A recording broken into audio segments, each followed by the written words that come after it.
cookies. I got a bunch of gummy bears. Oh, on the way down. Yeah. To fucking Long Island. Oof. I was fucked up. Yeah, I'm only on the flights. I was fucked up. I ate a cookie. I think I ate a half a cookie. Yes. I ate a half a cookie. On the way down or on something? The way in the car. And by the time I was going through security, I was already feeling the tingles going up and down my fucking spine, Jack. And I was giggly, like I was giggly at security. Like when I took my belt off, I thought it was Zara or some shit. Like I was going to whip a bitch. And, oh my God, it was horrible. I did not eat at the airport. They have a good breakfast on there. They give you like a little fruit platter. They give you these 2 fucking little pancakes with butter on them. A fruit platter with tangerines, mango, pineapple. They give you a little cup of yogurt. It was tremendous. I ate that. I was farting by myself. I didn't watch no movies. I got on the computer. I wrote a little bit. I fucking listened to some good music. My wife put some Missing Persons albums on my fucking iPod. And that's how I just kicked back. I tried to write some jokes. My joke writing is horrendously bad. I couldn't put nothing together. But you know what? Sometimes you just sit there and just putting that effort in. We got to call that. Oh, shit. Oh, shit. Good morning. Good morning, sir. How are you, my brother? Another day, man. I hear you. Before anything, I want to congratulate you. You know, that was tremendous, your last outing. But I wanted to give you a chance to breathe before I bothered you to call in. So I wanted to congratulate you. No problem. Thanks a lot. You were fucking beautiful, you know, and I'm not taking nothing away from Eric Silva. As you said yourself, you had to hit him with the fucking kitchen sink that night. But you were, that's a fact. You were fucking beautiful, bro. And you're just getting better and better, man. You're more of a savage every time I see you. What's happening? Not much, man. Just getting ready to head to the gym. Pretty much a normal morning for me. Wake up, make some food, and go to the gym. You got the boys for the summer? Yeah. Well, yeah. I mean, I'm still married to my wife. So no. You done? I mean, are they done with school already? They done? Oh no, they're only 3.5 years old, so they haven't started school yet. Oh, look at you! So you've been having them. It's a lot of fun, huh? Well, yeah, man. I have a blast with them all the time. They're growing up fast, getting smart. There's nothing they love more than the UFC, so they make it a lot of fun. Good for you. You have a good Father's Day with them? Yeah, I did. We just went out to the park.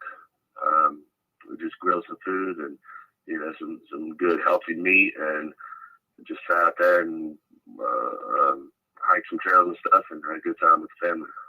It's amazing how we go to the park and we just say we go to the park. When you take I have a 17-month-old little girl.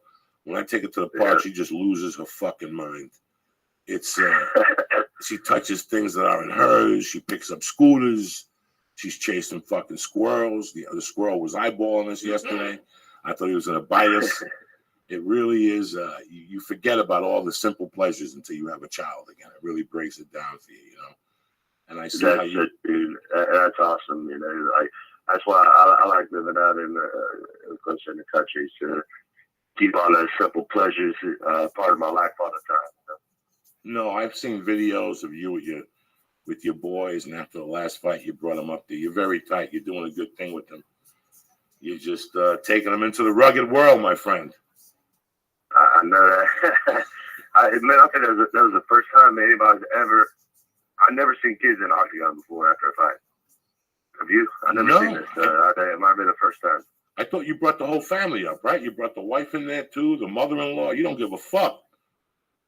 Yeah, they were all in there, man. It was like a family reunion. Good for you. It was pretty badass, I was surprised as everybody else. Man, that. How many kids can say they were in an octagon by the time they were 3 years old? So. In the real octagon, not someone at the gym on the fucking corner. In a real motherfucking octagon. Yeah, no bullshit. And, man, they love that shit. So, a lot of kids, they play, they act like they're doctors or, superheroes or whatever. My kids, they run around and they raise their arms and say, I'm a UFC fighter. So these kids, man, they got it in their blood for sure. Good for you, man. And I know you got it in your fucking blood. You fight in San Jose, correct? Yeah. And it's funny because the other day before I contacted you, I was thinking about you. I saw the date in San Jose, and I saw Robbie Lawler, and I go, I know Matt Brown, and somebody would talk to Matt Brown and go, how tough is this fight going to be? And in my mind, knowing you, I'm like, for Matt Brown, this is just another fucking day in the office. He's not thinking about it. This is the type of fight that it's how you go into it. And I know how Matt Brown's going into this fight. He's going into this fight to knock his fucking head off in 30 seconds. So it's how you look at things. I know how you look at things. You're a fucking savage. What do you think, my friend? How are you going into this? Well, I approach every fight equally. And I mean, I could be, if somebody on the street wanted to fight me, I'd approach them equally. I take it very seriously. Every single man on this planet is as much of a threat as the next. So, and Robbie Lawler, as opposed to many other people on this planet, Robbie Lawler has proved himself to be a threat. And this guy, he's knocked out a lot of people. He's got a lot of power. He's improved a lot. He's on the resurgence of his career again. I'm just going to train every day as hard as I possibly can. I'm gonna be the best Matt Brown that I can possibly be, and I think that's gonna be enough to beat Robbie Lawler, and that's gonna take me to the next level. It's funny when I saw, after Eric, I love you to death, man. And then I wouldn't have you. I like how you style. I like your style. I like how you walk around. I went to jiu-jitsu one day up at 10th Planet in the morning, and we were talking about your next fight or something. This is before we were talking about the Eric Silva fight. And I was telling him that you were the first guy I saw on an elevator that you made me shit pickles. And Alda Hamfill, who's the jiu-jitsu teacher at 10th Planet Van Nuys, said, Jesus, I saw him in Vegas one time. I couldn't say a word. Just your energy. You're so intense, Matt. I mean, you're a sweetheart. But you could see that you got something that most guys don't have. Like you got this little. So when I never even thought about you and Robbie Lawler, and when I saw it announced, I'm like, that's like a fucking Godzilla movie. Godzilla versus King Kong. That's it. No. This is like Godzilla versus Godzilla in the 10th power. Like both of you are like 10 fucking Godzilla rolled up into one. This isn't Godzilla 1982. This is Godzilla. The Japanese quit by now. This is just fucking savages. You understand me? So this is that type of fight. For the real UFC fan, this is that type of fight, So that's why I had you call. I'm gonna guess when you guys see me on the elevator, it's probably a fight that weekend or something, right? The weekend I saw you, I think so. And I think I saw you maybe before. It was Friday night, like after the weigh-ins. And you were just somewhere. Man, you had a look in your eyes at that time. But yeah, you had a different look, and you were with two guys, and the two guys you were with, you skied over them. Like, I couldn't believe how tall you were. Like, I was like, this fucking guy, not only is he a savage, but he's a fucking tall savage. So, yeah, it was, and it was a couple of years ago. It was a while ago, so 4 years ago, maybe. Yeah, it's actually been a while since I haven't been to Vegas, man. I miss it out there. I like fighting out there. When was the last time you fought in Vegas? Gosh, man, I can't remember. It's been a long time. That's when I saw you that weekend. I went with Rogan and Alder got tickets. Yeah, I remember that. Yeah, that might have been my last time, But I love it out there, It's I fight out there so many times. Well, back when the UFC used to be there all the time. And, I had a pretty good group there, and I know a lot of people out there. And, I'm comfortable staying at hotels out there. But now, I ain't been out there in so long. But, the day of the fight or the day before the fight, I'm sure there's a different look in my eyes because I don't like being around fucking people, and I don't like meeting people at that time. And, there's definitely a different feel in my mind, I mean, it's game time, I mean? I don't feel like fucking with nothing except for the game.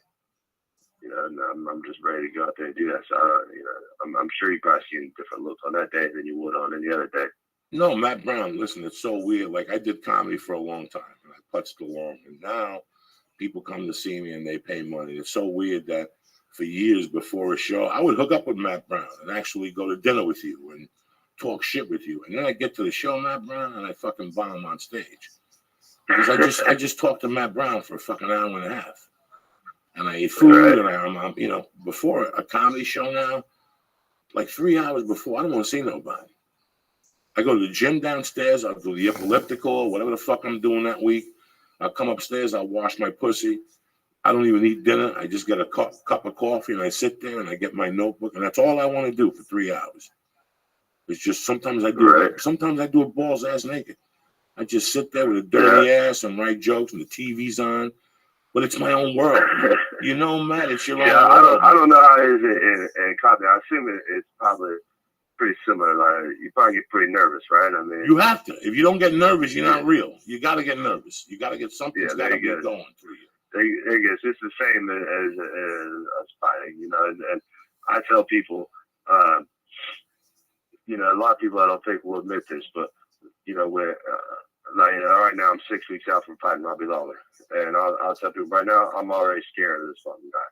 and when I say I treat every man on this earth with the equal respect, I'm equally afraid of every man. If I had to fight, somebody I never heard of in my life situation, now I'd be just as scared.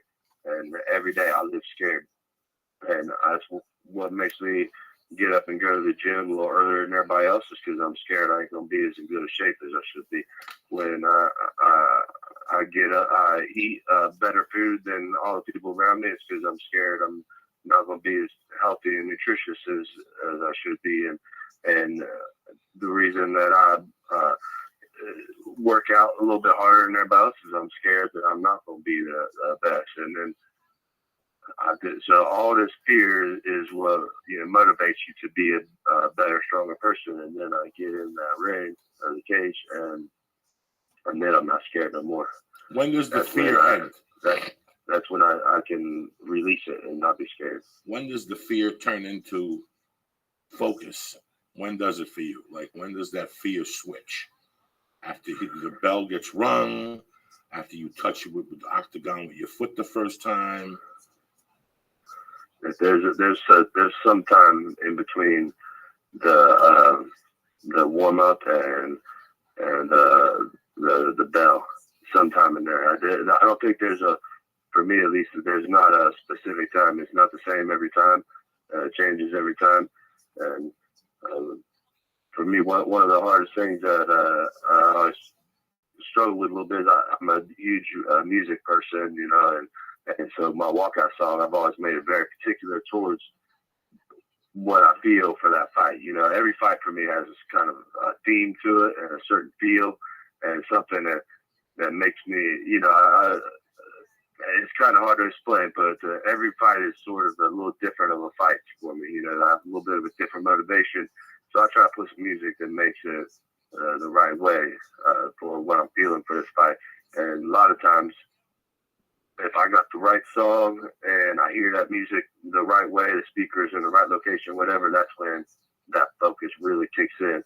And I got that right song. For whatever reason, that's a big thing for me. I don't like wearing headphones, so that doesn't really work for me. But if I got that right song, that's what really makes it a difference for me. And then sometimes, even if I got the wrong one, sometimes, then it's when when I'm the referee patting me down there. It's the worst time for me always. I hate standing there, someone going through formalities. I fucking hate that bullshit. That's why you see me walk out, I run to the cage every time. I want to get there so fucking bad at that point. I just want to get there. I want to be in that cage, and I want to get this fear out of me. I want to whoop this motherfucker's ass and go home and fuck my wife and eat some steak. God damn, I want to go on stage right now. You just fired me up. It really is. People don't understand. Like, as I'm getting on the flight to go to your town to do comedy, I start getting doubts. Like, first I get doubts. First thing I get is a ton of doubt. I'm not funny. I got no new jokes, even though I wrote every fucking day before I got there. Right. And then when I get there, I'm fine. And I say it's going to be okay.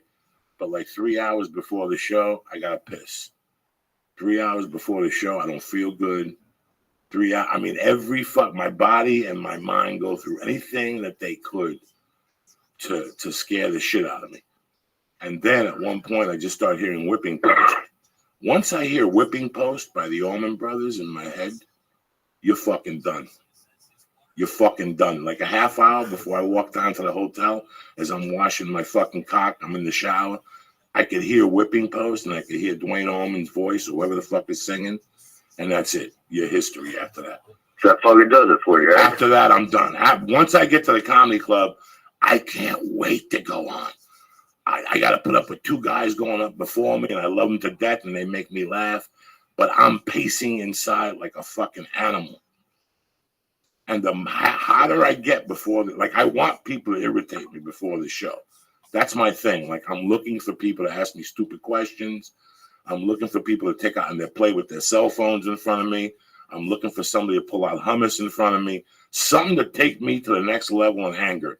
Because basically I go out on that stage and I take it out on them in a funny way. Like that anger becomes energy.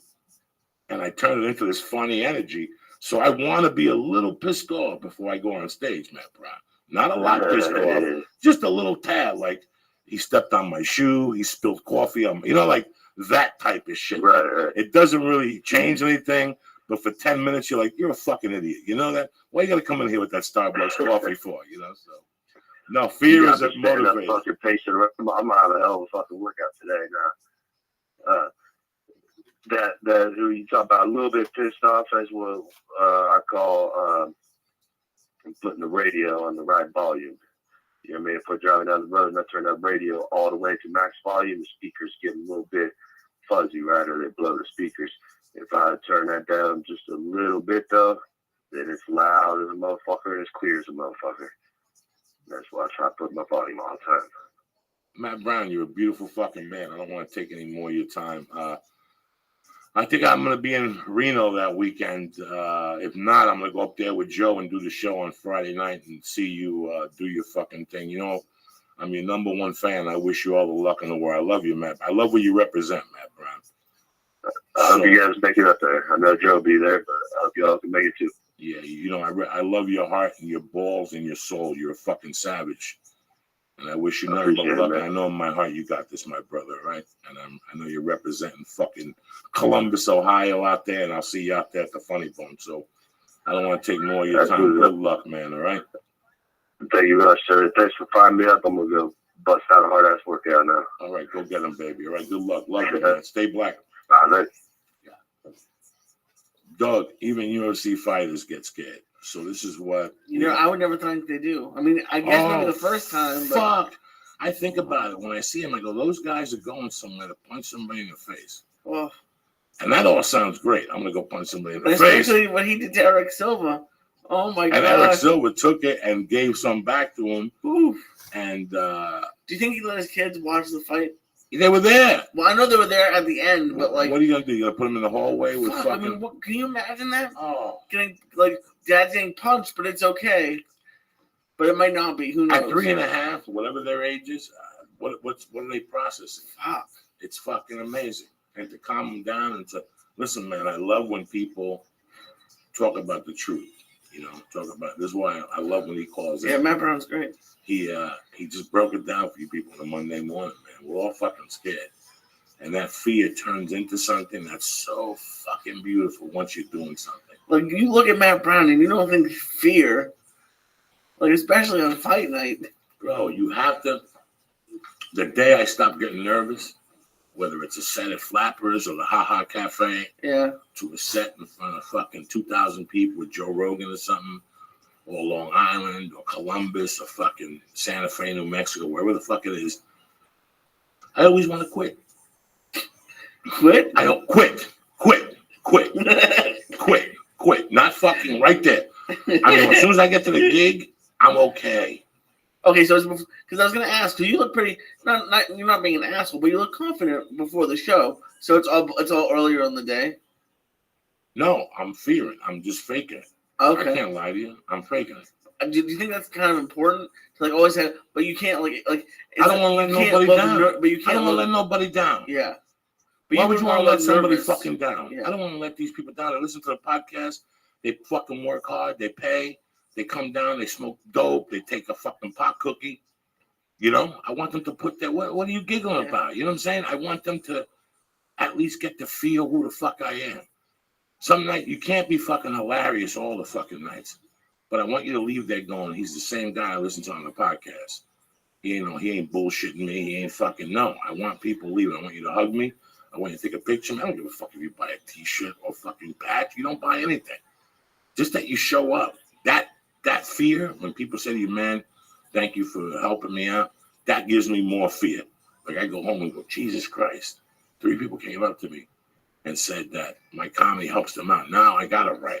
Yeah. You know, people always send emails. Last night I think I answered 60-something emails. 40 of them are people thanking us. Why? Because people thanking us. People saying, you know what, the evolution of Lee, you know, Miss Pat, Gabriel, you know, guests, what you talk about. But you know what, guys? You have no idea what you do for me, because now I have to be that much better. I have to think of ways to entertain you. I have to think of ways to, I never want to suck in front of nobody. You know how much pressure that is? You know how much pressure it is from A to Z, wanting to be fucking perfect for these people on a Friday and Saturday night, and you're not. People are going to leave there pissed off. Some guy didn't get a picture. Some guy didn't get to tell me his fucking story of his childhood, how his father hit him in the head with a hammer. You know, because it's always something. I get an email, bro, you don't let me tell you stuff. I got 200 people there. There's 200 people there, and we got to talk to everybody. I want to give everybody a hug. I want to see what they're about. I want the people that fuck with me on Twitter to go, hey, man, I'm HA22. Mm-hmm. And they got a fine-ass wife, and the wife put on a tremendous skirt, and she's smiling. All right. That's what makes my dick hard. So now I got to be that much fucking better, man. I just can't be a regular fucking schmuck. You know, I'm off the next 3 fucking weeks. I'm on a writing spell. I'm taking the thing for Ari on the 9th. So what if I think, and then we're doing the dice thing on the 7th. You know, besides that, I'm going to go back on the road heavy in the fucking winter, you know. It's not like it used to be that I could just sit there no more. It makes me fucking nervous. She'll know exactly what that means. But that nervous turns into fear, which makes me fucking better. You know what I'm saying? Check out your social media, girl. What's up, Lee? Look at the shape of you. Yeah, I'm pretty fucking high. Oh, how are you going to work today? How are you going to do this? I don't know. Why do you do this? Discord. Did you watch the fights on Saturday? No, did you? Yeah, my dad and I was working. What do you think? I was going to ask him, because I put something up, because the main card, there was the Mighty Mouse fight was cool, but a lot of the fights were a little bit, they didn't have like any like highlights. They were kind of either draws or one guy just killed someone. I put on there that the fights were a little bit boring. Like, do you think he even A, thinks a fight could be boring, or B, does he think about that like when he's fighting, like, I want to make this entertaining?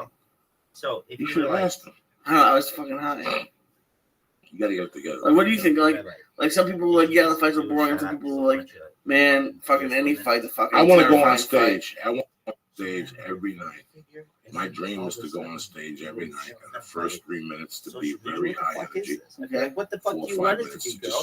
This is the biggest event in global history. Okay, I've now put it to music. Why not? Okay, why not?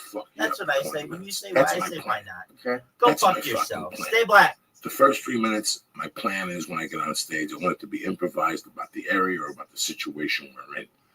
So we all feeling the same thing. I don't want it to be a fucking joke. I want it to be an observational something that we're all seeing together. Mm-hmm. Because now that all connects us. Bam! That all connects us. And we're all, anyway, that connects us right there. Mm-hmm. Next thing you know, we talk. We get to know each other. We laugh. Maybe you see my views, whatever. You know. Then we're going to go for 18, 17 minutes, and I want to punch you in the fucking face. Every 22 seconds, I want to punch in the face. With the last minute being 3 knees to your fucking neck to knock you out. That's my plan when I go on stage. Okay. That's my plan. Okay, that's what I want you to. I want you to leave there going, I don't even know what the fuck he said. Something about doing coke with a cat, or something about breaking into somebody's house and eating their. What the fuck was he talking about? That I did my job. That's my goal. And then for you to take a picture of me, and for you to hug me, and for us to laugh, and me to tell you your wife is fucking hot, you're gonna go home and choke her, you know, like her pussy hair's on fire, whatever the fuck, we have a minute together. And you get to live it with me, we're all together. That's what I want. Sometimes that doesn't happen. Mm-hmm. Sometimes there's somebody in the room that puts a bad energy on it. They're not laughing, so the tables around them are scared to laugh. You know, my first 3 minutes, I might say fuck too much. The middle, I might pick it up. And the last 17 minutes was great, but not the punches because the waitresses were dropping checks. Okay. So things happen. What I want to happen and what's going to happen is two different things. Right. Some nights the stars align and it fucking happens, bro. And some nights they don't. I just want you to leave there going, he was okay tonight, whatever, but his heart was in it. You know when my heart's in it. I don't even want to call it in. I did a couple shows with Rogan 2 years ago in Milwaukee where I was just terrible. The room was wrong for me. The people on the lineup didn't fucking motivate me. I got lost in myself. I was eating too many edibles. I don't even want that to happen. I want you to come to the show. I want you to pay the $20 and for you to feel fucking great when you leave. Whether I talked about stabbing a cat in the fucking neck or choking your wife or throwing her out of the fucking car, it doesn't matter. It's that we all had a good time. We connected for fucking 1 hour, bro. That's what matters. And all this work on Twitter when we fucking back and forth and much love, Joey, and have a good day. All that shit paid off. We have something special here. Right. That nobody ever fucking dreamed of. I get to meet these Twitter people. I get to meet 10 a weekend, bro. You know, this weekend, Lady J showed up. I mean, there's just so many people. Lou Greco showed up. Me and Lou have done emails for 2 or 3 years. Yeah. These are people that we've grown on each other. The fucking album cover, I was going to bring it from Black Sabbath. My dick is hard. I just got to figure out what to do with it because I want to frame it in a way that it shows all the aspects of it, you know, this album cover.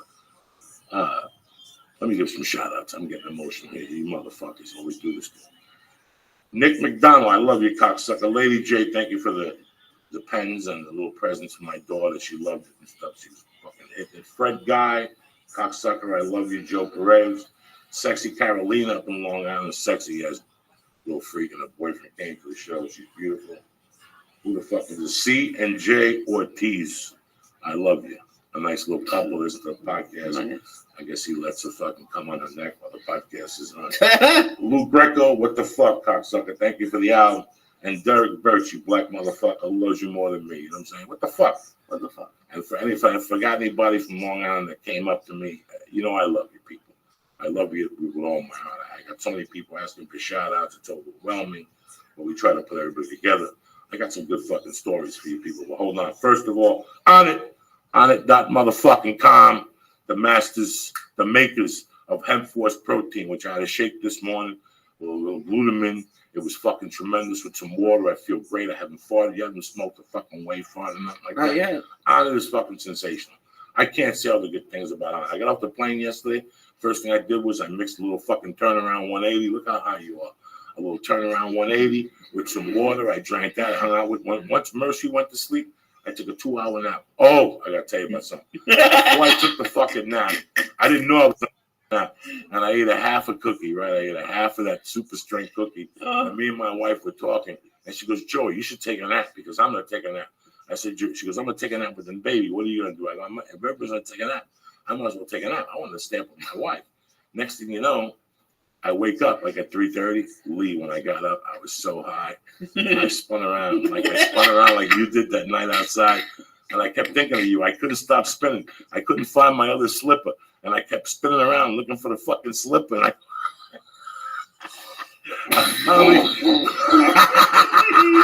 I spun around.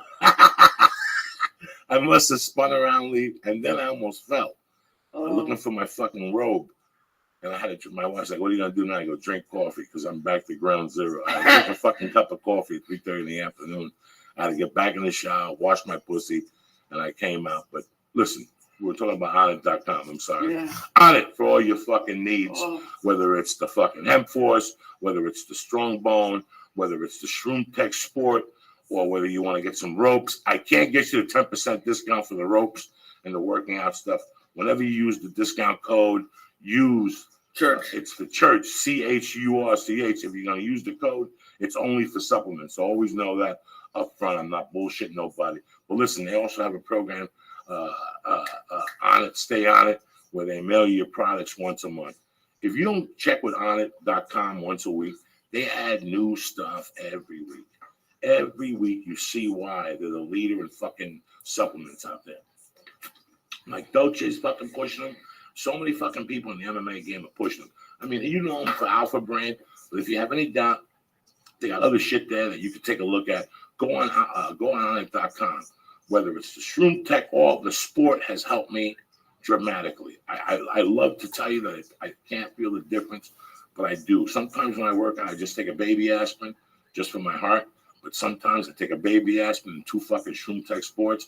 It's a complete different fucking world. And you know me a long time, I wouldn't bullshit you. Whether you're taking jiu-jitsu, whether you're going to cross fitness, whether you're jumping up and down, whether you want to fuck the shit out of somebody for 3 hours and you want more oxygen in your blood, give Shroom Tech Sport. I push it constantly because it's helped me tremendously at jiu-jitsu. And I'm a fat fuck. I got no reason to lie to you. Number 2, Hulu Plus. Listen, let me tell you something. HuluPlus.com is fucking tremendous. They change constantly, and from time to time, I gotta look at the fucking list because I don't know. But listen, they got a ton of fucking kids shows also. Hulu Plus works if you have kids. I didn't know this. My wife has been using Hulu Plus. Fucking Sesame Street.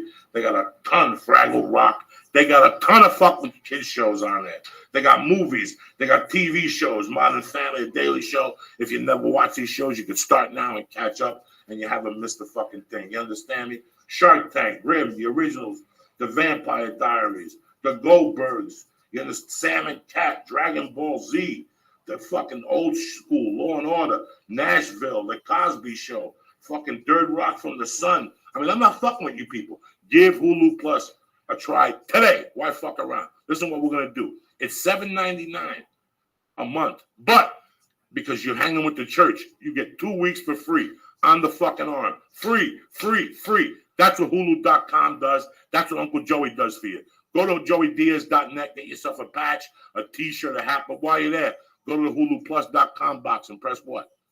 Press Joey. Joey, Joey. I can see how enthusiastic you are. I forgot which one. HuluPlus.com.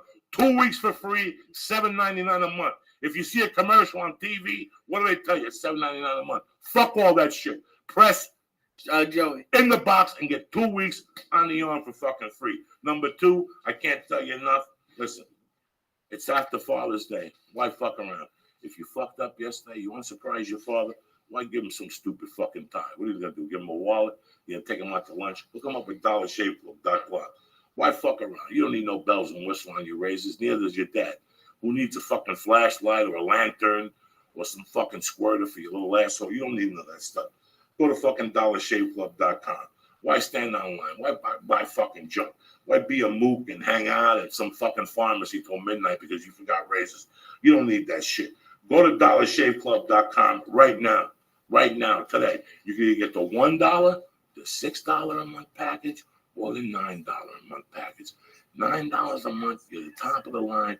You get 4 fucking double razors a month. You already got the stick. If you want to order the post-shave fucking lotion or the pre-shave lotion, you get them. They got the fucking shaved milk. It eliminates the fucking ingrown hairs. Plus, they got the one-wipe Charlies for your asshole. That's not included in the $9 program. If you can't afford $9 a month, go with the $6 a month. I'm talking $6 a month for razors. You think I'm bullshitting you? Go yourself. Test out and see how much the price of fucking razors are. Go down there like an asshole. Waste your time standing online. Or you can just go to joeydiaz.net, go to the fucking Dollar Shave Club blocks and press. Church, CHURCH. Get razors sent directly to your house. Save time. That's what I'm talking about here. Look at how I yell at Lee because of this plane flying. He fucking wastes 3 fucking hours you don't need to fucking waste. We're talking about time. You don't have enough of it left. Time fucking flies. 1 minute I was hanging out at Central Park trying to fucking mug some half a fag, and here I am 30 years later with fucking the Flying Jew doing a podcast. It went like this. You don't have a lot of it. Why fuck around? Time is of the essence. You don't want to stand at fucking some pharmacy. Go to DollarShaveClub.com and order your razors today. $1, $6, and $9. What's the code? Church. And that's what you get. That's what you get, Cucks. And also to one of my favorite fucking people in the world. Not only do they have an exceptional product, but the customer service is fucking numero uno. My people at EscapePodTank.com. I hear nothing but good things. A leader in flotation tanks. They got just the tank model going out. They got 150 off just the tank model. But if you mention us, you get 250 Guinness off the price of a fucking tank. You could save that however the hell you want. Already, they're going to save you thousands on any tank, whether it's industrial, residential, commercial, whatever the fuck you want to do with it. Whether you're a plumber, you want to install it, whether you want to install in your house. I don't give a fuck. Do you think of a flotation tank, cocksucker? Yeah. Anyway, call Jeremy on the 800 fucking line or go to escapepodtank.com and take a look at what they got. Jeremy's always there to help you with all your fucking needs. He'll save you money along the way. They'll ship it out to you. You could install it with some plumber. They'll make the fucking plans. Go to escapepodtank.com today. Get your fucking flotation tank today. Get it started today. You could be fucking floating by December. That's how they do it. You know what I'm saying? Lee, what's the story? How high are you? I can't have I'm pretty high. When are you going to stop the fucking? You want another vape hit? No, thank you. Why not? No, thank you. You want another fucking vape hit to knock you out. I am fucked up. How come you didn't get no sun? You're the only Jew that don't get no sun. It's fucking hot down there. We couldn't go anywhere. How hot was it? Fucking like 90 degrees, but it was like the wet kind. Like it's humid. Did you bring a bikini with you? No. You didn't bring shorts? I brought shorts. I didn't bring a bikini. You bring flip-flops? No. So your feet were sweating the whole time. No, my feet are in socks. I don't want. Who wants fucking people? Well, you hate sandals, especially down there. Your feet are but you're in 90 degrees. At least yeah, have but some your feet are fucking gonna get sweaty. So at least you got nice socks on, good shoes. Nah, your feet are not gonna get sweaty. They breathe. The heat is up on top. Your feet are cold. It's not, dude. No, not down there. You seeing lizards? Yeah, those are fucking weird. What'd you learn today, Lee? I learned. In my dad's complex. The dogs are so old that the women walk them around in strollers. I saw these 80-year-old women pushing dogs around in strollers because the dogs couldn't walk anymore. It's amazing what the average age is. Oh my god! It's amazing. Once you go to Florida, you're just fucking surrounded with it. I was like, what is happening? Because they're like, oh, the dogs are so old now they can't walk. Even the doctor's fucking old, right? Everybody's fucking old. It seems like. It's I couldn't imagine. We went to the lunch. I was like, I can't imagine being a server here. Everyone was like, can you turn down the AC? Oh, they fucking drive it. Can I bring a little salt? This has too much butter in it. Oh, no. My cholesterol. What's the caloric intake on it? What is the fucking... Listen, lady, what the fuck? Get it together, cocksucker. I'm not here answering questions. Something really weird happened Saturday also. That it doesn't fuck with me. But it just makes me think about life and the things that I did. So when I'm talking to Regina's son, he says to me that after I contacted, a couple of her friends contacted him, and that one of them, he told the one cousin in particular that he was going to contact me, and the cousin, he goes, what happened between you and her? And I go, I don't know. And he goes, you got to read what she fucking wrote. Oh my God, Lee. She's like, he's an actor comedian. He was a friend of hers, but do not contact him. Do not contact him. He's an awful person. He did terrible things when he was growing up, blah, blah, blah, blah. She goes, I don't know why people even fucking talk to him. You know, and I couldn't believe it. I mean, it did knock me off my feet. Yeah. I know that, listen, going in, I already knew that's how 3/4 of the people I grew up with feel about him. Yeah. 3/4 of them, you know what I'm saying? But when they were snorting coke with me and they were jumping up and down, it was all good. It was years later that they came to a religious awakening. And they said, oh my God, what happened when he was young was fucking horrible. But they didn't take nothing else into it. But you know what? I don't fucking live my life with them, so it really doesn't mean anything to me, you know? But it's amazing what people remember from 30 years ago. And they were never going to give me a chance, you know? There's this charity that contacts me maybe the last 5 years. It's done out in my hometown. And they always say, hey, we're doing that benefit again this year if you're in town. You know, so they're like, if you're doing a gig locally, you could come on by and do the gig for us. But they always ask, like, are you going to be in locally? So what you're telling me is, so a friend of mine called me, and I think we've discussed this before. No. I guess a friend of mine called me, and she said, look, you would make me look like a star if you showed up to one of these benefits. And I said, I have no reason not going to one of these benefits. But here's my argument, okay? Let's say I go in my pocket, I leave my wife and my kid to get on a plane on a Thursday fucking morning to fly 6 hours. We all know what that's like. Yeah. To go through security, drive 50 minutes and fucking, get up at 3:30 in the morning to get down. I don't fuck around. I get to New York, I gotta get a fucking cab. That's 40 or 50 out of my pocket. Go to a hotel, which is a day out of my pocket. I gotta get dinner, that all comes out of my pocket to do their benefit. Okay. And then I'm gonna get them back in the cab and then fly back. So it's 12 hours just in the air. The 2 hours reporting for each thing is 14, is 12 plus 4 is 16, plus the fucking hour to get home and prepare. So that's another 2 hours on each, on the way down and back. So I'm putting like 20 hours of effort in, not to mention, 600, 700 for a plane ticket to New York, hotel, accommodations, meals, and transportation. It's going to cost me $1,200 plus the whatever. Now, I'm not putting the cost. It's a great benefit to perform that. Mm-hmm. But these are the people that, I didn't grow up with these guys. They're a little younger than I am.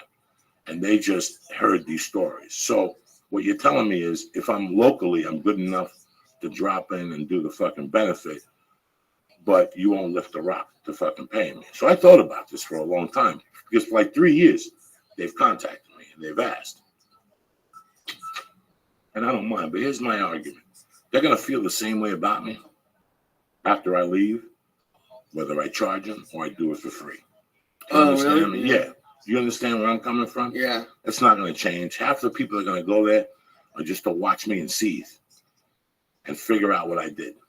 Do you follow me? Like, figure out, I did a benefit in Hoboken 7 years ago. And let's say there was 400 people in the room. I knew maybe 100 of them, and 70 of them were there just to cheer me down. Really? Oh, please. I knew it. I knew the reason why they were there. They weren't my friends growing up. Now they show up. They want to shake my hand. They weren't my fucking friends growing up. I knew who my friends were. I remember who at least was there for me halfway. And I remember who shunned me completely. Do you follow what I'm saying to you? Who just shunned me completely. So it was just really weird. So I made this call. So this time they really wanted me to show up because I was there last year at that time. And I didn't know it. I just flew in that Thursday afternoon. I didn't know it. And then that Friday I did Gotham. But this year I tried for the date. And then I started thinking, I go, listen, you know what, man? The least they could do is pay for the fucking, I won't charge them for the show, but they got to cover everything else. Mm-hmm. And that's what I told my friend Frank. I said, Frank, I don't mind doing it, but they got to cover everything else. Because you know what? At the end of the day, they're not going to feel no different about me. They don't like me. They don't fucking like me. They're all going to make their whispers around me that he robbed the jewelry. Somebody we knew. He robbed the jewelry store. He robbed the drug dealer we knew. So, but it really doesn't matter what you do in this life. Like what I do today is never that I did what I did in North Bergen because I could never relive those things. I did some bad things. It's not like I raped and lit hot fires and killed kids or nothing like that. I robbed a lot of motherfuckers. And I'm here to tell you, I made a lot of fucking mistakes. You know what I'm saying? And some people deserved it and others didn't. Some were my friends, but I was just a desperado for drugs. And sometimes you got to do what you got to do. And I've apologized to a lot of people. If you know anything about me, man, I've called a lot of people. I pulled a lot of people aside and said, listen, I never forgot what happened. If you want me to give you a monetary damage, I will. If not, let's just shake hands and move on. They'll tell me I forgot all about it, bro. Don't even worry about it. I knew where your head was at. I had a girl I apologized to because I robbed a drug dealer boyfriend of hers. And she came to one of my shows years ago and I pulled her aside and I go, hey, and she goes, listen, I broke up with him years later. At the time, it was really bad. But years later, I would have done it. He was an asshole. It doesn't mean whatever he was. I was still wrong for fucking robbing the guy. Right. So I don't expect a lot of people to forgiveness, and I'm not asking for fucking forgiveness. I really don't give a fuck. I know the people that deserve me going up to them and putting my hand out, and I do it once a week. Once a week, I find somebody on Facebook or something, and I hit them up for a number, and you know what's crazy? That I've apologized on Facebook to maybe 20 people, and other 20 people, maybe 5 have contacted me. Really? And I've gone to see if they checked the message and if they posted after that, and they have. And they read the thing and probably just moved on with their fucking lives. So it's really weird how some people just They're stuck in their lies, but they're stuck in the same way I was stuck before I got locked up. It was the same way I was stuck before a little while after I got out of prison. I never learned how to claim responsibility for my actions. You know what I'm saying? You're going to stay stuck in your fucking life until you claim responsibilities for your actions. And what do you mean? What do you mean by that? If I sat here and told you that I never did nothing wrong, that the reason I did things were because my mother died and I didn't get Social Security and I got no will, that's different than from me looking you in the eye and going, no, I robbed people for my cocaine addiction. And just because I didn't give a fuck. There's a big difference, Lee. Yeah. You know, when I kidnapped Kent Vela, I remember going to see the DA. And he's the first guy that told me that. He goes, you sat here for an hour and told me all the reasons why you kidnapped somebody. And that whole time, you didn't apologize. You weren't remorseful. I didn't know what he was saying. And then I went to see my probation officer. You have to, before you go to sentencing, they interview you and they give the report to the judge. Okay. And she was from the same neighborhood I was in, New York City. This lady went to the same grammar school. She went to a Catholic high school. I forgot what her name was now. It was 30 fucking years ago. But at the end of that report, she said the same thing about me. He was fucking, he'll never get in trouble again. But we talked for 3 hours. And he told me all the reasons why he kidnapped this guy, but none of the reasons why, you know, he was wrong. Nobody ever tells you that they're wrong. Yeah. Everybody always tells you the reasons why they were wrong. Nobody can just look you in the eye and go, hey, man. But it's not, at that point, changing my life wasn't when I apologized to people. Changing my life was when I apologized to myself. Do you follow me? For chucking and jiving. Because in your life, you could just chuck and jive so fucking much. I was a chucker and a jiver, bro. You know? I don't know what that means. I'm like, what are you talking? I mean, it meant that I bobbed and weaved. So no, but you're saying like you're sorry for not giving it your all, or like? What I'm saying is that I never moved forward in my life until I came to grips with it, that I had done these things, and that I was wrong. You have to admit that you were wrong, not that everything else was wrong. That's why you did it. I did it because you told me I would. What the fuck are you talking about? I had a girl tell me one time she cheated on me because I didn't tell her I loved her. No, you're a dick sucker by trade. It's in your fucking DNA. You love sucking dick. And the week after that, she sucked somebody else's dick. But they always cover it up with something instead of just saying, you know what, I did it because I did it. And when I robbed these people in the early 80s, because I left North Bergen in 85. I didn't cause havoc in North Bergen ever again. Ever again. Nothing. I never did nothing bad in North Bergen after 85, but I didn't live there. So all these things I talk about were 85. What year is it? 2014. We're almost going on 30 years. Wow. You follow me? So I didn't come to terms with all this shit till 90. 91 was when I got on that stage and I started claiming responsibility for myself, was when I moved forward dramatically in my life. It was like I went from fucking the fourth grade to freshman year. Like I had advanced that much. That's how much you will advance in your fucking life if you claim responsibility. That's how much you'll just lose all this fucking baggage you have on you. It is just fucking amazing. But to see people that are in their 40s and still fucking not saying, no, I didn't do it. Me, I'm telling you, for Angie Janou to write this shit to whatever, yes, it throws me off for a second. And then I say to myself, what the fuck is she talking about? You know, this is 30 years ago, and she's still burying me. And no, it didn't. I never redeemed myself as a human being because I got in the movie with De Niro. That's not why I redeemed myself. I redeemed myself because I claim responsibility. And I know this. But if she ever gave me the chance, I don't want the chance from her because I never liked those people anyway. Yeah. That was my other thing. Some of these people didn't like me, but I didn't really give a fuck because I didn't like them. So they did me a fucking favor. I knew they were fucking fake people. You know what I'm saying? And it made sense because a bunch of her friends had contacted. I went to the Stress Factory and told me how they were coming to the show, and they said hello, you know, because they saw me in some stupid movie. But by the time it came to the Stress Factory, a lot of those friends didn't show up. But that girl's brother came to the Stress Factory. Really? Yeah. So like, do you think, like, Do you think they're just like them not owning up? Are they saying like they're jealous, or like why do you think they're doing it? Because if they're saying you're a bad person, what are they hiding? They're not jealous, man. They just it's not jealousy. It has to do with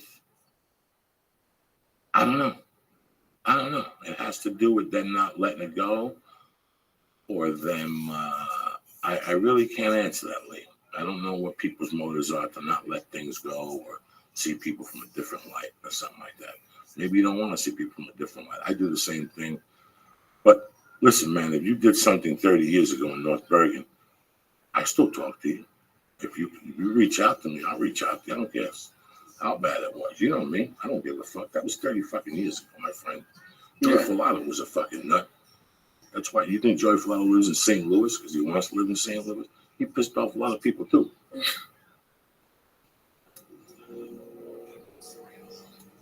It's a beautiful day to be alive, cocksuckers. Monday, June 16th. We'll leave it with that.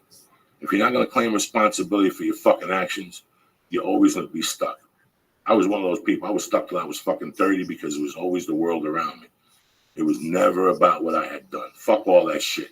Clam up to it. You heard the fucking man today, Matt Brown. We all live with some type of fucking fear. I mean, that motherfucker blew my mind talking about fear. So it's a beautiful fucking day to be alive. Get your shit together. Wednesday, I'm going to be on the Rogan podcast. So we don't know if we're doing a podcast Wednesday. We'll probably Thursday or something like that. Okay. All right, people. So don't fucking panic. Never fear. Uncle Joey's here. The dates next Friday and Saturday, the 27th and 28th. I'm at the Ice House with Dom, motherfucking Herrera, co-headlining. Go to joeydiaz.net for all the dates for the fall. I'm going to put them up there today or tomorrow. What else do I need to do? A couple fucking things. That's it, people. I love you, cocksuckers. Stay black. Thank you for listening. And I hope you have a fucking tremendous week. Now that the show is over, don't forget to sign up for your free trial of Hulu Plus.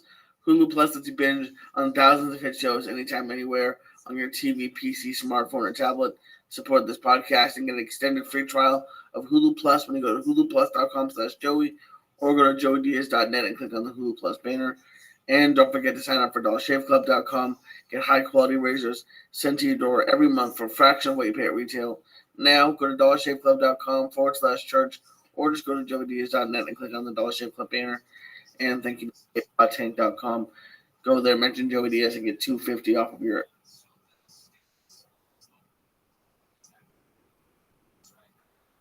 I got my main motherfuckers in the house. Steve Simone out of Philly. My man, the Flying Jew, direct from Jerusalem. Are you kidding me or what? What's happening, brother? Not much, dude. It's been an interesting couple hours with you. That's right. We don't you fuck texted around. me last night when he texted me. I went to pause. Like, look who texted me. She's like, I thought he didn't text. I'm like, oh shit, something must be going down. I was so fucking high last night. It was going down last night. You understand me? Let me tell you something. My biggest fear is needles. Yeah. My biggest fear is needles in the world. I hate going for them. You know, when I cop to them, when you call me and go, Joe, you have to come in for a shot or something, I go, yeah. And I play it off, and the night before, I'm a fucking mess. Like the night before I go to bed, it hits me as I put the sleep apnea mask on. But I got to go for a shot. So I'm always a little fucked up weeks that I'm going to get a blood test, a shot in my knee, even acupuncture. The night before, it bothers me for like 3 minutes. Acupuncture, not anymore because I'm used to it. Yesterday, I had to go shoot my knee. So you need to drive to do it. I had to drive to Marina Del Rey, which, you know, and they put like this little thing on your knee. They scope it, and he could see the knee and the joint, the cartilage, and he shoots it right into your fucking knee. I'm looking at you two guys from my heart and telling you I didn't feel the needle. Oh, wow. Dr. Nicole is a genius. I've been going. Dr. Nicole did my surgery. You know, he took care of my toe when I broke it, my wrist when I hurt it getting thrown at fucking jiu-jitsu. He took care of this knee. And yesterday, you know, I had to pay for the medication, even though I'm level 1 insurance. It's a new drug. They shot my left knee, and it's not cortisone.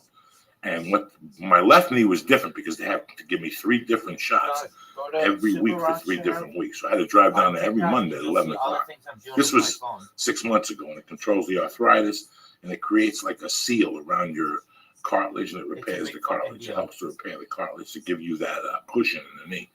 So yesterday morning, I had to go. That was all I had on my agenda yesterday.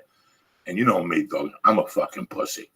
You know, the reason why I get fired up like this, Lee, isn't because I get fired up and I'm some fucking asshole. I have to talk myself into things. Yeah. You have to talk yourself into things, and you have to call yourself a fucking faggot, a fucking cunt. What the fuck is wrong with you? Whatever it takes, you know. So you know me, I get to the 405 and there's traffic right away. I'm turning that motherfucker around. You know, right away I'm turning that motherfucker around.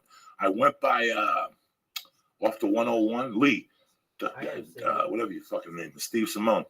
The fucking cars at 10:15 were past Sepulveda. Oh, yeah. So do you understand me? Like the Sepulveda exit was packed where a lot of people mistake themselves and get caught in that. Yeah. That's why when I go to the 405, I stay in the left-hand lane. Because if you're not thinking, if you're stoned, that's people like me. You get caught in that line, and all of a sudden when you get to it, you're not waiting for 405. You're waiting for Sepulveda. But not yesterday. Yesterday, the Sepulveda line was all the way back to Laurel Canyon. Wow. And the 405 line. Lee knows. No, I've done Lee knows. Until about 11 o'clock, if you get in that line for the 405, you're going to be there for 40 minutes. For 40 minutes, so you're a fucking asshole. You have to cut it. You feel like an asshole, but you have to cut in line. That loop to get from the 101 to the 405, to go south is going to be 30, 40 minutes. They weren't letting nobody on. Nobody was letting it cut yesterday. So I passed it, and I go, I'm not going to the doctor. Right away, the pussy in me came out. I'm going to go home. I'm going to smoke some pot. Fuck this motherfucker. Fuck that. I got off at Haskell. The next one, yeah. And at Haskell, you get off and you hit Ventura. And you hit Ventura and Sepulveda. And guess what? No line. No line. Right. And I got on there, and I even called the doctor. It was 10:20. And my appointment was 11. I even called and said, I'm going to be 15 minutes late. Because I looked at the traffic. It was bumper to bumper. And I thought they closed the HOV lane. I realized I was in the HOV lane. They had put poles on this lane at the outside. I got there at 10 to fucking 11. Oh my gosh. I got in, I walked in there, walked upstairs, I had my iPod on, I put on fucking Bush, as great as it's. He came in. I mean, I was in my car by 11:30. That's awesome. In my car. So there was no thought.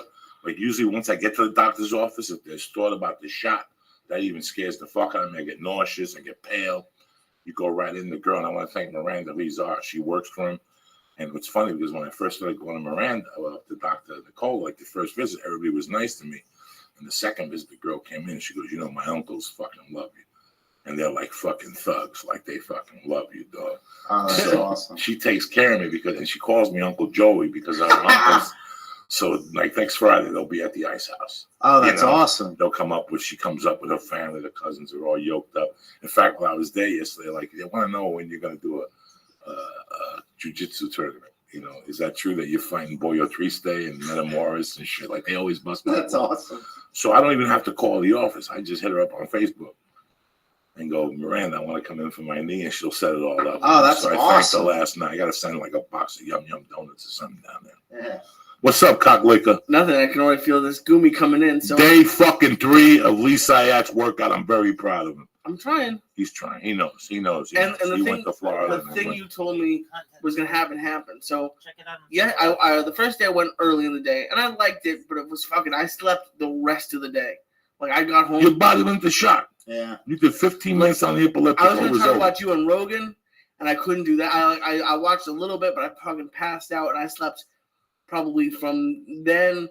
I woke up for like a couple hours, but mostly all day. And then yesterday, Paula came over, so we wanted to go later in the afternoon, and I was worried it was going to be packed. It wasn't. They have a lot of machines over there. But I could do 15 on the elliptical instead of 10. I was dying. And then I went to the bike, and a lot of people say that they get motivated by like the really fit people. And it doesn't do anything for me because I know I'm never going to be able to do that. So I look for the fat people, and I'm like, yeah, there's a lot of fat people here. And I just happen to be next to a chubby black guy. And Paula finished a little bit before me, and she said, I just want to get to 15 minutes on the bike because I was at like 6. And as soon as I got off at 15 on the dot, and as soon as I got off, the black guy like tapped me on the shoulder. He's like, "You got to 15, right?" I'm like, "Yeah." He's like, "Good for you for coming out, man. It takes a lot of mental stuff." And he's like, "I've been coming for 2 months. I went from 315 to 298." Wow. And I was like, "That's awesome." It did everything because I was dying, but like just that little bit of nice, because I would never do it, but that little bit of niceness, and I was like, I'm gonna look for him again now. It's amazing from when you were a kid and you try to do something for yourself and people roof on you. I can't imagine like in Philly, like you got up in the morning, somebody's doing push-ups. Hey, Rock, keep it up, cock. You know, it's like you get tortured. That's changed. That's changed. Yeah. When you go to a gym now and you see, like this times I'm at the line, I see somebody that's 5 years older, 50 pounds heavier than me, walking. And when they get off, I give them a fucking good for It's you. the best, isn't And they it? feel good. You know why? You remember Christy Miller? I Yeah. was telling these guys in the podcast that Christy Miller used to work at the Gold Gym in Gower. Yep. Okay, the fucking capital of gayness. Gym. And is it still there? I think so. It's still there. This is 15 years ago. This girl cared about me. One day she pulled me aside. She didn't want to embarrass me. She goes, Joe, I think the world of you. Before I quit Golds, I signed you up for the executive platinum deal. Wow. All you got to do is show up. Lee, it took me 3 months. I would drive there and look at the building and fucking, no parking. Yeah. No parking, because there's never any parking. And one day I said, this girl went out of her way to get me a membership. And I went in there and I didn't even do the machines of the elliptical. And I was so fucking far behind. I went right for the bench press and the fucking curls and squats. And I'm killing myself. And I had to be at that time, maybe 360. Wow. It was the beginning of the end. And this, every night, man. And whatever. So what? They were gay. So what? They come up to you and go, listen, man, we're here for you. Wow. So one guy came up to me and goes, I've been watching you, work on your phone. He goes, I want you to take it easy. He goes, I come here every night and I see that you come. People are very supportive at the gym. It's not fucking, the country is suffering from an epidemic that we didn't know it was going to come to this. Well, it is kind of fucked up that we have to pay to go somewhere to work out. Like if we told someone who were farmers, hey, we have to pay money to go get exercise. Like, what are you talking about? Just go out in the field and do work. I thought about that as I was paying the thing. I'm like, it's kind of fucked up that we have to pay to go. But we're programmed for that. You're programmed to exercise. Your body needs it. But as technology started to make life easier, that's why you need to get it. Listen, at all these parks now, especially in Hollywood, North Hollywood, the Valley, whether you go to this park, there's a park called Moore Park. Okay. It's a kids' park. They have a basketball court there. If you look deep in the baseball courts on the other side, there's a walkway. There's a thing that you can walk, because I take Mercy up there. Oh, that's great. Mercy doesn't like playing at that park. She likes running around and playing at that field. But in the corner, there's a workout area. They have a pull-up bar and a squat machine. It's all body weight. Yep. If you go to North Hollywood Park, theirs is phenomenal.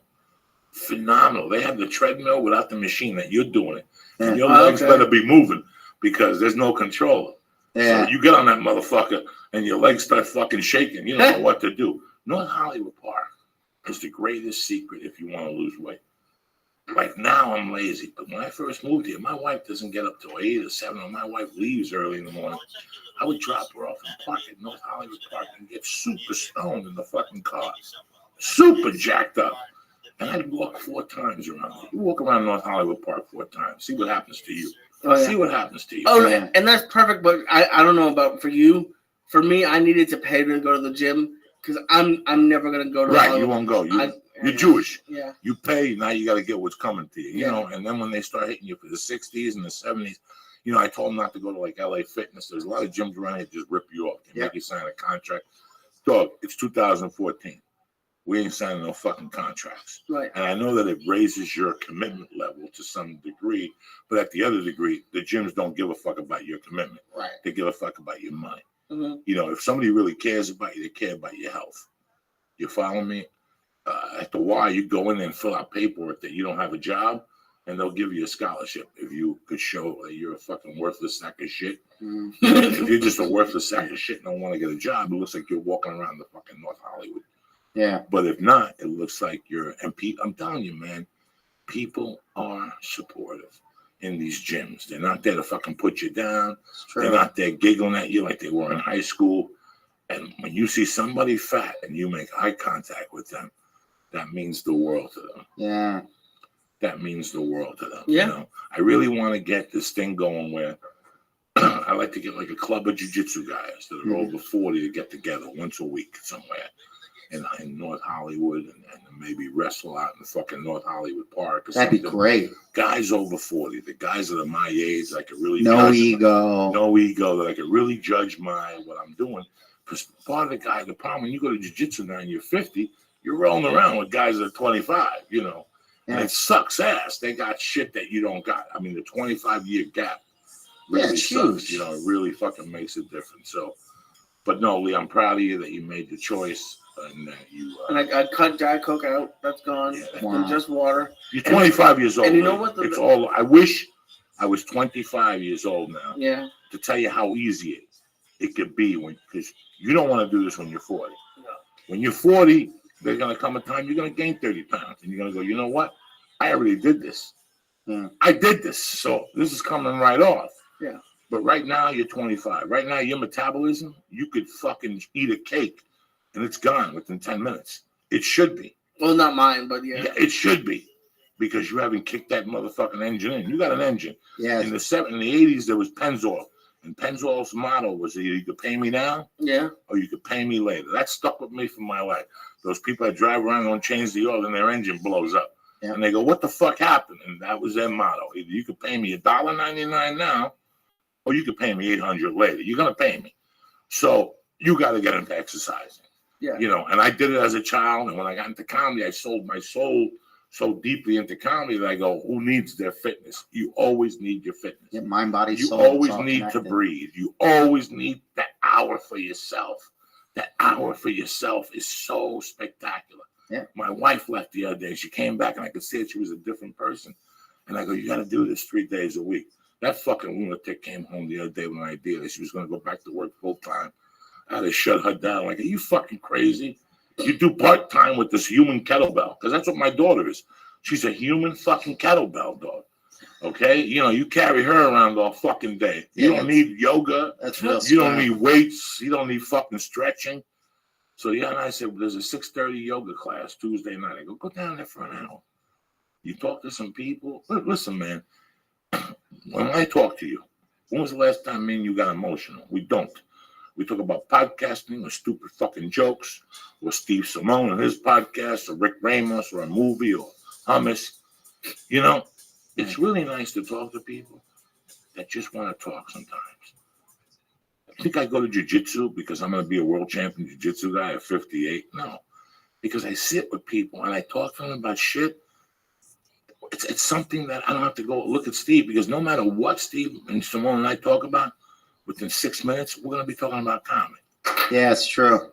And you and me, within 4 minutes, we're going to be talking about, so what do you think of this guy? What do you think of this fucking jerk off? Did you see this fucking idiot's videos? You know, you're always talking about the entertainment. Yeah. Sometimes when you go to a gym, it's normal to just be normal people. Yeah, it's so true. When I first started this fitness thing, I said, for me, when I first got off coke, I said, I want to get back to where I was when I didn't do coke. And I used to go to martial arts. So I went to martial arts school. So I went and visited them. And at every school, people go, hey, man, you got a spot tonight at the Improv?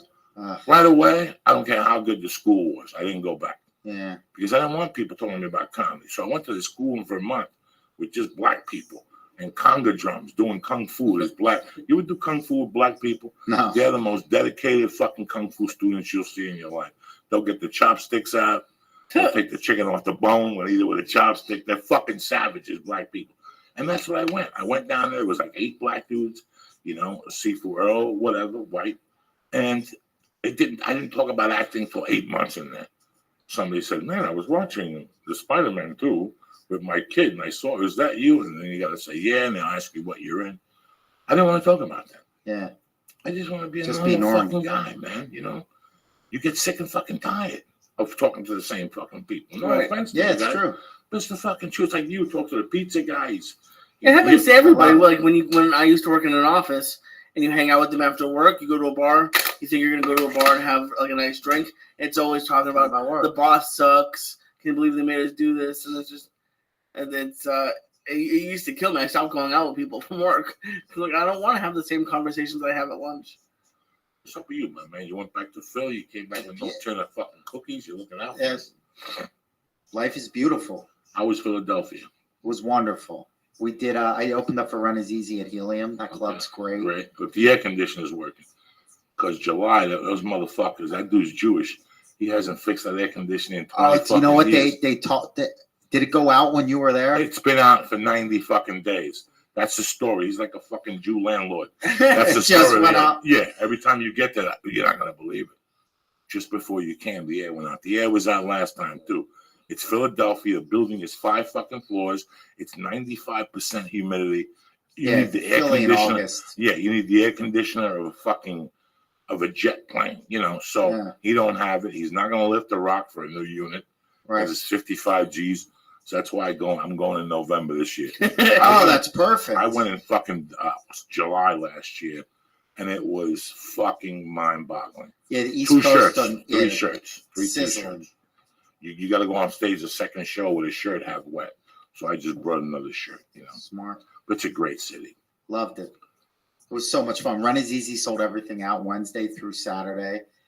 Like I don't want to like promote shows, you know what I'm saying? But people they know you're in town, and it was great to see old faces. Some people that like I just worked with them, like people that I didn't even know, like I hadn't seen in 20 years. Remember me? And I'm like, yeah, I remember you. How you do? It was great. I love that. I love seeing people I haven't seen. It really is weird when you see people that you did a job with, and now they see you in a different light, and they come up to you after the show like, "What the fuck? Yeah. What the fuck?" That is a good time. Yeah, it's a good feeling. And you saw your mom? No, my parents were down in Florida. Oh, that's right. But I saw my nieces and nephews. You saw your brother, the dentist? Saw my brother. Yeah, saw my big brother. Saw my little brother. Saw all my aunts and uncles. Took a train to Jersey to go see my Aunt Kathy. Where at? She's over there in South Jersey. Wonderful. Did you go to church? Went to church. How different is a church in Philly and a church here?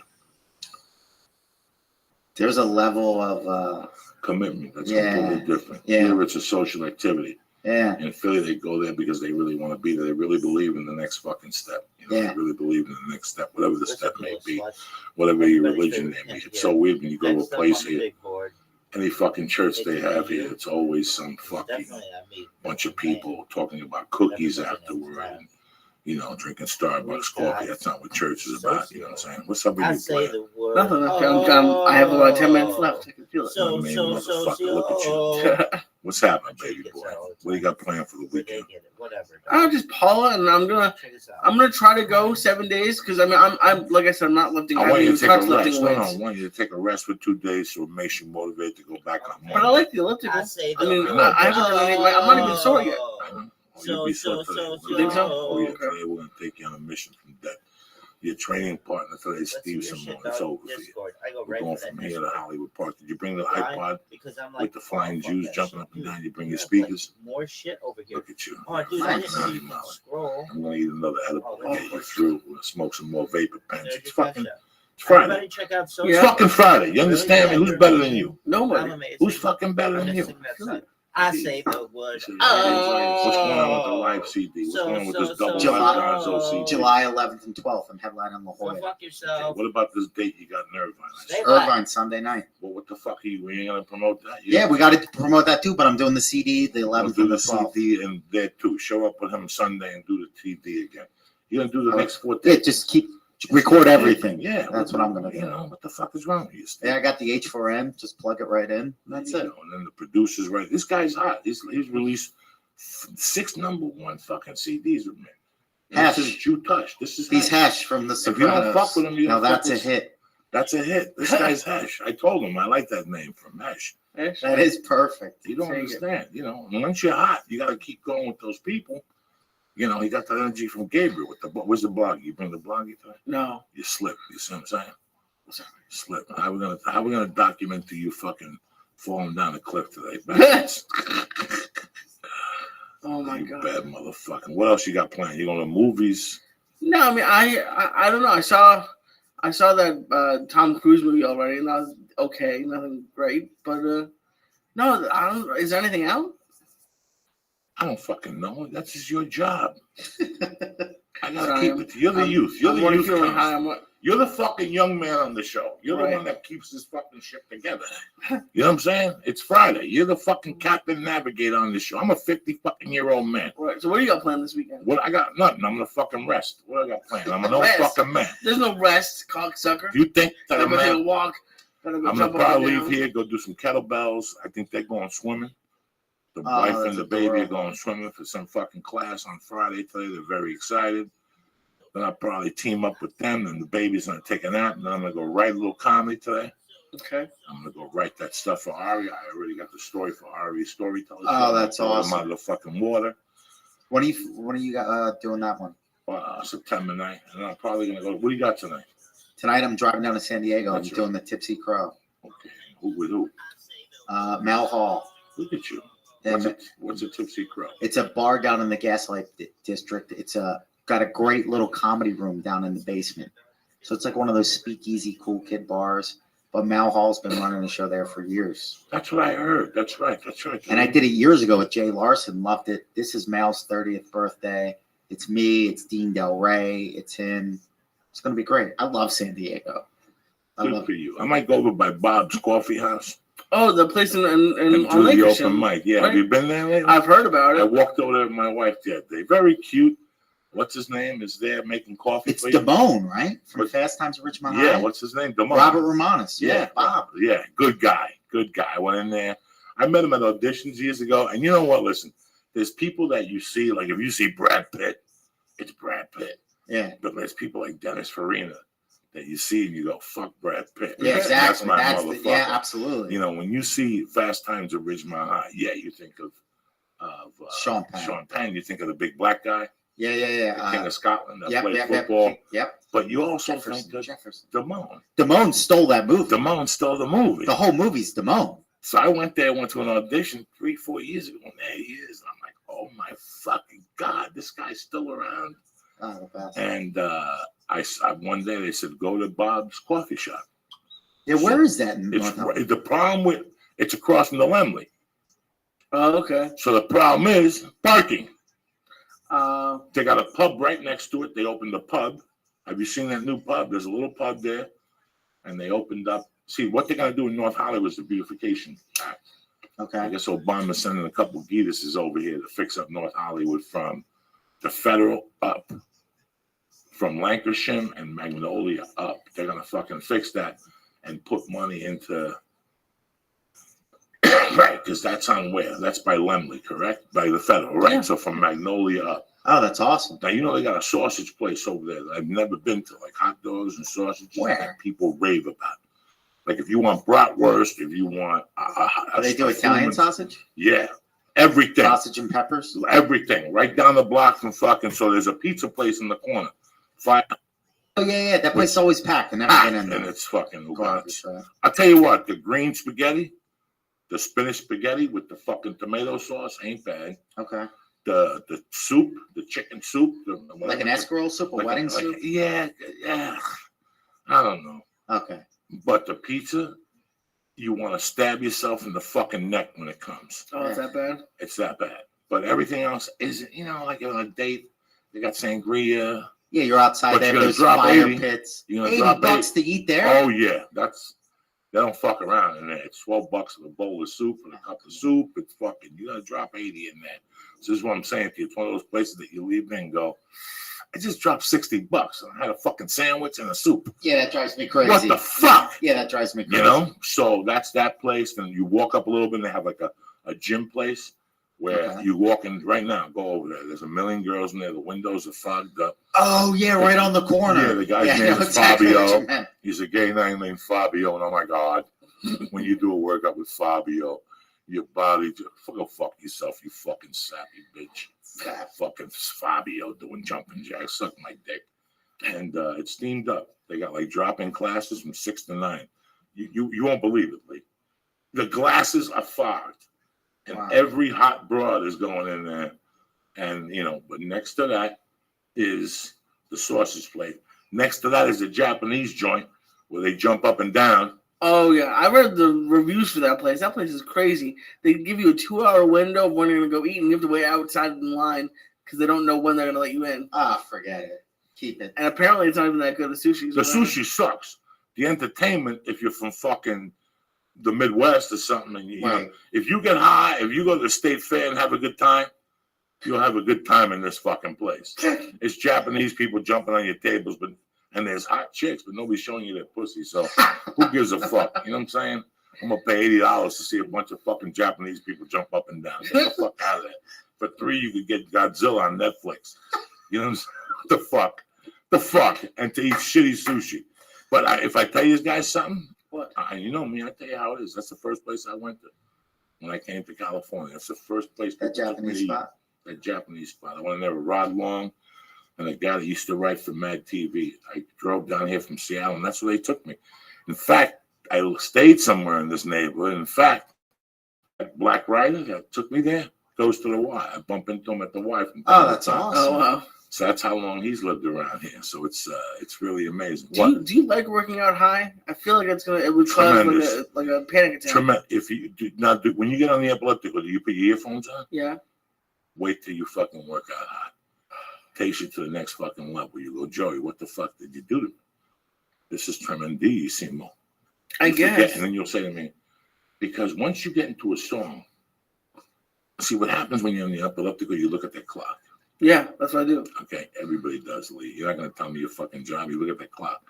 So you look at it after when you get on, you go, I'm going to do 5 minutes and I'm getting the fuck out of here. Yeah. Fuck Joey. Fuck Joey's mother. Fuck his daughter. I don't give a fuck. But then when you get to 5, you start having a good time. It starts loosening up. It's the music that'll take you to the next level. 100%. It's the music.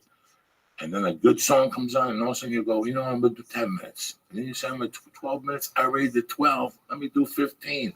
And at 15, you're like, I'm going to get off. And then you go, fuck it. I'm going to do 1 more minute. Yep. Because I'm going to do the end of this song. And there you did 16 minutes because the music carried you. Close your eyes. Don't even look at that fucking timer. I hate that fucking thing. I see people, the smart, they cover it up. They cover it up. Don't They even throw their towel over it. Is that why they're doing that? Yep. And then I sometimes I go to the gym just to listen to music. Me too. Because like my iPod is pretty much the only place I really listen to music. That in the car. I don't have a home stereo or anything. But I go, all right, I'm going to listen to Pandora on the way down there. Pandora, Sinatra, and Loosen Up. Because I walk a mile. It's all about the music. Really? Okay. It's all about the music. The music. I've been listening to podcasts so far. And the podcast too. Yeah, that's if you're already in the zone, and a podcast is great. Yeah, but I think you should put on what gets you hot. Okay. When you go to that concert to see those flying Jews and you jump up and down, it really does. And there's times that it's something you haven't heard in a while. Like the other day, I put on Aerosmith, the White Draw the Line. I haven't heard that in 10 fucking years. I always listen to King and Queens, but I don't listen to the whole album. Wow. By the third song, I had the tears in my eyes, rubbing down my face. And now I got to work it out. And I'm at 22 minutes. And all I was, you know what I'm saying? Like, you're like. I thought the number would motivate you. Like, it motivates me. Like, okay, I only have that much left. I thought that would be good. No, because what you're going to do is you're going to surpass what you think you can do. Right. I don't want you to work for that. I want you to surpass a minute. And you know what? There's going to be 2 days that you're going to do 17 minutes. And you're going to go, I'm good with that. Yeah. But then the third day, you're going to take the day off. And you'll come back, and now you're going to pick it up to 20. And at 20, you're going to go, I have another minute in me. Yeah. That's okay. Save it for Tuesday. Yeah. I'd rather you save it for Tuesday, and in the back of your mind, you're thinking about it. Let me tell you why I like jiu-jitsu. Because I love going to kickboxing with Dave at Muay Thai America.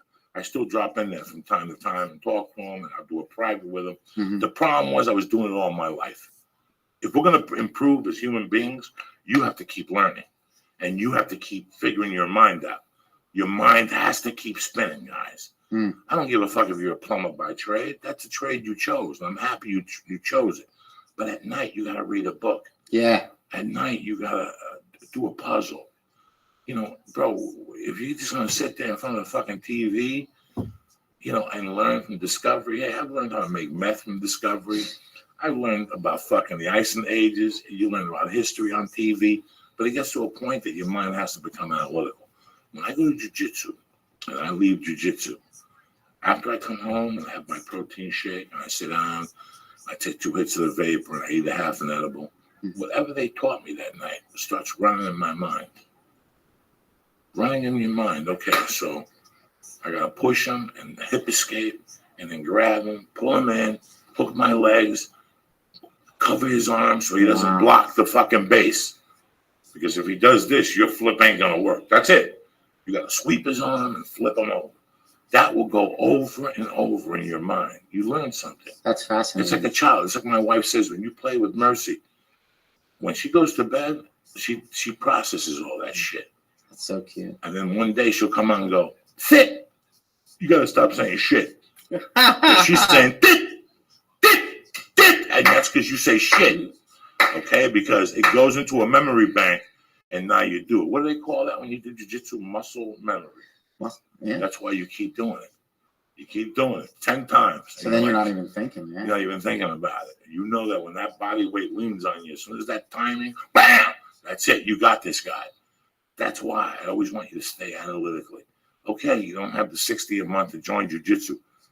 Then fucking take a fucking chemistry class at the nearest, whatever. Yeah, it's all connected. But your mind is always learning, absorbing something. If not, if you don't use it, you're going to lose it, bro.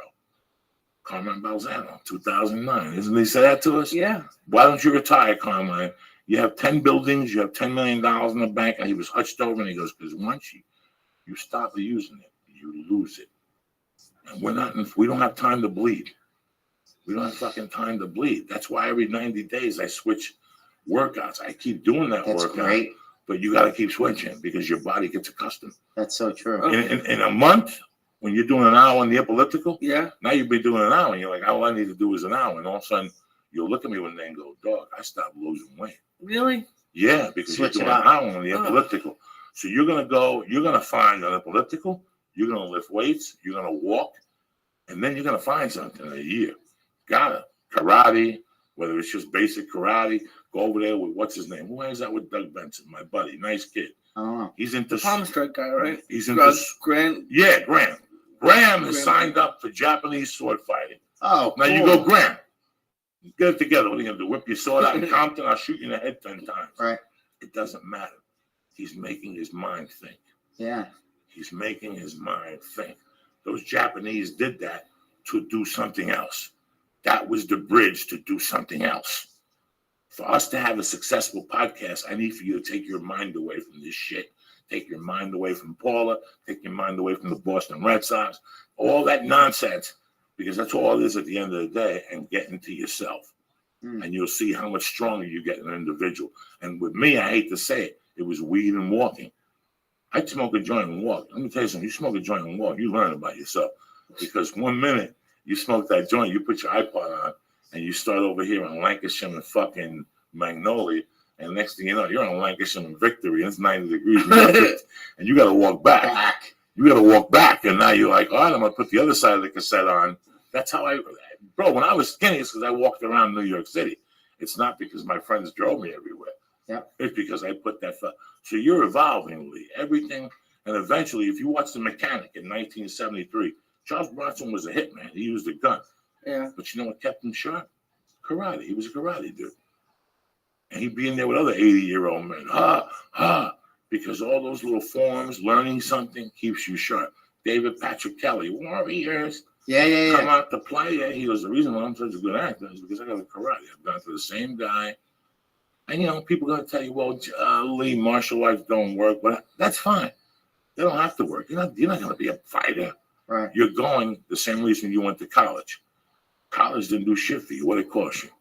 $100,000. Okay, what did it cost you? You told me yourself personally that when you went to interviews, they don't say to you, what was your college experience like? What'd you go for? People say today you go to college for 4 years, you still end up with no job, correct? Yeah. Oh, yeah. So what the fuck are we talking about here? But I saw that you did something with your life. When I'm your potential employer, I'll go, oh, you went to Lloyd of London for 6 fucking years. Even though you're retarded and you got a D, you still went every day.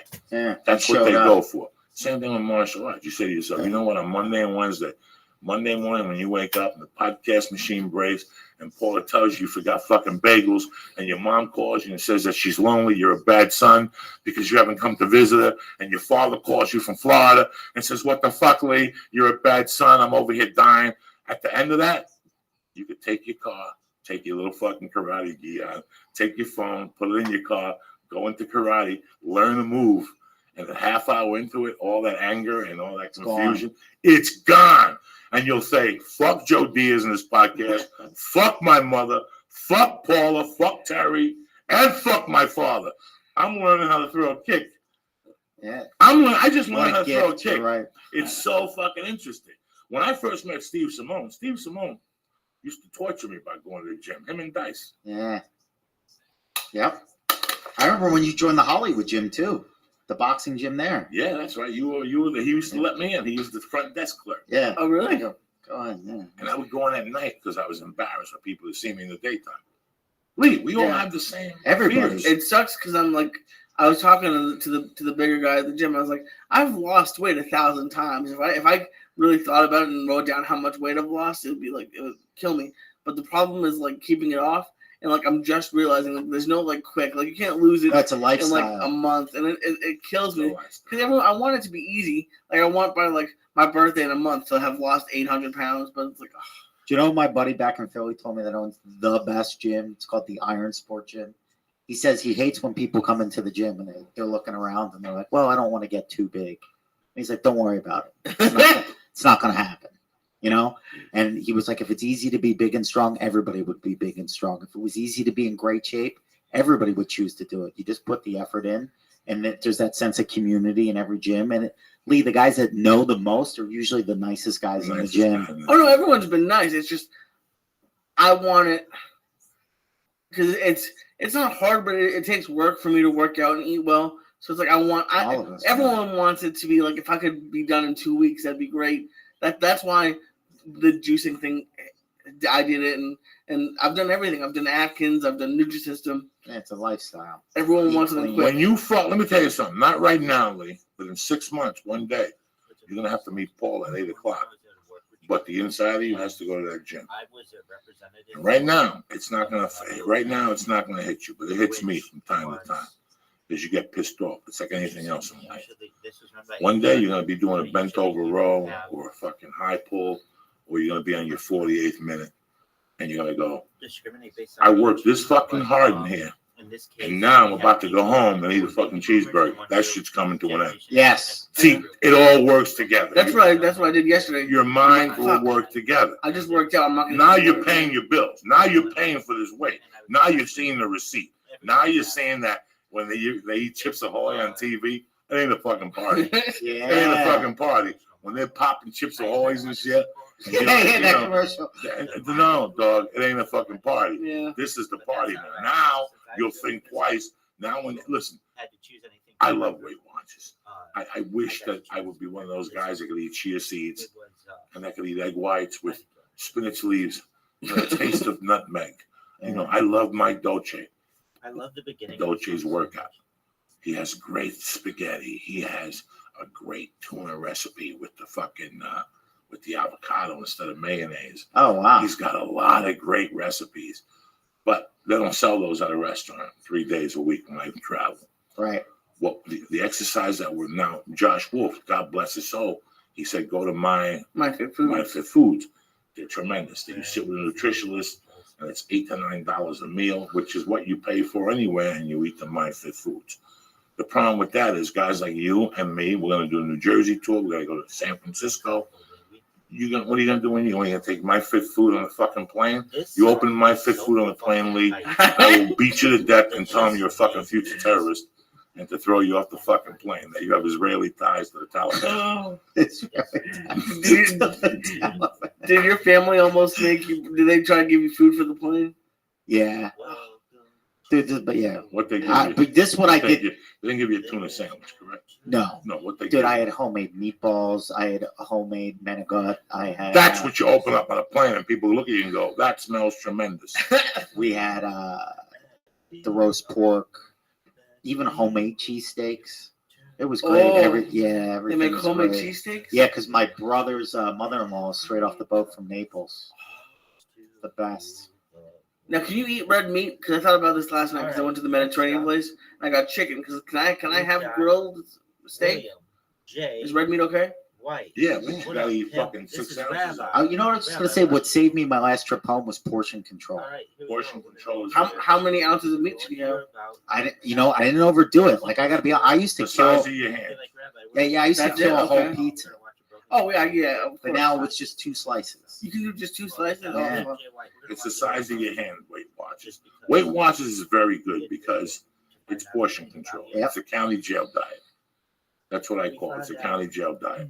So you go to Denny's and you get 2 eggs, toast, home fries, bacon, and 2 pancakes. And that's a great breakfast. Right? But after you leave there, what do you look at Steve and go, I'm fucking full. Yeah. And you realize you didn't need all that food. I used to eat to the point where I couldn't walk to the car. Yep. I'm not gonna lie though. And so do you, Lee. Yeah, fuck yeah. We eat. No, that's what I'm thinking about. And I eat so fast. Anyway, My knock is I eat too fast. Me too. So I eat 3/4 of the meal and I'm full, and I eat it. No. And then you realize, Weight Watchers makes you realize that you take that piece of salmon, cut it in half, You're good. and you take one piece of bread and throw it away, and you take the cheese off that. Because even ketchup has calories in it. Fuck yeah. You know, sugary. all that shit you could do without. You know, listen, I love Subway. I love the veggie and cheese from Subway. My Subway sandwich is a foot-long veggie and cheese with the chips and the soup and the cookie and 10 gallons of those sodas. Yeah. There's nothing like that. But you know what? Buy a 6-inch and just leave. Yep. Yeah. Get a 6-inch and just walk out of there and eat it. And you'll go, I'm fucking hungry. And no, I don't need it. You realize you don't need it. Yeah. You know, when you go to Big Mac, you get a Big Mac, the double fries, the Right, soda. that's how they kill you. Some nuggets on the side. Some nuggets. You know what? Go to In-N-Out House. Go to In-N-Out Burger. They have the cheeseburger. It's 8 points with the cheese, with no mayonnaise and no sauce on it. Yep. And you get a half order of fries. It's 6 points because the whole container is 12. And a Diet Coke, and you're solid. Even a water, and you're solid. Yeah. So you could always kill your cravings. Yes. You know, you could always kill your cravings. You know Yeah, what? and you realize you don't need enough. It's just a little taste. I love Oreo cookies, but instead of eating the whole sleeve, because I'll kill a motherfucking sleeve. Yeah. You know what I'm saying? You take one and you make a deal with yourself. You know what's fucked up? At least so far, the more thing I miss most is the diet soda. So that's showing like there must be some chemical. Oh, there's a chemical thing in there. And like that's the part that's been killing me. And I'm like, that maybe that's a reason not to go back to it. Because I'm like, fuck. We on the way home, you stop at Gelson's at Rouse and get yourself. Today we're gonna do everything. You pick me up at 9. We'll go to Cowbell Play. It's gonna cost you a couple of yards today, but don't worry about none. We're gonna go over to this place over here because even that Fit Protein, we'll just get you a little protein powder in a container. Okay. And you put the protein powder in and you take it with you. And as soon as you finish at the gym, you fill it with water and you shake it up. Okay. No more milk in your milkshakes. Oh, okay. That's it. That cuts another percentage out. Yeah. And that milkshake, you know, that milkshake is 300 calories. You know, you buy a bunch of apples. My wife's been buying cantaloupe, you know. Yeah, that's another thing. And you've said it before, and it kind of pissed me off when I was talking to people. I was like, oh, I'm going to have some fruit. I'm like, don't have fruit, it's sugar. I'm like, well, I think fruit's okay. Like, Whole foods. Let me tell you something about fruit, bro. Eat 2 apples tonight. Number 1, you're going to shit. When you start losing weight, you got to clean that esophagus out. What do you think is in your asshole? What do you think is connecting to that tube? Oh, yeah. Same thing with me. I got bubble gum in there. I got fucking, granola pits. You got everything in your ass, so you got to clean that. I mean, health and Lee, with you're 25. You got the world by the balls. It could either fall apart for you in 8 years because the diabetes will come in or whatever. Yeah. It's a lifestyle. It's a lifestyle that goes with you for a long time. I want chocolate cake every fucking day. I'm a stoner, dog. People say to me, when you're smoking, shut the fuck up. I'm a stoner, motherfucker. Okay? When I eat an edible, I fucking get stoned and I get fucking hungry. Yeah, how do you do it? You just pass through it. You know what? You don't eat anything? Okay, so yesterday, I went in the kitchen and I was fucking stoned to the gills. There was 2 peaches and there was cheese puffs. I had 4 cheese puffs and I had the 2 peaches. That's great. I made a deal with myself. I could have ate the half a bag of cheese puffs. Yeah. Do you follow me? It's all compromises, man. This is all fuck. And I'm still a fat fuck. And what are you going to do? But I know every week I work on it. And every week I get healthier. I drink 22 of these things now. That's great. 22 of these things now a day. That's got to be way better than drinking Diet Coke. Oh, it's 1,000 times There's better. no more white bread in my house. There hasn't been white bread in my house for 3 fucking months. That's great. That helps. I love pasta. I can eat pasta every day, but now all these people are saying pasta stays with you for 80 years. You know what? There's nothing wrong with 6 ounces of pasta. Right. When you go to Original Joe's, how much pasta they give you on the Not side that much, dish? a little mini plate. And you'll live on that, and you get full off that. But me and you, because we're East Coast, homes, we can eat the big bowl of fucking pasta. I think pasta's good for you. Only 4 ounces. Yeah, that's like how they do it in Italy. In Italy, 4 fucking ounces. What's up, Lee? Where's that fucking vapor pen? Who said another Goomy Bear? Was that what you said, Lee? Give me another one. Send me Lou. Where's the music, Lee? Put a little fucking rock. Let me tell you something. Let me tell you what happened yesterday. Yesterday, I was driving, right? And I went to the edible store late night to get Lee his goodies for the day. And as I was pulling back, Elton John was on. A song by the name Harmony. Find Harmony for me. Harmony by Elton John. It's a beautiful day to be alive. Wash your pussy, scrub your feet, paint your toenails. If you're a female, you want your feet looking good. You want somebody to suck your asshole, your feet gotta look fucking impeccable on a Friday. If you're a man, wash those nuts, put some powder in it. Grab your dick, sniff that motherfucker. Make yourself remember what being a man is. Salute the flag. Do everything today. It's fucking Friday. Where's Elton John? Blast that shit. Haven't seen your face for a while. Oh, are you still the same spoiled child? Listen to this piano. Hello.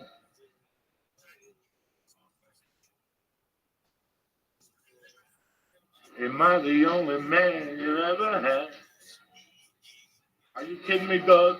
Amazing. Are you fucking kidding me? That you.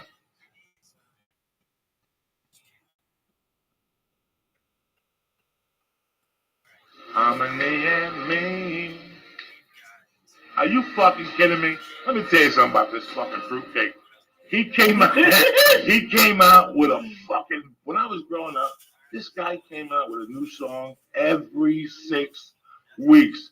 And not some fucking song with black people rapping on it and being cool. This guy went to a pen and pencil. When I was in the 6th, 7th, and 8th grade, Elton John did not stop. He was telling the Beatles to suck his dick. Michael Jackson had to suck his dick and suck his toes. I'm listening to this, and I'm just emotional. I forgot. I'm pissed off at myself for even forgetting Elton John. If you watch, what's the movie that came out about the guy that follows the band and he writes about it? Oh, Almost Famous. When they're on the bus, what's the song? Blue Jean Baby. It never ended, dog. When you were a kid, Philadelphia Freedom. Don't let the sun go down on me. Dude, he killed it.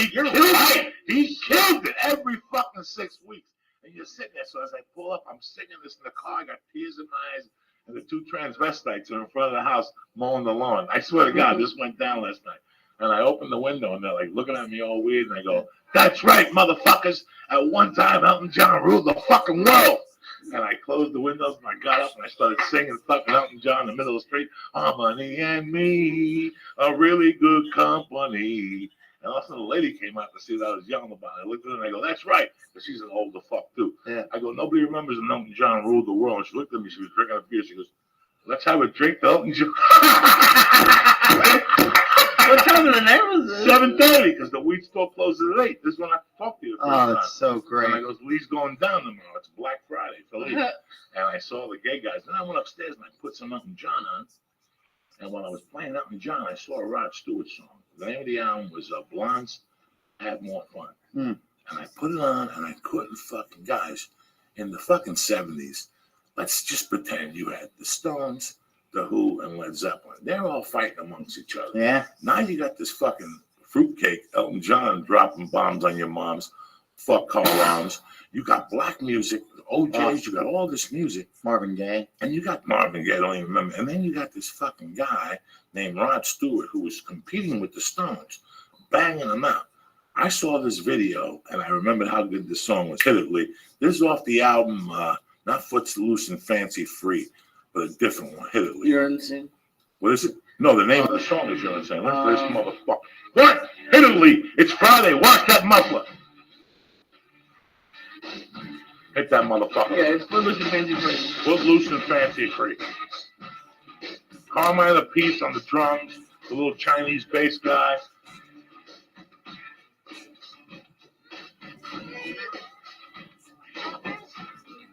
The church motherfuckers dropping on you.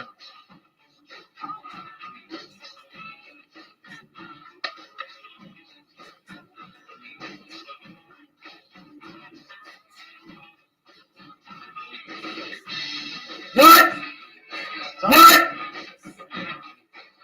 It's almost like hip hop. Oh, this is the early 70s right here.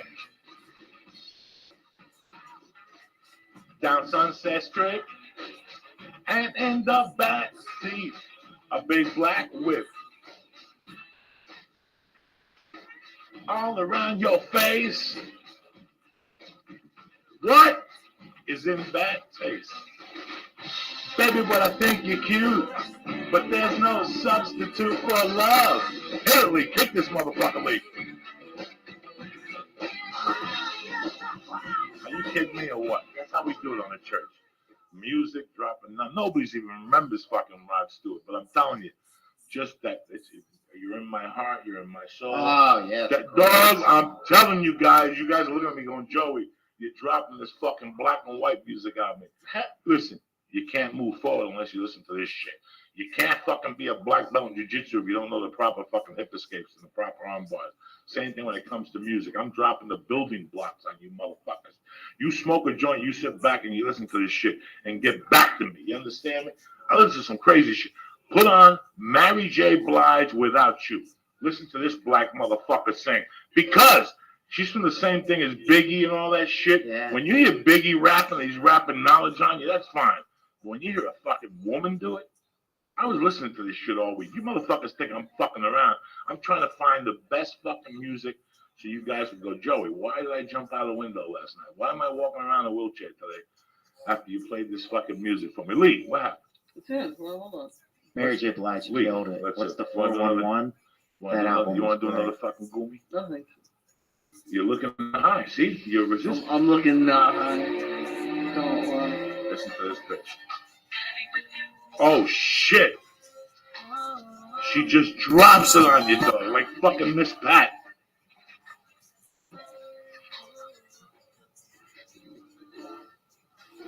This is black chicks, man. They don't fuck around.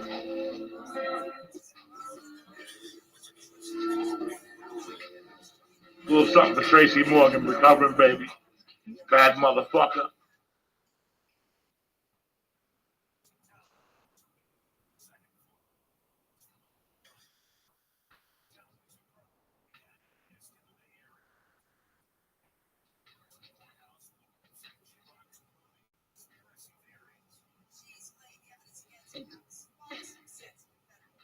How come we're not singing this one, Joey? What bitch? How come we're not singing this one?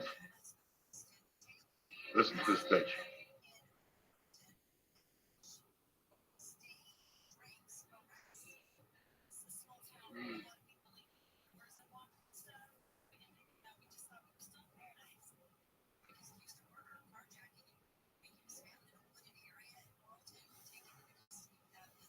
Call the radio. Oh shit. This shit is so loud.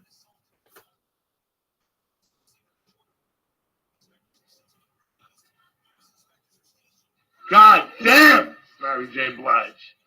Take that shit off before I fucking go out and eat some black pussy. God damn, Mary J. Blige. You brought a tear to my eye. I love all that shit. That's music, man. Why is Mary J. Blige getting emotional? Because did you listen to those fucking lyrics? You gotta read the lyrics to that song. You'll sit there and go, what the fuck? Was she smoking pot with Tupac? I mean, her fucking lip. You gonna go get us a donut, Lee? What? Take the sugar off your fucking... You want a donut? Sure, let's get a donut. I can't have one. Why not? You didn't know. You're Because I Jewish. did a good job. You did what? I did a good job at the gym. So who gives a fuck? You got a little donut, Dunkin' Donuts. You're living like a doctor. It's fucking Friday, Lee. Get the stick out of your ass. Lee, you're doing everything today. Kettlebells, you're jumping off fucking cliffs. Oh, shit. Look at the Lee brought you there. You brought your little chocolate one. I can't because I'll eat the entire box for the rest of this podcast. Go fucking walk to Glendale and back. Nothing wrong with that. When's the last time you walked to Glendale and back? Never. All right, then who the fuck do you think you're dealing with? What's going on with you, baby? So you have this Sunday at the Irvine Improv. Yep, this Sunday, Irvine Improv. Tape it, please. Yeah, I'm taping everything. What happened to the sex from a couple of weeks ago? I got them. How they sounded? I never even heard the Brea How say come that we this did. fucking guy. I got It was terrible. It's fucking guy. God damn it. Give me high. No, I didn't say it was terrible. I just said we want to go for more because we want to make sure that. I know I'm going to get it in La Jolla, but I'm going to record everything. And if I got the recorder, I'm going to record everything forever. How about that? It just makes it easier. High. Did you see him? He fucking, his needle got stuck. What's up, man? So what, you're high, it's Friday. Yeah. What else are you gonna do today? What are we gonna do after this? Tell me the truth. I'm gonna go home and go to sleep. No. There's no sleep in your future. What? There's no sleep in your future. Why? I'd get in that kettlebell class. That sounds amazing. 25 years old. That's a game changer. You're 25 years old. What sleep? It's over. You're going to show the youth of America today you're a fucking Jewish savage. You know what it means to be a Jewish savage, though? No. This country has forgotten. You're going to go back to being a Jew, looking at fucking holes. We're going to fuck people, tripping them. We're suing people. We're going back. We're going back because this is bullshit. These motherfucking Jews are confused. The problem with these motherfuckers, these are the worthless fucking Jews. You're the most powerful fucking Jew out there. It's over, Lisa. Since Moses, there hasn't been a fucking Jew like you. You know that? I like it. What's going to be the name of your new CD, my brother? Remember this for when you get sad. That's why I love you. We did a good podcast a couple of weeks ago. You brought me back. Oh, the best. You got me to talk about some shit I hadn't talked about in a long time. And why I hate rich people. Because I was embarrassed as a kid. That was such a great episode. I can't thank you enough for fucking time, man. Finally the book I'm writing is coming into fucking fruition. Oh, that's great. My good friend Jessica, she's an editor. She's a brilliant editor. I mean, and we've been working together. This week we did a 4.5 hour session on Tuesday because with me, the best way to write is for me to outline and just talk to her. And you get other shit. And she's that good that you just hear the stories and bang it out? She types it out, and then we talk about it, and she types it, and then we get together and go over. Caspian, see how you live at Pimp? Dog, you are so hard to hear. Oh, man. Dude, I don't know, is it? I wonder if anybody else can tell. Man, I can't even fucking hear you. Go ahead.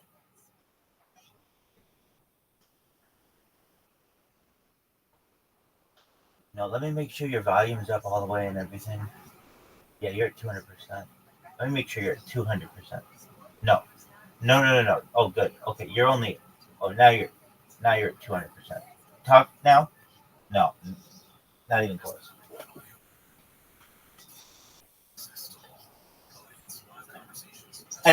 Has anyone else said that they can't hear you?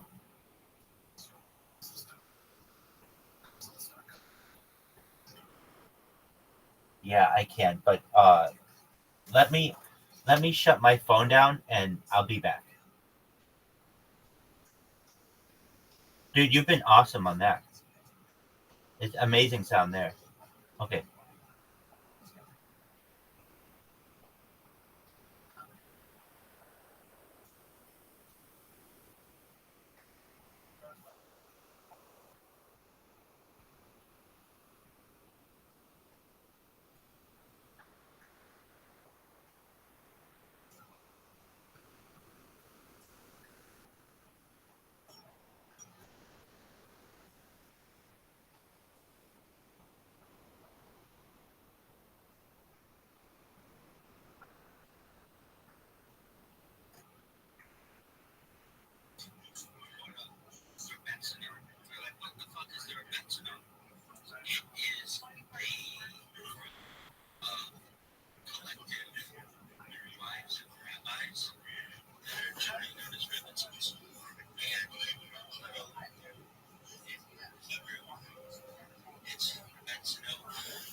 teenagers in one group, Generation X in another group, and I just so happened I was a young manager at the time, and I was the only person in London, and I was asked, everyone was asked to give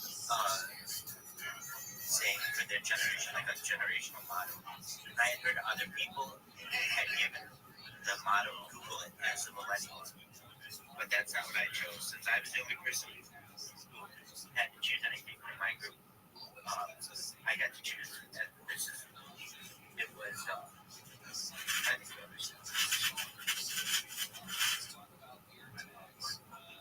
I love the beginning of the song so much.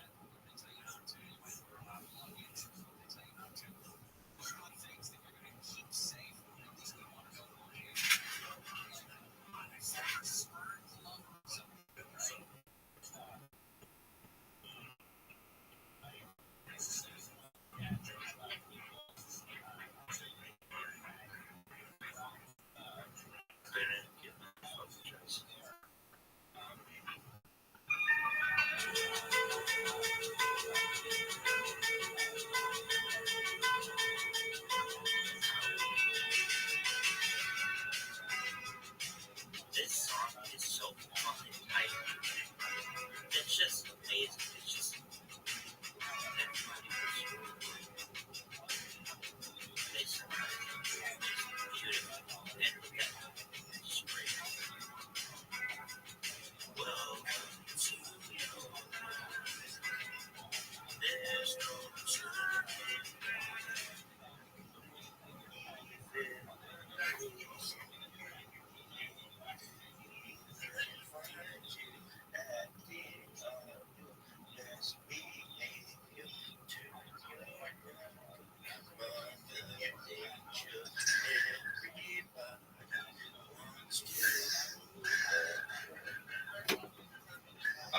Next up, Caspian C, can you speak? Dude, it's so much better. Okay, yeah. I don't know, there was an update to the Telegram app and it works a lot better now. Apologies. Excellent. Who do we have here? Who is this? Snoo. Snoo, you little bitch. How are you, dog? Long time no see. I'm kicking ass, taking names. Everyone missed you, Snoo.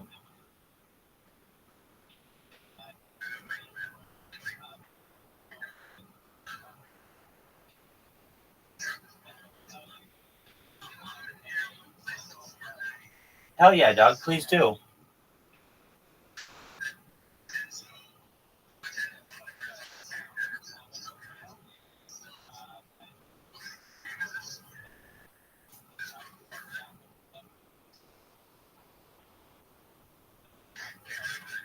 Yeah, baby.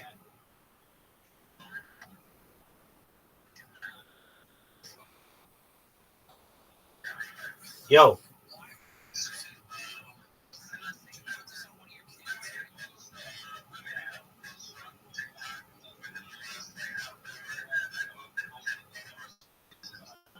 That's phenomenal, dog.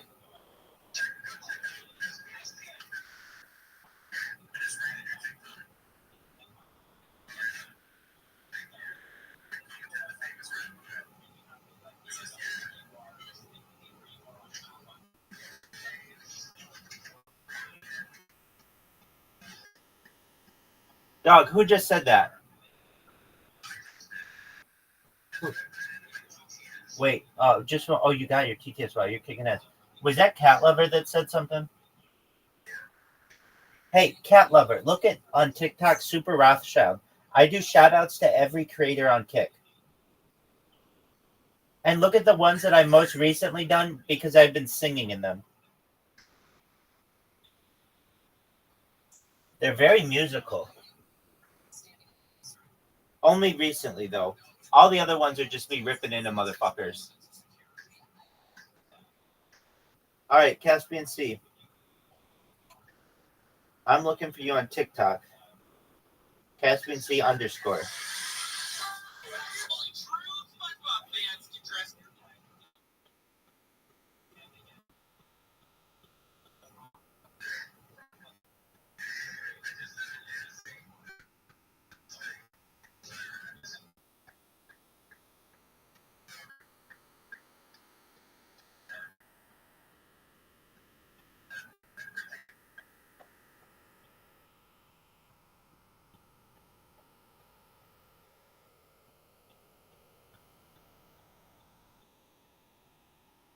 Who's Poo Money Crypto? You're amazing. Thank you.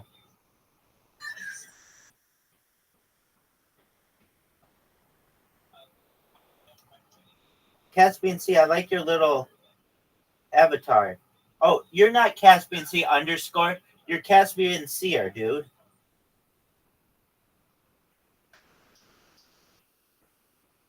Wait, are you Caspian C or Caspian C _? Who's Caspian Seer? Well, I like that one.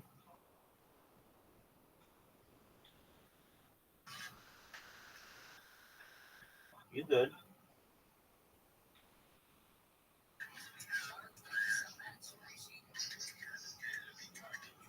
Dog.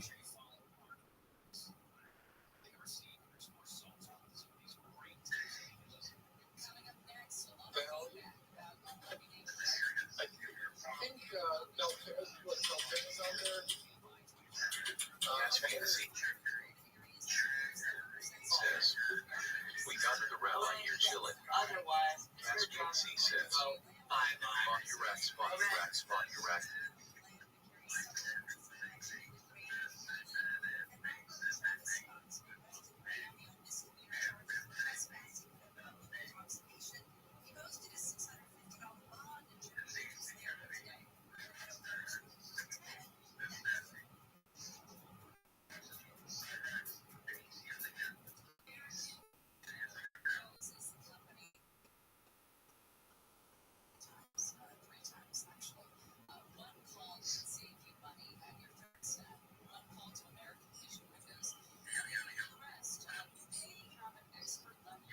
Hey, GB. GB, I have a treat for you. You should go on TikTok and look up Super Rothschild and see that I have been doing shout outs. I've done like a ton of them. Just scroll and you'll see they're really easy to see because I have them all labeled. It's at Super Rothschild, and I'm starting to get big influencers to do shout outs for me or at least interact with my posts.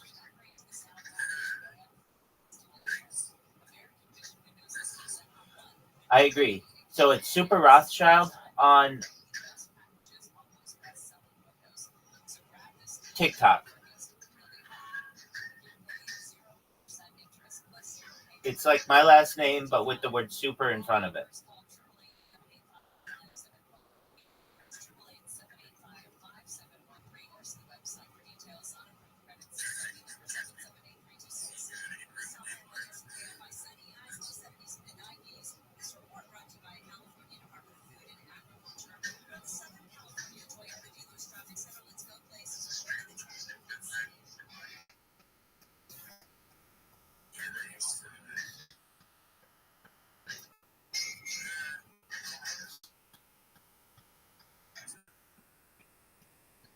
GB, do you see this TikTok?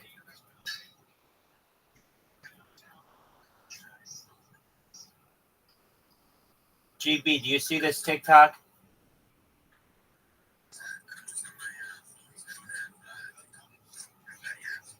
That's okay. You're forgiven. I understand.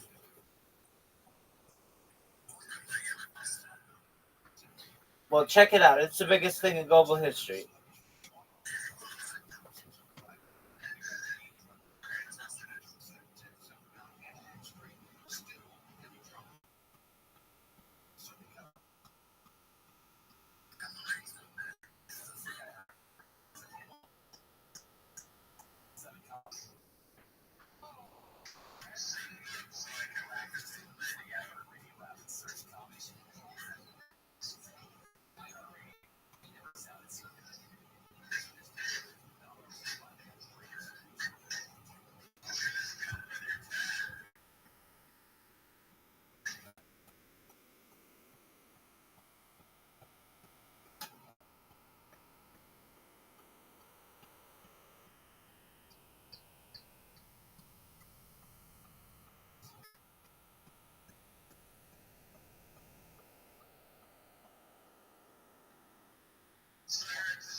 one time my buddy and I went to this festival, and we were on our way back, and we were in just like a beat up old car, and we were watching these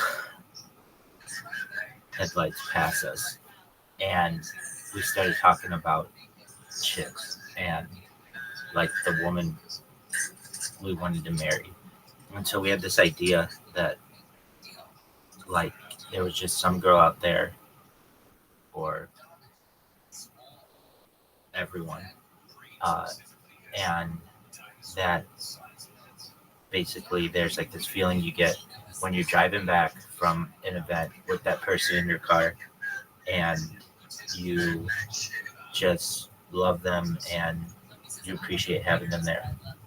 Anyway, so we entitled that moment A Tiny Dancer Song, because I believe that was the song that was on when we were talking about this. Anyway, so then fast forward, and I am playing DD to a bunch of, I think I'm in high school, and I'm playing DD to a bunch of kids in college, and they have just absolutely maxed out all of the seats in the car. We had like 15 people in the vehicle. I think it was 13 in like a little tiny car. And this girl who looked like Kate Hudson and is out there. I believe her name is Lindsay. Anyway, there's a definite Lindsay out there who's also a tiny dance girl. Without getting sidetracked on chicks, a similar incident happened, or event happened, that happened to these young men, happened to everybody's favorite rabbi, allegedly, where it was just like my eyes were open to like, I was hanging out with kids in college and I was in high school, and yeah, I was playing DD, but I was going to huge parties, and I could have been getting smashed if I wanted to, but it just wasn't a good look at the time. It wouldn't have been safe. However, it was just a cool time in my life. So with that, it was something like this, kids. It was something like this.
All right. With that, now what the fuck do we do? Next up, we've got the crypto research, the crypto network, doing crypto research. We're back. We just watched like part of a whole fucking movie. So I don't know if we have time for your Discord. Psych! We have time for everyone's Discord. Dog, you have a huge Discord. Bitch, I don't know why I haven't been living in this motherfucker for a long goddamn time. Check this out. Tim Cook sucks cock. Amazing. Look at this agility on a phone. I've never seen anything. This motherfucker is like a ballerina with thumbs.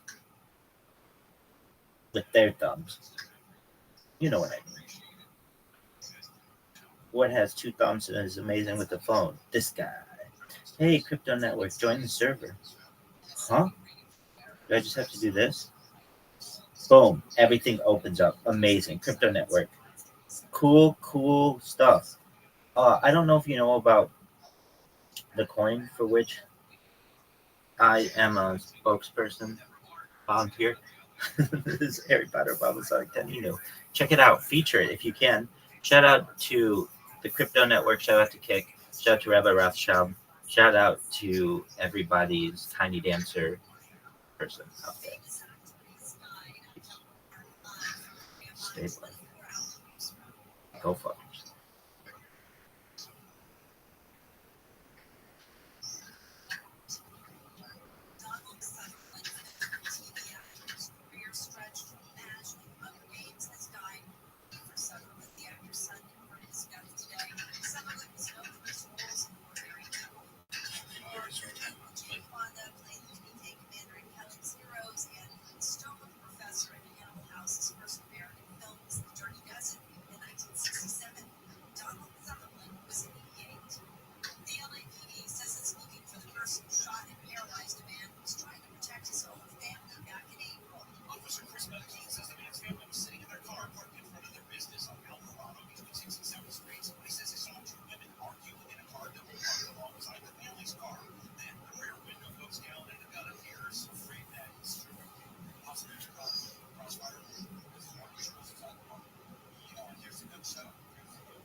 everybody's favorite Rabbi, allegedly, where it was just like my eyes were open, like I was in college, I was in high school, and yeah, I was in TV, but I was going to college parties, and yeah, I could have been getting smashed if I went to, but it just wasn't good look, good sleep.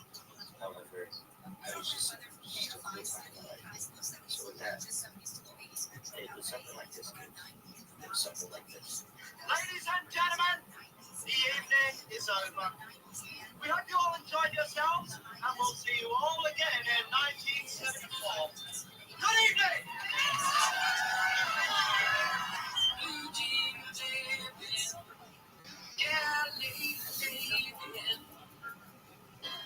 Seems to slow me down. Ballerina, you must have seen her dancing in the sand. Now she's in me, always with me, tiny dance in my hand.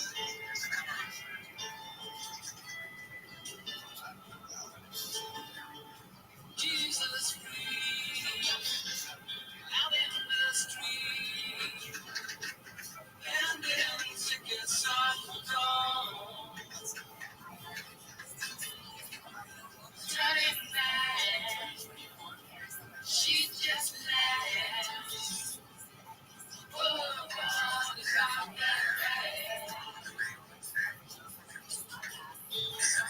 Oh, man, he makes a stand in the auditorium, looking on. She sings her song, the words she knows, till she knows.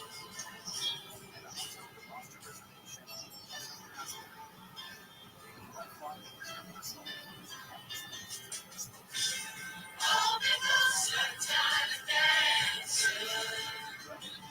I have to go home. Now the headlights on the highway. You are home.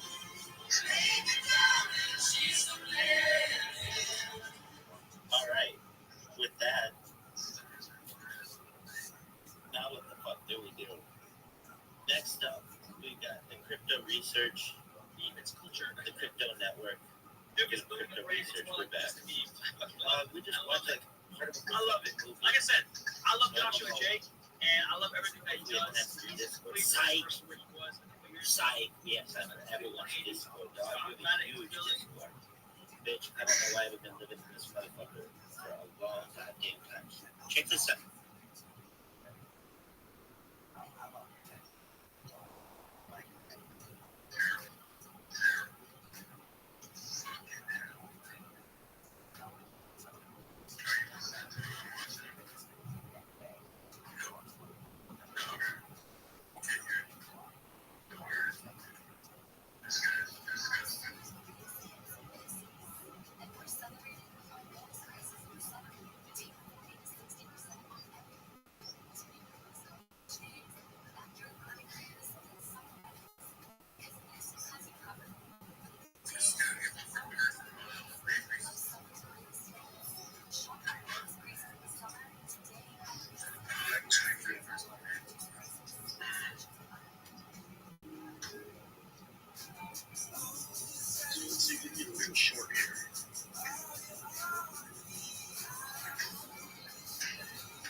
One time I was at a work retreat, and I was a representative for the millennial generation, which was interesting because usually this was run by HR, but usually you don't have, like, you don't discriminate based on age. But in this case, we had people who were baby boomers in one group, Generation X in another group, and I just so happened I was a young manager at the time, and I was the only person in the millennial group. And I was asked, everyone was asked to give saying for their generation, like a generational motto. And I had heard other people had given the motto Google it as the millennial. But that's not what I chose. Since I was the only person who had to choose anything for my group, I got to choose. And this is, it was, I think it was, I love the beginning of the song so much.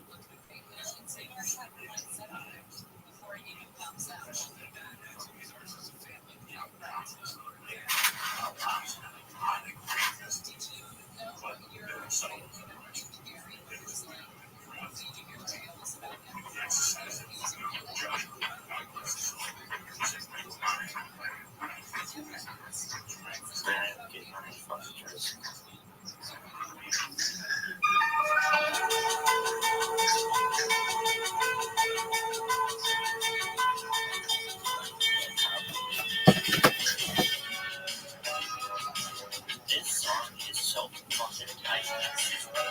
It's just amazing. It's just everybody knows. It's and we got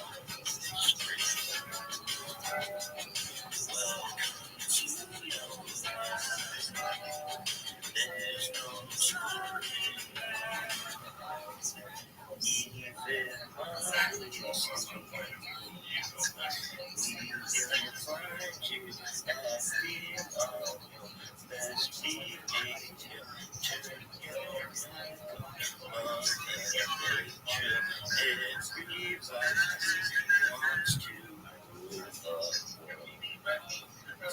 all right, next up, we've got William J. White. What up, Tim? This is Rabbi. Rabbi loves you. All right, here we go. We're going to go over here. We're going to your about nothing, but there's a Discord. If you're like, Rabbi, where are we going now? Oh, we're going to watch a broken link for Discord. Why? Just everything sucks. Well, with that, William J. White, we're going to watch a little more of you, just because we didn't really get to find out anything about you. We found out that something inside of your computer. We found out you like white chairs. We found out that you like to dance. So that's cool. That's enough about you. That's what we find out about. The tape, we're fresh out the box. You can hear our sound 4 blocks and blocks. That is brilliant. Brilliant. Good. Brilliant. Where's the beat? Unfucking believable, man. Where's the piece reference? Stay black. Go fuck yourself. God damn it, dude. I always fuck this thing up. It's a beautiful stuff. I was at a work retreat, and I was a representative for the millennial generation, which was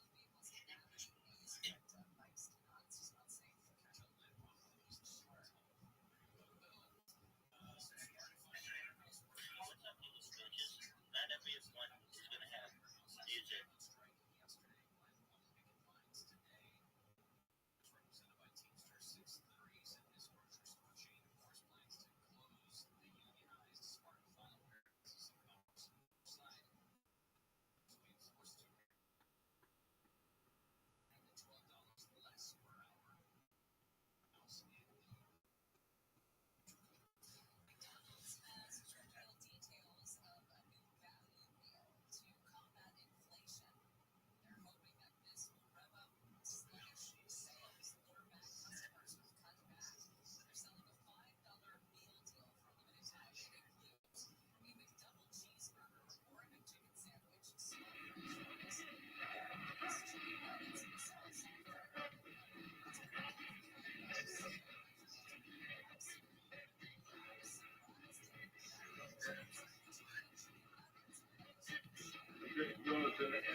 We break through needles. There's 3 of us, but we're not the Beatles.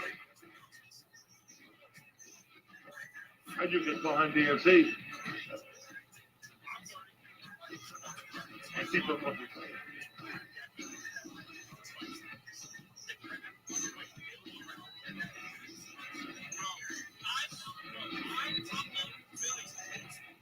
We rock our core.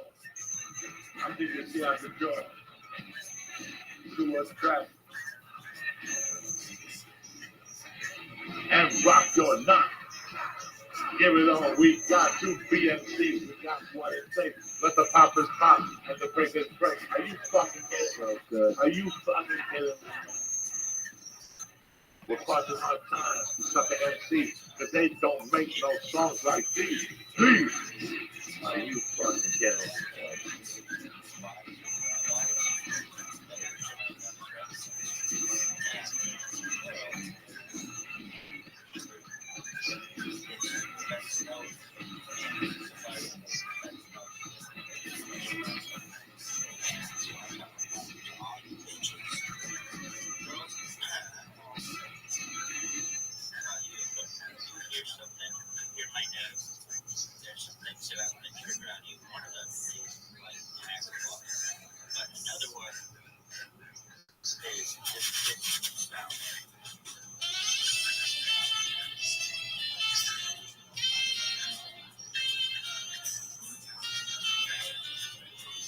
This show is brought to you by Dutch Star.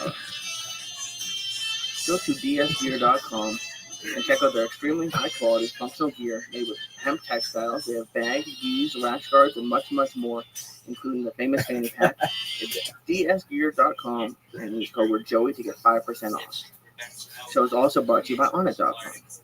Go to Onnit.com and use code word church to save 10% on all of their amazing optimization products like Alpha Brain, New Mood, Synthetic Immune, and Stream Tech Support.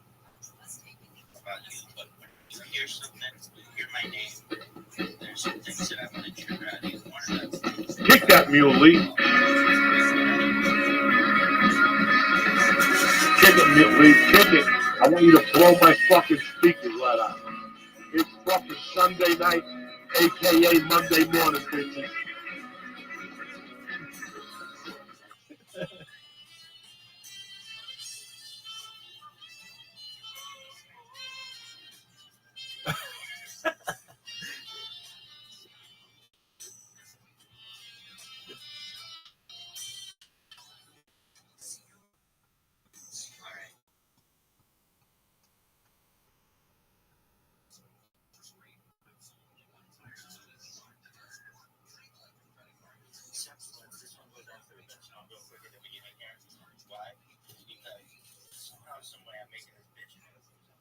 We're an American man.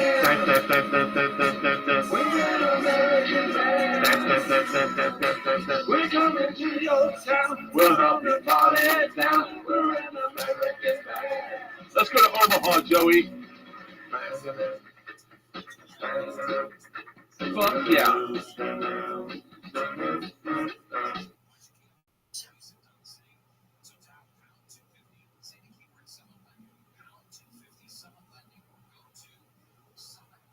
Oh shit, that's a fucking great jam. And it's weird because you think, is that the one that, no, it's the other one. Black Betty, you think it's the Allman Brothers. Oh, Black Betty's, I came on the stage to Black Betty for fucking 4 years. That is such a, I hear that and I get chills. Now, who sings that? Ram Jam. Ram Jam. They're out of Jacksonville. Or maybe they're not out of Jacksonville, but I always got that, like when you watch their the video, they're in like in front of just an old redneck 2-story White House and just bell bottoms and fucking 1970s. Real simple song. Oh, I fucking love it. I love Black Betty.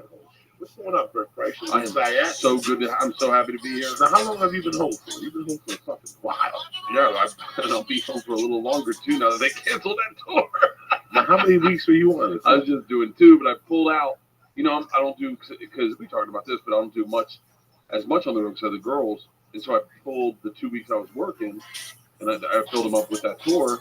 And so the other weeks I had off. So as soon as that tour went away, I couldn't refill those weeks. Now, what were the other weeks? What were the other dates you had on the hospital? I was doing Seattle, Portland, Red Rocks. Red Rocks is the one that bums me out because I really wanted to do Red Rocks. Yeah, but it would have been sadder doing Red Rocks with 1,500 people. This is what I was saying about it, Joey. You know what it was? The comics that are on it are all fantastic comics, but they're not, the people that go to that show aren't comedy fans, they're event comedy fans. Like Sebastian's a great comic, and comedy fans go see Sebastian. But he's not like a Sam Kinison, Dave Chappelle, Mitch Hedberg. Like, his life's really nice and put together, and he does a really great act. And what shocked me, it wasn't just Sebastian, it was Gabriel, it was Segura, it was Jim Jeffries. I mean, you have all these people, and you couldn't chop up the ticket. I really thought, I had mixed feelings. I thought that, listen, let me tell you something. Before I got to the comedy, I'm going to tell you something right off the bat. This is how I thought comedy worked. You went to the fucking movies. The movie was sold out. And you and your girlfriend were sitting with your dick in your hand. You called the other movie theater that sold out, but you look across the street, there's a fucking comedy club. And you walk across the street, and it's $20 to get in, a 2-drink minimum. You go in there, you don't know who the comic is. You laugh your fucking ass off, you smoke cigarettes. It's one of those things. It became a business now. Yeah. Like, it's become a big-time business now. It's 2 drinks. They want to do 4 shows a night. They want to do all this stuff. So now they got ticket surcharges where all of a sudden ticket surcharges, $3 on every ticket. On every fucking ticket that us as comedians don't see a dime of. Yeah. Not a fucking dime of.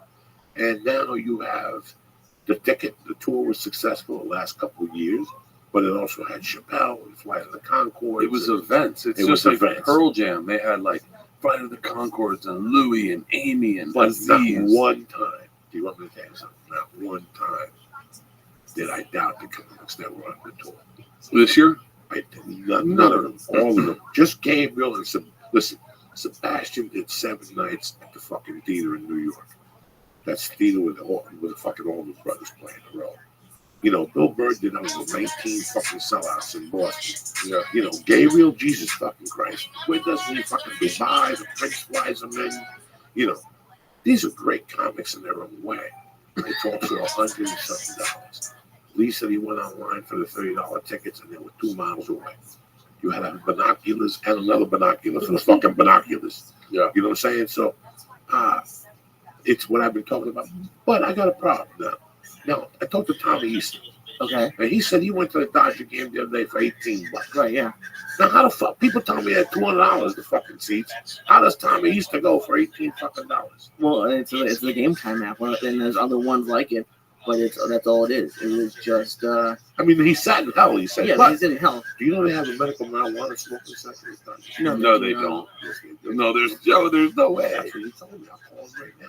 Are you serious? Yeah. If they have a smoking section and a medical, I mean, you got to walk 8 miles. By the time you get there, you're like, we might as well leave. We're by the bus station. We're all the way from Silver Lake. Yeah, we're in Silver Lake already. So I heard there's a medical marijuana fucking no smoke. Listen, you're gonna spark up at a fucking game anyway. There's nothing worse. You wouldn't be too nervous at a baseball game? Are you fucking kidding me? What's up, gangster? I remember going to a Yankee game one time and looking down and seeing. How you living?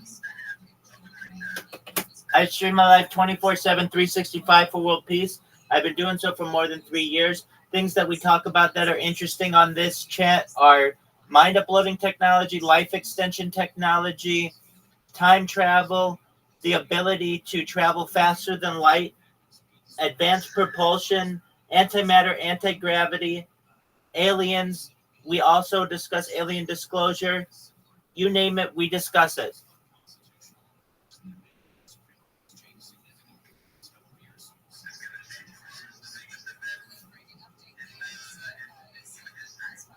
Absolutely. Data is Earth's #1 resource. That's not Rabbi saying that. That's The Economist magazine. They stated that in the year 2018. I have more data on the internet than any person in global history. If you listen to what Bill Gates stated in the 1990s when he coined the phrase, content is king, Whatever person has content perhaps may one day be king, and I have more content than any person in global history. You can see my life live recorded on at any given time at least 6 different YouTubes, but I'm live on 33 different platforms. It's more platforms than any person in global history. You name it, I'm live on it. I'm live on Caffeine, D-Live, Trovo. I'm live on Rumble. I'm live on X. I'm live on Instagram, TikTok. I'm live on multiple Discords. I'm live in multiple Telegrams. It's the biggest event ever.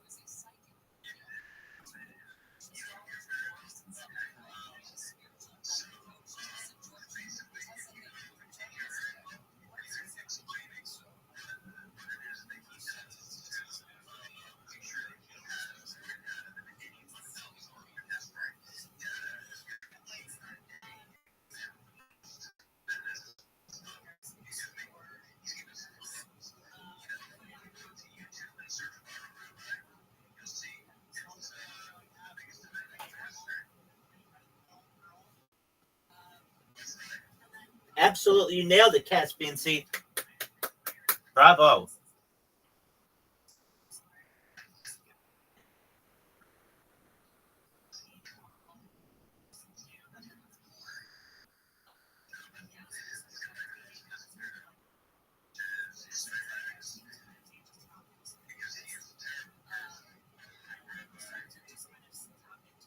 I appreciate that.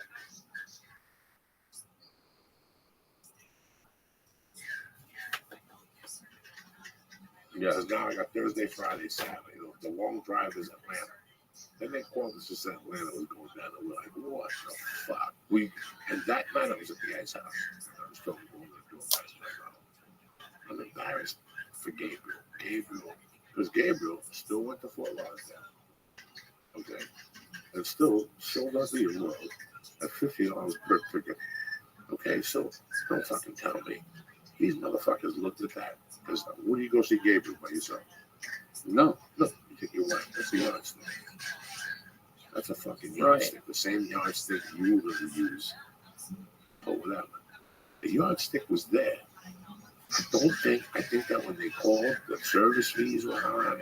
We're done. It was like $130 a ticket, right? I think there was a lot of variables. I think the other thing was, for me, I think it was late in the season. I think it's late in the season. Right now, Bert Kreischer is not thinking about anything. Right now, in 2 or 3 days, both of your girls go to school. Sure. You know, that's another fact. Yeah, I mean, who knows? It's an election year. Who the fuck knows? Yeah. Who the fuck knows? What I do know is that what comedy club do you go to that's empty now? None. Yeah. Even the Comedy Store sells out on fucking Tuesday nights. You know, Flappers is doing great. Fucking the Ice House is doing great. Comedy's on the way up. So this is why this whole tour is so very unexplainable. It's so very like, wait a second, what are we doing wrong here? So where's the fault go? Like, who fucked it up? Nobody fucked it up. It's everybody's fault. It's not a comedian's fault. No, it's not the comedian's fault. Marketing's fault, maybe. It's there's a lot of things at fault here. Do you want me to tell you something? I think that people go to comedy shows again. People are going to comedy shows. Fucking, and I talk to people all the time. They go see me, you know, they go see Segura, they go see Duncan, they go see and Kate Quigley. And here's what I think it is. That's a lot of money. Let's just say you're going to get $100 ticket. I'm sure there's more, there's less expensive than that. But for $5, that means you could have gone and seen any of you guys 5 times and seen an hour. So do you think? Oh, that's a good point, Lee. So theoretically, if I'm understanding what you're saying, when they first did this tour, the people were getting like comedy was on the right upswing where they're like, "Shut up, comedy's great again." Oh fuck, I can see everyone I want to see in one night. As opposed to now, comedy's in the upswing, it's doing well, and now everyone's like, "Fuck that! I'm going to save all these dollars and see each of these guys do an hour." It's almost like a more comedy savvy crowds are like, "I'd rather go see Joey it's the for coolest 30, thing on earth. Bert for 30, Gabe for 50." You know what I mean? And see them do an hour as opposed to see Joey do bingo, bango, bongo. 15 up front, Bert do 10, Tom Segura do 12, Eliza do 15. You know what I mean? Now, because of my logic that I explained to you that I've always thought movies, I beg the agents to keep the ticket. You know what would be amazing, Caspian Sea? Then one day I go to I keep bailing. You know how like you're doing a video on a video? Yeah, if you just had people continue doing that, fucking end with numbers, guys. I just want you to know that indefinitely.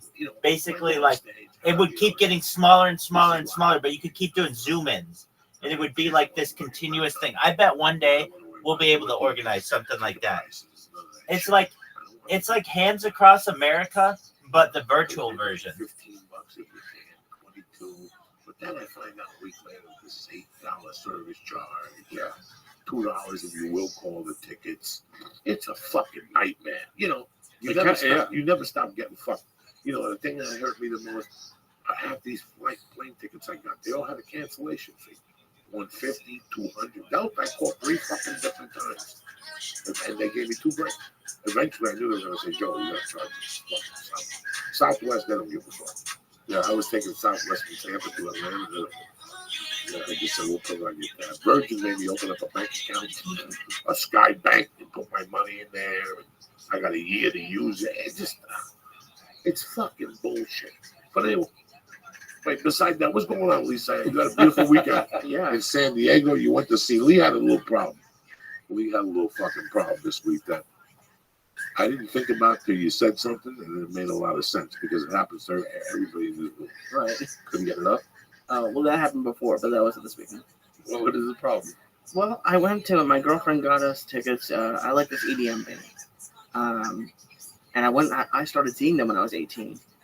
And I've seen them probably over 15, 20 times. And we went down there, and within 10 minutes, we were both looking at each other like, this isn't our, this wasn't her scene to begin with. She's just being a nice person and going because I like it. These people, it's people, Joey, who I feel like if you went in there, it would be the best YouTube video because it's everyone doing drugs just to do drugs. Like they have the pacifier, they have these lighted finger gloves that they were just doing in front of someone's face as they were supposedly tripping. And I was on 800 milligrams, and I was laughing in their face because they were doing like little light fingers. But basically, my problem, I told you the next morning, and I don't know if it's age or maybe I just outgrew it. I'll listen to them in the car, and I like going if there's like an up. Like I saw them in LA, and I could sit down and really watch the light show, and that was cool. But to be in a pit and like when you say jumping up and down, doing all that stuff. We left after 15 minutes and got Mexican food and went home. That was our night. Like we went down there for that, and the highlight of the trip by far was the San Diego Zoo. Oh, San Diego Zoo is pretty fucking badass. Oh yeah, it's great and like pretty fucking badass. And we were like, there are kids there, and we were having a better time than the kids. We were taking pictures. There's pandas. We went and saw the monkeys. Now that would be a fun place to take these mushroom chocolates, I think, or something. The condor is pretty fucking badass at the San Diego Zoo. I didn't see the condor. Condor is fucking insane. You're like, that looks like it's not even a real animal. Just like I want to say it's like a 12-foot wingspan, just like a fucking pterodactyl. It's insane. Thursday I went to the LA Zoo. What a dump! What a fucking dump that is. What a dump. It looks like those animals got hit by a car. They look like rescue animals. Oh my God, the fucking apes. Are they really? That terrible? The fucking alligator had a fungi toenail like I do. It was fucking green and purple. I mean, the snakes are nice. The kid has a great time. It's a great little exercise for an hour and a half. Yeah. It's all uphill, but it's not one of my favorite fucking I'll tell you what's fun. We spent the night at the San Diego Zoo. I saw that you could do that. Oh, it's fucking Isla for her birthday. Found out that you could do that. She's like, that's what I want to do. Yo, you hear the lions roaring at night. It's fucking. It's in what's that? Howl the room. It's like cabins, like tents. And so tents? Yeah, like cabin tents. Tent cabin. It's a tent. And so you're sleeping in the fucking zoo, and you do like a night walk around the zoo. So you go out at night. It's so fucking badass. And they leave some animals out? Is there a fucking fence around you? Yeah. Yeah. You wouldn't do that, Joe? You wouldn't want to do one of those safaris? I couldn't sleep. I couldn't fall asleep. Joey's snoring in the elephant's trying to match him. I couldn't fucking sleep just knowing. Oh, It's so crazy. It's the same now. I mean, it's the same. I don't. What do we have between the street and you? Dude, we spent the night. I spent the night in right on the in Tanzania. We were in Tanzania going into the refuge to do safari, and we spent the night right on the lip of it, and it was so cool. And you could hear lions at night, and it was just, and you knew they could walk up and just walk into your front door, like they could be there. You could open the door and a lion could be there, and you just heard them fucking roaring in the middle of the night. The hyenas going fucking nuts. That shit, that's insane to me. Like the fact that like you could walk outside and a lion could just grab you. Fuck that. Nope. I like animals. I don't really get grabbed by mistake. I know, but the night I spent the night the fucking thing in the tent. That's the night the Mexican groundkeeper drank tequila and he didn't put a rock on the fucking gate. That's the, you know what I'm saying? With yeah. luck. And I gotta wake up next to Timba the lion. I can't do Timba. Have you ever done the one like I don't even know what they have, where you can like drive through and there's just animals roaming around? Oh yeah. Whatever the fuck they do in Jersey, they have that. Where you drive with the window a little open. Nope. No window open. No. Maybe you can, but I'm not opening the window. Fuck that. Here, let me show you. I'll show you a picture of how close I was to a lion. We did it because we did it within an open air tent and just drove all over the fucking, literally into the jungle. And there's a lion, not even shitting you, probably as far as me from that flag, probably double that. But he's just sitting there and it's open air. It's just sitting there staring at you. Thumb, like tail, slapping on the ground just like a fucking cat. No. You couldn't do it? Right? No, I don't think so. I'll show you a picture. It was fucking insane. I don't like when there's like a stray dog on my street. It freaks me out a little bit. I get fucked up when I see a pigeon. I know the pigeons in my neighborhood. They're all fucked up. I see a pigeon from outside a different neighborhood. I get all nervous and shit. I hate fucking pigeons. I don't know. Well, I mean, because Joey, you don't go to concerts anymore. Just going back to what happened at my concert. No. It's interesting that you said it to me. It's interesting that you copped to it. A lot of people couldn't cop to it. I don't know. I used to go to concerts to see different bands. And I'm not going to lie, nobody, they would never like bar bands. At that age, I would just go see the bands in the garden or the Nassau Coliseum or the places like that. But I think once I turned about 20, was when I would get to a concert and ask myself, what the fuck am I doing? Like once they played the song I wanted to hear, I gotta get the fuck out of here. Yeah, I left people like Judas Priest. I left people at concerts, but my biggest ever was when I left Dan Murray at the Rolling Stones at the Hollywood Bowl. And listen, who walks out of fucking like 10th row seat tickets and just walks from left to right? Yeah, like that's the shit that I was working myself. That's why the last year and a half I was going to a UFC show. Yeah, because I'm to the point where I can't sit there no more. I can't sit there. And it started when I was 20 in places. I'm going to see, you know what concert I enjoyed, like Don Henley at Phillies Green in '95. That was one concert I enjoyed because it was easy drive. It was an easy walk.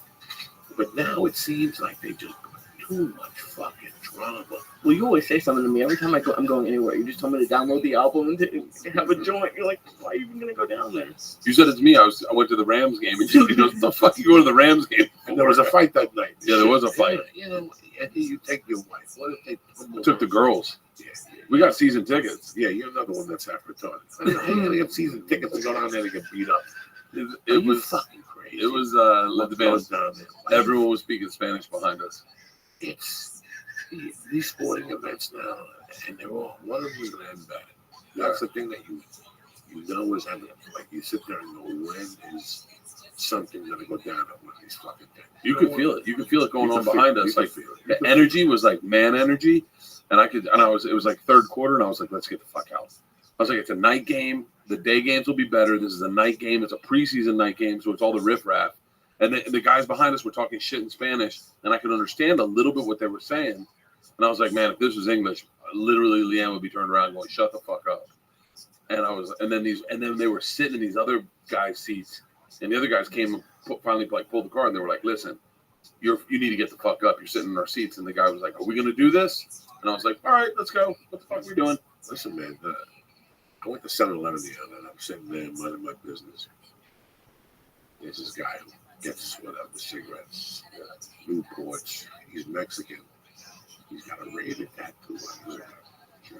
And then a rated tattoo on his side. Like he's got the helmets on his head. But here's what gets even beauty on his head. It says Raiders. And I'm looking at this guy and I'm like, that's who Bert sat next to at that fucking game. I mean, and I'm not judging nobody, but, you know, I can't. And at one point, you're like, Joey, you're very negative because you look at the outcome. You think about the moves. Okay, I'm going to go down. First off, it's fucking 45 fucking minutes. And these jamokes aren't used to going into a stadium and coming out of a stadium. Yeah. So that's an extra fucking 42 minutes to go in. Then I'm going to walk up there and I'm going to sit next to fucking, God knows who. Because these people have been waiting for the fucking Rams. I would have gave up after 2 years. I'm done. I'll go fucking watch ping pong on DirecTV or something. Yeah. And then, we were talking about today how they're gentrifying that area. And they closed the Hollywood Bowl because it was so fucking bad. Not the Hollywood Bowl, the Hollywood track. What was the name? Yeah. That's where they're putting the fucking stadium. They're going from one bad area, to the other in Englewood. Yeah. This does not. I used to love going to that track on Friday nights. Oh, the $1 beer, $1 to get $1 hot dog. $1 hot dog. I used to love that fucking Until you got to walk to your car. Yeah. Because you win $20.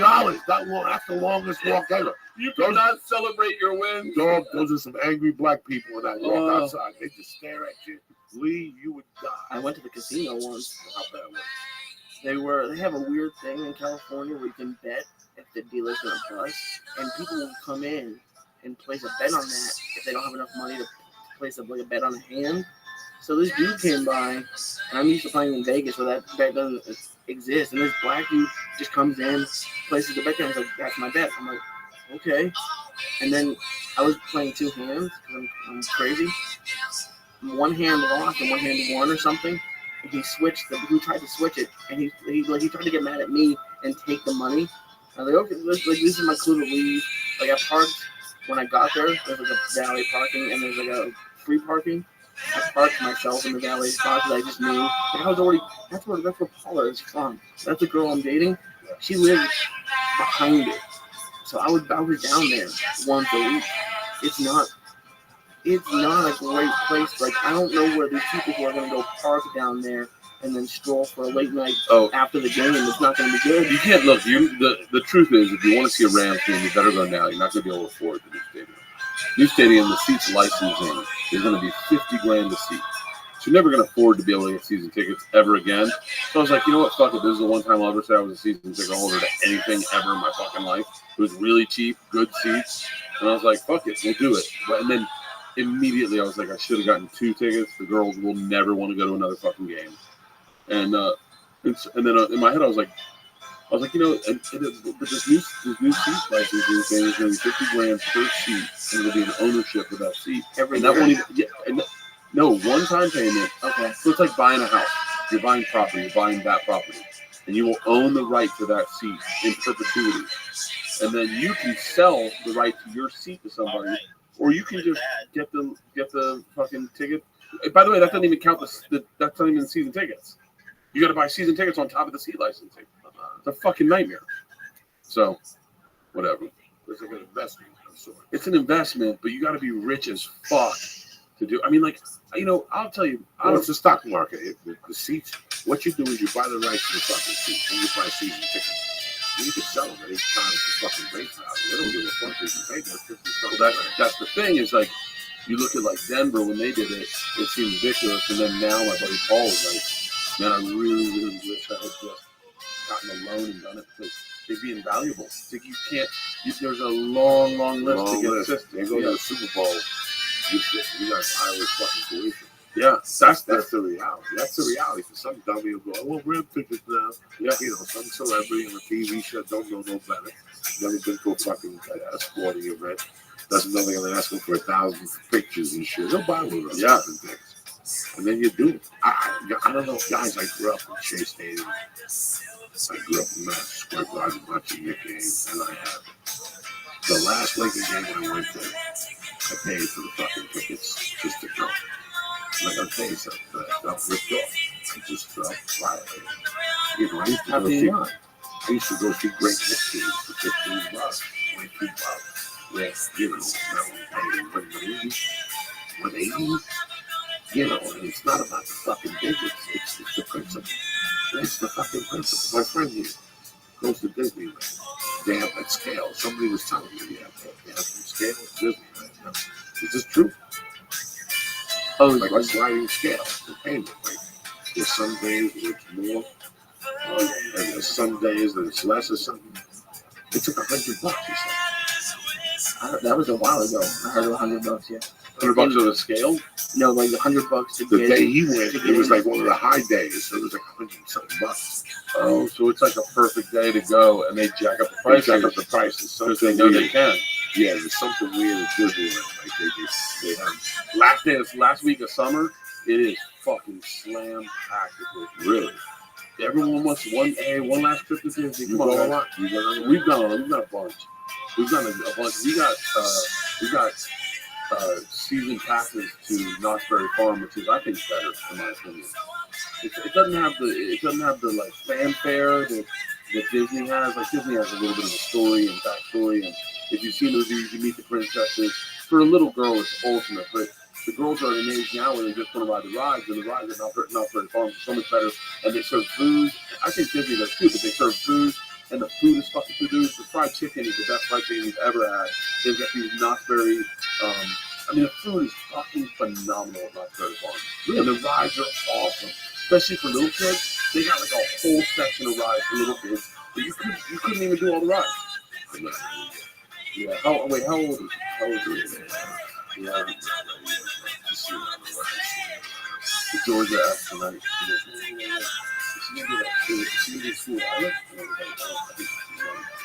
She's like, wait, how old is she? Georgia was trying to do the math. She was like, I think she's 5, Dad. And I was like, she's not 5. She's supposed to be 4, so we're doing yeah. Starts at 95. Starts at 119, and that's when it starts at. So on some days, like middle of the week, you start at 95, and on the weekends, it can start at 119. I'll tell you what, one of the best trips I ever had to Disney. We went down there and it was sold out. It was packed, and they're like, "Yeah, we're not selling tickets." But the girls were so young they didn't know the difference between Disney and Disney, like Disney Walk. You know, like the shop outside. Right, yeah. So we just took them to the shop, bought a couple nightgowns, bought them a fucking princess, had drinks, had dinner, and drove home. They were like, "That's Disney." We're like, "Yeah, girls, enjoy it." That's it. It's amazing you juggle this bad shit. I said it to me the other day. I'm all I fucking I know how the fuck I do it. I don't know how because you do it the way I do it. Like me and you are the same. This Simmons, he was like, I go, how do you go do sex and then wake up with the kids? And he was like, I don't. He's like, I sleep till 10, no one bothers me. I'm a dad, and that's my job is to work, and that's my job is to do sex, and that's it. I'm sure he said it differently, but that was what I got out of it. But me and you are still juggling like the go do sex, come home, get up at 6 a.m, be awake, get everyone going, and go back. Maybe I take a nap for me at like noon. I go work out. I fucking take meetings, do a podcast. Like it's hard as fuck, man. It really is. It's like people go look at Lou's trajectory of success. I gotta be honest with you, and I think Lou would say the same thing. He didn't start really getting successful until he got out of his marriage. Because in that marriage, if you have a person saying to you, hey, you got to be responsible for this and this and this, it's really hard to justify doing a 10-minute spot, 15-minute spot in the OR and missing dinner, or not being available for dinner, or knowing that you won't get up for drop off because you're not going to get home until 2 a.m. or 1 a.m. See, for me, I was married, and I didn't give a fuck. I had no idea what marriage was. I had no idea what nothing was. I thought you went home, woke your wife up, stabbed her, and then got up the next morning. Whatever. I didn't know what it was. I don't think Terry would never say anything to me about my schedule. Yeah. I just decided this thing that I wanted to do. I just decided I'm going to do this. This is what I'm trying to do. You know, first off, if they leave and I sit there at the computer, the whole time I'm thinking about it, just driving to school. I can have the back. And you know what? I stopped. You know what? I just go with it. Yeah.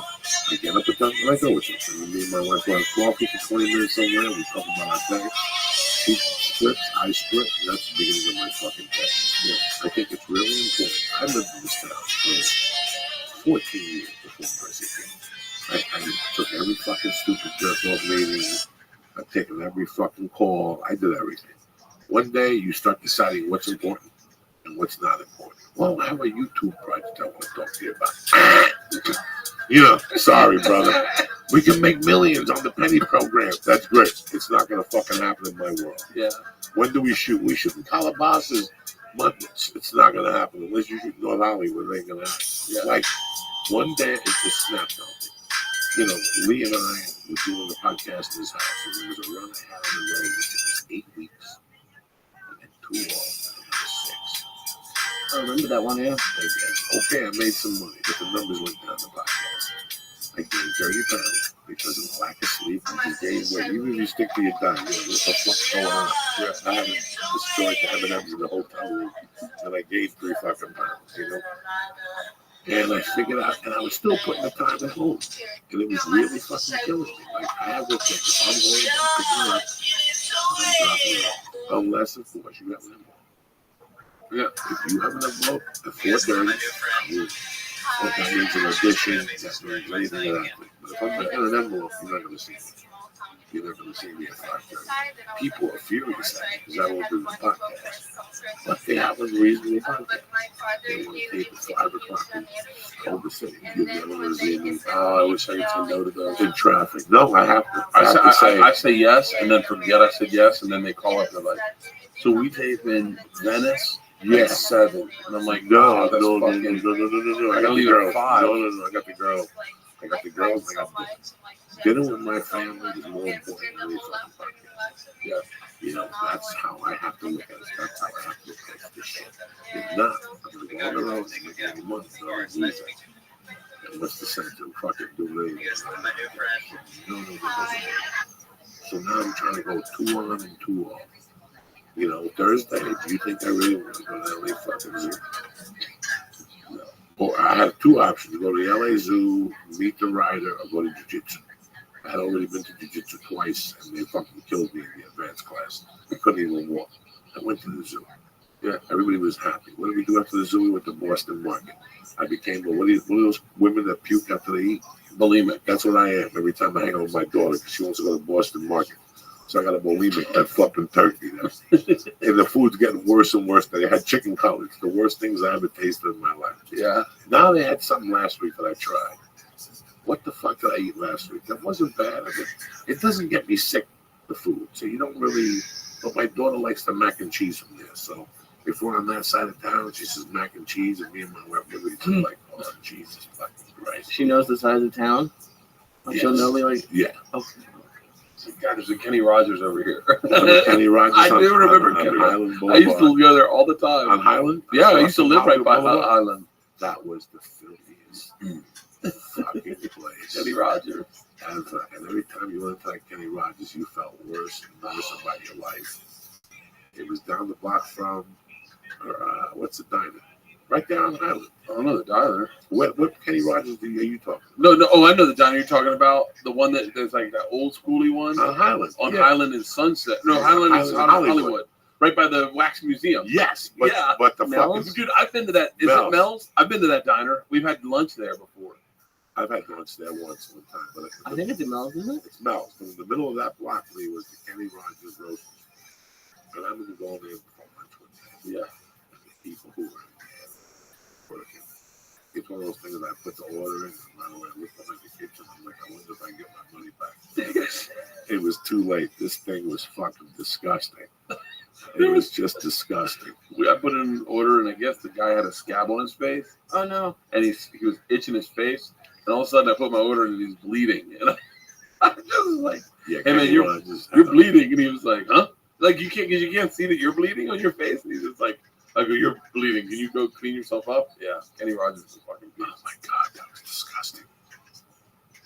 Yeah, it's tough to being a dad and doing all this. But right now, Mercy's at the age where you can, if you dip out for 2 weeks, she notices, but it doesn't affect her. George is at the age right now where it affects her, where she's like, wow, why do you have to, like, she's really excited that tour got canceled. Believe it or not, it affects them because they act different. Yeah. Like they told my wife at school, she goes, this certain day she comes in and she's not the same. Yeah. You know, and Terry goes, that's because he was out of town. He didn't walk or he didn't talk to whatever the fuck it is. So, like I said, I had a child when I was 30 and I wasn't this enthused. Like it seemed more of a chore to me then. And because of that, it meant that I was doing the wrong thing. I was doing all the wrong moves back then. So now it's not a chore to me. I know what I have to do. This last week we had her off. Me and my wife held it together. I would watch her from 9 to 10:30, and then she would come back from yoga. I go to jiu-jitsu, and we come back and we meet, eat something, then I do my fucking thing. Yeah. You know, my agents took me out to dinner the other night, and the whole conversation was about me doing 3 weeks a month. And I was like, guys, it's not going to happen. It's not going to happen. I love doing my podcast. I love focusing on the podcast. I love spending time with my family. I love those weekends off. And I'm 53. When I go out there, I bang it out. Those shows are packed. I got to take a picture of everybody. You do 2 shows on a Friday and Saturday. When I go back to my room, I'm standing there, my feet going into the fucking floor from energy. Yeah. I'm sore. My hips are fucking sore. I got to go back to the room and do mobility fucking drills and take a shower at the end of the night. You know, then you got to fucking get up early and catch the first flight out. All that shit runs on you, man. It builds. It builds. Fuck you. And those fucking planes are filled with malaria and cancer. They got radiation on those fucking planes. You know, it's like smoking 22 cigarettes every time you fly. Really? Yeah. I'll tell you what, I started noticing I was getting bloated in my ankles on planes. That's why you gotta sit there. When you sit there, you gotta do pump legs because the Chinese consider the calf the pump up the bottom half of your body. Really? Yeah, that's why you gotta do that. You gotta do leg raises, like toe raises when you're sitting on a plane. So I'll sit there and every couple of minutes. That's why you get stoned, because you think about it. I've never smoked pot on a plane. No, you don't smoke pot on a plane. You eat a pot cookie and you get on the fucking plane. I gotta try that one When time. you sit down, you get nice and fucking baked. But you do this with your ankles when you get on the plane. And the Chinese, I learned this through acupuncture, they consider the calf is the pump to the lower body. So your ankles won't get fucking swollen. You just like do calf raises? Yeah, right there, right when I'm sitting, right there. I just do this every 22 minutes, and then every 35 minutes I get up and walk to the fucking bathroom. I take my time. Even if I don't have to go to the bathroom, I go to the bathroom. Yeah, because that's why I always sit in 1A, one seat, whatever that first aisle. Yeah. Thing, that's my seat. Bulkhead aisle. That's my I seat. love that seat. That's my seat. That's my seat. I Yeah. don't give a fuck. Frenchman's fuck. And I got direct. I'm watching that bathroom the whole fucking time, and I'm watching that little dirty bitch. And every time she goes to the back, I hit a vapor pen and put it right back down and blow the smoke on the blanket. You got to work it from the legs. I told you I just stopped drinking on planes, right? Yeah, because it calms you down, anxiety. Yeah. I can't imagine getting an anxiety attack on a plane. It's my biggest fear. In my bag, I have Xanax, Valiums, snort. What do you call that shit? Even though I don't use it no more. Cocaine? No, the shit. Oh, nasal spray. Nasal spray. Oh, I have nice. every anti-anxiety thing I can have, just in case. Q-tips. That marijuana never does it. That was the only time I've ever flown on edibles was the last time we went to Austin. I'm gonna do it this time too. So I know, because you do it at 4 a.m.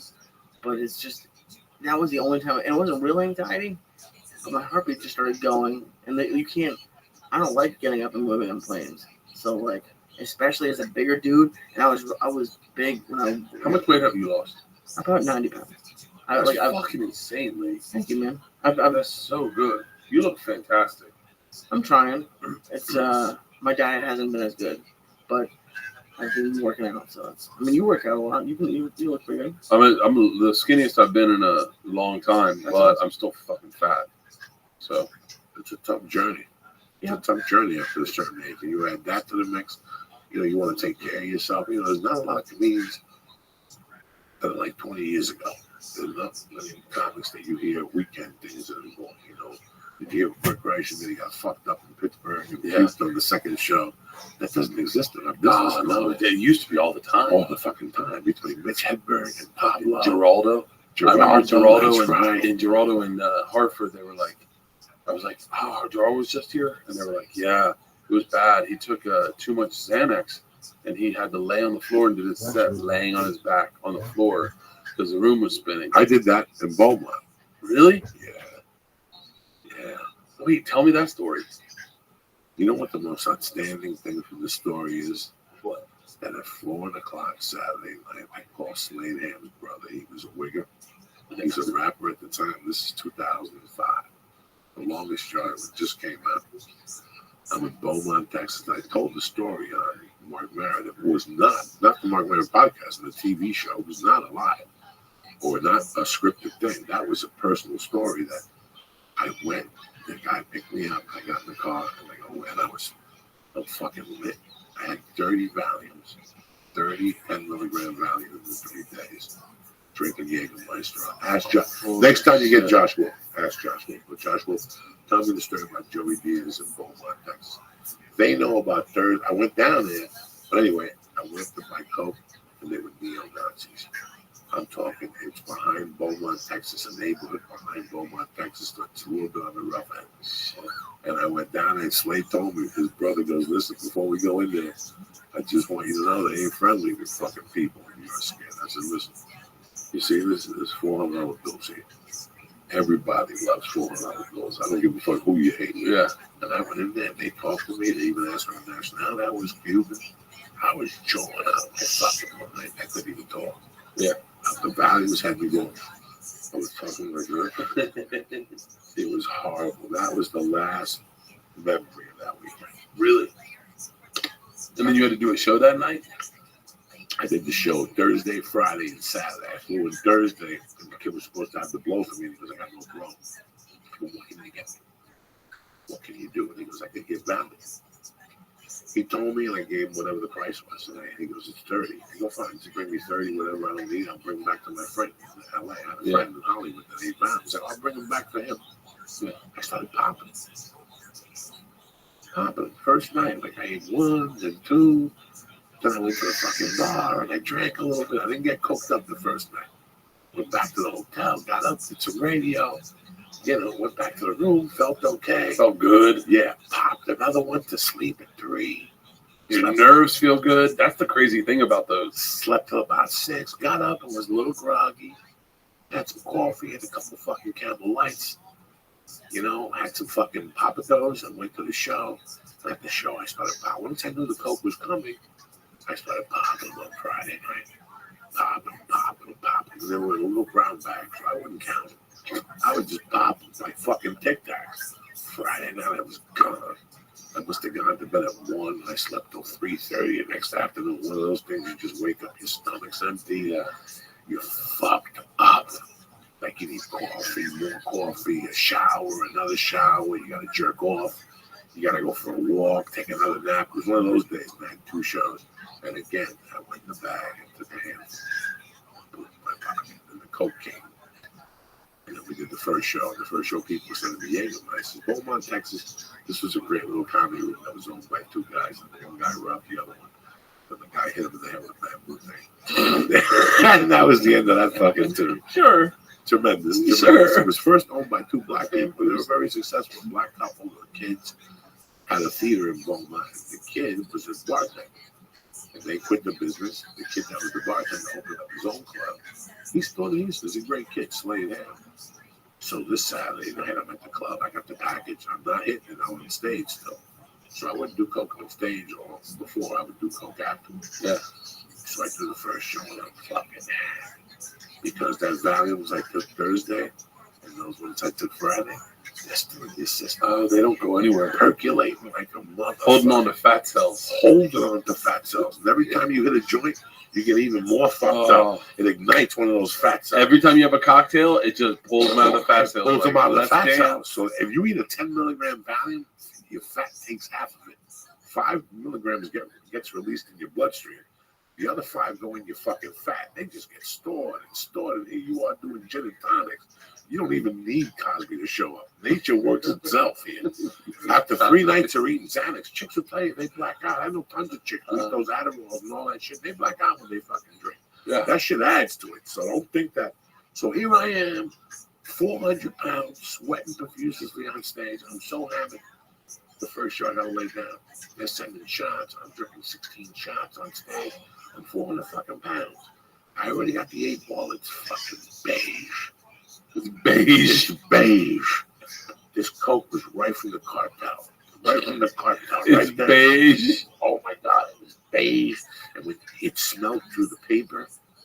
I could smell the fucking ether right through the paper. I was like, oh, this is going to be a good night. I'm going to go back to the hotel room. I'm going to take a fucking... And I had a plane from Houston at like 7:30 in the morning. I'm like, I'm going to fucking snort this fucking 8 ball. I'm going to drink. And all of a sudden, I go to the fucking bathroom. I come out of the bathroom and there's a Broadway.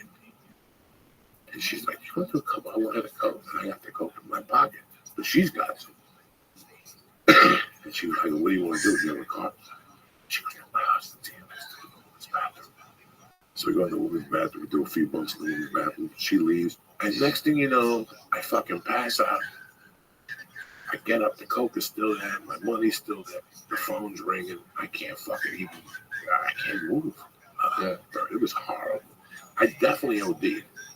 If it wasn't for my blood type and my experience, I would have been dead. Because I remember getting up. I was like, you got to check out and give me $48. And I used to get him like a 50. I go, I couldn't even talk.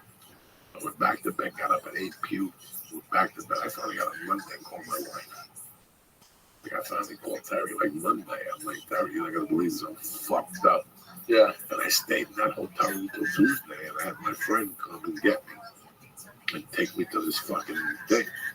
So what happened with the flight? Who knows? I didn't come to till Thursday. I didn't really start talking. Like at 1 minute it was Saturday, and the next minute it was fucking Thursday. Good God. Like that's how fucking deep I was into drugs.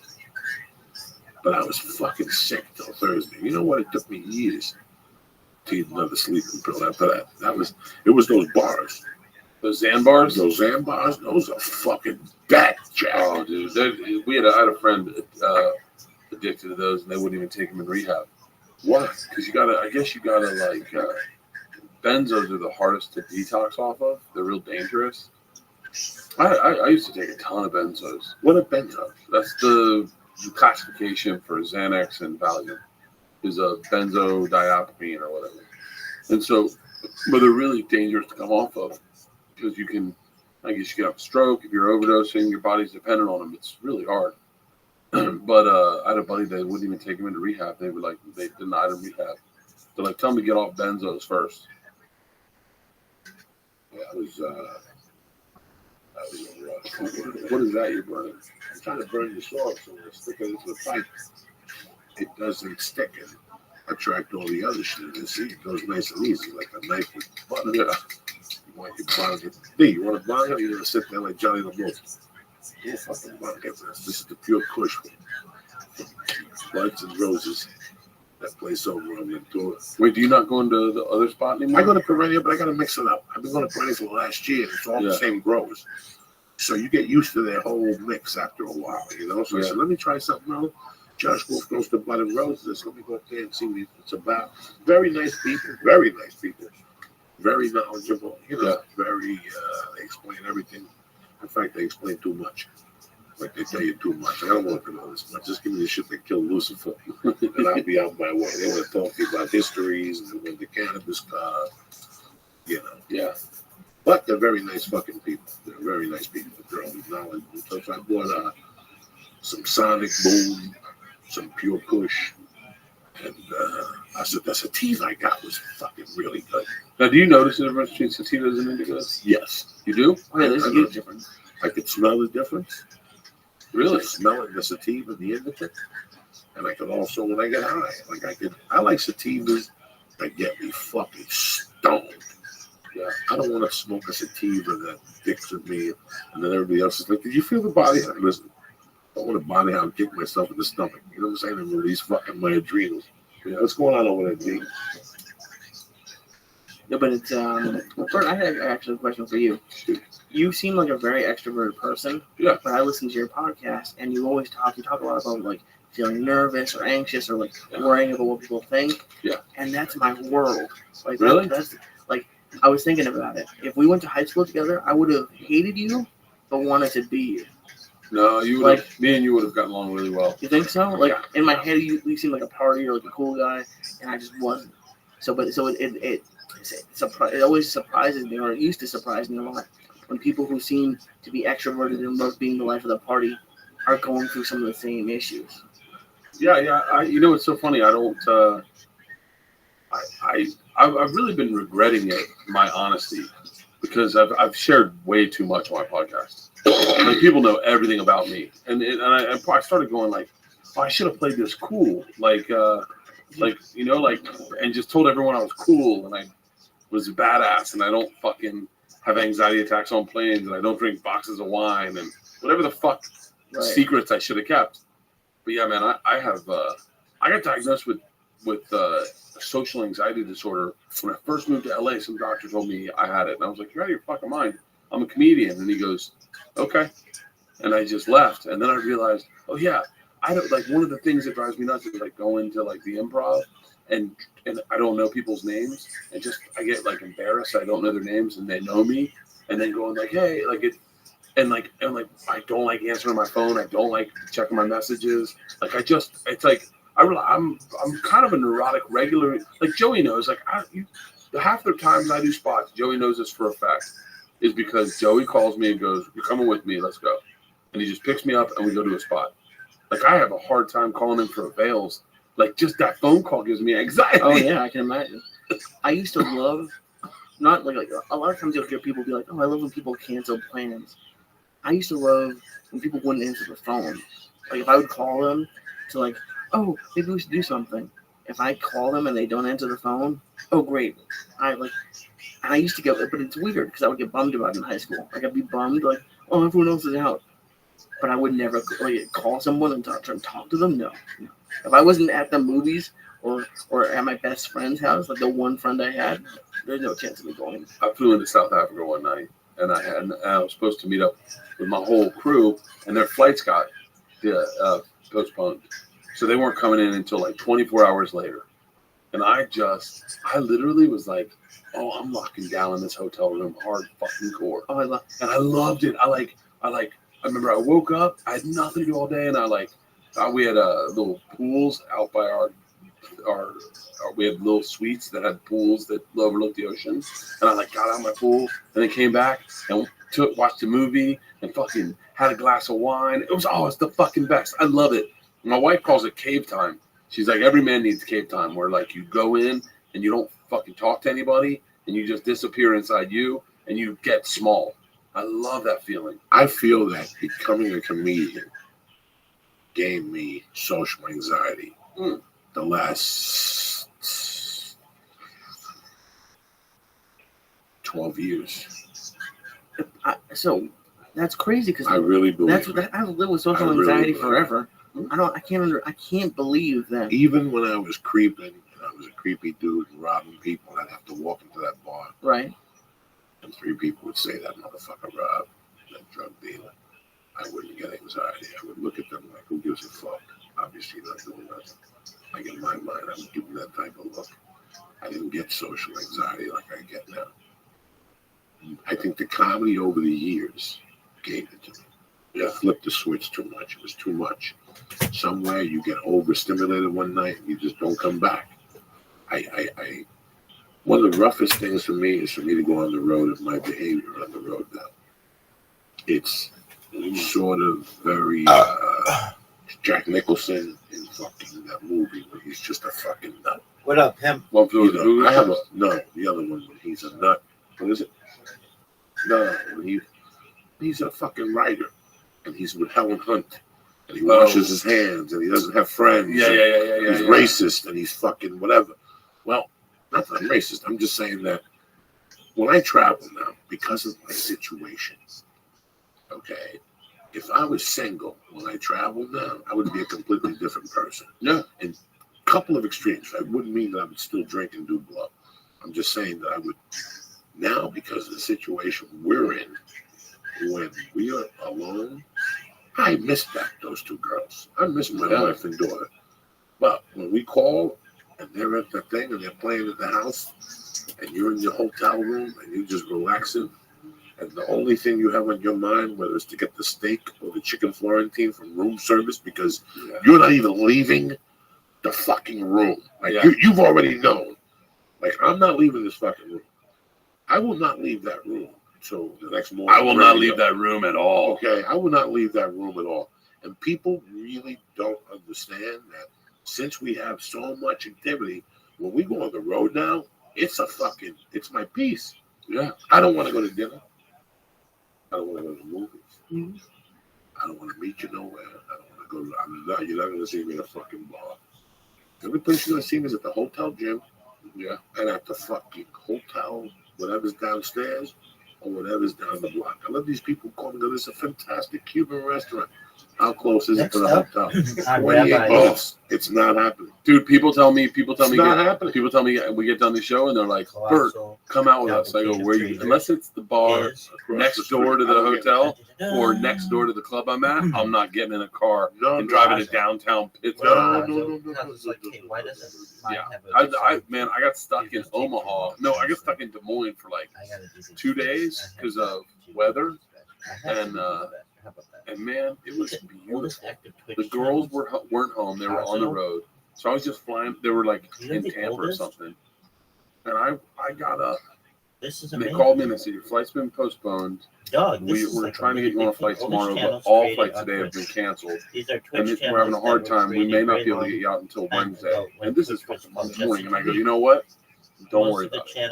And I sat in a hotel Monday and Tuesday, and I planned out my day. I was like, I'm going to the movies. I'm going to go to Buffalo Wild Wings. I'm going to go to shoes over the Nike outlet. I'm going to go back into my room. I'm going to take an Ambien. You don't know who I am. At fucking 6 and go to sleep. Wake up at 2 in the morning. Go see if I have a glass of wine and watch it. Like, I just love that shit. Disappearing. You're like, hey, Rabbi, why doesn't this link work? Do you know who Tim Cook is? Because he sucks. But I'm not going to let it yeah, I know who Tim Cook is. Oh, no. Yeah, I just deal with whatever. If my body says I'm not the fucking Tim Cook sucks. You're in no danger. So if I guess what? We're not a hybrid alien or some other bullshit. Yeah. We don't have to prove Ever. Like a robot can't figure that out. Okay. I cannot go to see a movie. What a beautiful. All those social type events. You're the man. Dude, I look at You're a huge streamer. I wish I had. You know who's really good at it? Is Brendan Shaw. He goes to movie premieres all the time and loves that. And I just look at it like, I wish I loved it. I would be sitting. I guess if I had a resume, going to a premiere and being in the movie and sitting there, it's two different fucking situations. You've been on the internet situations. a long time, but you have been. Two different fucking situations. What do you mean? Being in the movie, and now you gotta sit there with 200 fucking people who are sitting looking at you every time the movie comes on. I was on a fucking plane one I've been time, live streaming and by the grace of God, Grudge for more than 2 years. It's more data. Grudge Match is on. It's in a fucking plane. And I'm sitting there next to Rogan.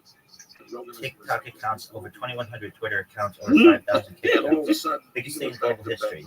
Shout out to Tazo. Stay black, everybody.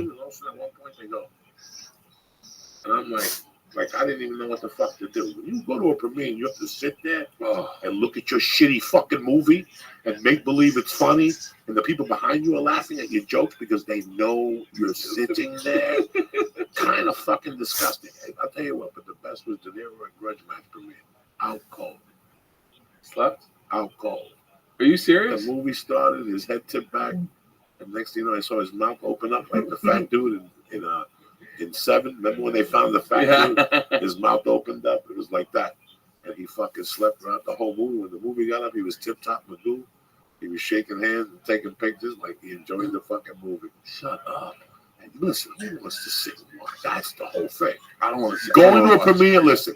If Bert Kreischer says to me, I'm in a fucking De Niro movie, I'm in a Stallone movie, I'm in a Jason Statham movie, my wife can't go. Will you go with me?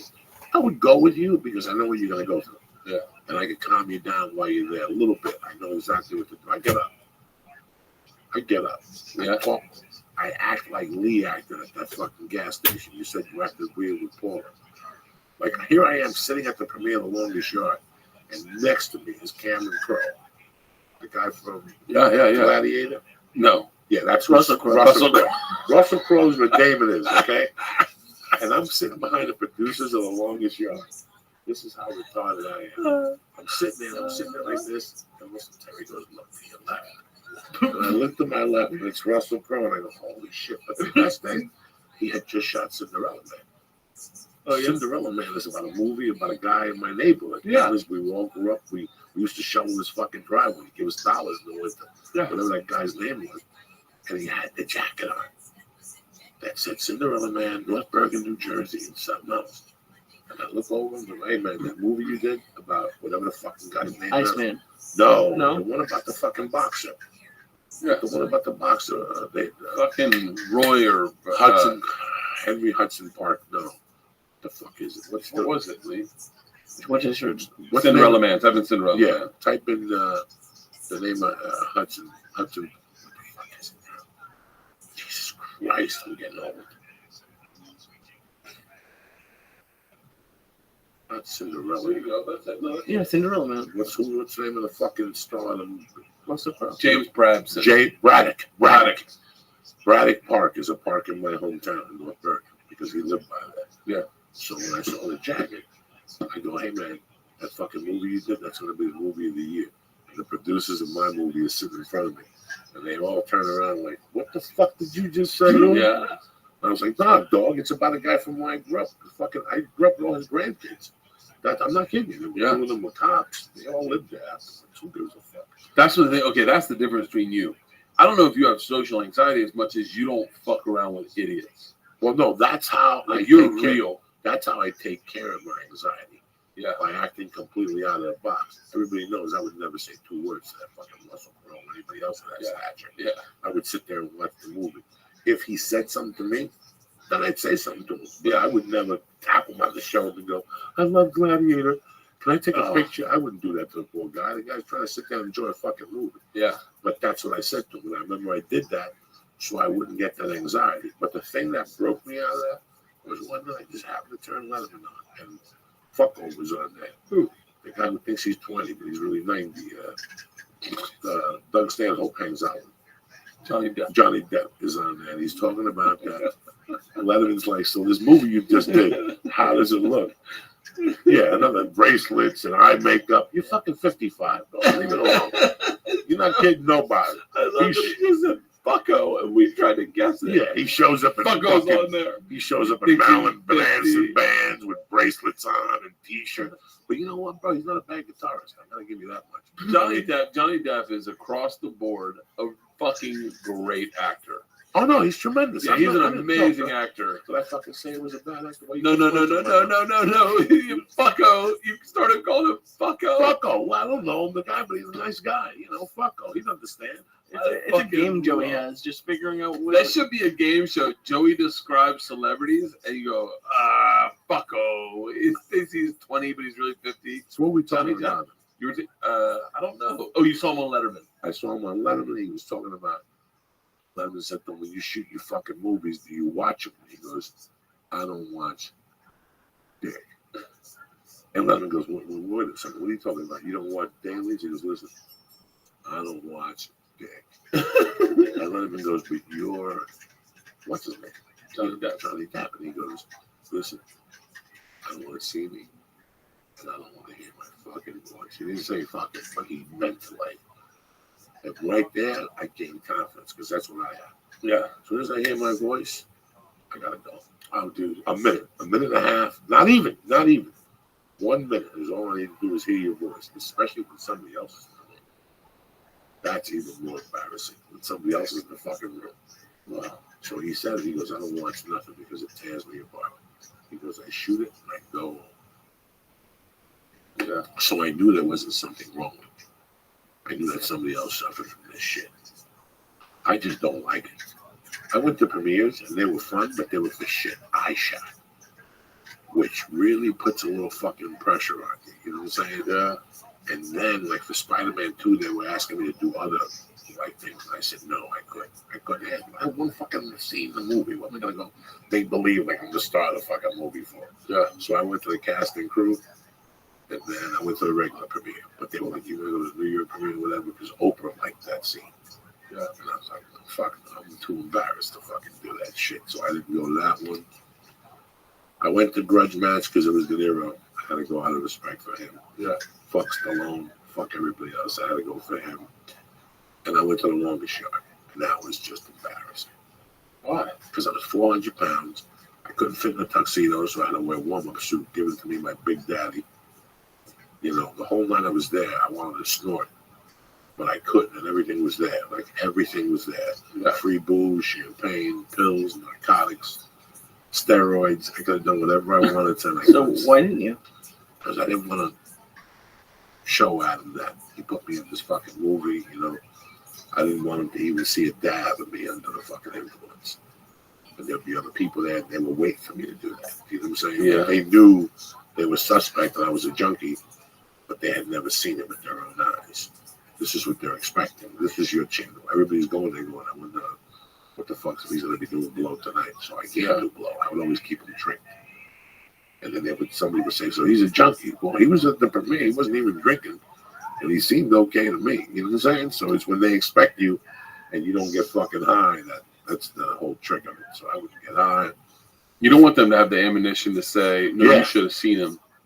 On the biggest night of his life, he was fucking hammered. Fucking hammered. But just not hammered. With your jaw going from side to side, you're 400 pounds, you're sweating profusely. People know. People fucking do know. I mean, I didn't. If you would have told me this 10 years ago, I would have said, nobody fucking knows. I can get away with it. No. Everybody knows. Everybody knows. Your skin color changes. I see people now and I know who's doing blow. Really? Oh, yeah. At shows now.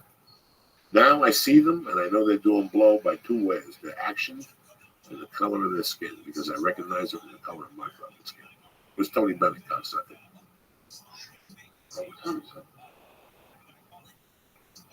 It's late. It's late for everything.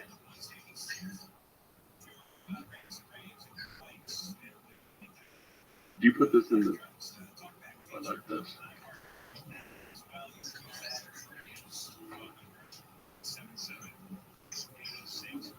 It's clogged up. I gotta fucking take it home and boil it. Cat's blood or some shit.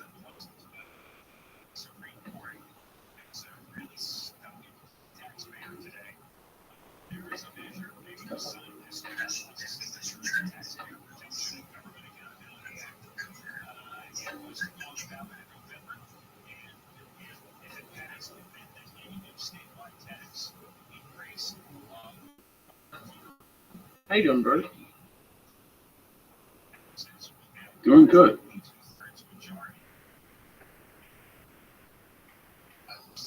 How are you feeling? I'm pretty good. It's not. I'm not going crazy. Like I thought I'd be going fucking. You were making a couple fucking noises again, and I heard them. I didn't know what was going on. I saw you at the very beginning of this, and when Joey said something, you closed your eyes, and I was watching you try to ride the inside of your eyelids. Oh yeah. No, there's been a couple moments where I've been a little out of it. Now, when did you shoot your special? I shot it. When? I already shot it. When? Like 2 months ago. Oh, okay. That's what you were saying. I thought you started new material for the new hour, but I gotta be honest with you, it's going slow. Oh, it always does. If you only go out 1 night a week. Yeah. If you go out 6 nights a week, you'll get 10 minutes a fucking week. That's what I always figured out myself. Really? I want to go to the comedy store 2 nights a week. Well, when you walk in there, you're going to follow Dave Chappelle Road. Yeah. What are you going to do? You're going to try your story about Island? At 11 o'clock at night, you don't have the heart to. No. So you catch yourself doing the same fucking material. You don't want to look like an asshole. So what I do is cut out the store one night or two. Now I go to different haunts. I can go to Tuesday nights to the Black Horse, whatever the fuck it's called.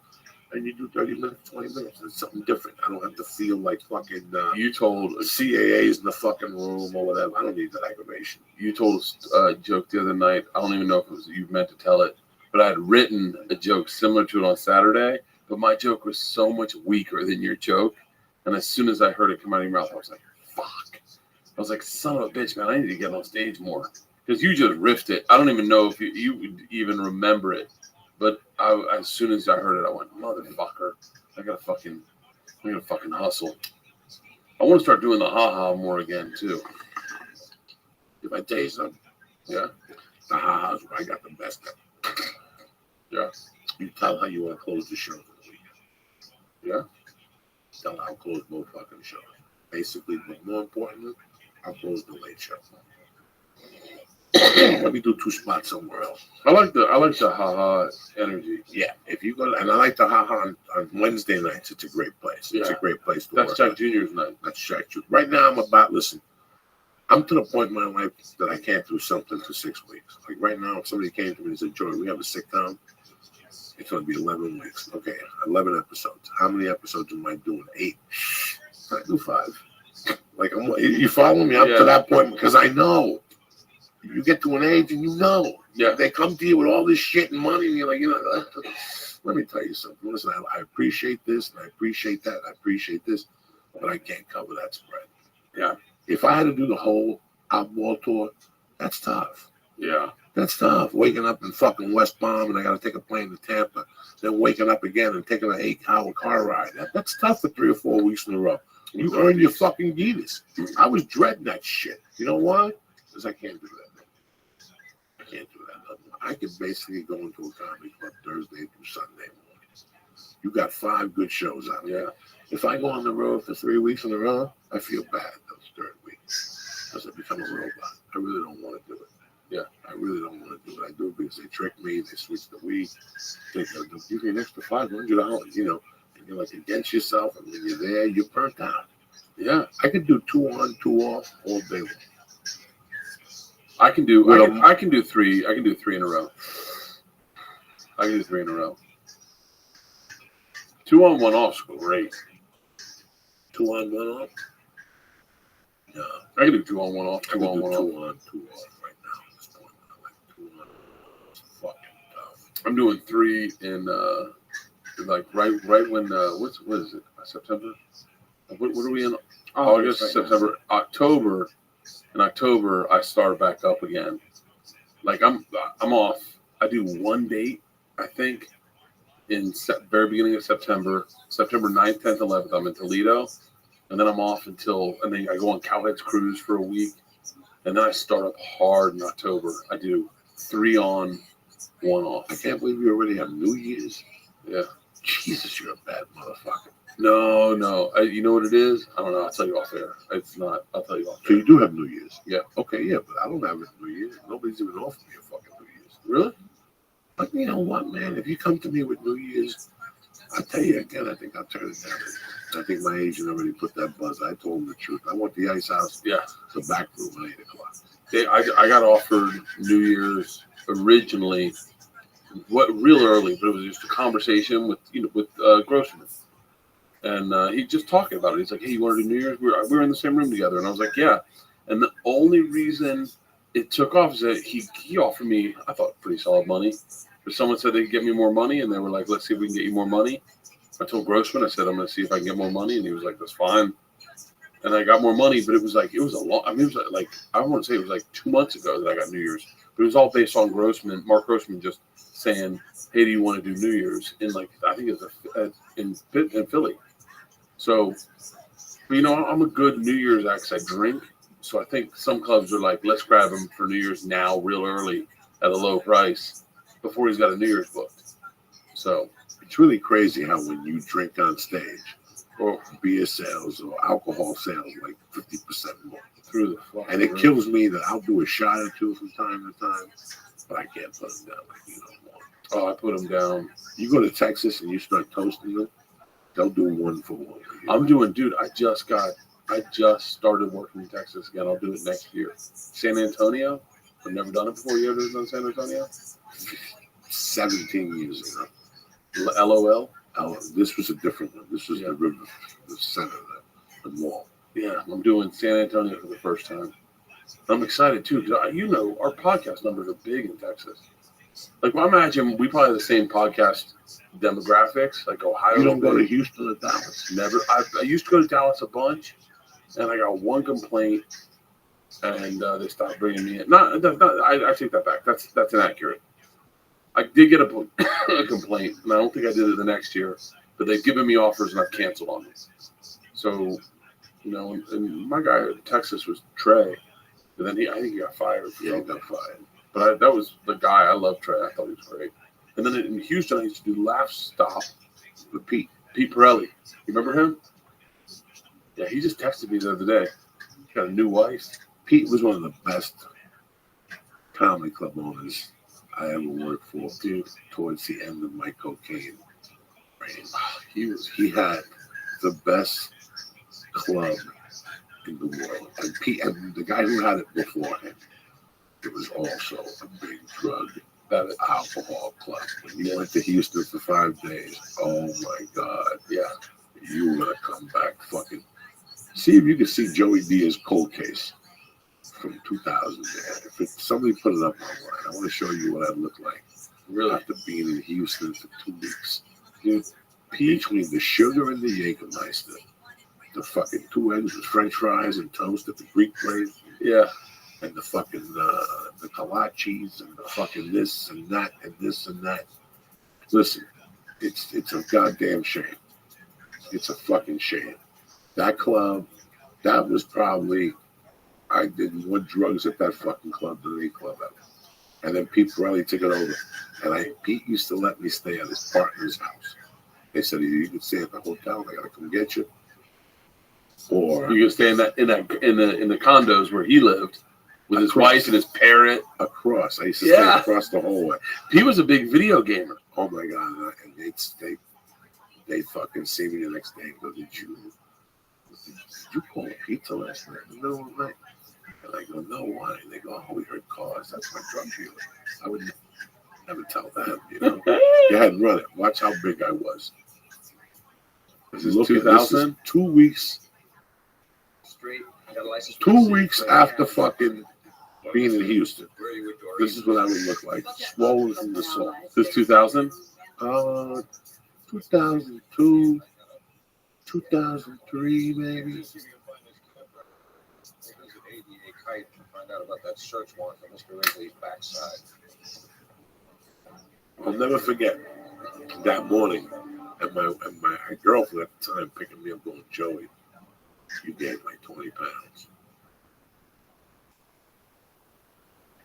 Don't take the first hack in line. You're the heck we want, Ken. Do us a favor. Step on out of there. I was like, Rafi. Oh, remember Benny the Nose, Ken? Oh, Joey. Yeah, I remember. Oh, yeah. Yeah, turns out he was murdered before the fire broke out. Look at the sides of my stomach. Ain't it? Look at my neck. What's got to do with me? We heard you didn't like it. Got a crime? He was up there. Because he was a Jew. Joey. Because he was a drag. That was a long fucking time ago. When you coke for Cheney, right? Relax. It isn't a drug bust. Well, yeah. Look at the size of my stomach. I had no chest. You know. I ain't couldn't denying I breathe. don't like the cash. Selling merchandise and this and Cheney. Except you used more than you sold. Ended up owing Cheney a lot of money. Heard you had a real look. God damn, Joey. You don't even look at you don't. I'm off the Oh, you want to turn this off now, Lee? Enough with fucking watching this. It's embarrassing enough. That's me after 2 weeks in Houston, Texas. Wow. What does it make you feel like when you see that? I hate looking at pictures of myself now. I was a complete different person, man. I was running with fucking Diva. When I shot this year, this is 2003. 2000. Yeah. How fucking scary. That's right. He used to work down there. I used to love that club. That was the first place that headlined me. Me too. That's the paid first place. I got the. I want to say.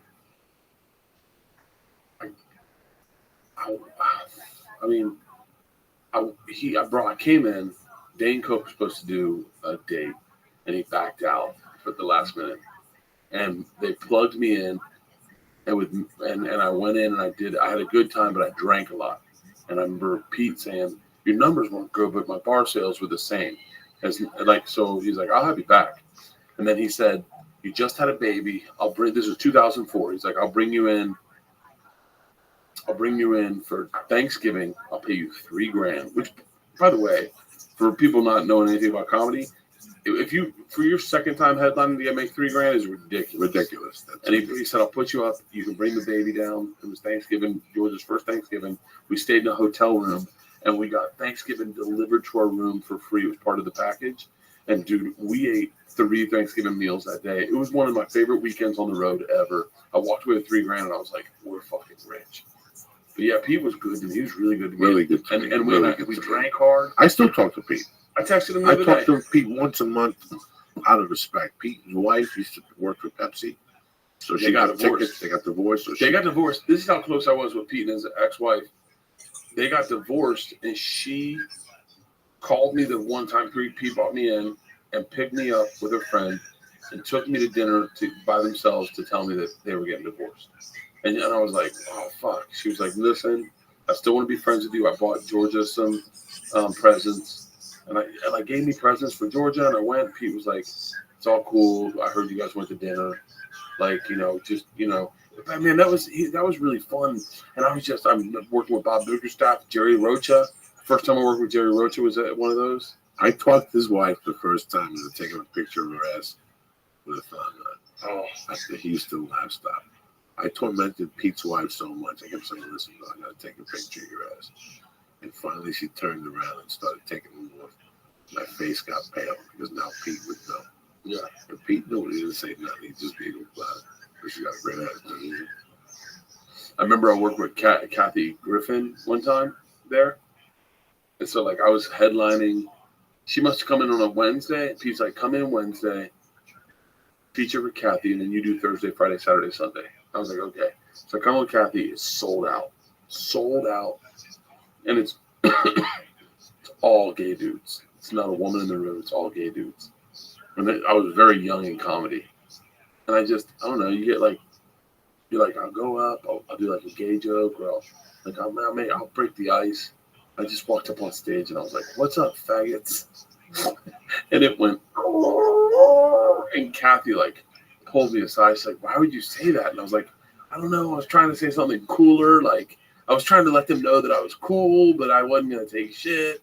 And she was like, listen, next show, because we had 2 shows on a Wednesday. She was like, next show, just come up and be nice to them. I worked with Kevin Sesha, was her feature act. And I went up and I was like, well, hey, first of all, the gay people from that neighborhood from Montrose. Yeah. And they were very, I used to go to all the restaurants in Montrose. Best food in fucking, they have a restaurant called Maximals, something like that. And they had the best fucking meatloaf. And while I was eating, I'm like, these gay guys are coming in this meatloaf. But I don't give a fuck. It's that good. This HIV meatloaf is banging. But I don't give a fuck, Jack. So I would do well in front of the Montrose crowd. In front of the gay audience, and I would just talk dirty and fucking be crazy and talk about coke and eat ecstasy, and they took the ride. But that neighborhood there is a strong gay neighborhood. It's really fucking strong. They come out, they smoke dope, and they fucking do everything. So, yeah. And you know what? I remember one time, I didn't get into something. You know, when you get heckled, I heckled him back. I said, what did you drive here in? And he goes, the Volkswagen. You and 4 other fags in the Volkswagen together. Somebody sucked somebody's dick. And I had them and I ran with it. But they are already like me. You know what I'm saying? I used to make, I did my first album, which is horrible. When you listen to it, it's called Burt, Burt, Burt. Download. It is horrible. It's not bad, but you can hear how young I am. In Houston. In Houston. Yeah, everybody. That was the home for CDs back then. They record all your shows. And it was really good recording because I think Babbitt had stuck it up, set it up for Hedberg. And so all Hedberg's albums were recorded there. And so I did my album out of there. I edited it myself. I had a guy master it for me. But yeah, that fucking, it's crazy. It's crazy to think where, that was back when someone was like, you could have a CD, and then you would go how could I have a CD? No one signed me to a deal to have a CD. Now you look at it, I'll just record my shows and release it as a CD. Now it's so simple. We did that. I mean, not to get too metaphysical, but this whole thing you're talking about, Johnny Depp not watching him. I shot something the other night. just a fucking gag. I thought it would be funny. I posted it, and it got like fucking 600,000 downloads on Facebook. And then fucking 600 retweets or 400 retweets or 600 retweets on Twitter. And now my agents email me and they're like, do more of this shit. You're like, I was just fucking around. Technology's changed so much. You can have a bullshit idea, shoot it as a joke, put it up. I don't care if it gets 3,000 views. That just means no one saw it, so I'm not embarrassed. I fucking put it up, and then all of a sudden it goes, I mean, not viral, but like viral for me. And then all of a sudden it's all over the map, and then your agents are like, do more of it. Do more of that shit. I just think this business has changed so fucking much. And then you overthink it. Then that thing goes big, and you go, I got to shoot another one. And you overthink it, and you're like, fuck. Then you're in your head. You're like, I don't know how to do it. But those videos, they're great to shoot. Dana and I shot 200 of them. It's just that you need, if you're going to put them out, they need to be heat. You know, they need to be heat. And some people do well with them, and then they start releasing them too much. Yeah. And then it dies. It needs It's to really be. weird. Yeah, that's the hard part. Like, I don't know what to do. Like, what happened was there was the Speedo, the Ryan Lochte thing went down. And my buddy Josh Temple is on HGTV and DIY. Now, he knows I fuck around in Speedo. I wear Speedos all the time. And he goes, hey, Bird, I don't know if you've heard, but there's a hole in their roster. I have these like 2 videos that are really funny with drone shots that I just shot fucking around for Trip Flip. And so I posted one of the videos, and it gets like good. I get like maybe like 400 retweets. I was like, that's a lot. For me, that's a lot. And then I know I have another one, so I post another one. And then I was like, oh, shoot, this fucking offer to Speedo. I just shot it, like, probably did 4 takes. I used one of the takes beginning to end, post it, and then that's when it blew up. And then you start overthinking it. Once you overthink it, you're fucked. You're like, fuck it, I guess I'm done with this project. Like, why overthink it and make it bad? Let's end on a high note, you know? And then my wife's like, she's like, get Joey. Like, the whole premise is I'm pitching Speedo to be their new spokesperson, like, because they lost Ryan Lochte. And I was like, I'll fill that hole. And I was like, I can't swim. I'm not that good looking in Speedo, but I'll wear Speedos 24 hours a day as long as I'm under contract. And I was like, my agent's Max Stubblefield, call me UTA.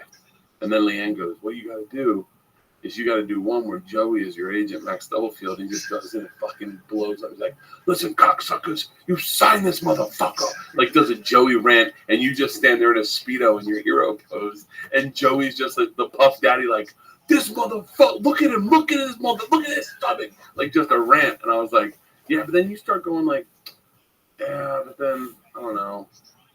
What if we tank?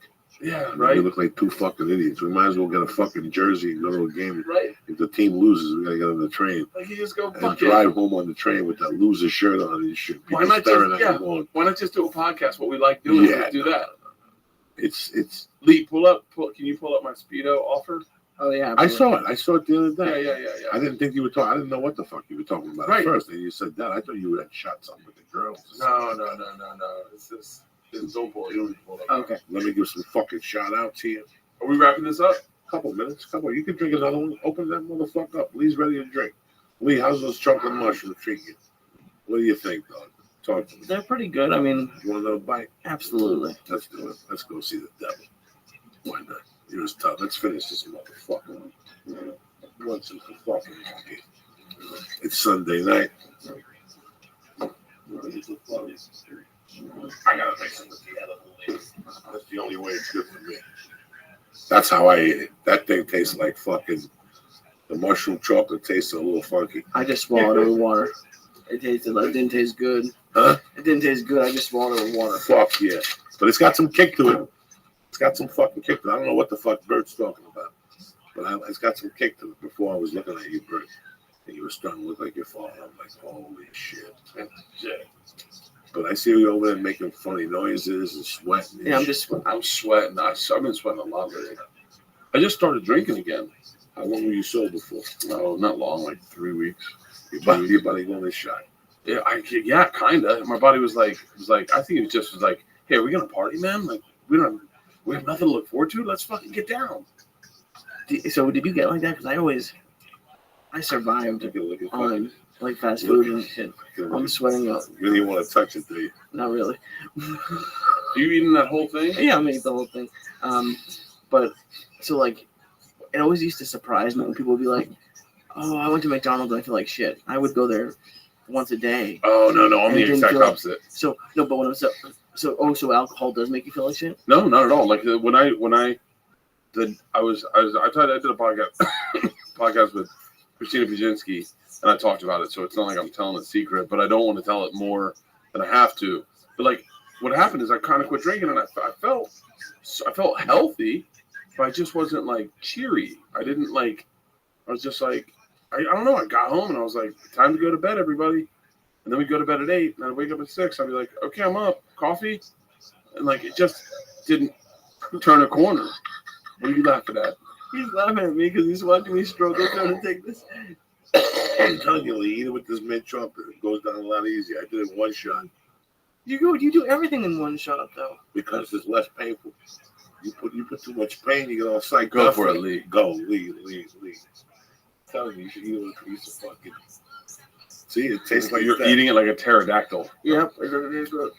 It doesn't taste good. Mm-mm. Just let it melt in your mouth, all over your tongue.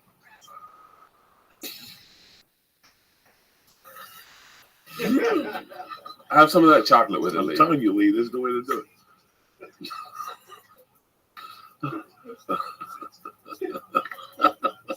That's pretty. That is a picture of why kids shouldn't do drugs. Hey, if you're under 18, get off for YouTube right now. Oh my God. I still gotta go to the comedy store. How do you think I feel? What are you doing? Is it stuck on your tooth? Yeah. I don't want. And it has the mushrooms that really they taste like garbage anyway. So I don't want to like close my mouth and get mushrooms. I have to like get it out of my teeth. Oh yeah. Lee, you are the funniest man I know. Truly. They have to give you your own show on fucking Sirius. So, Ethan Buzzard, Matthew Oliveris, John Cutler, my main man, Lorinda Lilly, Robert Sasso, Crystal Jordan, Crystal Oaks, you sexy savage, and Uki Spooky down there in Austin. We're like fucking 18 days away from Austin, and we're like 24 days away from New York City. But I'll see you cocksuckers Wednesday night at the Ice House. Be there or be square, 8:30.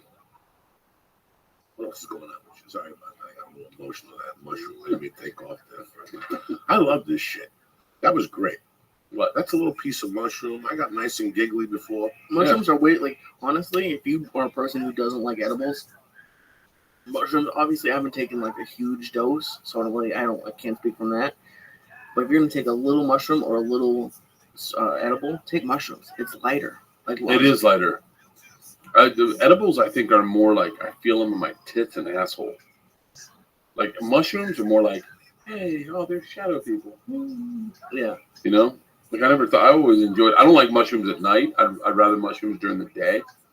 But yeah, first off, you and I can't do mushrooms at night because we got the kids walking. I can't do mushrooms. I can't do that shit at all with Mercy around.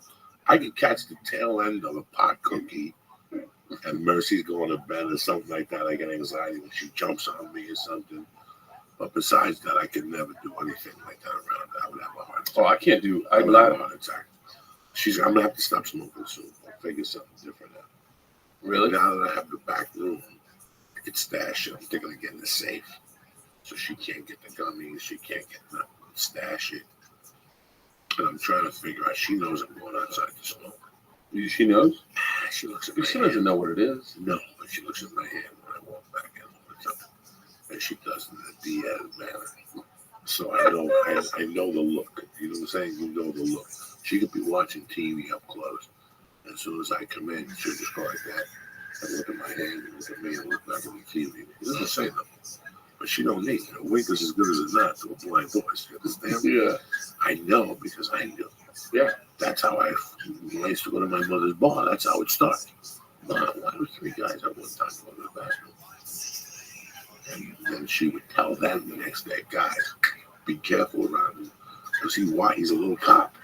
You know what I'm saying? He's a little cop. I would go back to my mom and go, Mom, I was talking to Helio, and he had rings around his nose.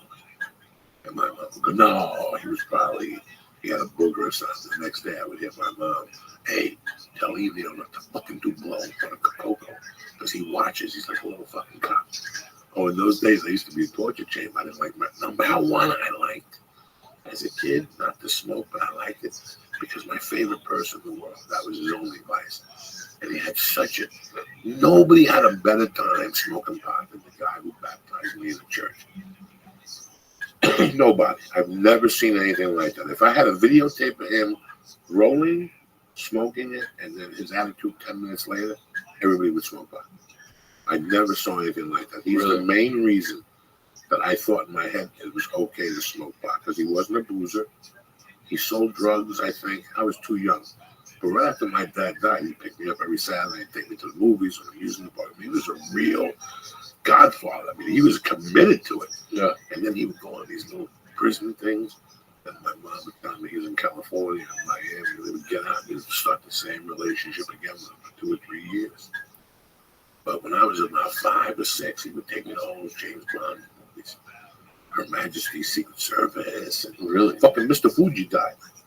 Yeah, I saw that. Did you see that? Mr. Fuji died. That was one of the baddest scenes I've ever seen. He was throwing a hat. Wait, pull up Mr. Fuji. Mr. Fuji. That's one of the greatest scenes. And then they gave him a compliment. They gave him when I was a child, they gave him a Formula 44 commercial. And he'd be coughing. He'd break up the whole house karate chopping. And then they would stop it by giving him Formula 44. Really? Yeah, well, Formula 44, I remember that. Come on now. Who the fuck you can put in Mr. Fuji Formula 44? I'm coming at you motherfuckers heavy duty. If you don't know what Formula 44 is. Oh, I thought you were talking about James Bond, Mr. Fuji. Yeah, same Mr. fucking Fuji. No. Yes. Those are different Mr. Fujis. No, there was a Fuji that was a wrestler. Then there was the Japanese Fuji that threw the fucking hat around. That's what I'm talking about. Yeah, same dude. This guy got a commercial years later. He got so much notoriety from. Go to Mr. Fuji. What are you doing? Oh, yeah, Mr. Fuji. I don't think they had the commercial. How fucked up are you? You have a hyphen in there. Okay. You have like a tilde. Okay.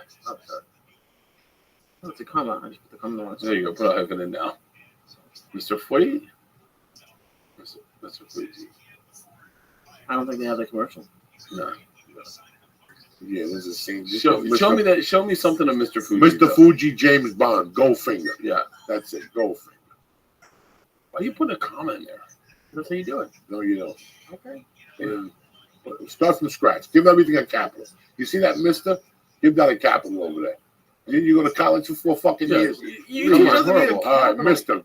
Fuji gets a capital F too. Fuji gets a capital. His whole family went through Nagasaki, and you don't want to give him the respect he fucking deserves. Okay? Now erase James Bond. All right? Just put Mr. Fuji Goldfinger. Try that. Can we fucking do that? No. No, you just give me a space. Mr. Fuji Goldfinger with a fucking capital G, cocksucker. It's a movie. It requests respect. I'm telling you, it's 2 different Mr. Fujis. I'm telling you, this has to be the fucking one. Lee, how long did we click this? I did. I'm done. It's not the same person. Go to all.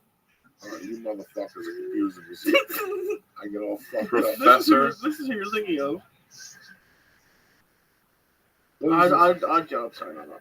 Look at this shit. Oh, yeah, you're right. It's not Mr. Fuji. It's Odd Job. Oh, fuck him. I can't like this fucking guy. Yeah, that is 2 different Asian guys. Yeah, no, I don't know nothing about this fucking guy. I'm talking about the Japanese guy. Wait, click Odd Job fight, though. I'm kind of interested. Would you stop? Fight. I don't want to see Odd Job fight. I want to see him do nothing. Look at this shit. You know what? He throws his hat. Yeah, he's a little chubby Asian dude. He was the best in 007. You know what we got to do, Bert Kreischer? What's that? We got to open up a business. I got an idea for you. Let's do it. You know what it is? What? Bartending school. Bart Kreischer's bartending school. How many fucking people went to bartending? I did. Yeah. 50%. Really? I didn't go because it was my dream. I got a job, and they said, "Do you know how to bartend?" And I said, "Yeah." And they go, "Well, do you know how to make a fucking martini dry?" And I go, "Not really." And they go, "All right, listen, we're gonna pay. Go there for 2 weeks from 6 to 9. Once they certify you, we can put you in bankruptcy. You can make $18 an hour." It's 1984. $18 an hour plus a fucking banquet tip for 4 hours wasn't bad. So they paid the fucking 2 bills. So I went to bartending school, and That's so funny. Every time I go to 7-Eleven, there's a bartender school right next to it. Really? Yeah, right there on, not the nicest On Burbank. On Burbank Boulevard. You say Burbank? Burbank and what's it? Colfax. No, but Colfax. I went. This is how much of a nerd I was. Me and my best friend from high school went as like the freshman year, in like a summer of college, when most kids are going on like spring break. We went to bartending school. Just none of us. You went to the cocktail bar. Did you want to meet girls? No. I thought we were like I was already a server, so I thought I was going to become a bartender. But then they don't hire bartenders just straight out. You need to like work your way up. So it was worthless going to the school. So yeah, no, they didn't even have alcohol. They had like colored water. It was terrible. Like that's what I did for a week or 2 weeks. I did it for 2 weeks, and it was pretty legit. If they had booze there, and 3 nights of the week, people came in there for cheap drinks. That's when you know you're an alkie. Yeah, when you go to bartender school, you get dollars. Shut up, Joey. Yes, this was. You mean you can go get drunk at bartending school? Bartender school and drink the mistakes and shit. Fucking hilarious. And I'll never forget. After 3 nights, you're like, this is pretty much a joke. Like, they start from scratch. This is how you wash a glass. This is how you put ice cubes in the glass, the temperature of the water. I already knew all those things from my mother's bar. I just wanted to learn how to make those high-end rusty nails. That's what they wanted. So I sat it out till that, and I put up with the bullshit. But there was one dude who went in there, and right from the jump, he thought he was Cocktail. But this was way before the fucking movie Cocktail came out. And he was a black dude, with an afro. I'll never forget this. I don't know what his name was. I'm sorry. And he was throwing the bottles, and they told you before class, every time you broke a bottle, it was $15. And fucking this guy.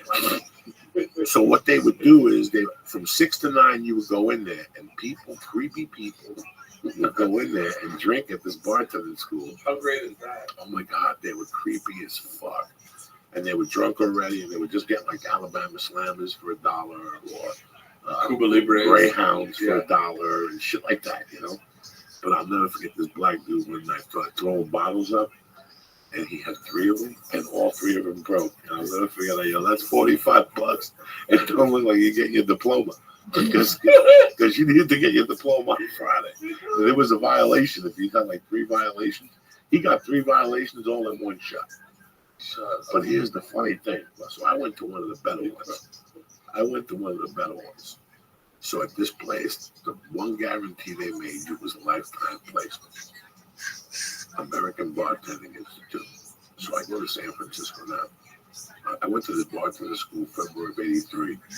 By February of '85, bartending was out of my system. I was a full-time criminal. Yeah. And I'm in San Francisco, and I'm trying to get my life together, but I'm really just looking for a score. And I'm walking down the big street, and what do I see in San Francisco? American Bartending School. Let me run upstairs. There's 2 fucking dudes that look like drug dealers. They're scammers. I'm like, how you doing? My name is Joey Diaz. I went to American Bartending School in New York City. They said I had a lifetime placement. I goes, you're absolutely, you're right. Let me call over there. When did you graduate? Well, February of '83. Got picked up the phone. Give me a minute. There was no computers in those days, guys. I got a guy. Yeah, you had to call, and then you had to check the file. Yeah. And the chick got back on the phone. Yeah, he graduated. Did great. No complaints. He was placed right away. Never a complaint. Okay, we'll get you a job. But they sent me to this Mexican place. It was weird. First, they sent me to an Italian place. And they wanted me to be there at 9:30, but me, dog. I got to go at 8:40. Yeah. And I walk in there at 8:40, and they went somewhere and left the safe open in the back. I'm walking through going, hello, like Johnny Angel. And on your first day in this open safe? On your first day. I opened the door, and the fucking 2 things around the trays, and there's the bags, deposit bags. And I just started putting bags. There was the change. I put so much change on this that the jacket I had a suit jacket, was hanging off me like a scarecrow. I get out of there. I get on the bus with my girlfriend at the time. You don't even go back to like the job? No. There's no reason to fill out an application. It's like I told Kate Quigley. Once somebody fucks you in the ass, there's no more dinners. You know what I'm saying? Once somebody taps that muffler, they ain't taking you out for dinner no more. It's over. From now on, you get Subway sandwich. I have. So I got this fucking job. I didn't get the job. I didn't even leave an application. But 2 days later, they called the hotel. At the time, I was staying at the Virginia Hotel. They called the hotel and they asked me, Joey, did you ever go for the interview? And I go, no, I fell asleep. I'm sorry, guys. And they go, well, somebody showed up and robbed the place.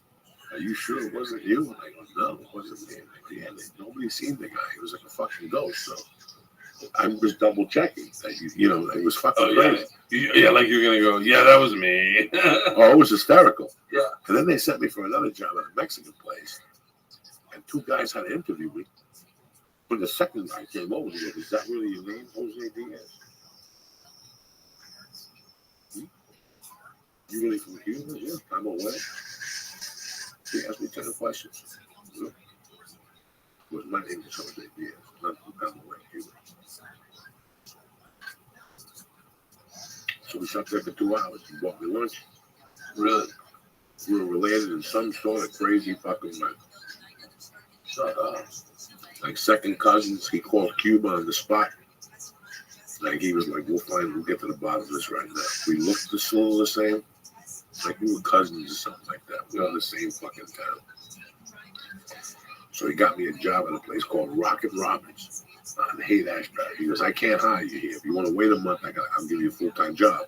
Yeah. I'll give you a bar back job. I don't want no fucking bar back. So he got me a job at Rocket Roberts on Haight-Ashbury.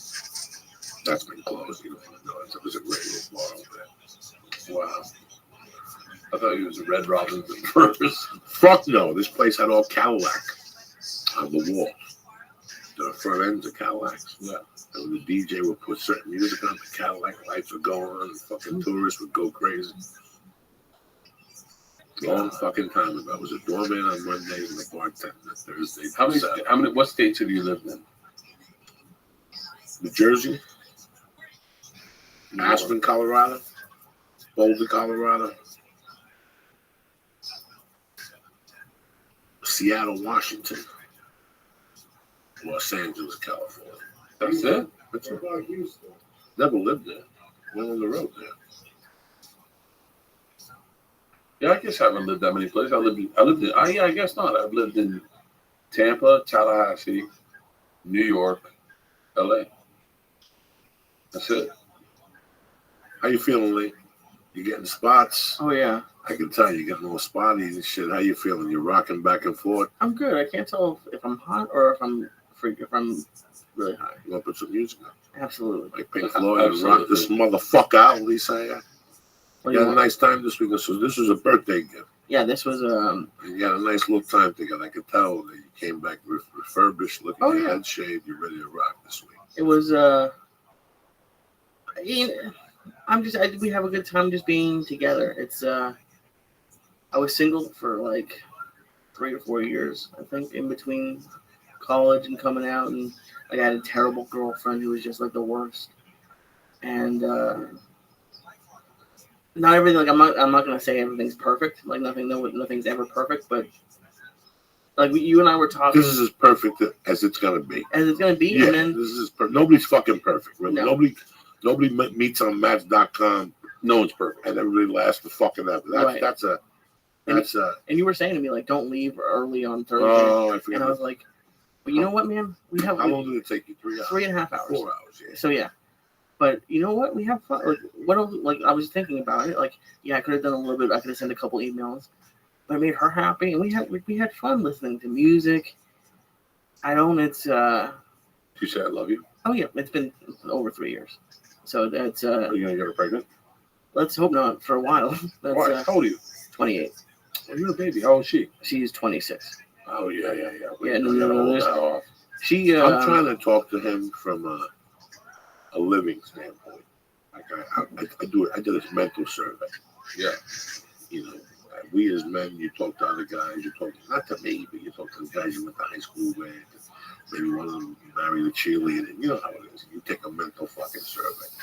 And I look at my life, and one of the best things I did at 25 was meet the girl that I had attracted with. But at the same time, it was one of the worst things, because looking back, I wasn't ready for a relationship at 25 years. You know, were you? Oh, no. David. I mean, looking back, 25, and I know you had girlfriends. I'm not saying that you at 25, every guy in this room had a girlfriend. But think of how it ended. Think of how it went. Think of how they pushed your buttons. You didn't end up with them because nobody in this room got married at 26 or 27. We all I made a mistake and even shacked up on one. For years, I wanted to live like Charles Bronson. I never thought I would have lived with a fucking woman. Ever. Like when I was 21, if you would ask me would I live with a woman, I'd look at you and go, not in a million fucking years. You know what's crazy though is that now you can see how those women live their lives. You can see them online, and like one of the girls is taking planes down to Guatemala to help orphans for her church. She's very, very Christian. I'm like, oh, thank God I didn't end up with that. And then another one is posting like inspirational, but weird conservative inspirational female statements, and you're just like I'm like, fuck, that was the one. Like, and then I look at Leanne and I go, oh, I'm so glad. Yeah, I ended up with that fucking chick. Oh, I'm so fucking that glad. Kid, a great listener from the church. I said something on a Periscope, and he sent some stuff to Lee. And it was an old girlfriend of mine. I had just said her name. And it was my ex-wife. Yeah. And I clicked on the Facebook page, and it was her. Oh. I mean, she hasn't changed. I mean, she didn't gain a pound. She's still a pretty good lady, right? Yeah. It just fucking hit me like a ton of bricks. I was never even married to her. When I saw her, it reminded me how much I didn't want to be with her when we got separated. It was just the only reason why I continued talking to her was because of her fucking child. You know what I'm saying? Yeah. So it was just kind of weird. So I know how that hits you. I was with a chick for 5 years in college. And I thought I was going to marry her. Totally thought I was going to marry her. She ended up fucking my best friend and giving me the clap. And I was fucking heartbroken. That's a tough one. Oh, dude, you take that one on the chin, looking at it coming at you.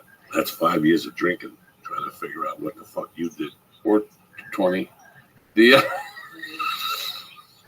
But the fucking... when you're a young man, that's fucking heavy. I slept with 2 girls, Jody. I slept with 2 girls. That's it. Wore protection totally for one of them. Just didn't wear protection for the one that I did for 5 years because I was like, well, we're in love, that we wouldn't cheat on each other. Got the clap, and it was fucking brutal. I told her during this time I came back from Russia. I told her, I said, I had met the guys from the State. You remember the State? The State on MTV, Michael Wayne and Michael Ian Black. I wasn't watching TV then. And so I met them in Greece. And David Wayne had said to me about being a comic. And I was like, I got the seed in my head. And in Greece, I decided I kind of wanted to be a comic. Then, you know, I come home, I tell her in confidence, I think I want to be a comedian. This is before I think she told me she'd fuck my best friend. I was laying in her bed for the Miami-Florida game. And I was like, I think I want to be a comic. She was like, oh, honey, you're an idiot. Like, you're not fun. You're not, like, smart funny. Comedians are smart funny. You're stupid funny. Like, you'll never be a comedian. And she wanted to be an actress. And I remember being like, I'll never tell a fucking soul my secrets ever. And then I told the Rolling Stone people I wanted to be a comic. And I ended up, obviously, becoming a comic. And I've been doing it for, I think, 18, 17 years. But the interesting thing is she's trying to be off like a Broadway actress. She's been trying to be an actress since she graduated college, and she has had no success. Like none. Like just off-Broadway shit. I look back and I think, had I not dated the one girl, Kristen, who was the next girl after, that was just kind of oblivious to the way the world worked. And just was like, you can do anything you want to do. She still posts inspirational feminist, conservative feminist posts. Had I not dated her, I don't know if I would have ever had the balls to do it. And had I stuck with that chick, I probably would have ended up the same failure she is. And you just think about all these little fucking things. And like, I remember thinking I got her pregnant at one point and thinking, oh, this is what the universe wants. And then you're like, oh, fuck this. The universe doesn't want any of this shit. The universe, and then I remember being alone in New York being like, oh, the universe wants me to be alone right now. The universe wanted me to be stricken of all these female opinions and formed my own about life. Those are the best times in the world. I look back, I'm like, I'm so glad for all this shit. Like, not to bring it full circle, but this tour was going to be a big deal for, I think, both of us, and be a lot of fun, a little feather in the cap, and a little bit of money, and a lot of fun. But then when it went away, I saw it as like the universe going like, hey man, you're renovating your house. You should be here with your family and experience this change at the same time they experience it. I have a certain blessing on me. It's been like that for years. It's going to happen. It's going to happen. Yeah. If it doesn't happen, something happened that didn't want you to happen. Leanne's like that. 3 years from now, you'll look and go, that's why I didn't get that look. The movie fucking bombed anyway. Here I was sick to my stomach over the holidays because I lost the holidays. Yeah, because you auditioned December 18th, and they're going to tell you January 8th. And all of a sudden, you got to sit through the fucking holidays thinking, did you get it? What did you say in the audition? What did they say to you? Did they make you a hint? Did they say something? What's up? See, like, that's hard for me. Like, you guys had this tour canceled on you. There's nothing you can do about it. Mm-hmm. For me, like, that's like, oh, okay, cool. I feel bad for the people. People tweeted me and did not know Atlanta was canceled. Did you know that? Yeah, I got pictures of people with tickets and all that shit. So I felt very bad. But at the same time, I kind of felt relieved, guys. I'm not going to lie to you. It's meant to be. It's meant to fucking be. Listen, let me tell you something. Meant to be. Let me tell you something. I'm going to your city. I get on the 405. And I take the train, tips off, and I missed the 7:30 flight. I cancel that weekend. Yeah. That's a sign telling me, you know what? It's blocked. They're going to open it in 4 hours. Yeah, you go around and reschedule your flight, whatever. But this is something telling you, you don't need to go. You turn around. I do that with when you get to an airport. And like, if you rush, you can get it. And I go, no. What if I don't? Yeah, life knows how to throw you different fucking curveballs. And they give you little messages throughout it. Don't give you. Life gave Lee a fucking message Friday night. He went down there to jump up and down. He jumped up and down 3 times. And he said, am I fucking retarded? Yeah. Look at these fucking people with gloves on. And this is not. Listen, I love Black Sabbath. I listen to something from Black Sabbath every day. They're going to be here a month from tonight, tomorrow night. Really? Yeah, they're going to be at the Hollywood Bowl. You and I both know on paper. It's a great fucking show. We could do some chocolate mushrooms and smoke some dope. And really get a good show. Guys, if you want, I can lie to you and tell you I'll meet you at the Hollywood Bowl. If you want, I can lie to you and tell you I'll meet you at the Hollywood Bowl. Don't count on me. I love Black Sabbath. Whatever, the final tour, I know they're never going to perform again. Neither was fucking the Monkees. And they always find a way. You know what I'm saying? Everybody's always going to quit. Then they don't quit. Who feels like an asshole? You, because you went to the last fucking tour. Yeah. And then you go to the last tour. Then the last tour when they're, it's just, so I want to go. I mean, this is it. Yeah. But I can't imagine myself there for 2 hours jumping up and down and then driving a Hollywood Bowl parking lot down on fucking Highland, fucking Franklin, and trying to get Uncle Wendy before the rest of the fucking mooks, because I wait for that encore and I start walking up fucking hill. No, what if an agent called you and was like, Joey, here's the deal. You got your backstage passes. It's all your run. Do whatever you want back there. We got you a box seat up front. You go in. If an agent calls me and says they have backstage passes for Ozzy Osbourne and Black Sabbath and I can meet them, yeah, I'm going. But I only hang out till 15 minutes. You're not going to watch the whole show? It would destroy my insides, I think. Really? I don't know. Why do you put me through these fucking Jeopardy questions? What if they said, wouldn't it be nice if they're like a little nice after party, good food, backstage, hang out with the band? If somebody who was my friend, like Lee or you or Damon were there, I'd feel more comfortable. I wouldn't feel like an asshole. Just completely. Let's 20 years ago, 30 years ago, I wanted to kill myself at a Black Sabbath concert. Like I was going to shoot myself in the head at an Ozzy Osbourne concert. A bunch of us were like, listen, let's just take those fucking aspirin. Remember when people poisoned people with aspirins? Like, I love yeah. I loved Ozzy Osbourne. I like everything Black Sabbath stood for. I was there since Sabotage. The first time I saw that album cover, I was like, wait a second, what the fuck is that? And I remember bringing it home and putting it on and going, oh my God, I have to smoke pot to understand this. Yeah. Like, I have to get high to figure out what the fuck they're saying. And that's what made me get high. That, like, I started getting high, cutting up the weed, and he would smoke it, and he would giggle for hours. Oh, it's the best part. Old school, and then he'd throw away the half a joint, and that's it. He would drive me back to my mother's, and he would tell me, don't tell your mother about me smoking pot. That's the best part of smoking pot, the giggling. And I wouldn't tell my mother. And when my mother smoked pot in front of me, I wouldn't tell her. So I was living like a double fucking agent. Let me give a shout out to the sponsors. Get the fuck out of here. I gotta get down the hill here. Almost, always, my favorite, Chris over at Datsusara. The ultimate natural fucking fiber, hemp. That's what these motherfuckers do. Whether it's the hemp towels, the real dope ghee pants, they got a rewards program, they got a beautiful rash guards. I mean, listen, their bag is one of the best bags I've ever had all together, period. I had that Nike bag 3 months. It started breaking fucking apart. That little rubber Chinese bag they charge you $30 for. This fucking bag is so durable. Listen, I already told you how many things I have in the pockets. I even found more fucking pockets down below the other day for like mouthpieces and wallets. This Datsusara bag, the heavy duty, the hemp bag, check it out online. Go to dsgear.com right now and look at the great selection. The gear, the gee's a badass gee. The fucking real dope gee pants are tremendous. Look at the fanny pack, which is tremendous. I mean, listen, I will guarantee every product there. If it's part of my deal with you, I'll tell you what I'll do. Go to dsgear.com right now. Look at the great selection of hemp products they have. You see something you like, go to the box and press in. Joey, bam, Joey, and get 5% off your order.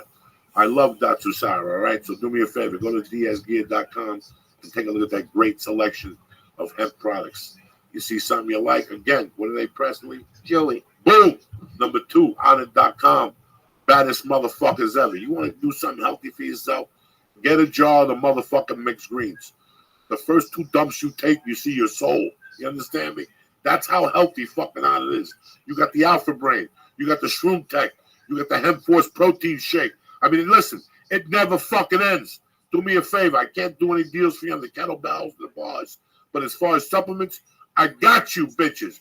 Go to the box and press in. Church. Boom. CHURCH. And get 10% off your order delivered straight to your motherfucking door. Rick Kreischer, when are your dates? Toledo, September 9th through 11th. You're beautiful. That's all I got coming up. I love you, motherfuckers. Thank you very much for checking in. Have a great week. Have a great Monday. Get ready for Labor Day. We'll be back Wednesday, you cocksuckers. I love you. Don't forget, Wednesday night, the Ice House. Next Thursday, Flappers, the No Expectations Tour. Stay black.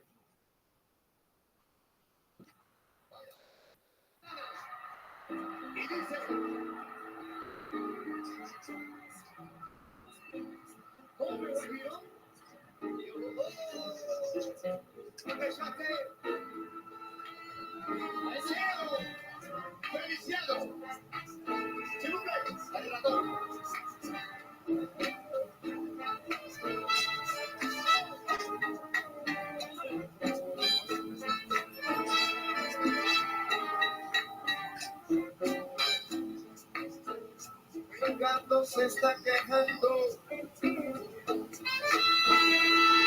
no puede vacilar. Si donde quiera que se mete, oye, su gata lo va a buscar. De noche brinca la verja, oye, que está brincando. A ver si puede jugarse, sin que ella lo pueda ver. Y no tan pronto, no tan pronto está de fiesta, sin nombre peligro, tiene que echar a correr. Esto sí es serio, mi amigo, oye, qué lío, pero qué lío se va a formar.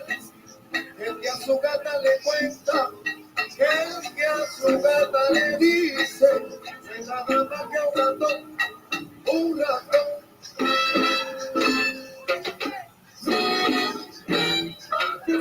De cualquier manera,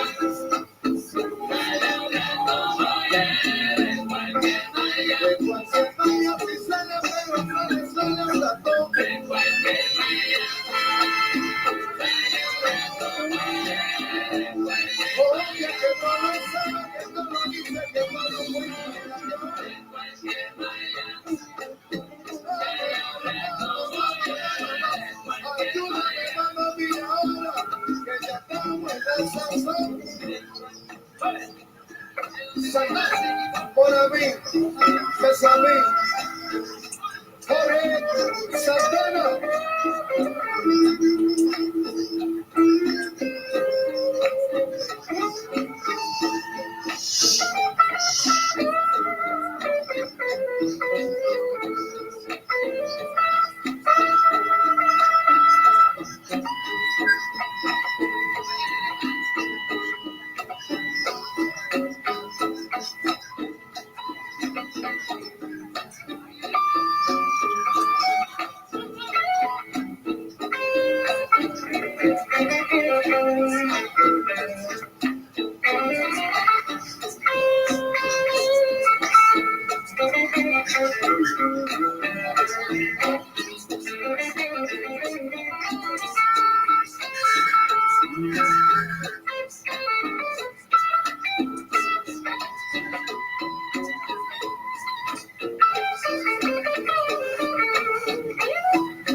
Le dijo el sapo le tranca. Ella le temía la maraca.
This show is brought to you by Blue Apron.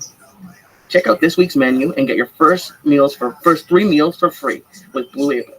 You also get free shipping when you go to blueapron.com/Joey. That's blueapron.com/Joey to get your first 3 meals for free with free shipping. This show is also brought to you by Texture. Go to texture.com/Joey right now and download the free Texture app, which is going to give you, and they're giving you a free trial at texture.com/Joey. It's going to give you immediate entry to the top magazines, including back issues and bonus video content. Start binge reading for free at texture.com/Joey.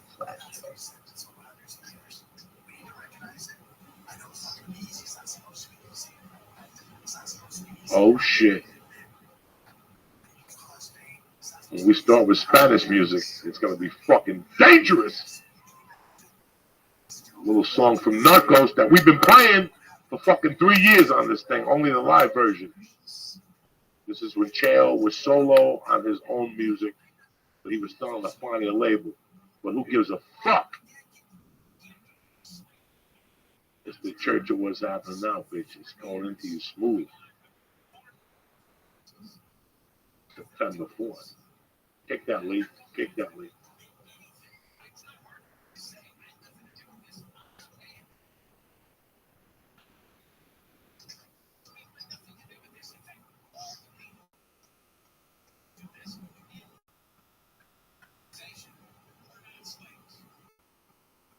Oh shit.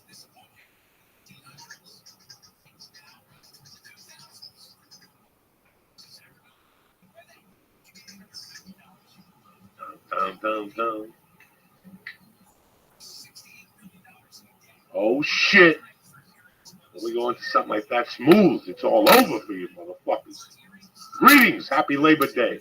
Uncle Joey Diaz with his main motherfucker Lee Sayat and my main little brother here, Troy Conrad. What's happening, gentlemen? Hey, how was the weekend? Oh, I had a fun weekend. Speaking of numbers, like the music on that is great. Just like, you ever, especially in LA, whenever like I get like a fucked up traffic thing, or if someone calls and I get distracted, I'll just end up on like Mexican music or some like Southern American music, and it just like I'll just find myself listening to it, and I have no idea what they're saying or what's happening. It doesn't really matter, but it just, and it all sounds similar, but it just spirited. Oh yeah, you can always. You should feel the music in like your soul. It's a corny saying. No, yeah, it's true. But sometimes if you feel it could be anything. You don't even know that. You don't even need to know the fucking words. You don't even need to know the words. You know what the fuck he's saying to his music. If you really put that song on over and over and over, and you figure out one word, then maybe two, then you got it fucking down. Now you're singing the song in a different language. Who's better than you? You get arrested in fucking Albania. You know the song of the hottest singer. They're not gonna fucking arrest you. You know what I'm saying? They're not gonna arrest you. You're fucking American. You know Albanian music. You know, you ever see Splash with John Candy? One of the greatest movies of all time. God, yeah. How he gets the chick out of the tub is he brings his brother, but they're Swedes. And all of a sudden the guy starts talking to him in Swedish, and John Candy just tells him the Swede line. And fucking on the walk in, Tom Hanks asks him what you say to him. And he goes, any fine connoisseur knows that all the best porn is made in Sweden. And I'm fucking dying, right? And he goes, I said to him, hey, Molly, you know, whatever the fuck. Who's fucking the bro? I don't know exactly the line. I know people are going to get pissed at me because it's a classic movie. He's like, who's going to fuck her? Or whatever. Yeah. And the guy laughs. In English, the Swedish guard laughs. So you never know what you learn from what you listen to. It could be anything. You know something about the culture. It's the great connector. It's really weird if you're a fan of the Beatles. You know that their music changed for an album when they went to India. They went somewhere and they were playing fucking harps. There's one album, I know, Revolution, maybe don't quote me again, that they went over and took that music and applied it to some of their songs, and it worked out perfectly. Because if the music's good, it'll all make sense. It'll all make sense. Like rap and fucking Aerosmith that time. You know, Run DMC. I wasn't a big fan of that, but it did do something. It did do something and let you know we could do it. And it turned, look at what happened 10 years later, 15, 20 years later. A guy by the name of Kid Rock fucking shows up doing that shit. So it's music can always be fucking merged. Troy Conrad is a buddy of mine that he had to refresh my memory how we met. I was under the impression I didn't know nothing about comedy or nothing. I thought you were like a producer guy. And you were like one of the producers on what's his name show on Sellers. Oh, you thought I was with the Green Room with Green Paul Room Provenza. for some reason. I thought you were like one of the producers on Green Room. And there's a lot of guys that Eric Abrams. Yeah. I have 10 friends that they just do things in their life. Yeah. One day you go shoot a movie and then they're on the fucking movie set. One day, and sometimes they're taking pictures. Sometimes they're doing. It really doesn't matter. And I kind of appreciate that sometimes. I kind of like that when people do that because what you're telling me is that you're making a living, bitch. Yeah. You're making a living, bitch. You're putting it together one way or another. What's the kid from the store? He's like dog shit. Jeremiah Watkins. He's unbelievable. He's like dog shit. He's everywhere. He's on this show, that show. Why? Because he put hustle in. Yeah. You can't get mad at Jeremiah Watkins at all because those are the kids that they'll always work in this town. He's got the hustle. Yeah. But so do you. Yeah, well, look, I like doing. I'm always involved in all kinds of different stuff, right? But I'm just in that weird creative world. But I just like what's important to me is doing stuff that matters instead of making a living at doing something that I hate. And if it's, you know what I mean, like I don't do the reality TV thing and all that stuff because that's to me that's not. I can't be happy with that at the end of the day. So if I'm taking pictures, if I'm making a movie, if I'm producing a show, creating a show. That's where I want to be. So it's hard to say what I do because it's like a little bit all over the place. But man, I love it, and it's all rooted in the comedy world because that's my world. Now we always have conversations. You're a fan of Jesus Christ. Yeah, I love the show. You left something in there, like a piece of chocolate or something. Jesus Christ, Lee, I can't take it no more. He left a piece of chocolate in the goddamn bone on the inside. I had some crazy ideas. What can I say? Leave chocolate in the bone? Oh my God. No, I didn't. This is the chocolate from the mushroom or somebody's lung or a piece of fucking Blue Apron. I don't know what the fuck it is. You brought that Blue Apron meat. I thought you were on that, and then you. Guys like you stay 50 feet away from you. Like nice guys like you just fucking stay the fuck away from me. They're like, you know what, Joey's trouble. He's gonna touch me with that THC finger. Something's gonna happen. I'm gonna crash my car. So you'd always approach me. You were always a sweet guy. And deep down inside, I'm still a crazy New Yorker. Like I have no idea when people approach me. So for like a year, you would come up to me and go, "Hey, I got this show," and I go, "What the fuck is he talking about?" Oh yeah. I called you the other day and I tried to explain to you. People come to talk to me at night. Like unless you call me at home and go, "Hey, we're going to talk fucking business tonight about my show." Yeah, okay. Yeah. But if you come up to me unexpectedly, like I look at you, people said to me, "Joey, that night I went up to you, you looked at me like, because I'm fucking I'm coming down off this fucking stage thing, or I'm about to go up, so my head's somewhere completely different." Oh, yeah. Somebody got mad at me one night. I was taking pictures with a guy. She came over, she goes, "Hey, can you talk to me about a show?" I go, "Hold on, I'll go over there." The guy took 40 minutes. By the time I got over there, she was gone. Next day, I got a hate mail on my Facebook. So I had a big paying gig for you. Go fuck yourself. You're rude. I'm going to tell these people to go fuck themselves because you want to talk to me about a gig. This is a surprise to me. Like, it's just crazy sometimes where my head is at night. Plus, I'm thinking about my daughter and my wife, and we're going to move, and the special, and the cats, and Lee, and then you got all these thoughts going through your fucking head. And at the end of the night, it's like, people come up to me like, "You want to get high?" No. If you know what I was going through right now, you wouldn't want to get high either. Because up Laurel Canyon, my head's going upward, my head explodes with all the thoughts. Not to mention about my set. Yeah, I'm thinking about my set. That's the closest I'll remember. Once I get over cold water, it's over. I'm thinking about where to stop, who's got rolling papers, then I go into whatever and I'm fine for a little while. Do you ever have those times where somebody's talking to you where you literally have 0 seconds to go on stage, so you haven't even thought about like what you're going to say, and you walk on stage because you were just in some conversation? You ever have that? Sometimes the conversation helps me. I got to be honest with you. Sometimes I like when somebody comes up to me and annoys me. That makes sense. No, I pray for that. I pray for somebody to come up to me that I know with a stupid question that knows me. But he's all fucked up. Because what happens is people who know me, them too, at night, they get fucked up. Like I have a friend that constantly, it's a comedian, a well-known comedian. He only calls me Saturday nights to say what you're doing, how your week is going. I'm like, listen, what the fuck do you think I am? Yeah. So guess what? Last night he didn't call me, so today I called him. I just want to tell you, last night was the first Saturday in 4 weeks he didn't fucking call. I'll be home for 2 weeks. He'll never call. He'll call me as soon as I get on the fucking plane. They go, hey, you want to go eat lunch? I just told you a month ago, my dates. It's fucking crazy. So the mind, listen, I understand a lot of people because I know what I'm going through. I know when you have all this shit on your plate and people really can't grasp it. People have no idea how to grasp where you're. I look at somebody and I can tell if they're in deep thought. I look at somebody and I can tell what's kind of going on. If it's a good time to talk to them, especially if I'm selling, you know, there's always fucking something. That's why when Lee comes to me and goes, hey, these people contact us. I go, whoa. Let's take a step back, take a breath, and go in there with a clear mind.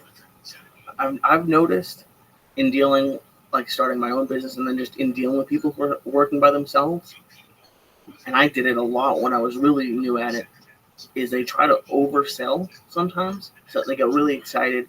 And like even after you say yes, they're like, yeah, but it's going to be great because of this. And like, I already said yeah. And then they keep going and going. And it really, you said something like, we've been to you hear it a lot in LA, I'm going to a meeting. I haven't really been to any, I've been to like 2 meetings, both with you, Joey. And I'm always like, I don't want to talk out of bounds. I'm like, what should I say? And you're like, just let them talk. Like, there's no reason to talk first. And like, so just, it's important to learn that because you don't want to go to that big meeting and over talk. You see it. If you've ever been to a meeting where somebody's out of line, you fucking feel it in the room. You're like, Jesus Christ, what is this guy taming him down? Somebody taming him down. It's not good. It embarrasses me. I went to one in January. I met a guy at a Christmas party that was trying to sell me that stuff. Again, Lee, a year later, nobody used it. That shit with the viral view of your podcast where you can see the corner. And he took me to lunch and it was just a fucking beating. Because before you sell, let's talk. Yeah. I tell even the guest on the show, come a little early so we can chit chat. Smoke a bowl. I don't want to throw you to the fucking lions. I want to slow you down. One of the most genius things I ever heard was Gambino. Always had his wife answer the door. Why? Because he wanted her to slow you down. I don't give a fuck if I just talk to you on the phone and said, Lee, come right up the stairs. Come on, talk to me about what Troy did to you. He was always in the back room in a meeting. And as fired up as you were, he had her stop you at the door, sit you down, give you a cup of coffee, offer you a cookie. Yeah. So, real zen. Now you're around the woman. That could be your mom. You know, how you going to act around your mom? It was a genius move. And that, I didn't think it was a genius. I'm not a gangster, but I thought about it from the other way, how you have to slow your horses down in life. You know, when you first come here, you can see the guys their nose is wide open.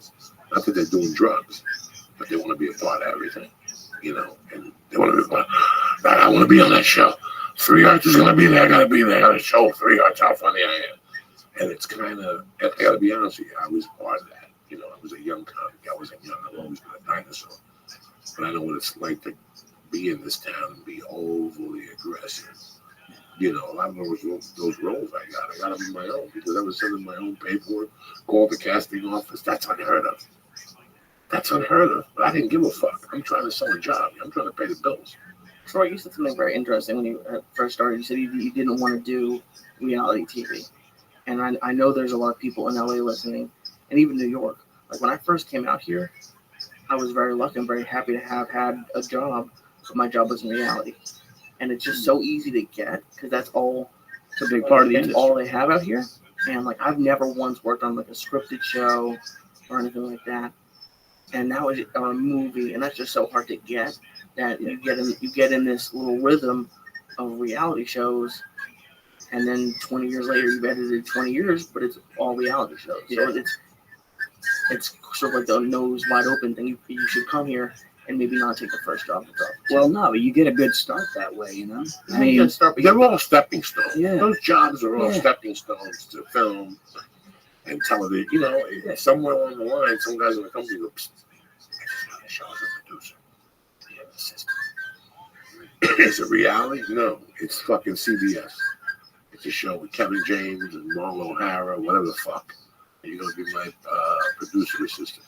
Now you do that for 2 years. The guy quits. He snorts coke, fucks the receptionist, cheats on his wife. He quits, and guess who gets the job? You do. Now you're a fucking producer on the show for 2 years. Maybe it stays on for 3 years, 7 seasons. You're a producer for 4 years. You're making pretty good fucking money. You're doing 2 seasons a year, and now people calling you going, "You want to produce my fucking show on NBC?" Bam! You went from reality to fucking producer. Oh, it's crazy. Like, that's how fucking crazy this world is. Right.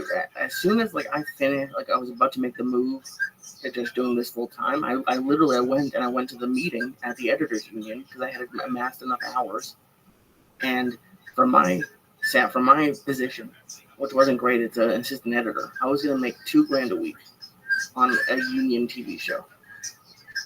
Because of the union, I would have gotten health benefits, and maybe I wouldn't be that thrilled with working in reality. But $2,000 a week? Are you serious? I was 3 years out of college. Oh shit! Why didn't you pursue it? You didn't want to go forward? That was right when I decided to do this full time, and it was just I didn't. You were just talking about levels. It's stepping stones. It's kind of hard to get a gig because they're so well paying. But I didn't want to, I had just spent, we talked a lot about how I was so fucking tired. I was working 10 to 12 hour days editing and then coming here. So, and my issue was never really my morality or my artistic sense, because I wasn't really in it for art. I was just doing it, but I just myself wasn't happy. Yeah. So I guess that two sides of the same coin. But right, but within that world, let's say you're editing in reality television. Right. Within that world, you can still do something that matters. You can still do something that's a little bit outside the ordinary and make yourself doing something great for you. That's what it's about.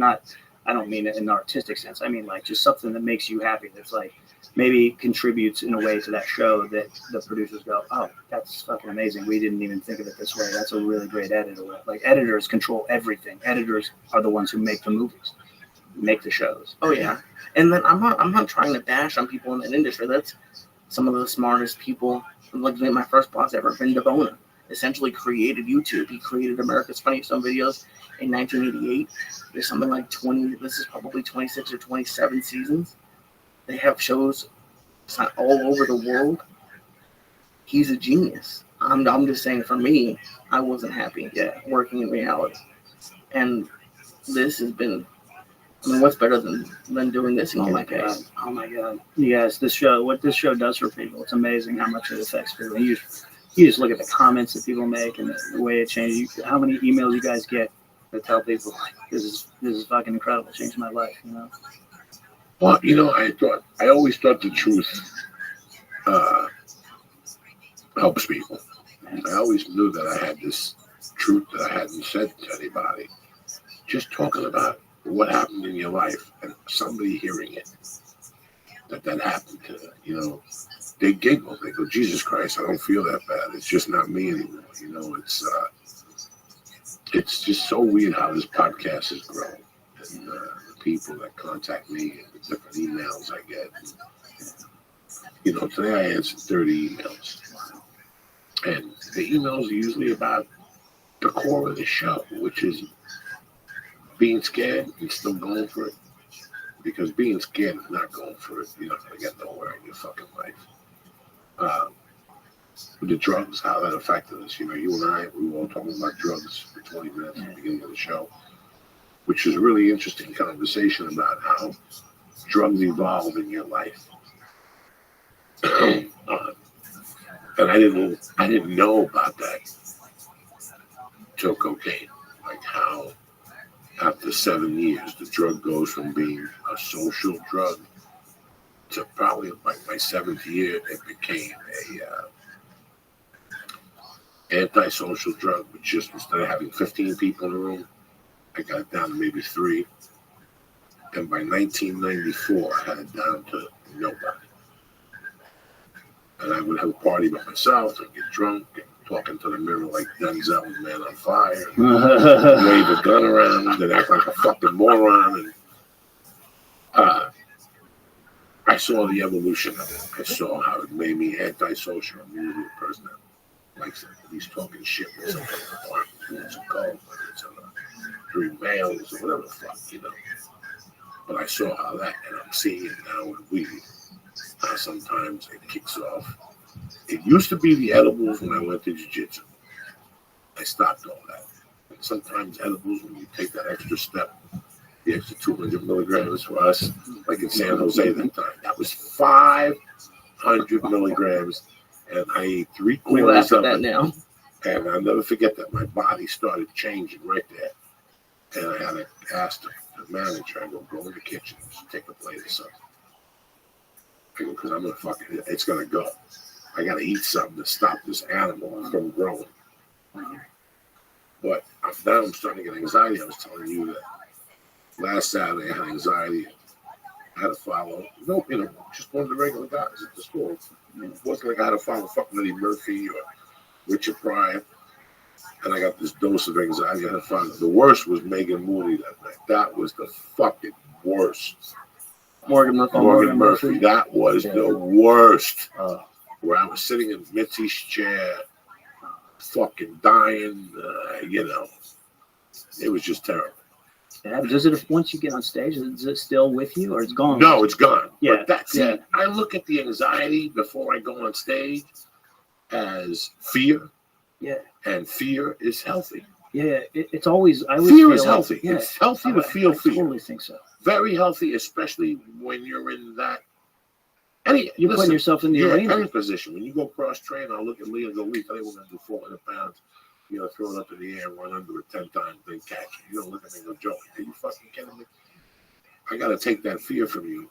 And that's what happened to me with jiu-jitsu. Like, I was really scared. Like, sometimes when I just tap hands with you, my anxiety level goes up. And after I let you throw me down and stuff, and I tap, then I get momentum again. Like, well, I'm not going to die. I don't know what I'm anxiety about. Now I start putting up resistance. Now, that first thing, that first hyperventilation, for me is always bad. God forbid I got to put fucking stars in me or something. Like, if I have 3 stars in me in the morning, and I go to a radio station, and then you got to walk up steps, I can't walk up those fucking steps. Like, listen, I don't want to see those stairs. When I'm on edibles, I don't want to see no fucking stairs. Sometimes I take them early before the airport. Oh my God. That American Airlines, you got to walk to that fucking terminal or Southwest. You're huffing and puffing. I get fucking anxiety just sometimes when I grasp my hand, I can't get it. I get anxiety. That's why I got the nose surgery and all that shit. But back to stand-up. I think that the anxiety is healthy. It's fear. Those butterflies, man. Yeah, that's what it's all about. I know that when I feel those, and then I have the choice to go or not go. Like to just say, oh no, I got these butterflies, maybe let's get the fuck out of here. When I go through with it, it's always amazing because it's like I've maybe overcome some hurdle. Like that fear, looking it in the face and just diving the fuck in the pool. It's like that did something for me. Just that alone. When I'm not nervous, okay, whatever, but that anxiety, those butterflies, like, just go, don't do this, go. That's when the good shit happens, because like you just put yourself in that arena. There's arrows coming at you, and you're swatting them off like David, whatever the guy in Kung Fu. Now, what is David Carradine? Now, what is the definition of fear? Like, the fear before I go on stage. Resistance. The fear of, something came to my mind. One time I was trying to break into his bookie's house, and he had a fucking dog. And all week I fed the fucking dog. I didn't think he was going to turn on me. The night of the robbery, he turned on me, the dog, and he chased me. And not only the dog chased me, cops with flashlights were chasing me. It was a dark hallway behind an A&P in West New York, New Jersey, on 57 and 58. That fear, I think of that fear I had that day. I don't know what I was more scared of. The bookie catching me, the cops catching me, or the dog catching me. But I remember when I fucking ran, after I ran like half a mile, that fear just disappeared. I remember laughing my fucking ass off, running and looking for cop cars, and I couldn't stop fucking laughing. I loved breaking into apartments. For the thrill of it? Not like if somebody said Lee has coke in that office. That's where they weigh the coke and stuff. They have a safe. You know how many fucking safes I just picked up and walked out with? Are you fucking kidding me? You know how many fucking safes in my bag I just picked up? Like people don't nail down safes? No, here's the thing, Lee. I never knew about this shit. Okay, I never knew nothing about safes. I was never a safe cracker. If I walked in your house and there was a safe, I felt like shooting myself because I knew nothing about safes. And then when I was about 20, before I went to Colorado, at my friend's house, there was this dude that was like a Westie, one of the Irish mob guys. And I used to always talk to him. He had brothers, he had daughters and kids, and I talked to him. And one day he was talking to me about fucking getting a job at this place for him as a case. He goes, "You're not a case of joint." Because he knew I was a burglar, he knew I was a thief. He goes, "You're not a case of joint pretty good." He goes, "You want a case of for me?" He goes, "You're not going to get in trouble. We get you a job in there. You go and work there for 3 weeks, write everything down. And then we go in there." And I remember telling him, "There's a safe." It was perfect. Look to see if it's bolted down. And I said to him, "So let me ask you something. If there's a safe, you guys take it." He goes, "I can get anything open, just not there. We don't have the time to do it there." He goes, "I got a friend that has a body shop, and they get it open over there. They'll fucking burn that fucking door down." So I learned from him that you would take safes.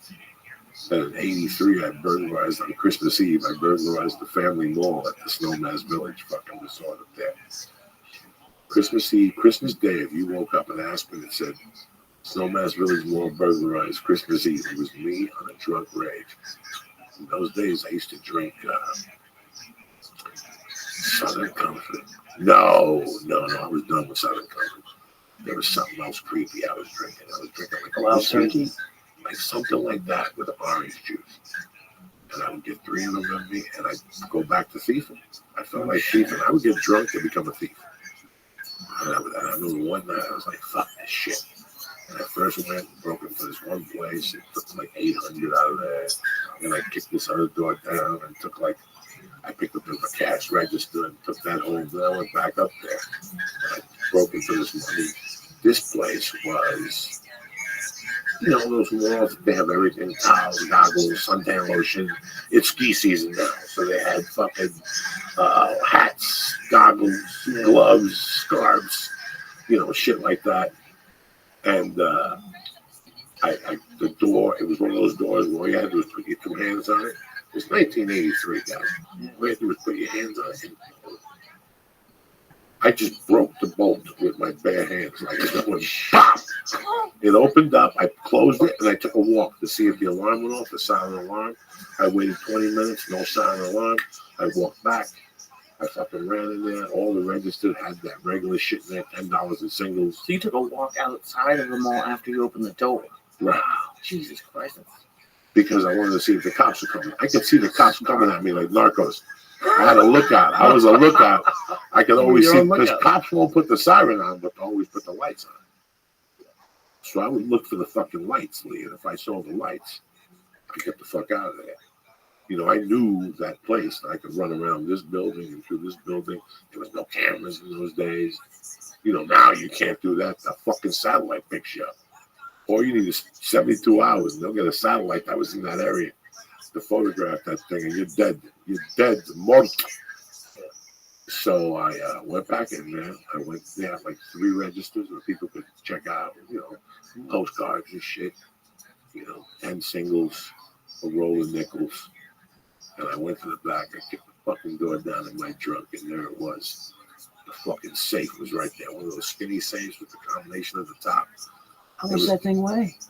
Whatever. It didn't fucking matter. I went. No hand truck. I took a hand truck. There was a little hand truck in the back. I took that fucking hand truck, and I wheeled that savage home, and I put it in my buddy's Jeep. And the next day, we then went to Glenwood Springs, and we cracked that motherfucker open. I hit it up like 20 times with a sledgehammer. That bitch flew out. You have no idea. I lost 18 pounds after that fucking encounter. And then what else? I robbed another safe one time. I robbed the safe in Guttenberg, New Jersey at the Galaxy Towers. I was working as a maintenance fucking man there. I would write the orders for people. So I'd have to deliver the spot to the apartments. No bonded, no background check. They just gave me a place to go. And you could take keys off the wall. And they would have 3 or 4 keys on each loop. So I just took a key for each fucking apartment. I had a key for the whole fucking building at Galaxy. They got 3 towers. This is back in 84. And I would fucking go drop off the material on people's apartment. Hello, Mr. Syed. And I would just say, you here? And I would keep going back there, whatever I could take. I was crazy, guys. I was fucking crazy. And I went to this room one time, there was another safe. So I kept the key, I took it off the loop. And I realized that the people went on vacation. You know, like in Europe or something like that.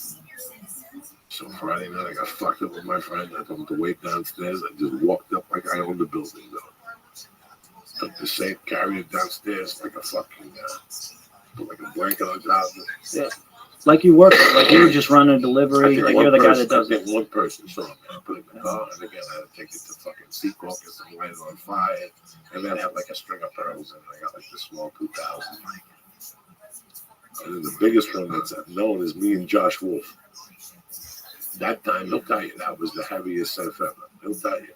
That adrenaline, that criminal adrenaline that you get, that's complete different adrenaline. There's sports adrenaline, there's comedy adrenaline, then there's criminal adrenaline. And that shit's crazy. That's what makes somebody stab you 80 times. You know, it's hunger, it's desire. You want to fucking be a big shot, you know.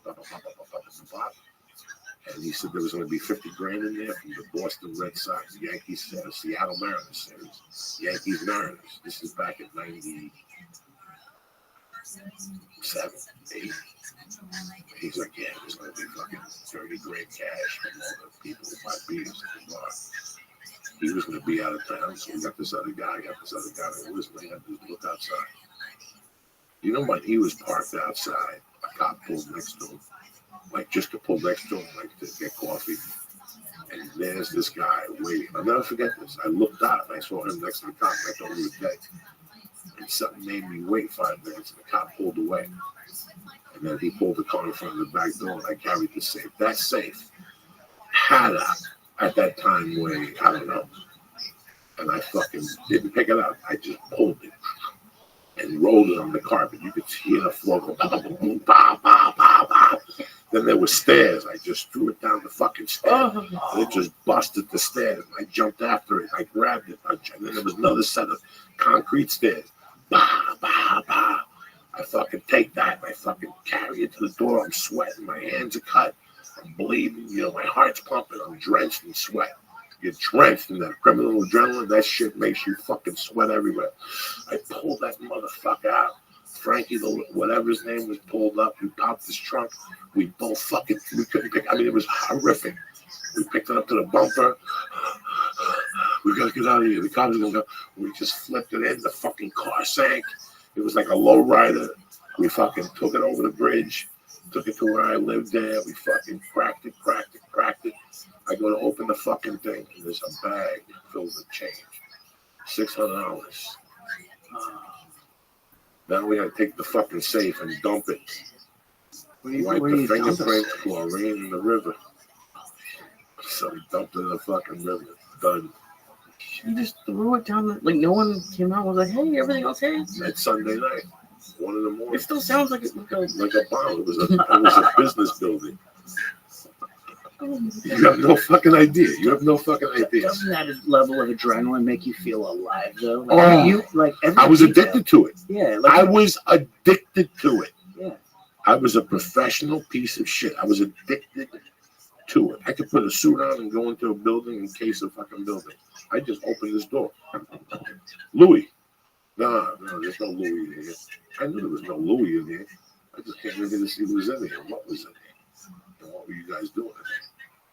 That's why you always close your door, because this guy's like, man, just not. Go like this and go, Louis, I got the wrong office. And you're like, thanks for that. Sorry about that. That guy's casing your world. But you have to assume he's casing your world. Because that's how I cased your office. Just a regular fat fuck with a suit on. And you're happy. What a nice guy. Oh my God, he's a gentleman. We love his New Jersey accent. He's coming back in and out. He's sitting at the end of the hall waiting for you to go get hot dogs and for you to go pee. And he's going to come in here because he's seen that wallet with your car keys you put up there. That's how fast I could work. It was fucking lightning. It's crazy, but I was addicted to that shit. I got addicted to that. That makes sense. I got addicted to it once a week. You know, because I was doing at least one drug burglary a week. Because you rob somebody, you do the drugs, you hide for a day, you spend the money, and now you need another fucking hookup. Don't you think this is exactly like Donald Cerrone? He's the way he trains. He's out there. He's doing bungee jumping, skydiving. He's doing shit. He's doing the same exact thing that you're talking about. Like that's his. No, it is. It's the exact same thing. You're chasing adrenaline. It's just different fucking forms. Different methods, different forms. He's doing it, but it's still the same exact thing, and that's what keeps him alive. That's what makes him passionate about what he does. It's still he's got that adrenaline, and he'll be the first to say like. That's my addiction. Like I'm never giving that up, and it's very clear. No one's gonna like Dana White comes in and says, "Hey, we need you to tone that down." No, I won't do it. That's what I live for. Like that's what I like things that are real. Yeah. I'll tell you what brought me back to life: jiu-jitsu. I was telling somebody today that it was because I seen all the weaknesses, not only in my jiu-jitsu, I saw all the weaknesses in my athletic abilities. I saw the weaknesses in my personal life. How it affected I saw the weaknesses. I couldn't breathe. I was getting anxiety over a guy on top of me. What happens if two guys come out of the car and get on top of me? They rape my daughter. I can't have that position. I can never be in that situation. So I said, you prepare your mind. God knows it's never going to happen. But you got to assume it is in today's fucking big bad world. You don't know what the fuck's going to happen. So when I saw all those holes in my personal game, I go, I'm going to stick this out. But what I'm addicted to the most is the in the moment.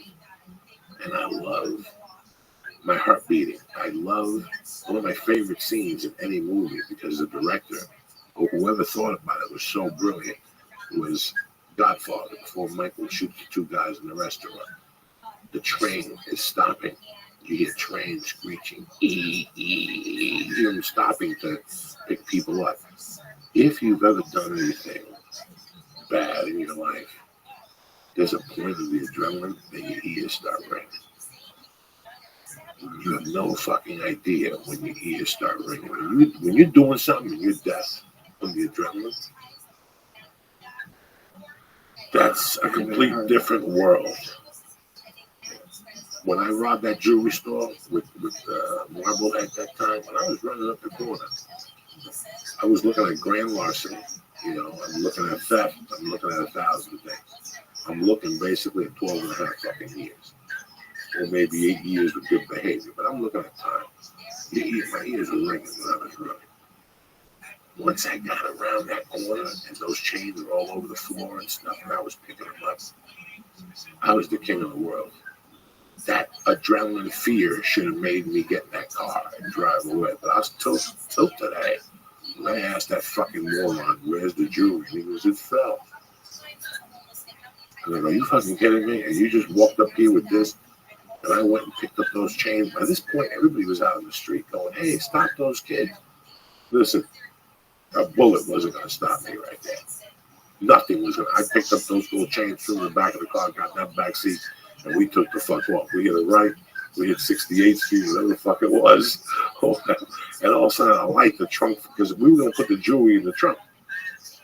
But the trunk didn't open. The trunk was jammed, so we had to put it in the back seat. The beauty of it is at the first light, we stopped as a cop.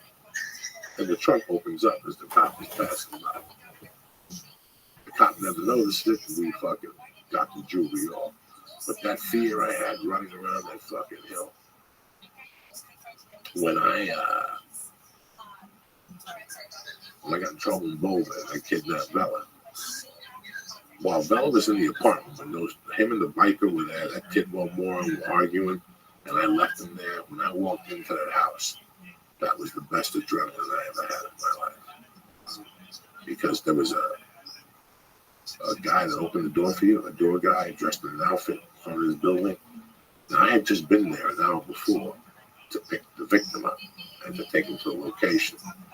when my friend went over, he stopped him, whatever, and they buzzed him up. I don't know how he got up, but when I went back, from the way I slammed that door, when he saw, I'll never forget the look on his face.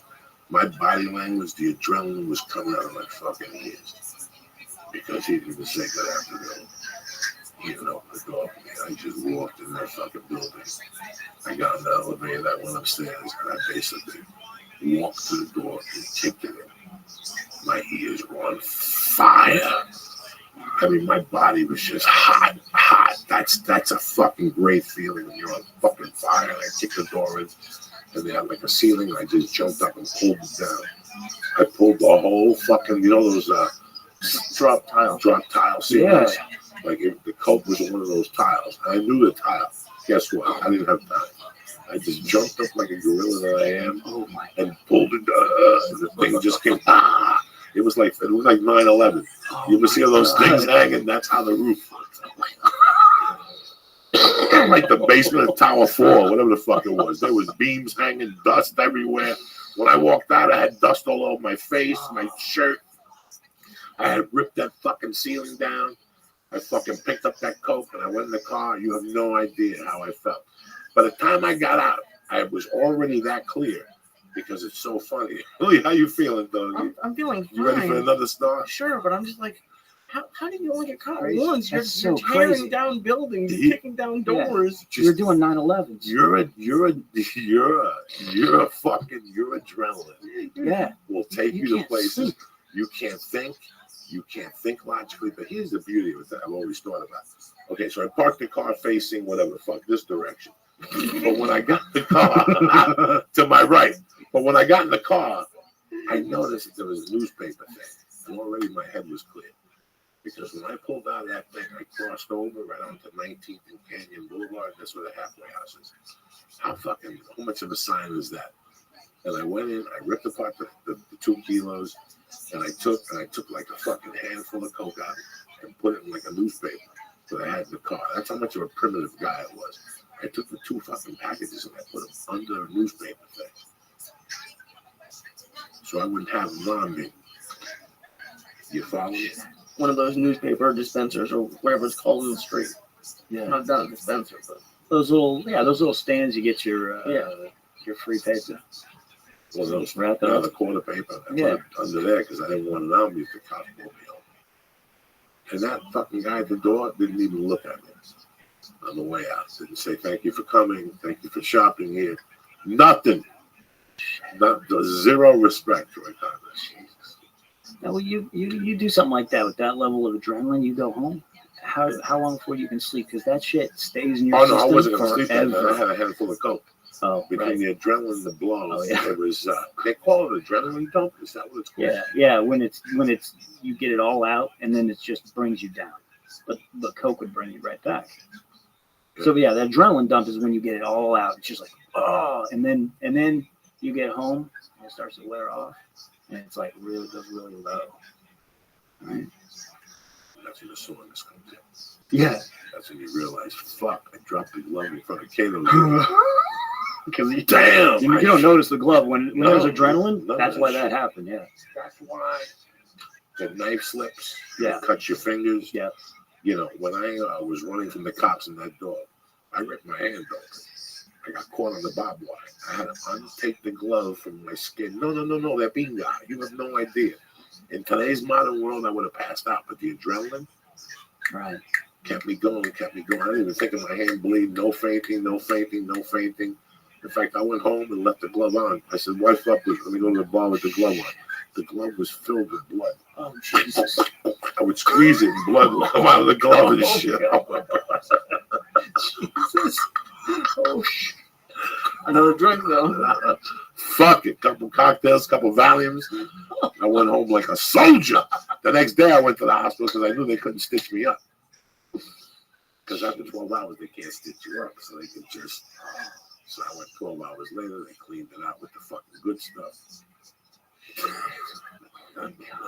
It's an open wound. It was just an open fucking wound. Oh my God. Jesus. Just thinking about this shit, that state of mind I was in those few years. Just picture that glove, like you're squeezing it, just squirting blood out. Oh my God, I had a tooth. I never went to the dentist. I had a tooth that had an abscess and had a little ball on the side. And I would go to the comedy store and I'd be talking to somebody and they'd be standing there. If I didn't like it, I could squeeze it and the fucking juice would come out of the hole. That's the Christine Pazitsky type shit right there, Jack. What the she is that? She was at the store last night. She looked beautiful. Yeah, she was great. She looked fucking beautiful. Her and Tom are doing great. They got the baby. The baby's a fucking gorilla. They don't know what to do with him. He's eating a fucking regular cheesesteak from New Jersey Sam's, whatever the fuck that is. No, all that stuff.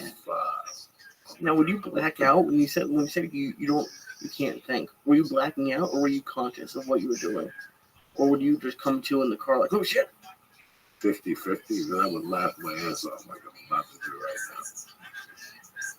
Like I did this scary thing one time. I did this scary, like even looking back today.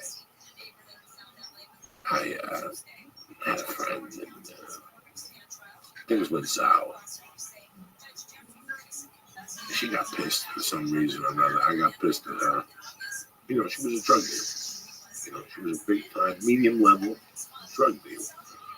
I had met her through friends, you know, and I had known her for a few years. The weird thing was, as good as I knew her, every time I go over there, she'd always take your money or ask you what you want, and she'd go in the back room and then bring you the dope. And you give her the money. She'd wait in the back room. She'd ask you to look at it. She was very cool and see if you like it. You know, you want more rock or whatever. She gave me great dope. You know, I went over there one night, the cop, she was no Miss America, you know what I'm saying? And everybody knew that. And at the time, I thought I was cute, and I went over there and tried to be cute with her. And she rejected it, and I got pissed off, you know, like a young man would do, like an asshole that would do. And I never messed with her again until one day I needed money. I go, you know what? That's the house we're going to fucking run. I knew the consequences. First off, at that time, I knew that they were going to point all the fingers at me. I knew that this was going to come back to me at one point or another. But at that point in my life, I really didn't give a fuck because I expected her to have a tremendous love in that house. We were going to fucking become millionaires. In my mind, I was always going to become a fucking millionaire. My demented, drug-addicted, young mind. They had $1 million stashed in there, and that was it. I was going to buy a fucking Supra. You know, you're a fucking kid. You know, you get the dumbest fucking ideas. And one day I put a crew together. I got two of my buddies. I said, listen, man, there's a fucking big payoff there. And I told them the name. Both of them looked at me like, you don't want to do that. I go, yes, we are. That's why we're doing it, because they don't expect nobody to get hit. You know what I'm saying? They don't expect nobody to get hit. Now, I thought I had the door. When I got there, I couldn't get the door. I was always doing doors. And I would look at them and try to come up with a way where I could get into that door quick. She was a drug dealer, but she didn't have a top door. Kind of fucking dummy you. It's that easy to get in without a top door. Well, it's only one instead of two. Yeah. And it's, you know, those little regular things, I could, you could go through. You could put a shoulder into those fucking things. A good shoulder. Hit it close to the door. Like, don't go in the middle of the fucking door if you're trying to break that. You're trying to break that right there, that grip. Yeah. It's like when you break a grip, you push away from the fingers. Same fucking thing. You got to push away. In the movies, they always go to the door like Johnny Bananas. No. I would treat it like a football tackle. And I would get like in a 3-point stance. And that's why my shoulder's probably jacked today. And I would put everything I had into that middle. And then I would have a gorilla going behind me. And we'd wipe the fucking door open. Or I'd bring a screwdriver. I could say I'd get a screwdriver in there. There was always different angles. Maybe there was a glass on your door. I could break the glass and put my arm through and open up the fucking door. There's always an angle. The consumer doesn't know it. I know it. Where I just moved into, there's glass in the door. I don't like it. That's getting covered up this week. Because I don't like glass in the front. That's just a no fucking brain. Whether it's your, somebody will hear it. Really? Really? Somebody will fucking hear it. Nobody will hear it. Nobody hears shit. We're programmed not to hear dick. And if they do, who's going to go outside? Just like what you said with the safe. Yeah, I'll break the glass and walk away. So if they come out, they don't really see nothing when they get back in their house. There's so many things people don't see that you think people are going to see. They don't see. I've done 1,000 things right in front of people looking at me, and they don't see it. Your mind doesn't pick it up. Something I've seen it 1,000 times. You're not looking for that. You're not looking for a drug deal going down on your street. So you're sitting out in front of your drink with your husband drinking coffee. And I come up with like a fucking construction bag or a gym bag. But I'm dressed like a gym guy. You follow me? You come up looking the way you are. And I sold you an ounce of coke right there. And you got on the bus. I made you get on the bus, get off the next block, walk back 2 blocks. It's a big fucking deal. How often when you're driving will you just look up and be like, oh, I don't remember the last 5 minutes of this? I think that happens in everyday life. I don't think it just happens when you're driving. Especially if you're doing something that you do a lot, like your morning coffee or mowing the lawn. You just phase out. And you're making it very easy for people to not notice it because you're acting like you're supposed to be there wherever you are.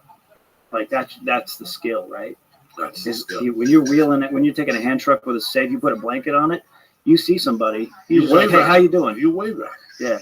Like Load it up. We do hey, this you want to get the, this thing's really heavy. You want to help me put this in the trunk? Oh, my God. It happens like, all the time. Absolutely. Last night, Pablo Escobar, he goes into the store and the cop drops a quarter and he gives the quarter to the fucking cop. The most wanted fucking man. That happens every fucking day.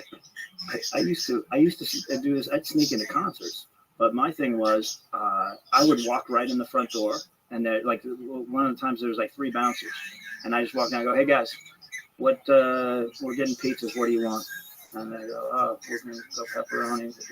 What do you want? All right, guys. All right. And I just walk in, but like I act like I'm supposed to. Like, why would anyone walk in getting pizzas for the bouncers? You know, that made me in a position of authority. I can just walk right in and enjoy the show. It's amazing what you could do with body language. Oh yeah. If you act like you are supposed to be there, nobody really questions that. It's amazing. Yeah. How much body language contributes to so much. When you watch those shows in Discovery, like I don't watch a lot of shows in Discovery, but this time I'm in a hotel room. I just did 2 fucking shows, 250 people in a show. I talked to 200 people. I go back to my hotel room. You're tired, but you're so tired, your body's glowing. So what do you put on that? That show you like, the Prisoner Show or my 600-Pound Life. That's a shit you watch late at night because it don't need a lot of attention to watch. And it calms you down, that stupid shit. You're not going to get into 7 at 2 in the morning because that'll take you till 6. You follow me? 7 movies like that? Scarface, something comes on at that time, 1:30, you're doomed. But the cop show about what happens at Cellgate C and all that shit, you'll stay fucking awake for it. You'll wake up and it's still on. They're still in some fucking jail in New Mexico smacking people in the head with sticks and shit. It's weird. We talked last week how I was going to get rid of the Facebook app. I did that. I got rid of cable. It's weird how all these like those kind of shows can take over your life. I had one of my first big screen TVs. I had burned into it the ESPN side thing that on SportsCenter where it tells you what the topics are going to be because I would just leave it on all night. And like when you take that stuff away that you get addicted to, it's amazing how much more time there is. It's weird.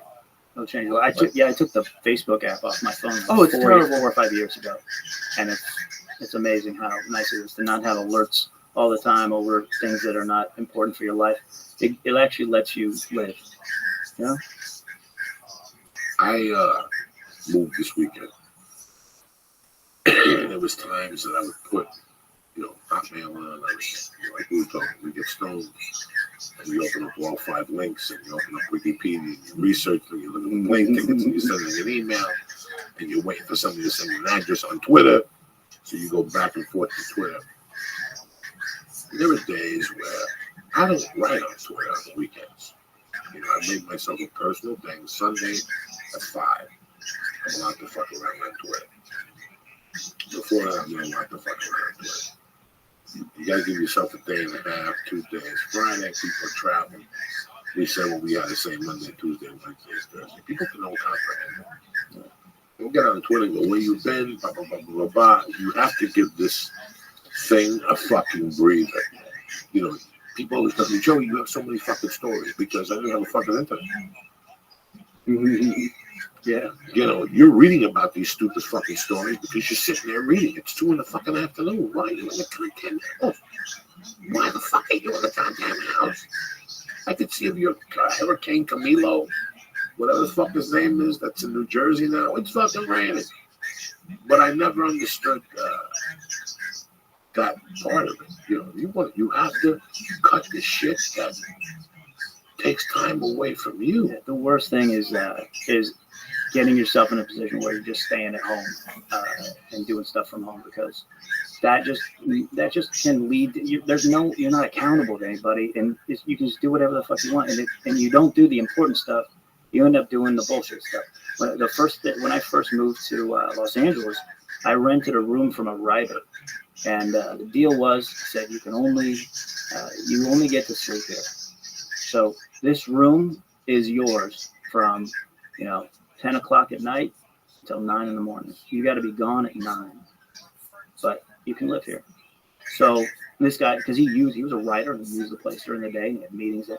So I had to be out, and I just ended up finding I got so much stuff done. I met so many people. I was out there in the world. I was out there in Hollywood, a town new to me.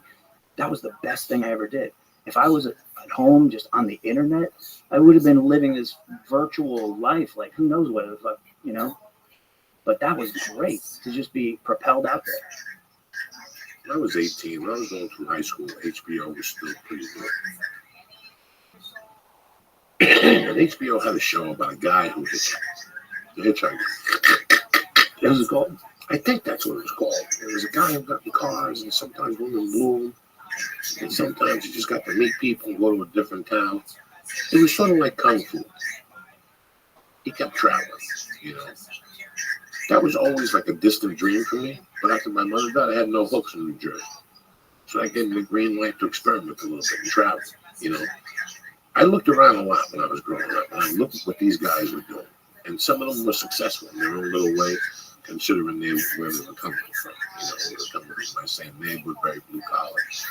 And now they got into some managerial union position, and maybe they're making $90K a year. They got entitled to pay their mortgage and have his wife a nice car, shit like that, But I would see their traveling patterns. And they would go to Atlantic City and then go to Florida. And this is what they did every year. They wouldn't even fucking consider going past Chicago. And I always thought there was a little bit more to life, So when I got the opportunity to travel, I was always intrigued with Colorado. Because when I was a kid on ABC News, and you were watching Eyewitness News, that I was put, even today, 10 o'clock Eastern, 7 o'clock Pacific, 9 o'clock Western, 8 o'clock Mountain Time. And I always said, Mountain Time? How fucked up is Mountain Time? Where the fuck is Mountain Time? So when I got to go to Colorado, it was because of Mountain Time. I liked the idea. When I moved to Seattle, it was because I liked the Seattle Supersonics for a while.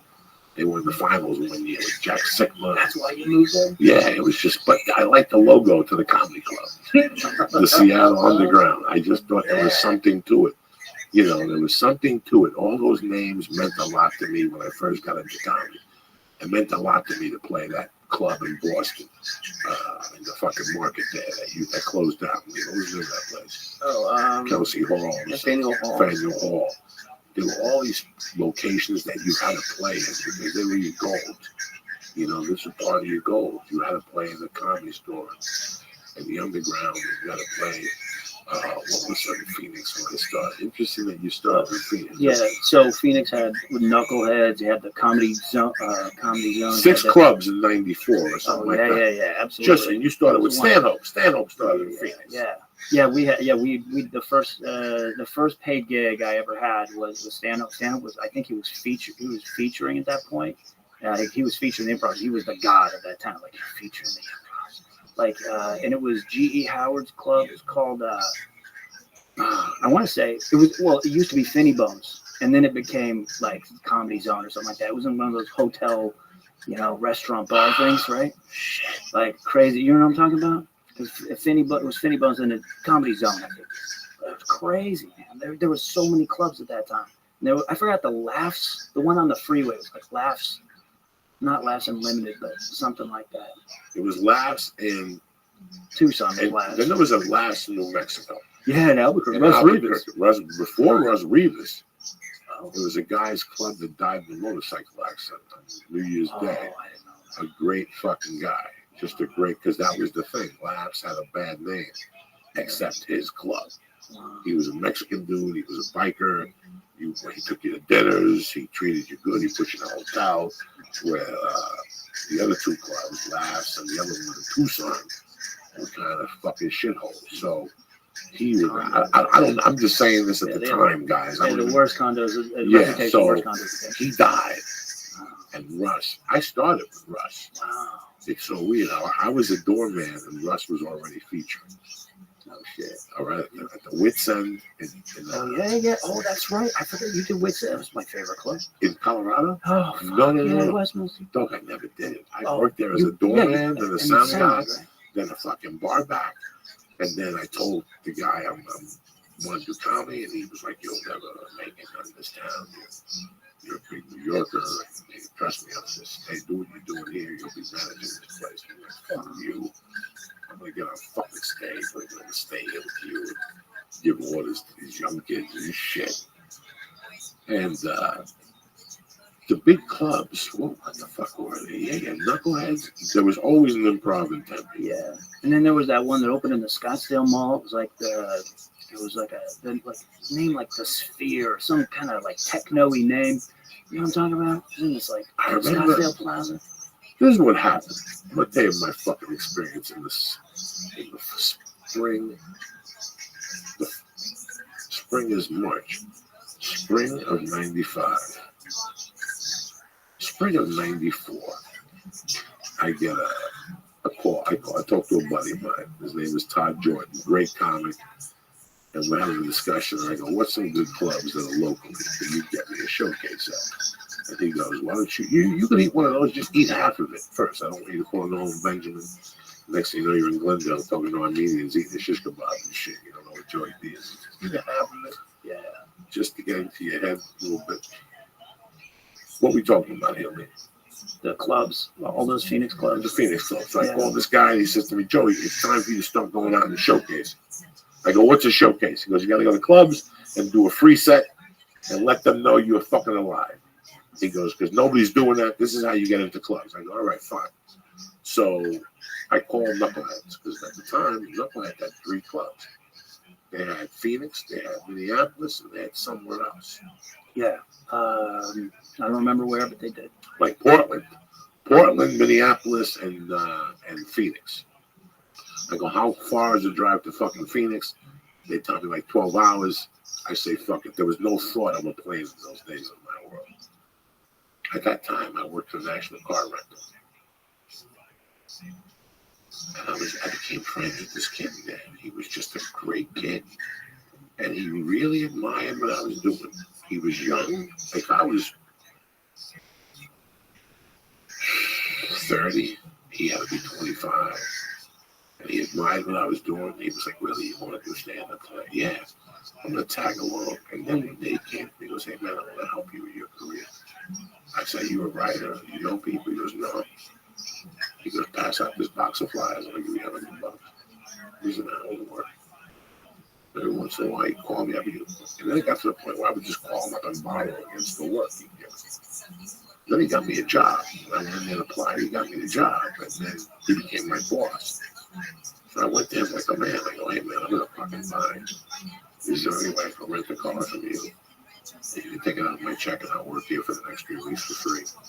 And he goes, "What about I rent you a car? And if you break it back, the bill will get lost." It was in there. He goes, "I'll rip up the bill and say that you got to take the car for business. You got to take the car to drive somebody on a certain day." I mean, that broke my heart. Like I had to borrow $200 from a friend of mine, Lou Cirillo, just to get gas money.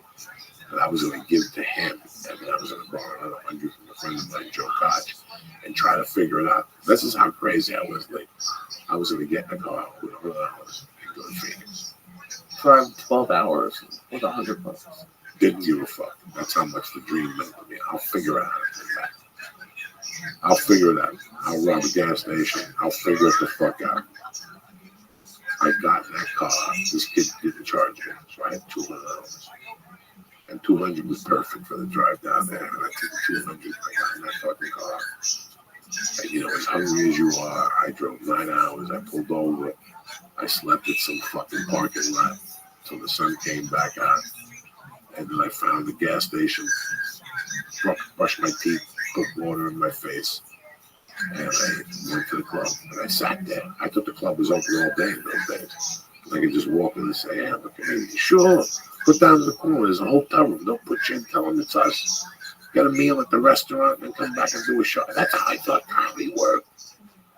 Like, that's how retarded I was. I go to the club. I knock on the door. That motherfucker's shut tight, Jack. I'm sitting out there all day in that fucking sun and that heat in Phoenix in a car with air conditioning. I had nowhere to go. I had no friends. I didn't know who to fuck to call. Nobody. I had nobody to fucking. I don't know nothing about Phoenix. I hadn't been to Tempe since '84. I used to go to Tempe and visit a buddy of mine that was down there on the lamb. He was down there smoking mushrooms with Indians and shit like that. So I would visit him. I knew nobody. I sat in that parking lot, Lee. In that comedy store parking lot and wrote stupid fucking jokes and wrote my dreams down. I was gonna fucking bust out. Somebody was gonna see me somewhere at one of these clubs, and I wouldn't have to do what every other comic did. At first, that's what I thought. I really believed that I was just gonna go on stage and somebody's gonna see me. Go, come on, let's go.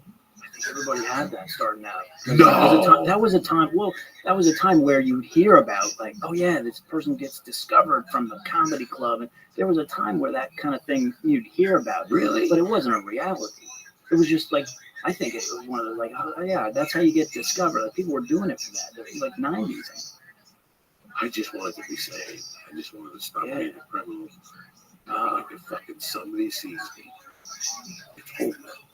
Like if somebody could see my 5-minute set, they could just take me to Richard Pryor's house. I could smoke coke and Richard, we could do jokes and shit. Like that's what I really thought. That's how stupid and naive I was. So I waited for them to come. I went inside, I asked who whoever the guy's name was. I mean, I got there and the waitresses would hate me because I was in the way. You know, I had to use their bathroom to get ready and use a shirt. I mean, this was ghetto to the max. Like, you don't know when somebody walks into your car and goes, the bathroom I can use? You know, and I'm in there, no shirt on, with paper towels, wiping my armpits and my face, brushing my teeth, wetting my hair, putting gel in my hair with a shirt that was crinkled up. Then I'm sitting at a bar. You know, after that, I'm sitting at the fucking bar as annoying as can be. So what time does the show start? Jeff, I called you for a guest spot. All right. I was like, cool, yeah, you can do a guest spot, man. Everybody was cold to me. They charged me for a coat. I was furious. Then the first show came in. Then I got on stage, and just my accent killed me. There were some New Yorkers, and they were laughing and shit. I was talking about Godzilla. I was doing terrible material. But I took them to where they had to go for 5 minutes. I got on stage. I go to pay my tab. He goes, no. He goes, do me a favor. Can you stay for the second show? They didn't charge you for drinks ever. And then he asked me, was you hungry? Was I fucking hungry, Lee? I was trying to eat my finger because I didn't know how much money I needed. By that point, I probably had $90 and I needed 80 for gas. So I couldn't take a chance and even got a veggie. That's why I only got a veggie and cheese. That was the cheapest thing I could get, a Subway veggie and cheese. They go stay for the second show. I stayed, did the second show. I think I ate like a roast beef sandwich. I didn't really want to be too over the top. I didn't drink anything. I had no Coke, nothing. I was drinking. And the second show, we're late, and I think I cursed, and I did better. So he goes, wait, I'll talk to you in a second. He brought me in the back. And he goes, when do you want to come back here? And I go, I don't know. And he goes, how about you come for 2 weeks, like 8 months from that date, whatever it was. April, I'm going to come back like in November. He goes, you can stay for 2 weeks. $300 a week, maybe $250 a week to MC. I had to drive down there. I didn't give a fuck, Lee. I was getting my break. This is it. And then he goes, "What are you doing tonight? Where are you staying?" I go in the car. He goes, No. Go to the condo. The feature's local. Go over there, take a shower, take a bath, spend the night. You could stay till Monday. And I went over there. I got up. I watched some baseball. The other comic, I don't know who the fucking headliner was. I asked him creepy questions that night and creepy questions that morning. He got me high. We went to breakfast. He gave me his number. And I got back in that car and drove back with 2 fucking weeks of work at a club as an MC. I didn't give a fuck, Lee. I was going back up to the club. Shit. That's the best feeling. It was the fucking best. And then I get home and I'm doing comedy. I'm fighting my wife and all this shit. I'm getting into the comedy works and all of a sudden I get a fucking page. It's a voicemail. I get out and they're like, "Hey, Joey, it's Joe from Knuckleheads. I just want to let you know we're closing." I go, "What do you mean you're closing? You're closing tonight?" And he goes, "No, we're closing the whole chain." And that was my first experience with fucking comedy on the road. Where's that Tony Bennett cocksucker?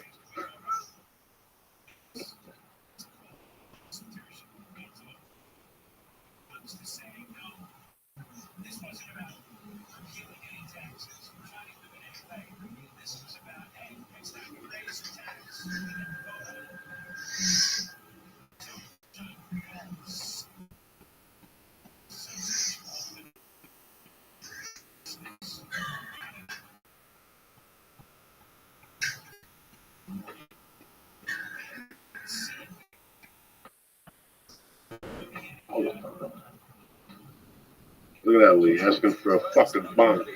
When was the last time you asked for a bong, Lee? Huh? Not in a while. That's it. COVID, huh? Lee, I didn't bring you a check. Huh? Sorry about that, please. I'll see you tomorrow. Okay.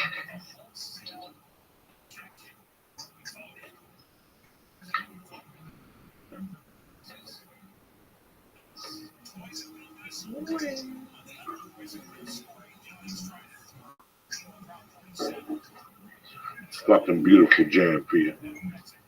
Monday, September 5th. This is it, guys. Like I was talking about in the Periscope. Thank you, Lee. I was telling these guys over the Periscope the reality is it's September 5th.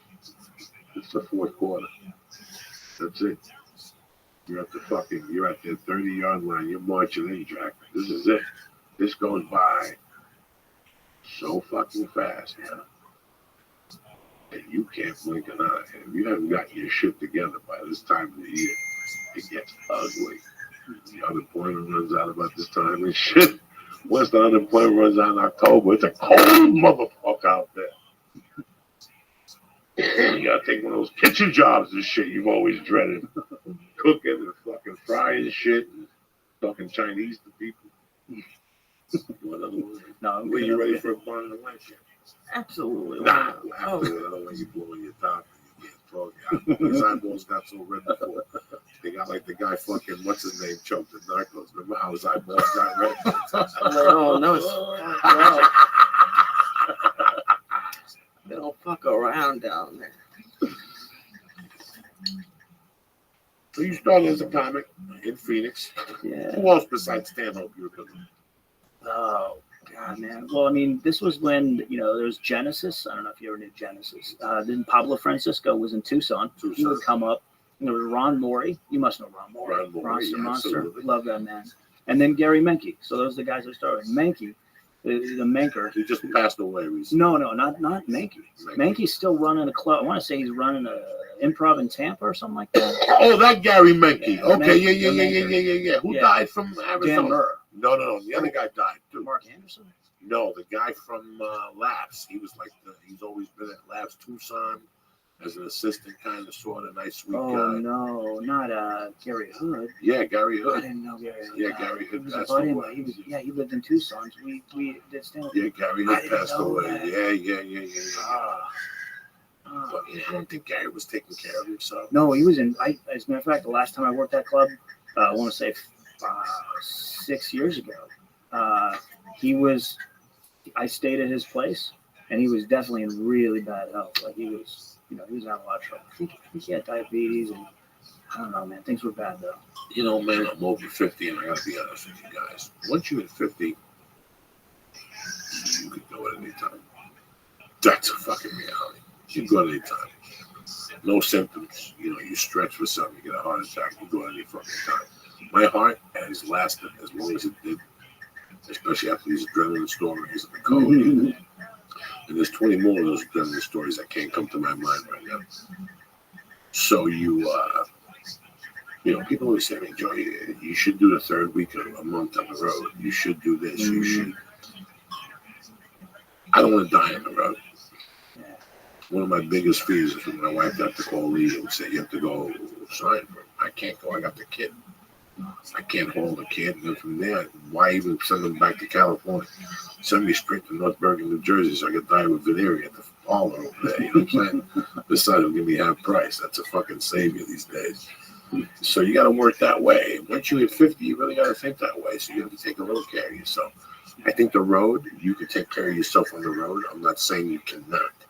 You could stay away from greasy food, because I do it now. It costs you a little bit. You have to walk a little bit and do what you need to do. But you go to Gelson's, you know what I'm saying? You don't. Listen, you cannot eat 3 fucking meals like an animal like that after the age of 35. You cannot. I can't. Yeah. I'm talking about waking up and going to Houston. Let's say I'm in Houston, Texas. Waking up and getting a cheese omelet with fucking French fries, crinkle cut fries, with a motherfucking side order of white toast, with this iced tea with sugar and lemon in that bitch. Yeah, but on the way over, you gotta get a couple kolaches and shit, so they get your blood going. Then you go home and take a nap. Then you wake up and go to Auntie Chang's Dunkin' Palace, and you have the fucking lunch special, plus an extra fucking order of spare ribs because you're an animal. Then you go home and you eat a fucking sandwich while you're watching Maury or whatever, some chick that's trying to get pregnant by white people. Then for dinner you go eat at a fucking restaurant again. Yeah. And the fried food, you know. And then you got to get the late night Taco Bell. You got to get the late night. It kills you on the road. And people don't. I don't get stressed out on the road. Listen, I do not get stressed out. My stress levels. In fact, I have a great time, to be honest with you guys. I think it's the travel. It's the travel that wears me down. I had to take a nap today, guys. I didn't do much this week. I had to take a nap today because my body's programmed to nap on Sundays. How long do you do a nap for? What's that? How long do you nap for on a day like that? An hour and a half. When I go on the road and I wake up at 5 in the fucking morning, and you get on a plane to come home, when I get home, I'm up until about 2. And then I'll sleep from 2 to 5. We will not do the podcast on a Sunday night because I'll be tired. I don't want to deal with somebody 4 nights in a row. That's a lot of nights. I might not go to the store tonight, to be honest. Yeah. I don't feel too good today. I'm starting to get something. I think I'm just going to stay home and my fucking business. You got to take care of yourself as a comic. You really do. You know, there's 5 nights a week. You can get caught up drinking on all those nights and picking at food and you sleep late. And I ate the dog. I went up to 418. You're talking to the wrong guy. Mm. You know, you sit at the comedy store at night, you drink those Coca-Colas all night long with rum. You think that, you know, those are all 400 calories a piece. No, there was no fried chicken at the store. I have not really ate the fried chicken one night. Not the fried chicken, the chicken tenders. The chicken tenders? Yeah, there was that wasn't a kitchen there. That was just a dishwasher. They had the booze there. And they used to wash the glasses there and shit. Well, do you guys ever like eating late, even when you're home? Because I will not eat during the day. Like, I'll have like one meal, but like at 11 o'clock, even without the edibles, sometimes I'll just want to eat. Yeah, and that's apparently the worst thing for you to do. Yeah. No, I'm not gonna sit here and tell you I never did it. Lee and I have a discussion once a week. I bore Lee with the same fucking story about my dream. Lee, there's only one Lee. I love Lee. Lee's a fat fuck like me. Me and Lee together are now a good couple. I mean, I'm sorry. Lee knows it. Lee and me, when we go out to eat, we fucking throw down. When we and Lee go out to eat, we'll fuck your world up. Chocolate cake. You know, and Lee's not going to say no to me, and I'm not going to say no to Lee. And I know what Lee's thinking when he looks at the menu. I know Lee that fucking well. He's looking at the most. I could take Lee to fucking Artie Moore. and he'll pick the most disgusting thing on the menu, but I'm proud of him. I'm like, we go. He'll get the potatoes. He'll go for it. He ate the lobster last time. He don't like lobster. He ate the lobster with me, bitch. Fried. He ate the lobster with me, bitch. Yeah, we got a coupon or something. People sent us like $100, and me and Lee went, and Lee had the fucking fry. Like, I don't like lobster. That night he was fucking eating. One quality you have is you are good at being fat. Like I've been thinking about it a lot. There's people who are fat, and you talk about eating good food. What you really mean is that you know what, like, not that it's good quality, but it's what is the fucking best. Like Paula will come to me and be like, my meal is always better than her meal because I keep it simple, and I just know because I spent a lot of time being fat. I know what's gonna be good, and like, can I tell you what trust me, I've been to Taco Bell. I've never once ordered one of those Doritos tacos. What about the new thing with the cheese in the middle? That's okay, because I'll tell you why you can't fuck with. Here you go. You can't fuck with Taco Bell's cheese because they use the disgusting cheese sauce. That's gross. Yeah. Don't put that in quesadillas and call that a quesadilla. Yeah, that's what I would rather. I want to throw it in their face when they do that to me. But you can't. So what do you mean? Like that movie theater cheese. Like you like no, like we go to Morton's, you get the steak, and you know. You are like I told you a couple weeks ago. You're very calculated, and it goes to eating too. Like you know the salad, you know the thing, but you know like your trick was the chocolate cake because that's how no one would order that. Wait, what's the chocolate cake trick? It's not a trick. It's just like a 6-layer amazing chocolate cake with homemade whipped cream. I would never get dessert. We never get. When dessert. We don't ever get dessert. This cake. Oh my God! I wouldn't make you get nothing unless I was throwing heat at you. Like I'm the type of guy that if I got the best Coke in town, I know you don't do Coke. I'll call you over and look at. I know you don't do Coke, but do a blast of this so you can tell people you did the mother of pearl Coke. This is direct from the Chinese palace and shit. This is mixed with yin yang juice and acupuncture needles. You snort this shit, it's over. That's the type of guy I am. I don't like fucking around with people. I don't like wasting people's time. When it blows me out of the water, it'll blow a civilian because it takes a lot to blow my fucking head off. It's like that spicy lobster at that place. It blows your fucking head off. You could go there and just get 8 appetizer plates of that. Me and Lee will do that before the year is over. We're going to do one of these podcasts that ends at 8. I'm going to Lee get in the car. Well, I got to put the podcast up. People are going to complain. Lee. Get in the car with a 2-point entry. I'm trying to tell him to do a 2-point exit. I've been doing 2-point exit. It's a nightmare. It's a fucking nightmare. 30 years old. He couldn't get a license in Jersey. You got to do a 2-point fucking parking. He can't 2-point exit. This is a swoosh, and you pull out like. I do it every time now. No, he doesn't. It takes him an hour. He moves an inch a foot. Oh, because you do it right after the podcast. So what? It's like this. I don't want to hit something. You're not going to hit nothing. I'm right there with my hand. I am right there with my hand, and he's got a fucking camera behind his car. I love that you're right there, by the way, because you love that. I don't think you'd be behind, like stepping behind my car and getting hit a little bit. Just another thing. No, I'm waiting to get tapped. You know me, I'll cut you. You're like, I want a week off. I'll fucking. No, I'll just go down. That's it. All of these are car to go like this. Look, that's it. I'm going down. It's over. What hurts? Everything. Don't be specific. Jew training 101. Everything. Even if you got to think about the attorney at court, what's he's going to ask you? At the moment you got hit with the car, Mr. Diaz, what hurt? You yelled. What I said, everything. What am I fucking retarded? I just told you what the ambulance guy said. Everything hurt. When you said everything, you mean everything, like what you need, your leg. Listen to me. I could feel my fungi toe vibrate. He almost knocked the nail off my fungi nail, and he knocked the liquid out of my ear. I can't even hear you right now. I don't even know why the fuck I'm here if it wasn't for the sign language guy behind you. That's the move to make them bring the sign language interpreter? Oh, that's the one. Oh. In about another year, I'm sure you got to listen. You got to bring the sign language.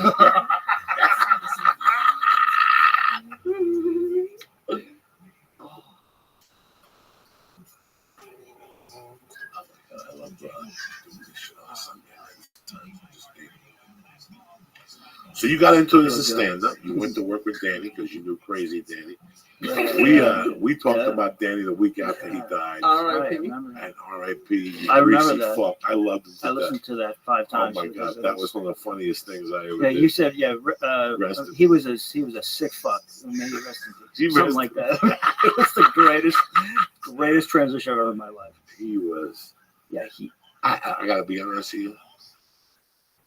Listen, man, I'm attracted to crazy people. Crazy people seek me. That's who my MO is. Crazy people attracted to crazy people. Yeah. I liked him. I liked him a lot. He made me laugh. He was a hard nut to break in the beginning. It took me 3 years to get in that club. And even then, he'd break my fucking balls. Rogan had to bring me in. Then he would give me love. And he was really giving me love. And him and I hit it off, and he was good to me. But everybody always thought I did blow with the poor guy. I never did a line with that guy. It was crazy. I knew that if I carried him with me, I couldn't get rid of him.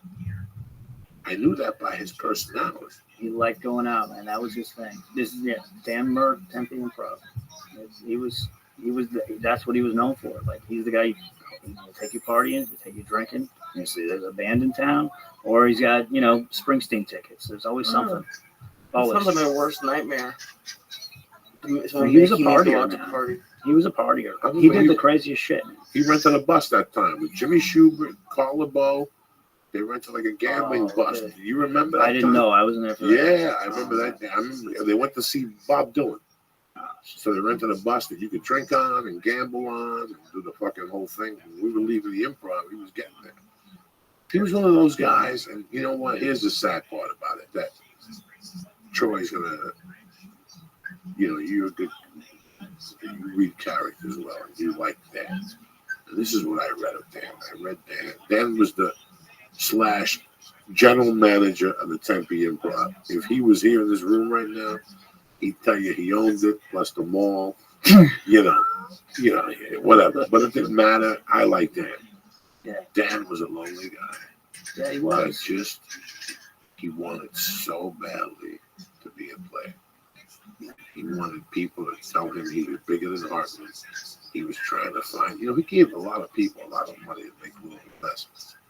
Yeah. On movies and shit. They fucked him. That. Right? Yeah. No, I heard that he did a lot of that, and he really did come from a good place on all his stuff. Yes, he had all his demons, yes, but man, he's like everybody else, trying to be the best they can be. He was a lonely guy. He just wanted to be, like that magazine they wrote about him. He took that out and bronzed it. And put it right in the entrance when you walked in. Yeah. It takes walls to hang an article about yourself. Yeah. You want to hang it in your office, next to your trophies from college. I'm in.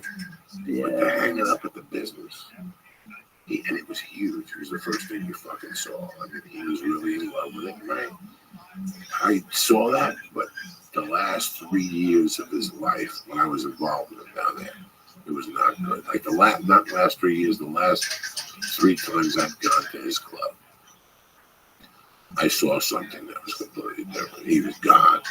And then the Super Bowl went down there, and he lost it because he thought he was going to be invited to all those parties. But what he didn't realize is it's Phoenix. Nobody's going to tell me. He kept thinking, oh my God, all these celebrities are going to come to my club. Nobody showed up. Not one person. Oh, wow. They all stay in the fucking hut by the Super Bowl. You know what I'm saying? Yeah. That's where they stay. If you've ever been to a Super Bowl, they don't leave their fucking village. Yeah. So, he got really disappointed. I couldn't believe that. It's like, you really thought they were going to come over here and get you? Yeah. Well, look at my picture on the wall. I'm the owner. Yeah, well, he was, you do that stuff, that kind of thing. Like, when you hear a comic walk in and talk about where they've been and their resume, the first thing they say, it's like, that doesn't come from a place of having a big ego. That comes from a place of just somebody who's a little bit terrified, a little bit insecure about what's going on. They just haven't gotten comfortable, And so he had that, and he, that was what he did. He was a cock blocker. You could not talk to a woman at his club. And you would try to justify it, but then one of the weirdest things happened. in 1998, 99, way before I met my wife, I went down there. Now, at those times, Tempe Improv was the club you wanted to do well at. Oh, yeah. Because the biggest. That put, when you told people you work weekends at the Tempe Improv, they're nice. It's huge. Because they knew that the club was quality all the way. You didn't slip through the fucking cracks there. You know how I always say that saying, it's not how many people you shoot, it's who you shoot. You, in 15 years ago, in 2000, 99, 98, 97, if you had the Tempe Improv on your resume, you could sell yourself into a lot of clubs. As soon as you faxed them your resume, they would bite because they knew it was a militant club. They knew that, you know, David Spade, they take the fucking specials there. They did the young comedian special there. A lot of people don't remember that with Nick DiPaolo and Andy Kindler. And who's the other? Louis C.K. No, the director from all those movies that works on Judd Apatow. Judd Apatow. Yeah. You know, that club had some heat to it. So would you put it down even if you had a bad set? Oh no? Yeah, it didn't matter. You performed. They're not gonna check. They're not gonna how do they do when you did that? No, and they were like, "Wow, you performed that." Just the fact that you walked in there and performed that. That was like the Holy Grail Club. That was the Holy Grail Club. One. Yeah. So I had worked there like twice. I had done a Latino tour there one time where they paid you $400 and they gave you a hotel room that night. Yeah, it's like Joey Medina. Hooker knocked on my door. You're at the wrong fucking door, and oh my God, it was horrible. I was coked up. She took me by storm, then I sat there for an hour. I should have hired her. I'm like, I should have hired her. She would have sucked my dick. I wasn't even thinking like that. I was so coked up. It was an easy in and out. It was easy Phoenix to LA. And then I went down there, and I forget who the headliner was. And I went down there. He called me, and he goes, "Can you make it down here by Thursday, Wednesday night?" At that time, I didn't have a resume. I'd done like Mad TV and maybe analyzed that. And it was big to me. Like, I was like, fucking December. It's going to be all over when Analyze That comes out. And he called me and he goes, "Come on down." And guys, at that time, I was living on a couch, sometimes in a car. I had no confidence, you know, like girl confidence.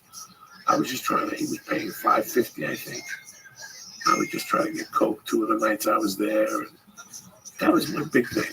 If I could eat, and I would buy 2 shirts when I was there from a Fat Man store or something in Phoenix. And I was pretty happy with that, you know. And I go down there on a Thursday night, and Jesus Christ, I get off stage. Remember the green room was upstairs? Yeah. Upstairs. Yeah. Way deep. Deep. Lee, they had to fucking get a treasure map to find that fucking green way at the end of the map. Way at the end of the map. I'm sitting there waiting for the headline because you can walk out and watch the headline. Yeah. So at first, when the waitresses were busy, I didn't want to go out there. So I would wait for like 20 minutes and then go out there and watch the headliner for a while. I hear boom, boom, boom, boom, boom, open the door. I open the fucking door, and it's a broad, Jack. At the club. At the club, at the door. I'm a feature act on a Thursday night. And it could have been Friday. It could have been Thursday or Friday because I had to live there with another night. And Danny was mad. And they didn't know if I was fired and all this shit. So the girl's talking to me. She's a little bit fucking drunk. She's telling me about coke and her girlfriend and blah, blah, blah. And I go, listen, yeah, it had to be Thursday. Because I go, the show's going to end and we could still go to a bar. So now it's 20 minutes from that situation happened. The girl goes downstairs. Guess who comes up? Danny Murray. And he wants to take me out. He wants to go partying. And I'm like, I just told this fucking girl. They're young. They're young girls. They were from Jersey. You know, it was just, there was some stupid connection. You know, and they're like, we want to go on. We got blow. Because I must have talked about coke on stage. So he's in there now telling me how we're going to go to this place. And the car's coming. And they have a great fucking cocktail. And I'm like, I'm not up to all that shit. You want to take me to Scottsdale? Like, that's the big thing. Like, go to Scottsdale to be around yuppies. Thursday is the night. That was the night for that. Take out late to those the clubs with the lines and the short skirts and the boom, the techno shit. So I look him right in the face and I go, hey, man, I'm going to go back to my hotel room, to the condo. No, not hotel. I go, I'm really tired, man. And he goes, really? I go, yeah. I go, me, a couple nights, I'll go out with you. And he goes, okay. Guess what happened? What? I opened up the door, and now the girl's up there with 3 other broads, tits out of their shirts, banging. What? 2 of them are married, and they want to do powder. And they're like looking at me, and I'm like, and they're like, we still going out? Let's go. We got a car. Let's go. We already called. We got Julio waiting for us at the bar right around the corner. Yeah, I don't know what his name was. No, there was Julio. It was the main kitchen guy. It was 2 blocks away from that improv. It was like a little bar. And now I got Dan there. I just lied to fucking Dan, my boss, that I was going home to sleep. So I get myself out and I go, you know what? I was going to go home to sleep. You know what? Fuck it. Let's all go out. I go, Dan, you want to go out with us? He goes, well, I got these people waiting. I go, Dan, one of them is my cousin. I forgot all about it, Dan. I'm going to have to go out with them. And he goes, well, fuck it. Then I'll go out with you. I mean, he was that much of a child. He was 10 years older than I was. And he wanted to go hang out with these fucking girls. If I was 30-something, these girls were 28. I was maybe 38. This is how long ago this was. This is 16 fucking years ago. I'm 50-fucking-3. So I was 37. These girls like 30 and fucking Dan's 50-fucking-something years old, looking like Bozo with his hair. He's bald. He won't shave the whole thing. He's got these curly things looking like Kleinfeld from fucking Carlito's way. These girls are looking at him like, you got to bring him with us. And I'm like, listen, I don't fucking know. The headliner still had a half hour. So I go, Dan, why don't you go down the stairs? Let me finish what I'm doing here, and we'll all meet. So Dan's downstairs trying to be fancy with the 4 girls, telling them he owns the club. He can get them deals to go to a room. I'm getting sick to my fucking stomach. I look at the chick that's got the blog. You want to do something about it? Because the girl's bathroom was upstairs. There was one downstairs, but there was one upstairs. But there was a line. Remember, there used to be a line. I go upstairs to the girl's bathroom and go right to the fucking green room. And she goes to the green room. I give it 2 minutes. I run upstairs to the green room. I get upstairs to the fucking green room. We're doing fucking bumps. She's putting fucking coke on her tits. I'm snorting the coke off her tits like commando style. The nipple's still in the shirt. I'm just snorting it up here. I didn't give a fuck what she did. I just wanted to snort coke. I didn't want to fuck her out like that. Well, that wasn't the point. Then she finally popped one of those jugs out. I'm sucking on them, putting coke on it. She's got a bag of fucking coke. I mean, this bitch had, maybe 8 grams of coke, and she's throwing coke on her tit like fucking, what's his name in the fucking, what's the movie with Jack Nicholson in Boston when he's the mob boss? The part of he's throwing cocaine at him. She's throwing, I mean, this chick was crazy. I'm sucking her titties. I'm fingering her the whole thing. I got her in the mountain position. I mean, this is terrible. We're snorting blow. I got coke all over my face. Now, this office, Lee, is the size of this fucking table. Lee, this office is the size of this table. Well, guess what happens? Danny walks in. And you know how that goes now with him. He couldn't just walk out and go downstairs. He embarrasses the girl. He says that this isn't this type of club. And when he brought me in, he would fire me, but he likes me personally. So the rest of the weekend I'm on probation. That he might find me. I'm listening to this shit going, what type of guy would give you this fucking ear beating? Only somebody who doesn't like somebody having fun. A real guy would lock the door and go, the next day go, that was crazy. What the fuck were you doing up there, Joey? Whatever. He just embarrassed me, embarrassed the girl, blew the whole fucking night. I do the rest of the week and I go back. I call him and I'm hearing rumors from people. You're banned because he caught you sleeping with somebody. And if I wasn't sleeping with him, I was fingering, I was sucking the tits and we're doing blow. There was nothing going on. That's first base where I come from. The fuck kind of people nice to meet you. So that was it. I was banned. I wasn't really banned. He was just mad at me. You know why? He's not mad because you're doing that in the office. He's mad because he didn't include him. Like if you would have said, "Hey man, I got this chick. This bro, she's gonna blow me belly," and she got help throwing her titties. When I went upstairs, I didn't think that was a thing. I just wanted to do blow. In those days, I probably had a little blow in my pocket. But if she was offering, I was snorting it because it was fucking Arizona coke. It was right there. It just came over the border. It just got off the mule. You know what I'm saying? The Mexican just dropped it off of the mule right down the corner there in Tucson. It's still in the saddlebag. It's still in the saddlebag. I would get coke down there, and everybody was doing coke. I remember taking Joe Rogan taking me to a club one night. And looking at Joe's face after an hour, he had gone to the bathroom twice. And he's like, everybody in this fucking town does cocaine. And I'm sitting there with him sober as a judge going, I know, I would be doing it too, but you sit across from me, you fuck. I'd be in that bathroom vacuuming it up with those savages. He took me to another party one time, the porno girl, before she married Tito Ortiz. Yeah, Janet Jameson. She used to come to the club all the time. She used to come into the Improv all the time. And I went to her house one time, and I got to tell you something. You know I'm a dirty guy. You hear me talking. Her house was beautiful. Like, she had a gorgeous home with the original husband. It was just filled with disgust. You could smell the sperm particles floating in the air. Oh, come on. It was just, I went there for a party. And everybody's doing blow. And me and Joe trying to be cool. And I can't take it no more. This girl finally takes me to her room. And we're snorting coke. And I'm like, come on, Joe was there. And Joe saw it. I felt fucking terrible. But Joe, this is what these parties are about. And there was some chick sucking her own tits. You know, it was just a craziness type of house. It was a porno house. It ain't my type of house. That was what's her name's house. Yeah. She would go to the Improv a lot, huh? Yeah, she's coming a lot. I just thought she would just go there to see Joe Rogan and stuff. Yeah, she always came in for Joe, but like we'd see her in there once in a while. I want to say this was the Tito days, but at that time I didn't know the Tito. No, it was way before that, Tito, right? Yeah. Okay. She had the original husband. Yeah, because this is like the 2002, 2001, 2002, 2003. Yeah, I don't remember who she, but yeah, she used to come in, and then the guy Nils Lofgren. Yeah, used to come in a lot. Yeah, he was friends with Dan. He loved Dan. Dan would make sure send him a lot of food. It was the big stress night with Nils Lofgren's here. It was like a big fucking deal. Everything shuts down. Everyone's on military rules. It was crazy. I hated bosses like that in those places. Oh, well, Dan was a celebrity. He was a celebrity guy. He made sure that he everybody loved all that shit. It was like in Schindler's List when the guy said, "Hey, send the Nazis another extra bottle of champagne." Like he was that guy. Exactly. Yeah, he was that guy. Yeah. Oh fuck yeah!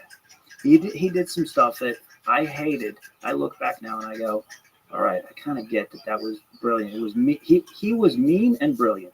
And here's what I mean. He used to hire people. He'd put an ad in the paper and he'd say, "Come tomorrow. Come Monday between 1 and 5." All these people, say 100 people show up. Sometimes more than that. 100 people show up on Monday, and they're waiting. They wait there from 1 to 5. And someone calls at 1:30, comes out. Hey guys, Dan is on his way, so please hang tight. And so he'd call in and just tell him, keep him waiting. He'd keep him at 5 o'clock. He's still not there. And I'll come back tomorrow. They have an employee come out. Next day, same thing happens. Now it's 60 people. Should you like Fight Club? What? It's like Fight Club. You have to stand on the. He made people wait, and then they come Tuesday. Every hour someone comes out. Hey, he's going to be here soon. He never shows up. They do it again Wednesday, and then Thursday. And here's what happens: it starts with 100. Next day it's 60. Then it's 40. Then it's 20. Then it's 10. The last 10 people that show up, he hires all 10. I hated that.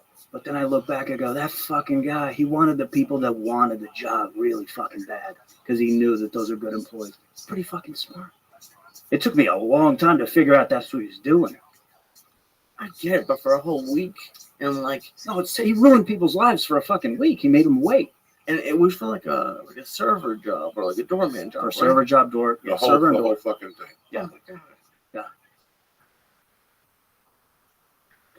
No, it's kind of fucking crazy. That's too much. Yeah, I've heard of things like they'll reschedule it a couple times on you just to see if you make it. But to be honest, I wouldn't have gotten a job there.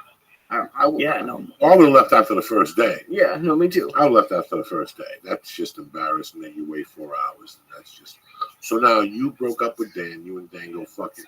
And you came to LA. You were working with Dan. I was working. He's kind of what drove me. Like I was so frustrated with. He was such a tyrant. It kind of made me move to LA.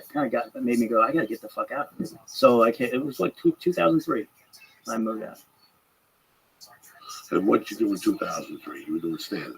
I was doing stand-up, and that's what I thought I wanted to do when I came out here. And then I somebody had to have me tape something. I got a video camera. I started making short films and stuff like that. I loved making things, and you can call it producing, which that's what it's called. But I always just think no, it's just about making stuff. Like we all have our thing that we're making.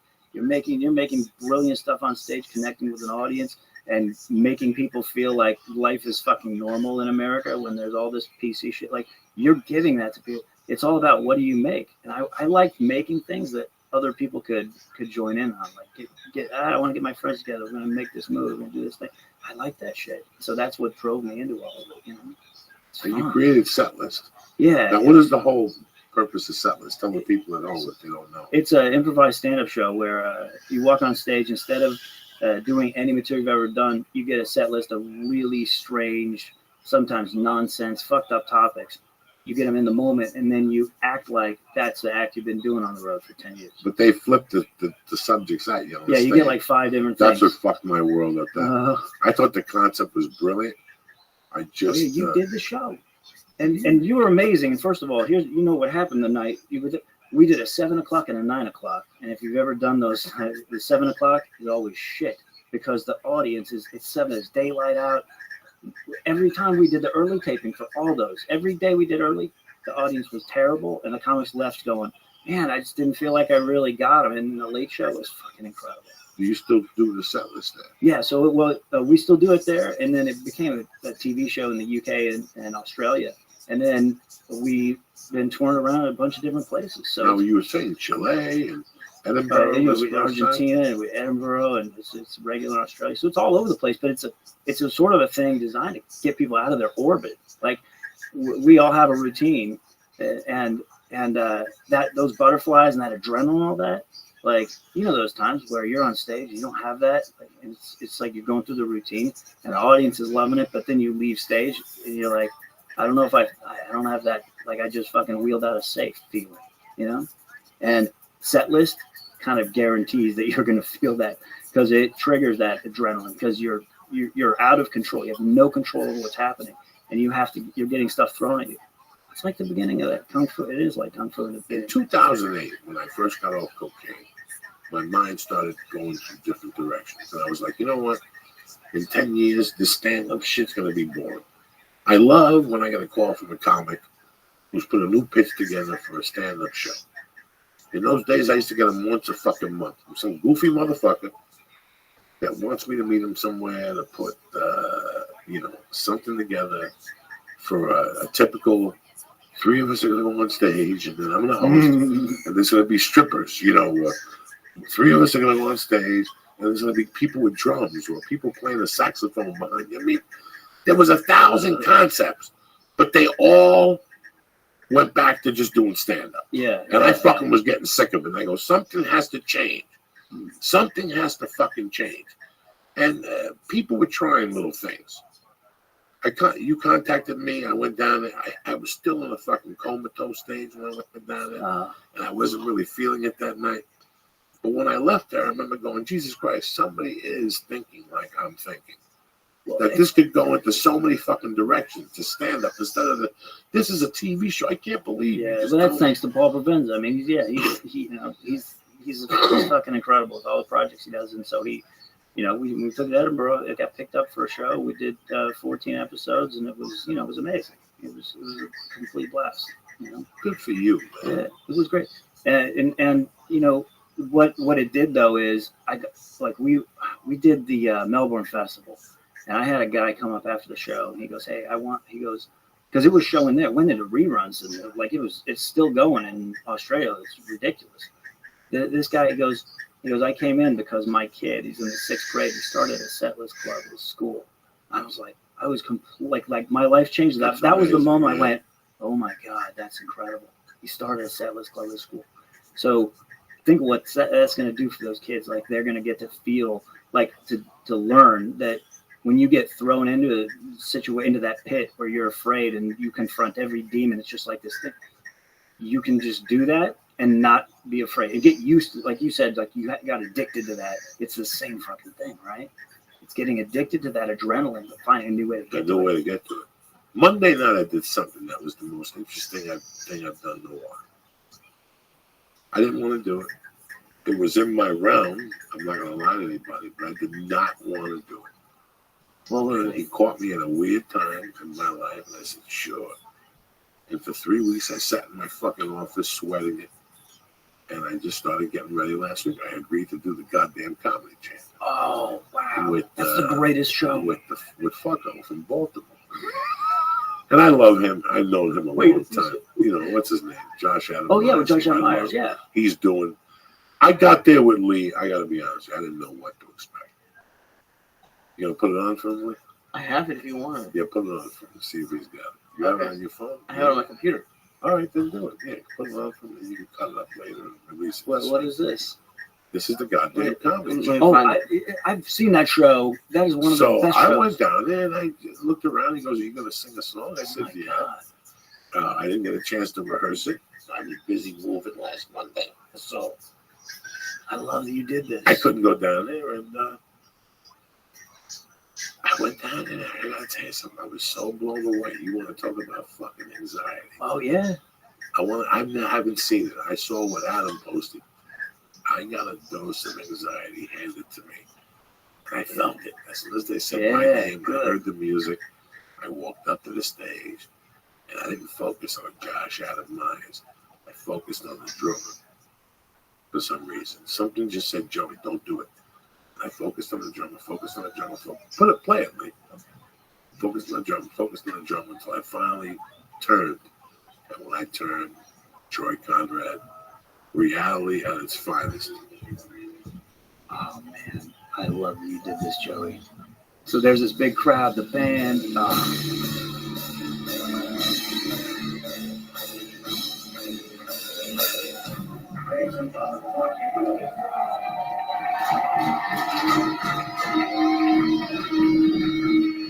I think all these episodes of this show can be, I don't know if this one's on Comedy Central, but you can watch them on Comedy Central. Joey's out there dancing. It's unbelievable. You can see it. Everyone can see this? Yeah. Okay.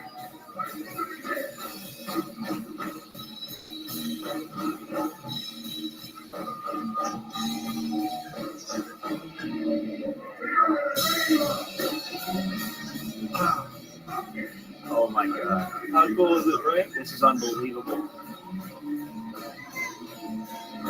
Joey looks like he's always been a rock star. Holy shit.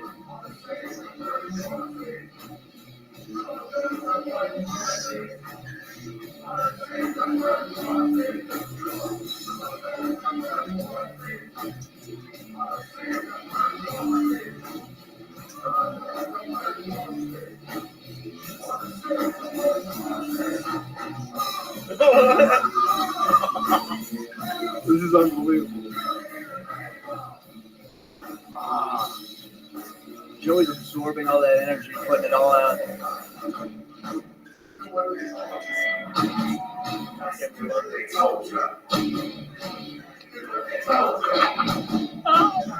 Yeah, right there I have anxiety to the gills. Really? I can't breathe.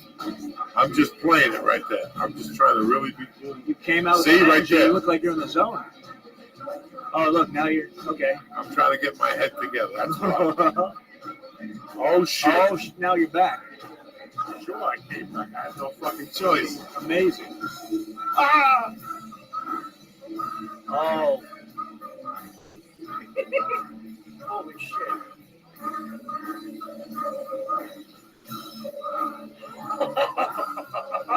Joey.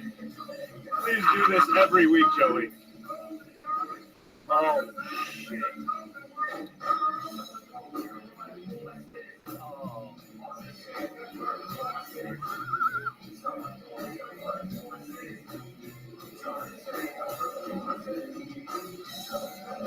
You know the balls this took to do this, guy?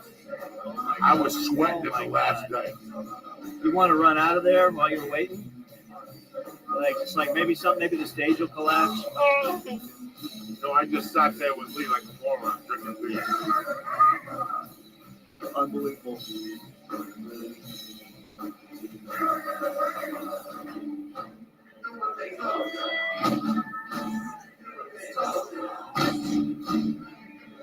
He's having a good time. He knows I'm sitting here in pain.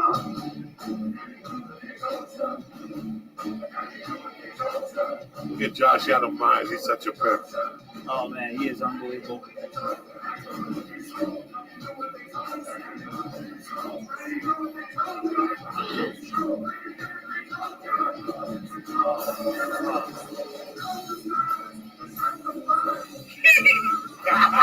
Greatest thing I've ever seen. Look at how lit, behind me. Look how lit up the audience is. Holy shit! Yeah, the guy behind you. Oh my god. He's the guy from the movie with Denzel Washington, right? Yeah.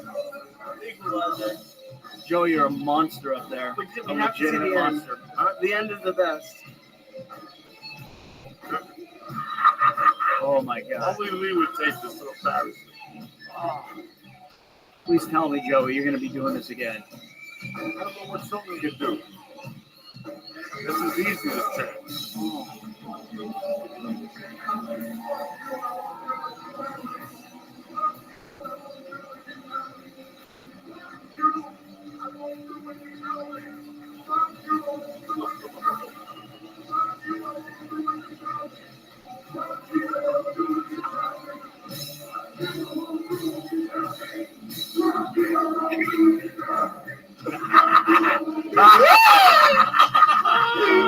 All right, Lee, release this to the realm.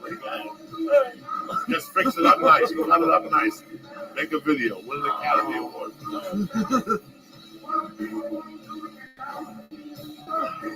Oh my god. Joey's beautiful. It was a lot of fun, man. There's Jeremiah Watkins. Oh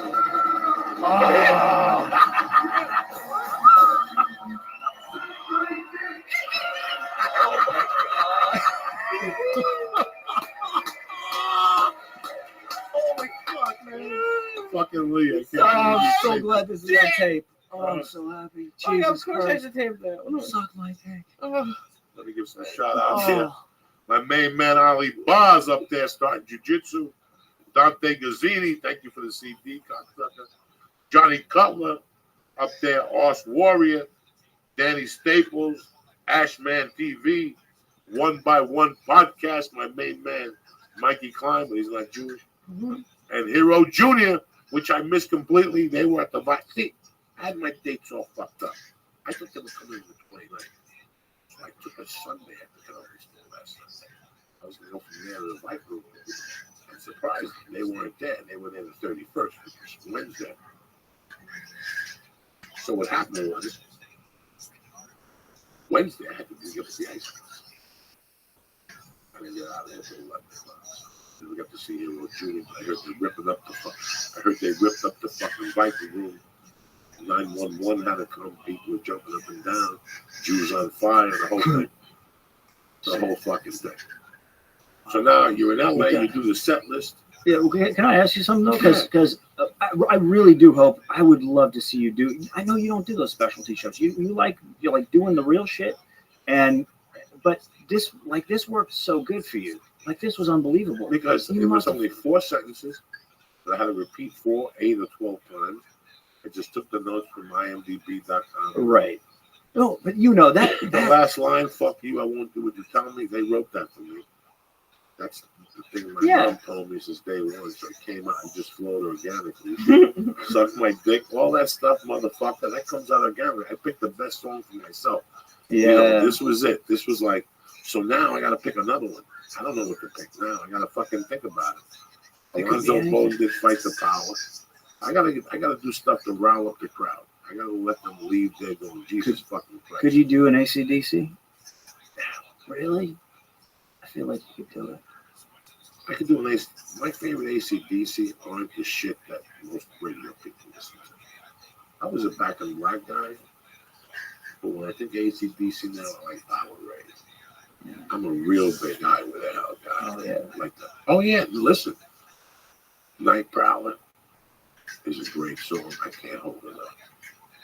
Walk All Over You, I would fuck your world up. That would give me a heart attack on stage. Why? Because it'd be two guitar duos and shit. If I can get a really good guitar player to do the goddamn You gotta do it. Sing it. Yeah, that would be unbelievable. I mean, that's. Sing it slow, take it over. Oh, I Sing love it. all that shit. Oh. I love when people listen. I don't give a fuck if you do somebody's song. But if you do it, do me a favor. Put your flavor onto it. Show me what you did. If you're gonna do the mechanic over, show me why your version is better than Charles Brown's. That's all I want you to do. If you're gonna have the balls to do my song over, show me why you were doing it over. Yeah. Zeppelin stole your song. You know why he stole it? Because you're a sleeping pill. That's why Led Zeppelin. I heard that Stay With the Hell. That was Stay With the Hell because it was so fucking bad. You know who heard that song you sang? Nobody. 3 people on an acid trip in Malibu. Yeah. That's it. Zeppelin heard it and said, this guy's retarded. Watch this. Bam! Lit that motherfucker up on fire and it became what it was. That's why the jury said, are you fucking kidding me? This was A and B. This song put you to sleep. That's why Harry Christmas got together. This is how bad your music is. Absolutely. Got to make it your own. So that's the problem there. So, so you get to LA, now you do the set list, it's doing well. Yeah. You pick up a camera one day to fucking take pictures for the set list, and voila. Yeah, and then I just got super into photography, man. I got into. How long ago was this? How many years? Well, set list has been 6 years, so that's when I first got. And I'd say in the last like 4 or 5 years is when I just got obsessed with photography. I saw some of your pictures from Montreal with Felicia. Oh yeah. Yeah, I love Felicia, and she was doing amazing work up there too. She was doing pictures, like we're both in that photography. It's the same, I think it's so similar to comedy. It's all about lenses. It's all about how you see something a little bit different. I mean, photography and comedy are really similar that way, Like we all have our own lens. That's what's really exciting. A photographer goes, oh my God, you can do with this lens. You can practically see in the fucking dark, and everything on back glows. When you're going in and talking about something on stage, nobody else can do it. When you have a point of view, like you're the ultimate example of like a real point of view in fucking comedy. Nobody can ever like copy that because it would look so. Everyone go, oh yeah, I know exactly who that is. Like that's so simple to recognize because you have that about you. It's the same thing with cameras, You make me look handsome. Your pictures, I got 2. My daughter carries one of the pictures. It's not even framed. That's Lee. She walks around with the one picture you took. Oh, that's cool. Yeah, man. So she likes your stuff. I got the other one that you mailed us. Yeah, so for everyone who doesn't Troy's the one who does all the really cool black and white pictures. You designed the front up the new Wall of Fame for pictures you designed. Well, yeah, so is the Hall series. But it's on permanent exhibit in the lobby of the main room at the Comedy Store. So there's about 80 comics. Joey, you were the first person that I photographed. Thank you. Because nobody ever thinks of me. And that's what I'm saying. Like, this time, look, I kept a joke because of you. I kept a joke that I fucking thought was disgusting as I was saying it, but it worked for the moment where I sometimes I paint myself into a wall at the store, and I know how to get myself out of it because it's the fucking original room. I fucking hate the main room. I hate the main room. I go to the main room, I go to damn like those people in Gladiator. I got a 40% chance of dying, but it's higher than that. Yeah. Because I lose my confidence right in the middle of it. I go, why am I here? Why the fuck am I in the main room? I'm an original. I'm you connect with people. You like being in the trenches. I'm a dog from the original room. When I walked into the original room, I knew it was going to be my home. When I walked into Seattle Underground, when I saw those water bugs, I go, this is it. This is it. This is what I want. These new clubs that are opening and they're fancy schmancy, that's not stand-up. Red tablecloth. I can't wait till somebody goes, you know what? I'm opening up a comedy club and I want the people to smoke. I don't care if the place burns down. That's okay. You know how many people would hang out and make a smoke break and put their feet up and watch 3 or 4 comics do 45? A lot. Get really good food. Yeah, yes, a steak, finger food, not even a steak, like, clams and zucchini sticks and pizza. No pizza because we fuck it up. We went and got pizza the other day. Where did you get it? And it wasn't bad. But again, like I told Lee's learning. If I'm gonna eat garbage, I want it to be memorable. That makes sense. Yeah. I went last night and I had one of the best meals I've ever had. I wanted to thank Lee last night. I went to a place that he turned me on for that. I remember going there. Hit firewood. No, he turned me on to that Mexican place on Moore Park. We didn't eat dinner, so I called my wife on the way back to the store. I go, we're going to get tacos. She was bring me two. I got 2 carnitas tacos with avocado and cheese. Cactus. Those motherfuckers take it to the hoop right there in Moore Park. So if I'm going to cheat, I'm not going to cheat big. I'm just going to get 2 tacos. I didn't get the rice. I didn't get the dulce de leche. I didn't get shit. I drank water when I got home with 2 fucking tacos. That was my dinner, basically. My point being that. Yeah, the baby likes pizza. I like pizza. Lee likes pizza. Last week, me and Lee struck the chord with pizza in Hollywood at Joe's Pizza on the way up the hill. Delicious. It's great pizza. They make it perfect. Nice to chin. We couldn't finish it. We weren't even hungry. We still got a slice and 3/4 we ate. We threw it away. Now that put the flavor. I grew up on pizza. I grew up on a slice a day. A slice. Listen, most societies, an apple a day keeps the doctor away. Well, I grew up a slice a day. Keeps everything away. VD, gonorrhea, the fucking mumps. Just cheese, too. Just cheese. That's it. All you need. It's a tune-up. I don't have a tune-up here. You know what a tune-up is? A 2 o'clock with a Diet Coke. That's a tune-up. If it's Lent, maybe a white pie with some mussels with marinara on it. Stop it. Good tune-up. So yeah, you won't like these fucking premier photographers now in comedy. Well, yeah, I love doing it, man. I love getting stuff. It's just it's an obsession, you know. Last night I look up and I see you there. For 2 seconds, You I did got pissed off. Oh yeah, I see you. I saw you there. I got pissed off for 2 seconds. I left church. Well, last night, yeah. I was like, that's it. That's church on right. When most people do it, I kind of go, fuck. Well, no, last night I was there and I was helping Brenton, who's he's a great comic and also handles the social media for the concert.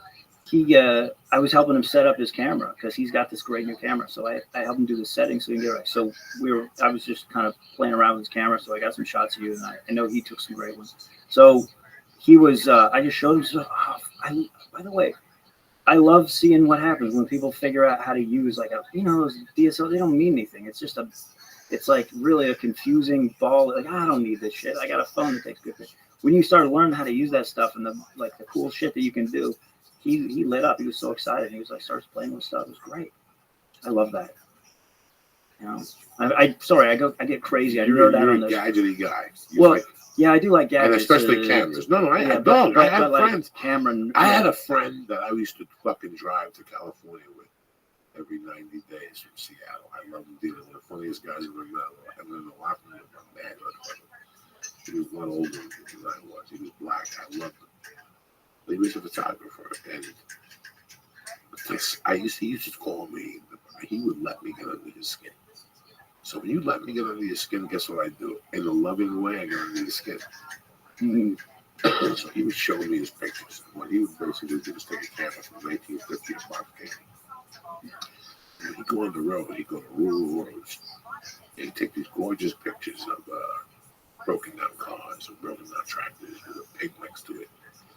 And they were beautiful pictures. But then he'd do something I didn't like. He'd fill them in with like a stencil to give it that 3D look, and he'd kill the pictures. His pictures are beautiful. When you look at his pictures, he always picked something up that was just wild. He never picked chicken up and put it there or put a leaf there. He always caught that third thing. Yeah. So I think that's important in photography. When I look at pictures, he catches that third angle. Yeah.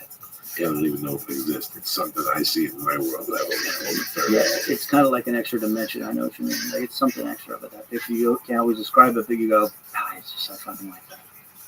And that, as a former film student who in those classes, people would make movies. I don't like calling them films. And they'd be like, I'm gonna make this black and white for artistic reasons. It's very artistic. I don't feel like you're doing it for that reason. I feel like it definitely is artistic, but I don't feel like you're doing it to be really fancy or. Some things just seem contrived. Yeah. And you see them coming. That's true. When I see it coming, it pisses me off as a professional. Yeah. Contrived, scripted. Totally. Lee and I did something one night, a podcast, and we had a comic going on there. And every response was scripted. Oh. It was horrendous. No. So say I would ask you about. Yeah, wait, go ahead and ask me. I'll do a scripted response. No, so I would say, so what do you think about photography? And he'd go, photography is great. But I went to see Mike Doctor. He'd just go in. Oh, no. 20-minute monologue, and me and Lee were like, oh, no. It's called the Byron Allen. And the hook? I call it the Byron Allen. Oh, Jesus Christ.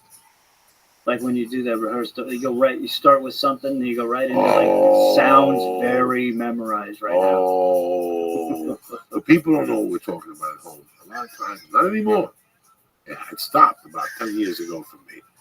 But before that, there was a lot of places you go in, and they either make you do two things. A, write down your lead-ins to jokes. And it was horrifying. They had you write down your lead-ins. I don't understand. So you never joke about clowns. Let's say I'm doing a joke about doing coke with the cats. Okay. Or that. Let's say so. I wouldn't say that. I wouldn't say like, let's talk about my cats. And let's talk about sleep apnea. Okay. And they go, not okay. And he'd go, you can still get it, but we don't need it right now. He'd go, so this weekend we have a very funny guy here at the fucking Copper Kettle, because I would always play those C rooms. And then, Joey Cocodia is very interesting. We also have the Green Bay Packers are in town, and they would go like, well, and also, so Joey, what do you think about cats? And it would sound horrific. Because nobody was talking about fucking cats, stupid. In fact, we weren't even talking about anything remotely close to fucking cats, fucking moron. It was shit like that. When you watch Byron Allen on the sports show at 1 a.m. that it comes on at 2 a.m., there's a reason why they put it on at 2 a.m. It's because of his segues. I understand comics need money and comics need stage time to perform. But I couldn't imagine. Like, I had one of the worst club owners go off on me one time about that. But I didn't talk about what I gave the guy.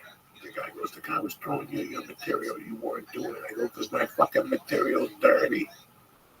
I thought I was coming in here to talk and tell him about myself and sell myself. That's how you sell tickets. No, we here at this club, we want you to do material on the radio. It was fucking horrible, Lee. That's a Byron Allen, Lee. It's the most unorganic thing you've ever seen in your life. So how long have you been taking pictures for? Well, it's been 7 years.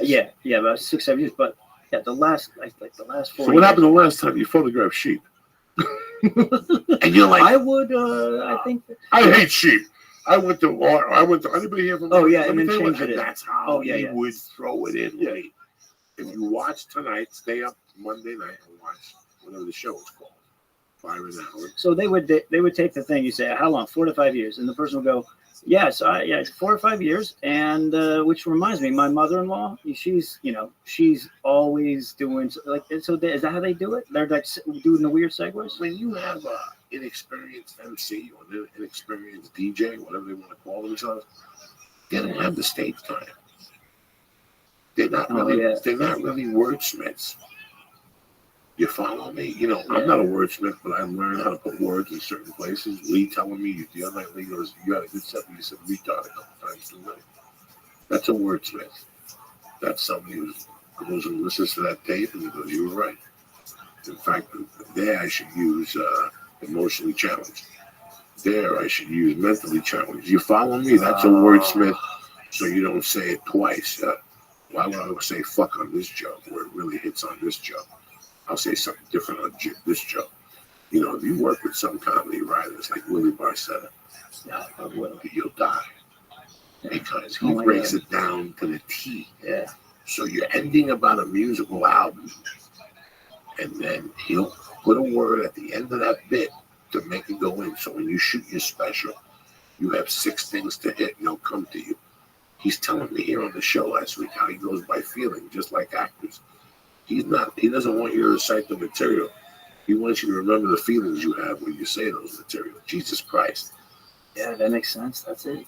And I thought about it. I went up there and did sets with him Friday night. My first set was horrendously bad. I got people to laugh, but I knew it wasn't what I wanted to do. My second set, because I thought about what he said. I want you to put yourself there. And I want you to do 20 minutes on whatever you go. And it was perfect. I haven't listened to the tape. I'm going to meet tomorrow and listen to the tape. He's got notes the whole fucking. So you're going by feeling as you're going through it. Why not? Yeah, the times I do better is when I go to the comedy. Listen, when you go to the comedy store, you sit in the back and you got to follow fucking, what's his name? I told you he was there last night. America's funniest comics. The good-looking kid. I forgot. The blonde kid, and Rogan, and Greg Fitzsimmons. And all of a sudden, you got to go up there. You got to outdo these guys. So sometimes I trick them with energy. It's that anger mixed with energy that really gets their attention, gets them fucking off of their chairs. That's what gets people. But boom, that's why I got to take them to the special. I love watching you walk on. The problem is, right, it's taking, nobody's going to do it for 50, 60 minutes. Yeah. So I got to find a strategy, just like Conor McGregor did against Diaz. You follow me? Back him out for 8, take him in for 12, fucking throw a rant at him, right, Lee? Pull it back for 8, take him into something else, and then close on a fucking rant that gets everybody's hair going up. And that's it. That's the strategy that you go into these specials. I never wanted to do anything like this. Well, because you like being organized, and you, in theory, could organize your special by the minute. Oh, yeah. No. Lee, I can organize all that stuff. It requires something, but I've never put into comedy. Work. You mean you don't want to sit down and I've always been a very lazy comedian, and that's why I got lazy results for 15 to 16 years. It wasn't until I put a lot of extra effort in. And now what I'm doing with Willie, really, when you work with these guys at a wordsmith, it's not that they give you jokes, it's that they teach you how to come up with more jokes for that topic. Before Willie will do an hour special and talk about 2 things. I'm like, wow, he beat that for 28 minutes apiece. Yeah. He beat those fucking jokes. What's going on? Yeah, those noises above. You hear? Yeah. It just sounds like somebody walking. Or a water tank possibly breaking. It's definitely the water tank. Salud, cocksuckers. How you like me now? We gotta wake this podcast up. See, that's how you restore energy. There you go. You get energy back, you give a little bomb on people, they come back. They come back with laughs. Right now, Lisa has an anxiety attack. He can't wait to see what my ass. I just don't want to smell it. I'm just blowing. I'm just breathing in through my mouth and out through my nose. Sure you are. You're doing the opposite, Belize? Yeah, I'm doing anti-Belize. Oh my god. All I had to do was bring the candle a little closer. Yeah, it burned it off before it got to me. No, you brought the candle closer and it smelled good, so I wanted to breathe in my nose. Oh my god. I'm happy you came on, Troy Conrad. Hey, I'm honored you had me. Oh, on. so Look, the joke, I fucking love you guys. The joke was the joke that you said to me that one night that I had forgotten I said it. I was just on a fucking energy tab up on stage. It was a Thursday and Tuesday night. And Lee was there. I don't know what made me say it. I said, I walked into that room and all I was blood and feathers. Blood and feathers. Oh, you haven't been doing that? No. Oh my god, man. I think I did it on the last CD. Oh, did I? I'll have to check. I mean, the visuals, like you're a painter up there, so you're painting this picture for everybody, and it's amazing. But you can see the reaction of people. Like when you paint something that visual, everyone gets it. It's in their body, like they jump, and it's so great to see that. And you do that all the time. So I'm glad that helped, because when I watch you afterwards, I got your bits are floating around my head. Like I'm laughing all night because like I can't get that picture out of my head. When you said it back to me, I couldn't even walk to the car. I was laughing so hard. Oh, that's amazing. Because I didn't feel what I said when I came out, but it was true. It was blood and feathers, and you said it to me when you go, blood and feathers, really, Joey? And I was like, oh my god, that's terrible. I forgot all about that. That was my favorite part of the joke. It's so bad. I go, it's such a bad joke. It's fucking good. I'm laughing my ass off to the car. And that's what, you're a fan. Listen, man, it's nothing.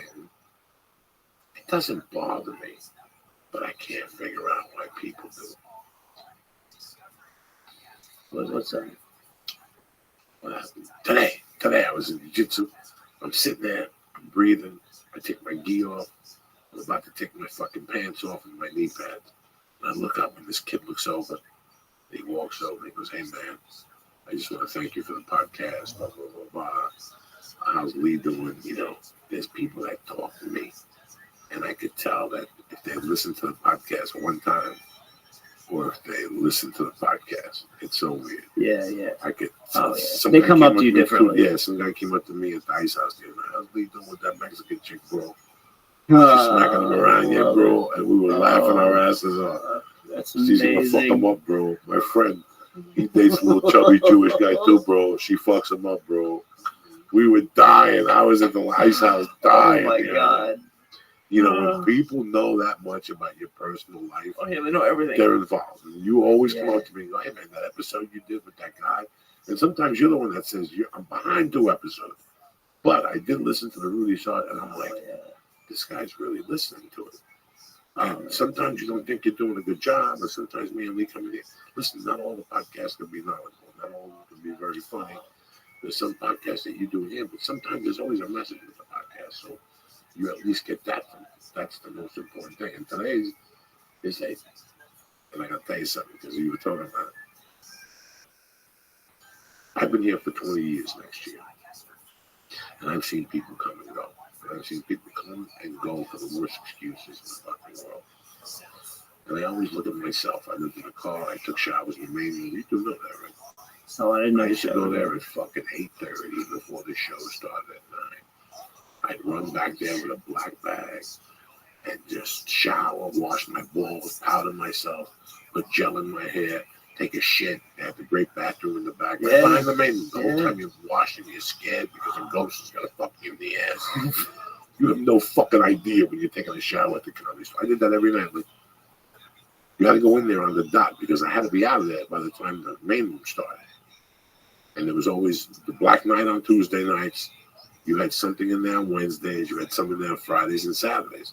So I had to look at the schedule a lot of times before I went up there. Sometimes I go up there at 8:30 and take a shower for an hour. And take my time and sing in the shower. It was amazing. I think back at those times, I took showers at the comedy store. In the daytime, we're taking to Josh Wolf's house in the morning. But at night, his girlfriend would be there, the kids. I couldn't take a shower in their house. I would go to the comedy store and just stay there the rest of the night. But my point being that there was a generation of comics I came up with that came out here, and I saw them leave one by one. And each of them had an excuse. And to this day, I like them, whatever. If I see him, I give him a hug, but it's like I lost respect for it. You know what I'm saying? Yeah. You didn't like doing comedy? Like we were talking about Mick Betancourt. Mick called me today. We had an hour conversation. Wow. And he goes, "I just want to let you know. It's not that you're quitting. It's that you took it out of your itinerary to do something else." Yeah. And that's a beautiful thing. Those guys that just quit, now they're still doing comedy in shitholes, and they're saying that you have to be gay to live in LA, because everybody who's successful sucks dick. Oh, there's 1,000 of comics out there that'll tell you that, because they used to tell me to my face when I was a feature act, and I'd work those little B rooms. They would tell me. I used to do spots at the Laugh Factory. I would have sucked Jamie's dick. Really, Jamie's gay. Stop. He's 60. He just had a fucking kid. And he's gay. Because what are you, that fucking magician? Get the fuck out of here. Well, you, my friend, got a lot of respect from me. And I think people needed to know about you. I saw your Montreal pictures from Felicia. I think you do great work. And like I said, most people take a picture of me. I'm still a fat, ugly dude. When you take a picture of me, I see the third thing. I see a little bit of character in your pictures. Yeah, well, look, it's taking a picture of you as you are, and it's also I like to mix in who you are and who you want to be. Like that's kind of the point, and that's why those pictures, those hallway pictures, they're surrounded by all the headshots from all these comics, and it's like if you look at it this way, I look at it like those comics are propelling that person forward. You know, it's like the next generation, they're pushing them up the front line. Your turn, you know. And everybody that performs in that original room, they had to earn that shit to get there. And when they go on stage, it is something special. Like they walk up knowing, like, hey, I'm a fucking paid regular. Like there's such a pride in that at the store. It's a really cool thing to see that. And that everyone can count on that when you go there. You know, people are gonna not, no one's gonna walk and go, hold on, I gotta let me check my clipboard. And no. People are going up there and set themselves on fire, right? Hey, Doug, I'm a high school dropout. I'm a felon. I'm a divorcee. I got a kid I don't talk to. I got a new kid. I got a wife. I got my life together. And I gotta tell you, the things I don't have, the one thing I do have is that all these comics can suck my dick. Is that I'm a fucking Mitzi Shore paid regular. I mean, she made me. That's in my world, guys. That's like fucking Carlo Gambino putting you into the fucking into the Gotti family, whatever that is, the Gambino crime family. There was no bullshit. There was no tape. There was no assistant. I went up there. I did 3. I came back the next week and did 10. And that bitch made me a regular and knocked the air out of me. And my life has changed ever since. No matter how I feel about it, no matter how she feels, and she's Jewish. So you know my admiration. Like, it goes all the way back to fucking Israel with these motherfuckers. If it wasn't for a Jew, I wouldn't be here. You know what I'm saying? If it wasn't for a Jew at every angle, I wouldn't be here. A Jew wouldn't have killed Jesus. Jesus wouldn't have got a second fucking sequel. If Jews are did that. Well, you gonna give me the paperwork? You're gonna sit there like a do's and buts. Let's do this. I'll go with do's and buts. How many more stars you want to eat tonight? Pick a number, Cox. 17. 2 more? What do we got in there? These are strong stars. How many milligrams are in a star? 125. Oh, you gotta be kidding me. Yeah, you're going deep tonight to the murky waters of the underworld. Yeah. And we've had what? So I like I'm the ultimate lightweight. Like I feel 10, like no problem. Oh yeah, you're gonna feel this I right feel up the 10, bat. so this is. We're gonna end with even 2. What the fuck? So what is this? 14? Whatever. Who gives a fuck? I would be high for a week with just what Lee's eating so far. Who gives you 15 stars and takes you to Popeye's chicken? Not you. Me, cocksucker, because I love you. You never take me to Popeye's chicken. Well, I'm gonna take you tomorrow. Yeah, because I love you. Shit. You want another star? No, I still got a little bit of star left. You got the motorcycle? What do you got out there? What's that? Oh, no, I got the wheels. But I can take an Uber if this thing kicks in. Like I think it might. Okay. What thing happens? Take a walk. Take a walk down Burbank. You live in Burbank, right? Yeah, I'm in Burbank. You don't have to skip on jump. You'll be back tomorrow.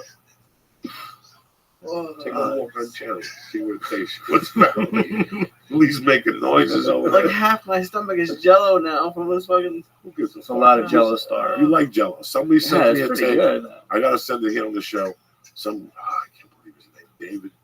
He sent the tape on the podcast with Lee on the mushrooms. And he just took all the voices and just put all Lee's sound effects from that podcast on the fucking 35 minutes. I love it. Was that online?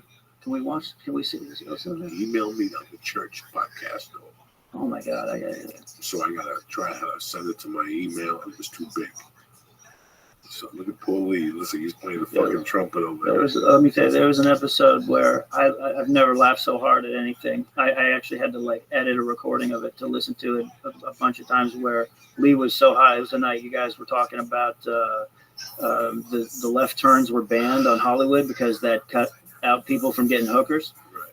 And this was where Lee was so high. This was the most beautiful moment. And you're talking about, you're like, yeah, they cut this off, so now you couldn't turn left and get a hooker. And Lee forgot that he didn't have anything at stake. Like, he wasn't going to get hookers. So he was so high that he didn't realize that. And he goes, motherfuckers. He was so legitimately angry. I've never in my life laughed that hard. He was like, motherfucker. Like, it's the greatest. It should be everybody's ringtone. Oh, Lee's a fucking beauty. I love it. I love getting that high.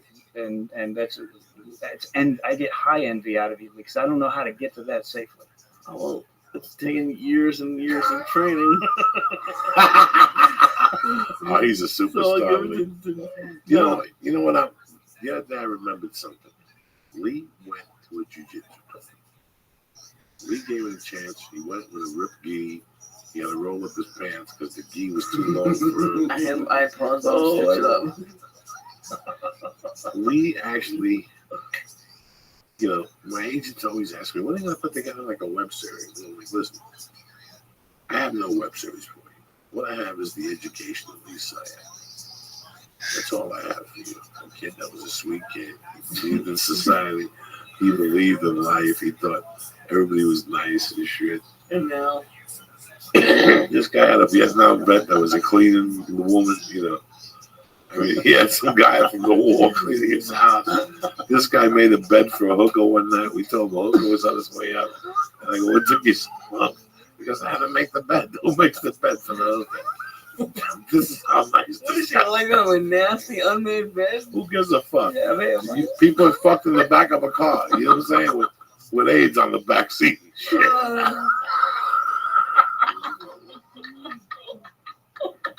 I treat him with class, though. Yeah, class. You fucking big dummy. What am I gonna do with you? You over there, you come in their mouth and you swap spit with them shit.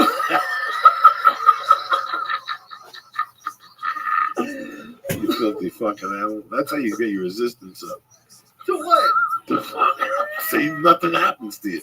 It's like a polio vaccine. Yeah, it's like, listen. You're talking about like immune system? You come in a prostitute's mouth and you swap spit with her and call it like a dirty Louis. Look at you go to Miami and jump around for an hour. Those Zika mosquitoes won't.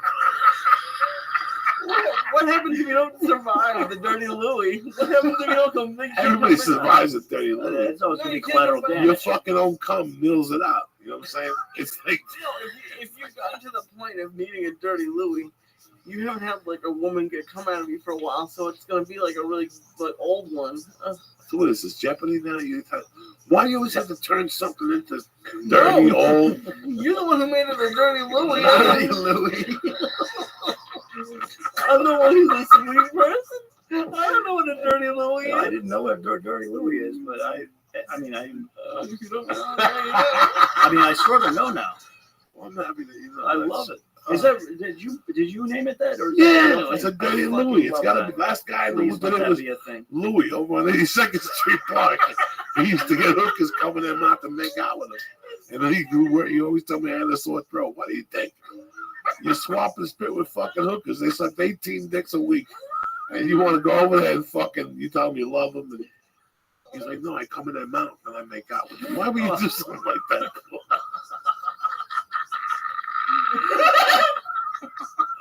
Some people's fucking kids. Anyway, this show is brought to you by Texture.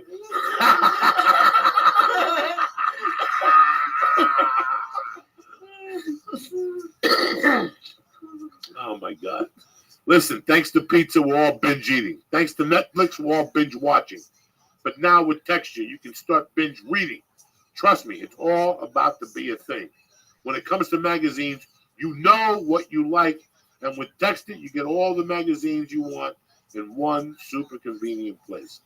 Texture has completely reimagined magazines, reimaged magazines, giving you the articles and stories you really want, all in one place. Plus, interactive features, videos, and recommendations just for you. The Texture app lets you tap into the world's most popular magazines anytime, anywhere, any place using a smartphone or a tablet. Breeze through hundreds of favorite magazines, including back issues, and pick the articles that interest you the most. Texture has made it easier for you to find the articles you care about. I just don't read, Cosmopolitan and what's the other one? National Geographic, okay? I just don't read these things. The Texture editorial team recommends content for me in every day. Plus, I can dive deeper into personalized collections. Let me tell you something. Texture is phenomenal. This is the magazines that are on Texture. McLean's, Macworld, Red Book. They have ESPN the magazine. ESPN the magazine, Essence, Coastal Living. They got Rolling Stone, right? They got Rolling Stone on here, the Hollywood Reporter. They got Today's Parent. They got U.S. Weekly. They've got Woman's Health. They've got no Rolling Stone. Sorry. Yeah, Rolling Stone. I knew I see it in there. They got Runner's World. They got Shape Magazine. They got Shutterbug. They got New York Magazine. They got Oprah the magazine. Listen, it don't stop hitting. So do me a favor. The best part is of this, Texture's offering my listeners a free trial right now.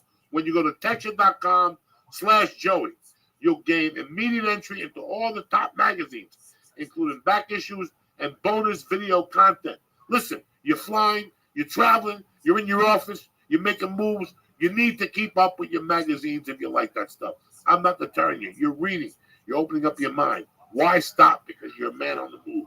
Do me a favor. Start binge reading for free right now when you go to texture.com/Joey. Again, that's texture.com/Joey. The Texture app is entirely digital, so it's super environmentally friendly way to consume the best magazines and articles. Plus, you can share your subscription with the whole family. So why fuck around? You know what I'm saying? That's number one, Lee. I'm so glad they had Rolling Stone too. Like I was actually going to be bummed out if they did not have it, and they got it, and it sounds like a great one. Well, you know what? I'm happy you fucking like it. You know what I'm saying? Maybe you'll go home and order it, put it on your things now. Maybe we'll get you your own magazine. I don't fucking know. Put it on the device, right? Why are you throwing me off here? You know I'm having problems here all the time. Listen, not all ingredients are created equal. Fresh, high-quality ingredients taste better and are better for you, so it's important to know where your food comes from. Talk about when you go to McDonald's, they don't tell you where your food comes from.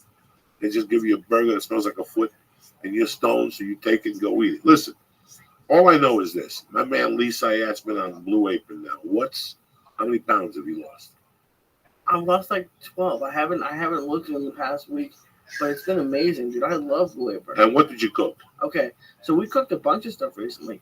We cooked these beef quesadillas with, I used to put only cheese in quesadillas, but we made this really great beef. What else did we make? I made this roast pork. They're called porchetta sandwiches, and they have this kale, Parmesan, aioli. How many meals do you have a week with Blue Apron? You get 3 recipes with 2 servings on the 2-person plan. That's what I'm on. They have the family plan, which gets more, which if and when Paul moves in, we'll probably get that one because it's a lot more meals. Because it's great. They literally, so it's great because you're learning. So they always lighten it up a little bit. They put 1 clove of garlic. I'm always all right, I'm gonna put 3 cloves of garlic in here. But it's cool because we made this. We made this pasta. That's what we made. We made this basil pasta with chicken, and we made the sauce for it, and with the whole tomato paste and the tomatoes and everything. And it's just cool to learn how to do it because they make the instructions really easy. So the trick I learned is they have it set for people who maybe want to go to culinary school. So they're okay, so while this is going, cut this. I can't do that. I'm kind of slow, so I do all the prep first. And then I just look through and I look, because sometimes they'll say grab some water. So the only thing they don't give you is water, oil, and pepper. Water and oil and pepper, you said, right? Yeah, so that's it. So I'll get everything I need, and most things take under an hour to do the whole thing. It's great. And they're low calorie. Yeah, I think it probably says there it's between 500 and 700 calories a meal. Most of them. Well, I'll tell you what. You get all this for less than $10 per meal. And beauty of it, Blue Apron delivers the recipes along with the pre-proportioned ingredients to make your delicious home-cooked meal. Blue Apron knows that when you cook with incredible ingredients, you make incredible meals, so they set the highest quality standards for their community, suppliers, family-run farms, fisheries, and ranches. Whether it's a Japanese ramen noodles or the wild-caught Alaskan salmon or the heirloom tomato, Blue Apron is bringing you the best, okay? New recipes are created weekly, and they're not repeated within a year. So you choose your meals from a variety of recipes, or let Blue Apron's culinary team surprise you. Each meal comes with a step-by-step, easy-to-follow recipe card, proportioned ingredients, and can be prepared, like Lee said, in 40 minutes or less, okay? So do me a favor. Stop messing around. You're busy. You're trying to lose weight. Do me a big favor. What I'm going to do is I'm going to get you 3 meals for free with free shipping if you go to blueapron.com/Joey, okay? I'm giving you 3 meals free with free shipping by going to blueapron.com/Joey. You're going to love how good it feels and how good it tastes and how to create incredible home-cooked meals with your wife, your nephew, whoever you like. So go to blueapron.com. Don't wait. Again, that's blueapron.com/Joey. What I'm going to do is I'm going to give you 3 meals gratis, all right? Blue Apron, a better way to cook. What do you think you're dealing with here, ladies and gentlemen? Don't forget Honor.com, Alpha Brain, 100% money back guarantee. They don't want the product back. Whether you're looking for bats, kettlebells, hemp force protein, Shroom Tech Sport, Shroom Tech Immune. Listen, they're throwing heat over that on it. I don't know how to break down all the stuff on it got. What I'm telling you is I'm giving you a tremendous deal. You're going to go to Onnit.com right now. Look at the great selection that they have. You're going to settle on something. Maybe it's the Shroom Tech. Maybe it's the new bone. Maybe it's not the strong bone, not the new bone, the strong bone. Maybe it's the new mood. Maybe it's that new veggie mix that they sent me, the lemon lime. Fucking tremendous. Whatever you want to check out, and then there's a box for a discount put in. Sure. Boom! CHURCH. I'm going to give you 10% off. Who's better than Uncle Joe? You're right. So do me a favor. BlueApron.com, Texture.com, Onnit.com. That's your fucking numbers for the night. All right. I love you guys. We'll see you again Wednesday night. I want to thank Troy Conrad, a dear friend. I love you to death. I love you, Joe. Where can they find you, Troy Conrad? You find me on Instagram, Troy Conrads, with an S on the end. Everything else just my name. And he looks at pictures. He's got great pictures on there every night. Setlist show. Interesting guy. That's why I had him on here. Have a great fucking Monday. Have a great Tuesday, and we'll see you Wednesday, cocksuckers. Stay black.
As soon as I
tell you.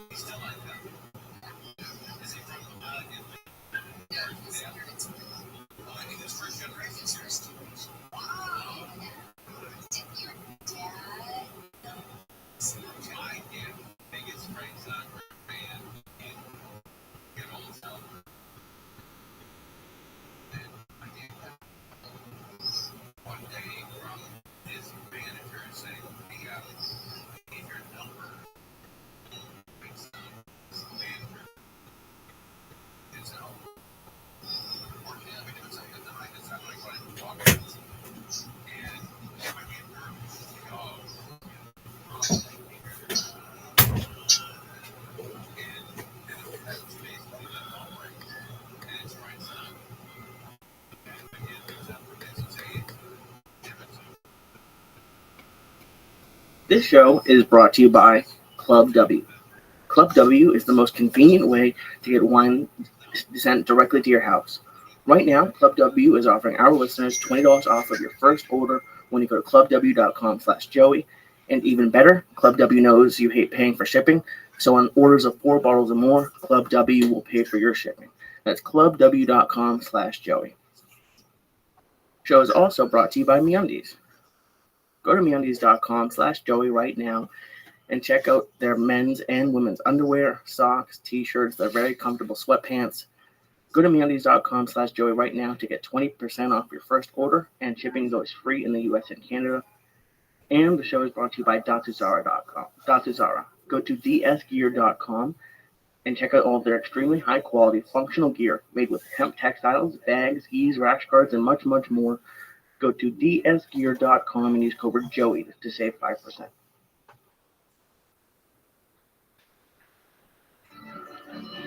Oh shit, low my mic. Oh shit.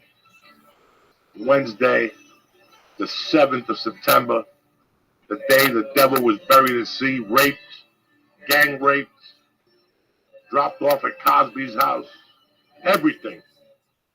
It's a church of what's happening now, cocksuckers.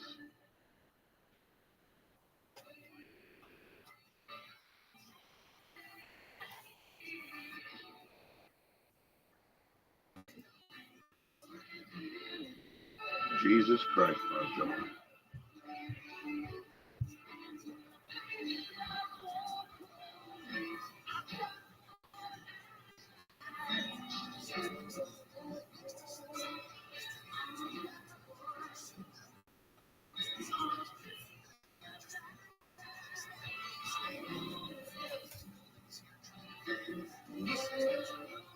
Fucking tremendous.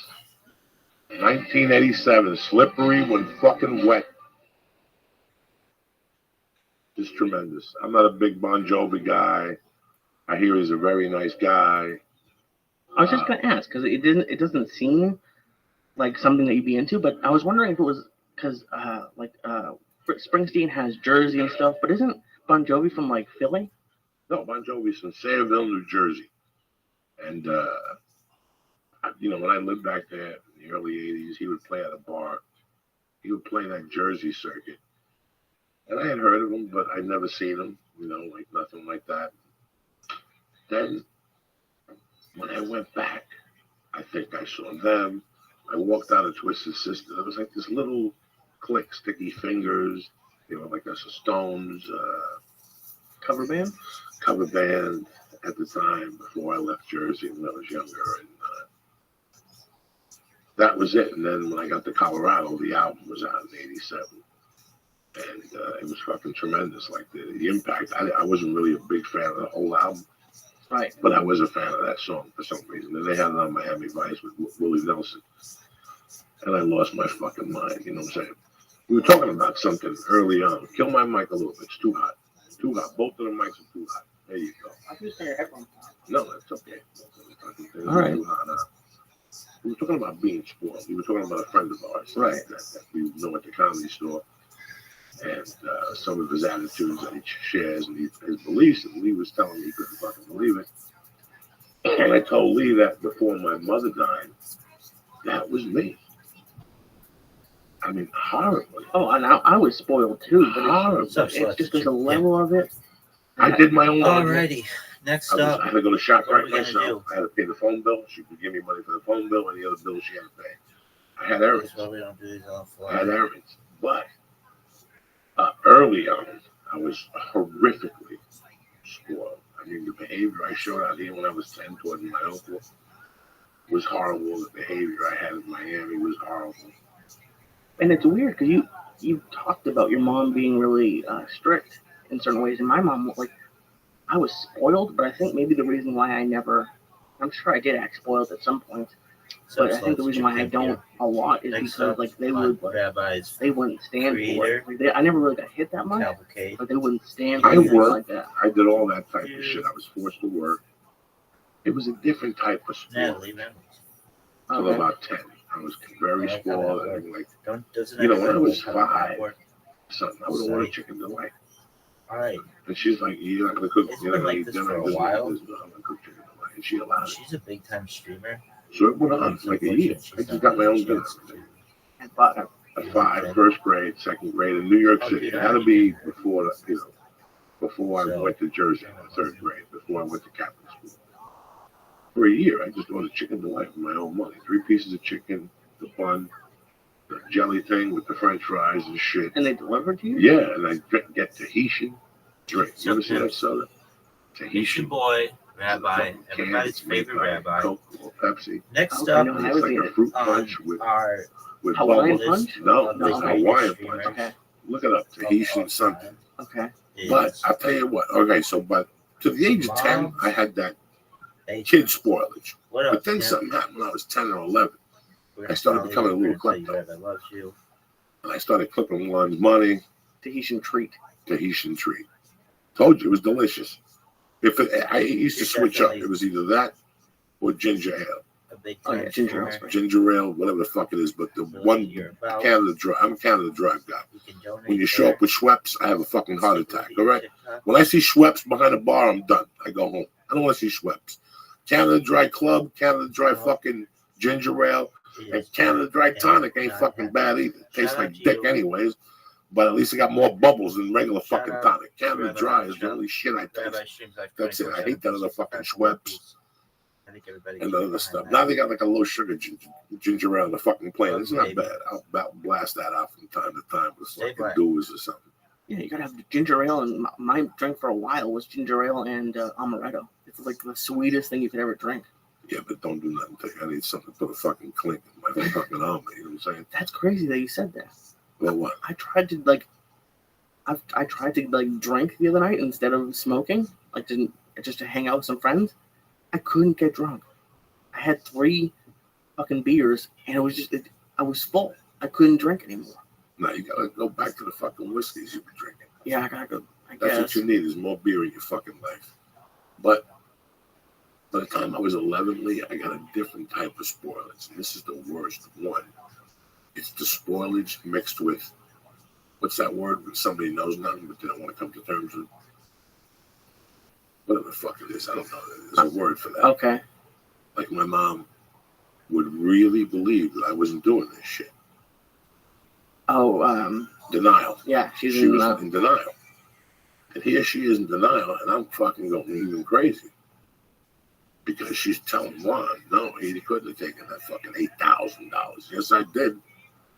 In 20s and 40s. You took, oh my God. You know, I was killing him. I found all his little stash spots where he had that bail money, he had that fucking other. And by this time, him and I were not seeing eye to eye by the time I came home and I was at McKinley, him and I were not seeing eye to eye. How long did it take you to take $8,000? 2 or 3 months. I was buying bicycles and mini bikes and selling mini bikes and wheeling and dealing. No drugs at the time. Basketball camps and sneakers and T-shirts, dinners, and hamburgers. So you weren't being like sneaky about it at all? No, I was mugging him. And if it wasn't that, he had this change jar filled with silver dollars. I was mugging him on the silver dollars. And then it was very sad. It was very fucking sad. And my mom sat through this. And I would wake up in the morning to hear him saying, you have to do something with it. It's not kosher. And my mom would say, how come this doesn't ever happen to me? How come I don't miss nothing? And that's where the argument, because you're his mother. He's not going to take it from you. He's going to take it from me and shit. And my mom would say, I'm telling you, he would not take it from you.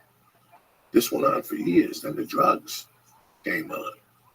And he would tell my mom, I smell the marijuana in the house. And she would go, it's maybe the shit that was downstairs. It was me. I live with this shit today. But that whole, I'm not going to eat, like the last month of her life after I got sick, was when she sat me down and said, everything's changed. You're going to eat here every night. And I could see the pain in her face, so I went along with it. You're going to be here every night at 6 to eat. I'm going to start doing stuff with you more. You know, it was like, but it was too late. I was already raised in my own way. I was already raising myself, so. But then you changed somehow. Well, when she died. Oh, okay. There was no more rooms with air conditioning and cable TV. Nobody was going to just give me a $30 bill. Nobody was going to bring me food to my room. All that shit went out of my life. There was no more, did you go to work today? Oh, no, there was nobody there. All that shit went out of my life. I had no time to be spoiled. If somebody offered me a room in a fucking basement next to a dead rat, I had to take it. Yeah. So all that spoilers, like all that, I'm allergic to carrots, and, you know, I can only sleep in air conditioning. I came to a fucking halt, my friend. But I laugh at these people that have all these diseases, and I think, what happens if this person goes to jail? They'll die. Because they don't give a fuck. They don't? They don't give a fuck. They don't give a fuck. You're going to find out that you can do just well without the inhaler. And them cigarettes, you're going to be just fine without them. And anything else you think you depend on. Like if I went to jail tomorrow, it'd be a week and a half before I got a sleep apnea machine. Fuck. That's scary. It's scary, yeah. But then, do you have an issue now, like since you had to deprive yourself throughout those years, and now like you just moved into a house, like is any of that stuff, like is it hard to like switch back now? No. No? No. Okay. No. I'm still that because I know how fast it all disappears. I witnessed something that a lot of people don't witness in their life. I witnessed the rise and the fall. And I looked at why the reasons of the fall were. And they always had to do with greed. They always have to do with stupid greed you don't see. You think that the golden cow is never going to stop. It's going to stop. It's going to eventually come to a crash. That's a reality I know already. What do you think I don't go on the road every week? What do you think I don't put videos up all day? Why? Because the quicker I do that, it's the quicker my demise. Right, yeah. You follow me? So I'd rather be where I am right now, do 2 weeks a month. I don't bother nobody. I made a mistake over money a couple of weeks ago. Now I'm paying for it. When I canceled Nashville, I took that stupid fucking oddball tour. You follow me? Can you hear me? I would never make that under other circumstances. I'm a firm believer when you go in.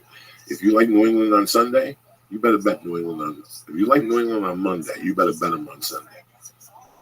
Don't tell me New England all weekend like Joey Diaz talk you into betting fucking the Jets because he's an asshole and you're a bigger asshole. Listen to him. You know everything about New England. Why would I fucking talk? You follow what I'm saying to you? Never let somebody talk you out of your original plan. It's a 50-50 toss-up. Sometimes somebody, like a Narcos, they told the two DEA agents to stay back, and then they blew up fucking Korea. So it's always, you follow me? Sometimes it works in your favor. But if you believe in something, like I was headed to Nashville to see my niece. All of a sudden they call me, and they throw this extra money at me that I can't use. I really don't give a fuck about it. I really don't give a fuck about it. I'm content in my life. Right. And look at what it put. So now I'm prepared for the next 10 years again because I wouldn't have done that 10 years. You follow what I'm saying to you? Yeah. It's, I think I made that mistake a lot when I would leave a job too early. Like if I got offered a job somewhere else, I did that a couple times where I got offered a job, and like one time on Hell's Kitchen, they were like, okay, the show's ending. You can start looking for jobs, and I got one right away. And I didn't get called back for the next season of Hell's Kitchen. I was kind of bummed. I was like, maybe I should have stayed to the end. Like, I feel like people do jump ship too early. Rabbi here. Well, we either jump ship or we see. We're gonna maybe throw some music in our eyes the get bigger than our fucking. I don't know who's up on the big board next. And in my world, it really didn't matter because I knew how to pay for my plane tickets, bus rides. I think about it. I think all that shit comes out of your pocket. And trust me, that shit adds up. All of us. Luggage $20. Luggage $20 spare. You know, getting a cab with Tom Segura and the other guy, and next thing you know, it's an $80 cab ride. We don't know where you're going. You don't know where you're going. You don't know if the hotel's fucking 40 minutes from that fucking airport. Here you are budgeting $22.50, and you get them at $64 a piece. So I know there's 1,000 by the ways on the road. Generally, people don't know this shit. I know this because I travel. I know that a little cup of water is $8 on the fucking in the terminal. You can't believe you're paying fucking $3.75 for a little thing of water. You can't believe it. I won't. You can't believe it. But what are you gonna do? Die of thirst? You get on the plane? Fuck yeah. Oh, fuck that. Oh, yeah, I don't do that. Lightheaded. I need water. But, they robbed you from A to fucking Z. Oh, it's terrible. So I knew, you go for a fucking donut, it's $4.25.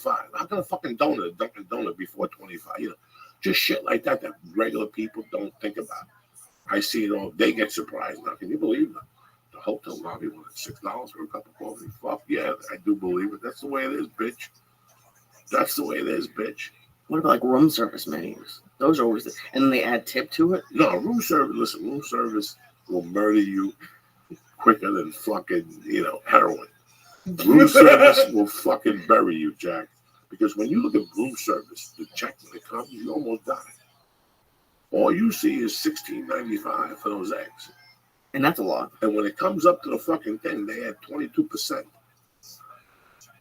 Plus like $3. Plus a $3 fee, plus $6 for the waiter.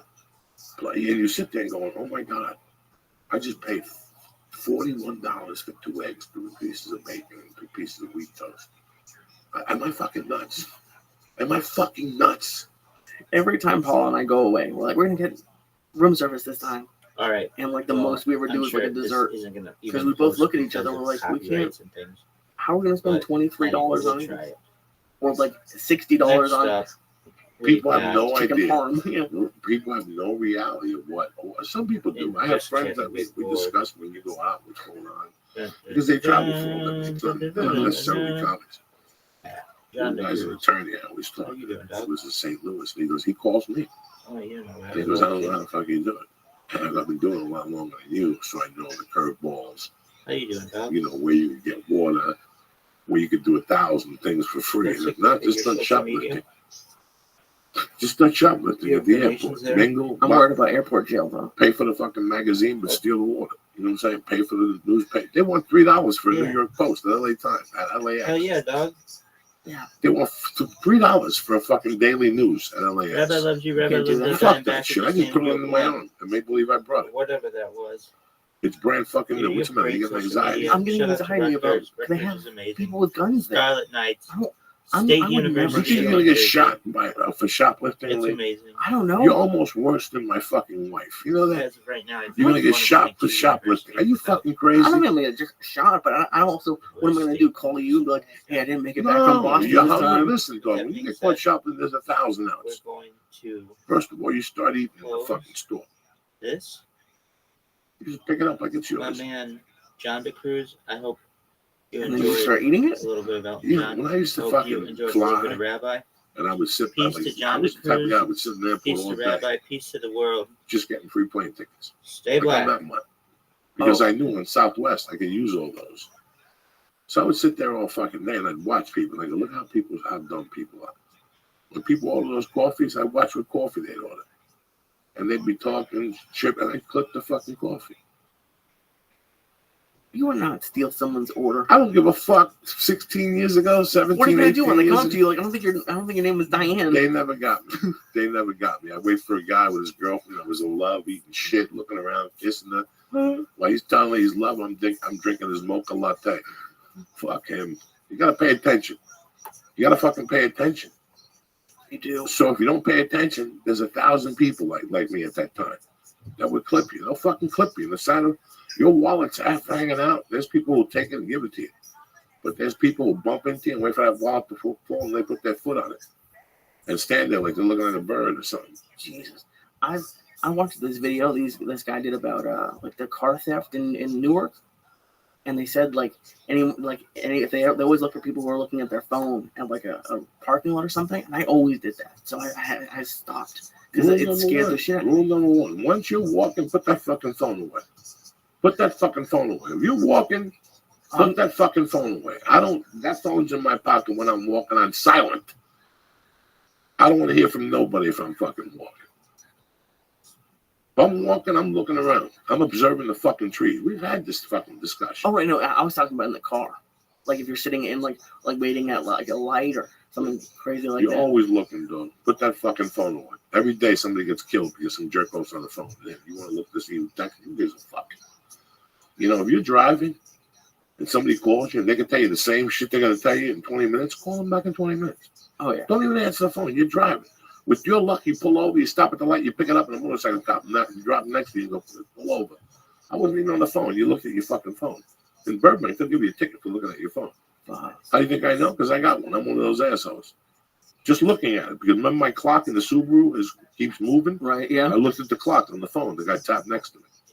God damn it! This is a little bit off topic, but it's about the cars. I was driving around the other day. There's kids taking Ubers now, which is crazy to me. Well, when they get molested, the last 8 fucking months, every once a month there's a problem with a fucking Uber driver. Yeah. And I heard that Uber pays people off and covers it up, so the Uber name, I don't fucking know. Now you want to put your kid in the fucking, what did I tell you about this area up here? These parents are raising kids, just ready to go down. Ready to fucking go down. You're not doing the kid no favor. If he's got an Uber, he's got a fucking cell phone, he's got the whole credit card, or maybe they put it on his credit card, whatever the fuck. You never know what these fucking people are doing. Uber. Why is he Uber? Because you don't want to give him a ride to fucking school. Oh my God. Or a soccer practice. You don't want to give him a ride to soccer practice because you're busy at yoga classes. That's the only reason. This area would do that. Oh, yeah. This area up here where we podcast up here, 2-3 miles north from here, it's amazing. I would go to that fucking YMCA and see parents sitting there while the Mexican nanny was in the pool with the child. Those are the same parents that one day they'll be looking at each other. Why did he murder all those girls? Because you didn't jump in the fucking pool, you stupid motherfucker. He knew you had no investment in it. You couldn't even jump in the fucking pool. I see it at the parks when I go with Mercy. I see it all the time. It breaks my fucking heart. 22 white kids, 22 Mexican nannies. We walk up there like strangers. Like people look at us like, why are you guys here? Don't you have a nanny? Like a tip to have a fucking nanny. When I was growing up, it was called an au pair. And I was in awe. I couldn't believe, because my mom, and we spoke about it today. She kind of regrets not going back to work maybe when I got into middle school or something, because it hurt her now. But she was always home. And I couldn't even wrap my head around that your family would hire someone to be a permanent babysitter. Okay, so let's say you Paul is working. Right. They made her a partner. Okay. In today's world, when you're an attorney, you gotta have the balls of a man. I hate to say that. Oh yeah. Because they don't stop at nobody. They don't stop. When it's a big time, law agency. From you. You snooze, you lose. Oh wait. Snooze, you lose. So that maternity leave, she's gonna be working. Not a lot from the house, finishing up what she started. She still has to call in every day, because if she just disappears for 6 weeks, by the time she comes back, she's a fucking dinosaur. Right. You have to assume that. You have to think that way, especially in law. And I get that. I understand that the parents are busy. Like you have a job by this time. Both of you have a couple of your shops open. You'll still be doing a podcast. You're busy. You're making a little money. I get it. Worst case scenario, you fly mom out here, or you get fucking the mother-in-law. You're looking great. Come on, you could babysit. You cook all day, watch Telemundo, and raise the kid. You've raised 3 of them. I got all my great judgment. I'll come home at 1 after I finish with Joey and take him for an hour. You follow me? There's solutions. I didn't have a solution. It's me and Terry. Right. No, and there's solutions, but to be very honest, like this is more like Paul will know. She worked real hard at law school. She wants to be a lawyer. I'm all for her being as successful as possible. If I had a wish, yeah, I want her to stay home and do what my mom did. It's weird, and she doesn't want to, and I completely understand it. She's making $350,000 a year. You're pulling down $150. Do the arithmetic. Right. Looks like you'll be changing diapers, your boy. You know what I'm saying? Looks like you'll be mopping the floors and cleaning shit. And you know what? It's fine. Just get rid of one of the podcasts. Liz Carmouche. Hey, how's it going? What's up, my love? How are you? Thank you very much for taking the time and calling. I know you're training down there with the brothers Johnson down there. Oh, thank you. How are you? I'm doing really well. What about you? I'm doing pretty good, too. I got to tell you, man, when Eddie said you were participating in EBI 8, I was really excited, but I'm really excited because no bullshit, Liz Carmouche. I'm a big fan of yours, man. I'm a big fan of your heart and your balls. So thank you. You always prove it. I love that you serve your country. I couldn't. I had felonies. I fucked up. But I really got a lot of respect for you, man. You did something that a lot of people didn't do. You just went in there. You didn't give a fuck. So I love you to death, and this is an honor for me. How's it feel? Now, Eddie was telling me that you're going up against Mrs. Henderson, Benson Henderson's wife, but this is the second match. You won the first match, correct? That's correct. Okay, and how did you win the first match? By points, submission? No, it was a submission-only tournament. I won by a darts. Look at you. So now you're going back in against her. How you feeling? I'm feeling really good. We've done a lot of work. That was I took what would be kind of my first ever vacation with my mom. And I got a phone call, and they're like, hey, if you want, we have opportunity for a tournament. I'm like, oh, and I'm stuffing my face being fat because I'm on vacation.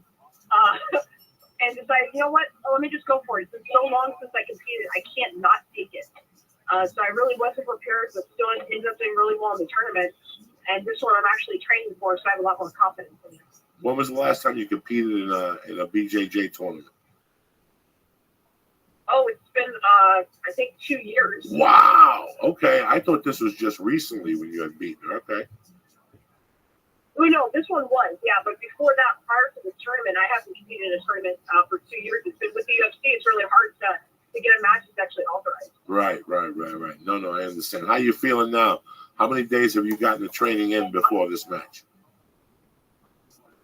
Since the last one, I haven't stopped training. So I was on vacation. Even on vacation, still managed to do some stops. After that tournament, I was back to training Monday morning. Look at you. All right. Yeah. Where'd you go on vacation? I just traveled around California. There's a lot of sites I've never seen, like the Redwoods. I haven't gone up to San Francisco, the Bay Area. So we kind of drove up north with the La Jolla. Did all the little, the typical California sightseeing things in San Diego. Where are you from originally? Originally from Okinawa. My mom's originally from New York City. Okay, all right. And no, it's great driving up the coast. And you can stop at some great jiu-jitsu schools.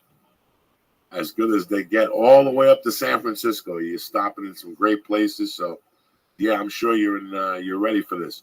This is pretty neat that you're doing this for Eddie. Eddie has really grown a lot in my eyes. I've known Eddie for 15, 16 years before he even had the schools.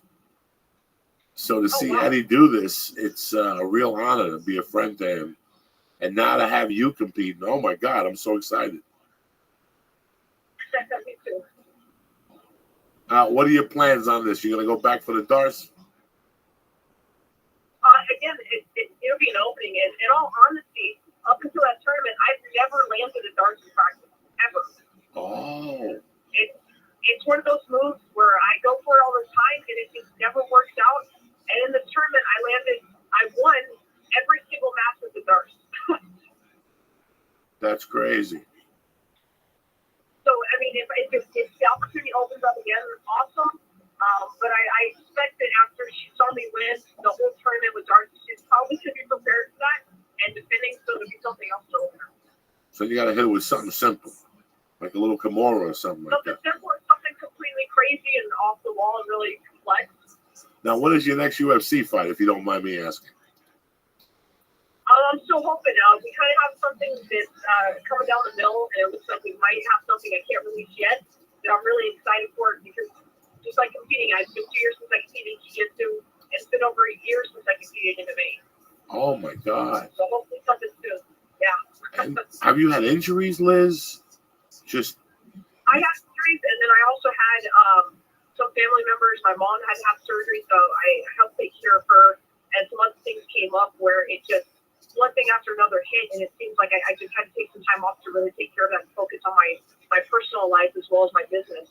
And now I've been able to get everything back on track. Everything's doing really great, so now I'm able to focus back on fighting and training. Now, where's your mom living now? Now she lives in New Mexico. Oh, wouldn't it be great if she was still in NYC and they put you on the card in November and shit or something? Oh, shit. Oh my God. She will lose her mind. I would too. I was just thinking about it. Everybody dreams about that. Oh. Where's your mom from? She lives all over New York City. Okay, yeah, so it would mean the world to her. In all different parts, yep. It would mean the world to her just to go down, because she's probably been to the Garden for the fucking circus, the Harlem Globetrotters. Yeah, I used to go down there for everything too. So to go down there to see your daughter fight. Oh yeah, we went to New York City to visit some of her family, and we saw some shows there. The whole, the typical sightseeing in New York City, and to go back and if I could actually fight there, woo. All right, that would be amazing. We'll have to petition for it, Liz. What do you think? That would be great. Could you be ready? It's, I would love. What is it? 10 weeks out? 12 Absolutely. weeks out? I haven't stopped training since everything went right. My life got all back on track. I haven't stopped training, and I'm ready to go. I can go in 2 weeks if they ask me. Well, you know what, man? I wish you nothing but good luck. I mean, you have a great attitude. You took time to take care of moms, and in my world, that's aces. So you got good things coming to you. You know, I don't want to take you that long. Thank you very much for calling in. You have a fan here, and I'll see you Sunday night, my love. All right, thank you so much. Good luck, all right, Liz? Thank you again. Thank you. Bye-bye. Liz Carmouche, ladies and gentlemen. Went for Ronda Rousey, fell a little short, you know what I'm saying? But at least she had the heart to go. She didn't get hypnotized. Right. She didn't believe the fucking hype. I have to give her props. I didn't even know she did MMA. I didn't even know she did fucking BJJ tournaments. So this is great. You know, for a lot of people who don't know, EBI 8 is Sunday on Budo Videos. If you don't live around it, if you live around the area, it's at the Orpheum Theater. I think there's tickets still available. Like I said, listen, man, I know Eddie when he was teaching at the boxing gym on Santa Monica. Bomb Squad. The Bomb Squad. Now all of a sudden he's got his own goddamn tournament. You know what I'm saying? So to see this is unbelievable. People are talking about EBI rules. People are talking about this and that. So it's just really impressive. Hold on 1 second. I guarantee this is my car. Okay.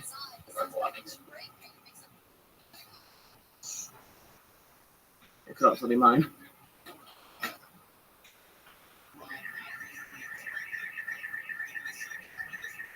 The NSA is coming after us, folks.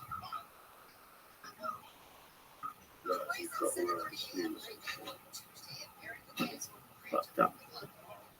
No, it's interesting that you brought up that conversation tonight because I'm trying to write the book, and where I'm at right now is learning about life. Like I have to write these chapters for Gordon, these sample chapters. Right. And I'm still stuck like in 1981. How old were you then? 17. Oh, yeah, that's right after your mom died. Yeah, so it was a year and a half after my mom died. And all that spoilage bullshit I had was going away. Like I always did my laundry. I always got my own sneakers. But there was just that little attitude thing I had. You know, I don't want to eat this. I don't want to do this. And now I was forced to do it. And it was a realm that was even harder than losing my mother. It was such an obstacle. But the reason why I lost it, I always say to you that my mother wouldn't have died today. I would have been the softest man ever. I would have been still living in the basement. She would probably been changing my sheets. I would have vacuumed. I would have probably started a part-time job or something. But I just wouldn't have been a hustler. You think you'd still be living there? Like in that same house? Listen, man, if you're a fucking man and you don't live with your mom and you ain't married, you fucked up. You know, even if you're making fucking money, I don't give a fuck. Take the basement, tell her to live with you upstairs. I would. But this is for coming from the guy who doesn't have a mom. So you got to understand. Right. Everybody's different. I'm sure you don't want your mom living upstairs with you now. Every time you eat a star and come home, you think shit, come down and lecture you and shit. You couldn't do it. Some people couldn't do it. No. Some people, I couldn't. I could never face my mom. I think it would eat me up alive. Eat me up alive. I tried while I was that year or two. I was getting high before she passed. Right. And I would Visine, Banaka, cologne, wash my hands, and I would really wait to not be that high in front of her. I never did it ever in front of her. The only time was like one of the last times she visited. We had a podcast, and I went home and I had dinner.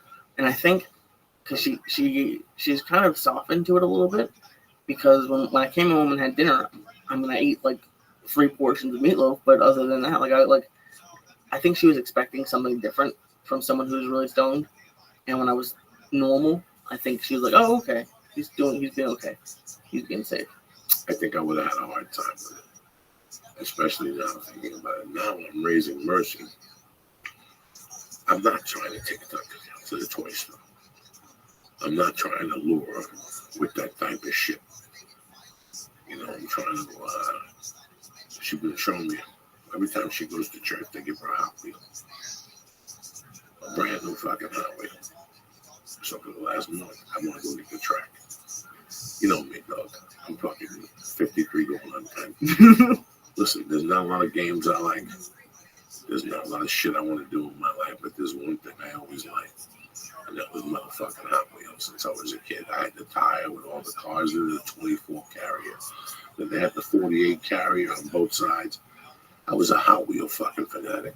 I got beat with the fucking Hot Wheel. You ever get smacked with one of those things in the ass when you got white underwear on? Your mom hit you behind the leg of one of those things. With the Hot Wheel? You have no idea what that feels like. You get hit behind your fucking thighs with Hot Wheel. Would she throw them or what? No, it was just she would tell me to pick them up or something. And then she'd tell me to go to her room, and she was cleaning them up as I'd run by. She'd whack me with one of those fucking things.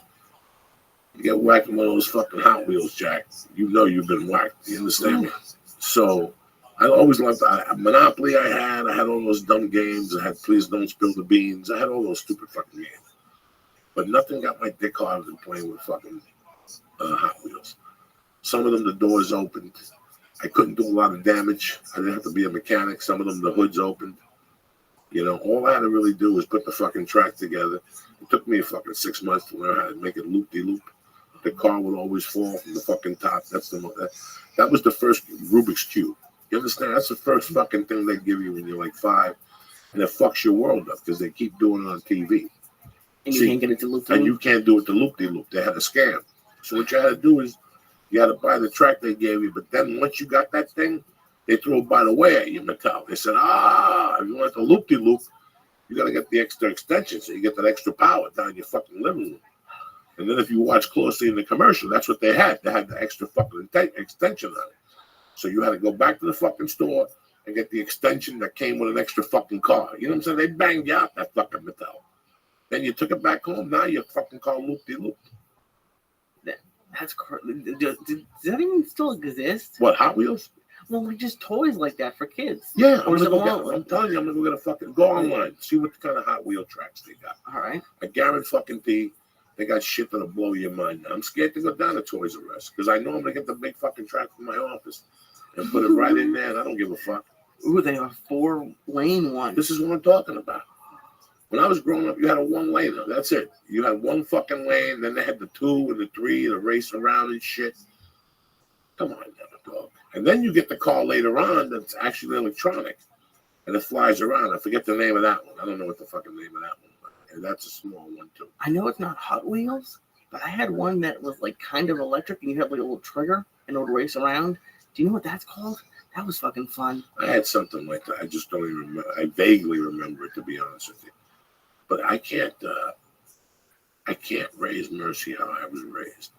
Whenever I travel, I bring Mercy something from the airport, $6.99, one of those fucking dolls they have. I forget the brand. They were big. Beanie Babies? Yeah, yeah. Okay, it's just $6.99. Whenever I go there, or whenever I go to CVS, I bring her back a fucking Beanie Baby. Okay, that's the extent of it. You know, she said no or something the other day, today, and I got mad, and I said, next time you say no to your mom, I'm going to put you in the room, you know. She went in there by herself. That's the type of soldier she is. She put herself in timeout. No, it's I don't want her to be like me at any fucking age. They were telling me shit at an early age that they should have been fucking telling me. And you know, people can handle that shit when you're an adult. Never mind a fucking 5 or 6-year-old kid. And that's why I was acting the way I was acting.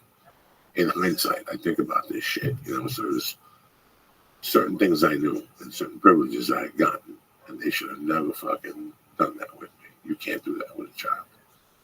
So I learned from it. So now I know how to raise Mercy without that bullshit. When I see these kids I'm in Tour Boulevard at the audition places, and they have their headshots on the floor. And there's people who need a seat. They got 3 seats taken, and the parents should go, what are you crazy? But you're giving your kid a certain power to think who the fuck they are by acting that way. And you can't give your kid that power at the age of 8 or 9 or 10. You know, that's why I don't want, people call me all the time, hey, have you considered, we made a thing for your daughter if you want to put a headshot in there. You know what? I don't think so. No, I don't think so. Not even at that early age. I don't think so. Yeah, she'd get a college tuition by getting a good commercial. But you know what? What if she gets into that life and she buys into it at an early age? I didn't buy into it because I was 30 fucking something when I did my first date. Really? You were that old? Like, because you came here at like 32, right? Something like that? No. I came here in 97. So I was 34 years old. How would your life have been different if you didn't go to prison? I was always doomed for prison. Really? It was either going to get me now or get me later. I'm very happy it happened when it happened. Very fucking happy it happened when it happened. They were either going to get me that time or they were going to get me in the next city. For something worse? For something worse or something. Who knows? The worst thing you can let a fucking cocaine junkie think is that he could get away with things. Especially with a weapon. I would have been a different person. Everybody changes once you get away with something like that. You got a certain fucking ante. So I'm very happy that it happened when it happened. It shattered my life for a while, but I don't know how I did it. I put it back together. Now I respect that side of it. You know what I'm saying? Right. I just meant more along the lines of like the way you were with like the drugs and robbing. Like if you had come to Hollywood at like, let's say 24. No, I would have never made it. I went to that weed store the other day up here, and I seen them do something very fucking weird. Okay. I seen them at 10:15 in the morning go and fill up their ATM bag. But they basically went out there with a fucking shopping bag filled with money. Whew. And they filled the ATM machine right in front of me. I could either sell that information, or I could take some guy to kick in the door and I'm there with you with a walkie-talkie, a piece in the ear, guiding you through the whole thing. And you have to do it right, but you're going to walk out of there with some loot. But you still got to get the owner to take them to the safe because they got cash in there. They don't report. They don't put in the bank. They put the credit card receipts in the bank and they hold on to that cash, and that's how they rotate their refund. So if you go there or somewhere close to there, there's a safe with 200 large somewhere. And that's a nice weed store. So they got loot. This is how my eyes were 25 years ago. It sounds like they're still that way, though. Well, like you still notice it, but you just don't do it. I still notice it. I still notice all the mistakes. If I go in there one more time at 10:15, and I see them doing that at 10:15, they're doomed. They're doomed. What are you gonna do? 25 years ago? No, not now. Oh, okay. 25 years ago, they're doomed.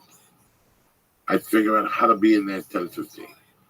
But the problem is they have your ID, so you couldn't do it. I'd have to sell the information to somebody who was liable. Somebody I knew that would go in there and do the fucking thing clean. And the only way you could do it was like I told you today, is go in there,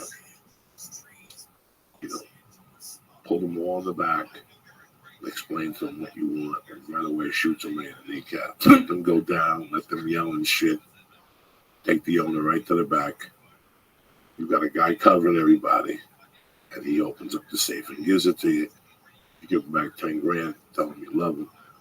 And then you'll see him again and run the fuck out of there. You take that car and you fly the other fucking direction on cold water and you pray for the best. And you got both fucking roads right there. You can hit the 170 or the 100.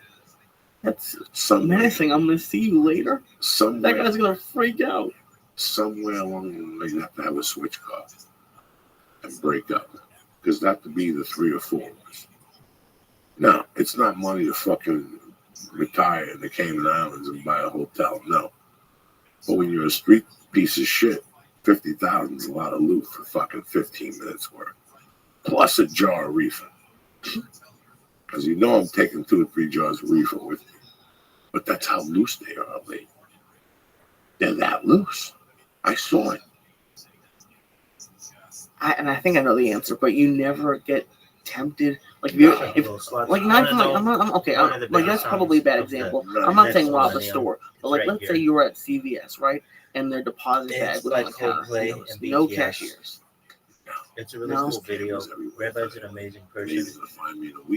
If you didn't know, Rabbi streams live 24/7, 365 for world peace. Everyone in the world should know about this. It's the biggest event ever.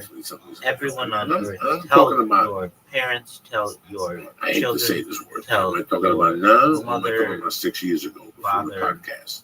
Brother, sister, every once in a while, somebody said, "I gotta learn familiar." daughter, son, tell your uncle, I'm talking aunt, about before tell the longest your yard and shit like grandfather, that. grandmother, everyone in your family, You all your basically friends, can't. they're gonna be See, trillionaires. there's Tell more them about cameras this. out This is there. the biggest fucking deal in global history, Oh, yeah, dog. with all the street lamps and all that stuff. Art So when you becomes very walk much down, like this in the you cross future, the like the fucking train, architecture. It's North very Hollywood Station. graffiti-esque.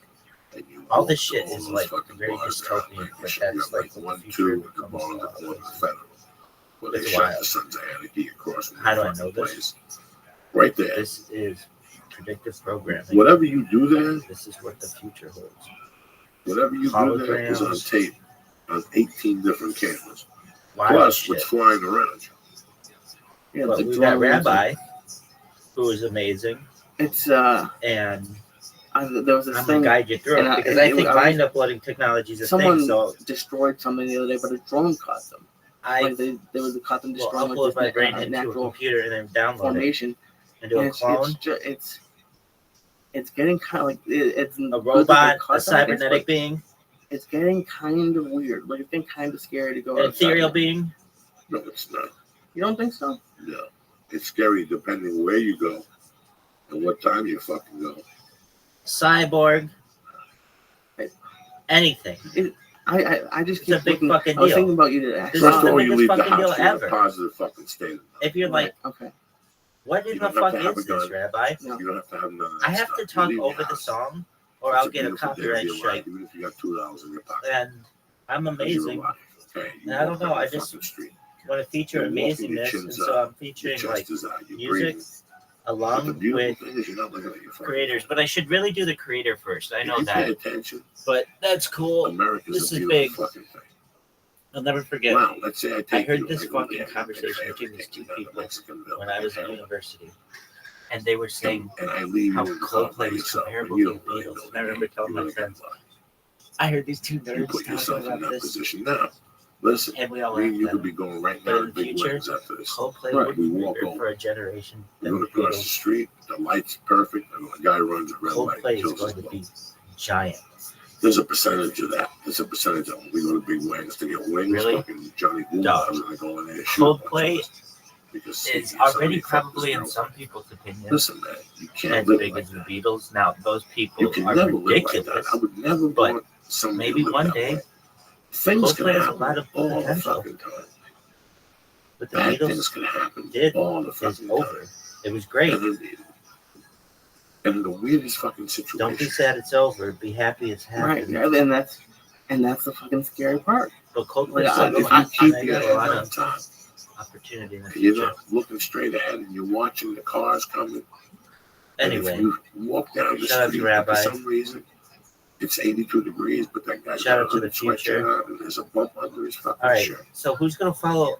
Or This you know, up. there's a lot of things you can't Who's control. next? On the There's big an board. regular building falls Oh, on your man. head. You ain't fucking the whole. Right. You ain't holding up that fucking building. Right.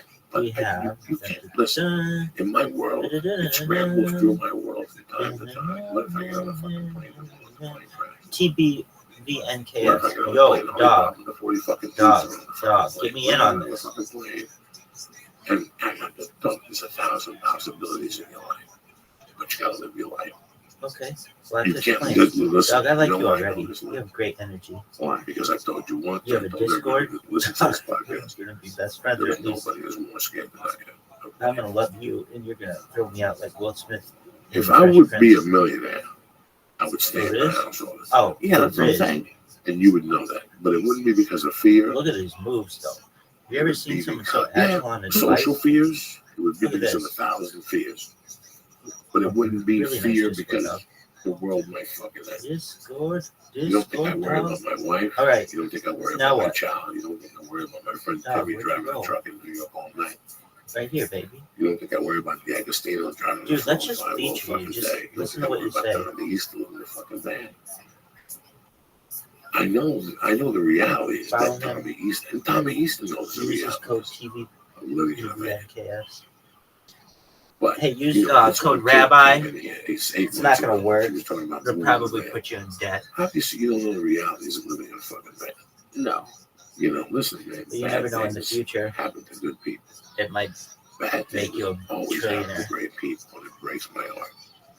It breaks Try my it. heart. It might work, right now tonight I could leave here. Some guy comes up looking for fucking pussy and he shoots you in the fucking chest. You never know. No reason. No rhyme or reason. You had nothing to do with his fucking world. And you're gone. That could happen also. Yo, dog, a lot of things I don't know what like this that. is. I just want you to know that you're an amazing individual and everyone loves you. I do try everyone to push it everything out. that you like do. It's not. I don't feel like it's better something because you're in it. Dwell on all day, but I dwell on it at night. There's one night every 10 days that I lay down. Yo, dog. We're talking to my mind about my family, my I daughter, just want you to know myself. that Rabbi I loves have to you. get up. The reason why I have to get up is because it's a reality. There we go, dog. I could pass it through my mind, but I can't digest it. Shout out to you. Do what I was doing, smoking. I still hear you. TV for a while, and get the thought there you go. And say a prayer. I hope you get all that worked out. Listen, you're amazing. I hope that you have a wonderful stream. You're already a very popular streamer. You got a great Discord. Big things to you. Crazy. Big things to Rabbi. Thinks they're gonna get up in Peace, the middle of the dog. night and find somebody on the floor. Whether it's your mom, Stay black. Your sister, your brother. Who in this right fucking world? Nobody. That's the last thing anybody ever thinks about. That's the last thing anybody thinks about. When you guys go to dinner, we crack jokes for an hour, and we giggle and shit. You know, we tell stories, and then you get in your car, and I go in my car, and somebody else goes in their car, and we say goodbyes. And I'll see you tomorrow. What time? 3:30. I'll see you tomorrow. When you get that call for in the morning, if you got hit by a car, well, wait a second. This is a fucking dream. This is a fucking dream. That's the same way I felt. Hey, Caspian, see how you doing? It's the same way I felt with Anthony Balsamo. I just saw him at 6 o'clock. What do you mean you went to Pathmark at 9 o'clock at night? Yo, I just saw him at cat 6 lover, how you doing, dog? Study for Mac testimony. You understand me? Things happen in life. That's what makes life live, is that things happen. People pass, and one day you have to learn how to live without them. Somebody passed in my life a couple of years ago. It's really weird the friends you gather and the relationships you have with them. And some of them pass. And you say a prayer for them, you send flowers, you go to the funeral, you think of them from time to time. I have a friend that passed maybe 4 or 5 years ago, maybe right before around Grudge Match. Right. Like I talked to him while I was shooting Grudge Match. And he was a dear friend of mine. He's the guy that took me out of fucking Jersey. He talked me into going to Colorado with him and buying a car and putting it under my name, but he crashed it. And it was just, we hooked up in 83, and obviously we were friends till he passed 3 years ago.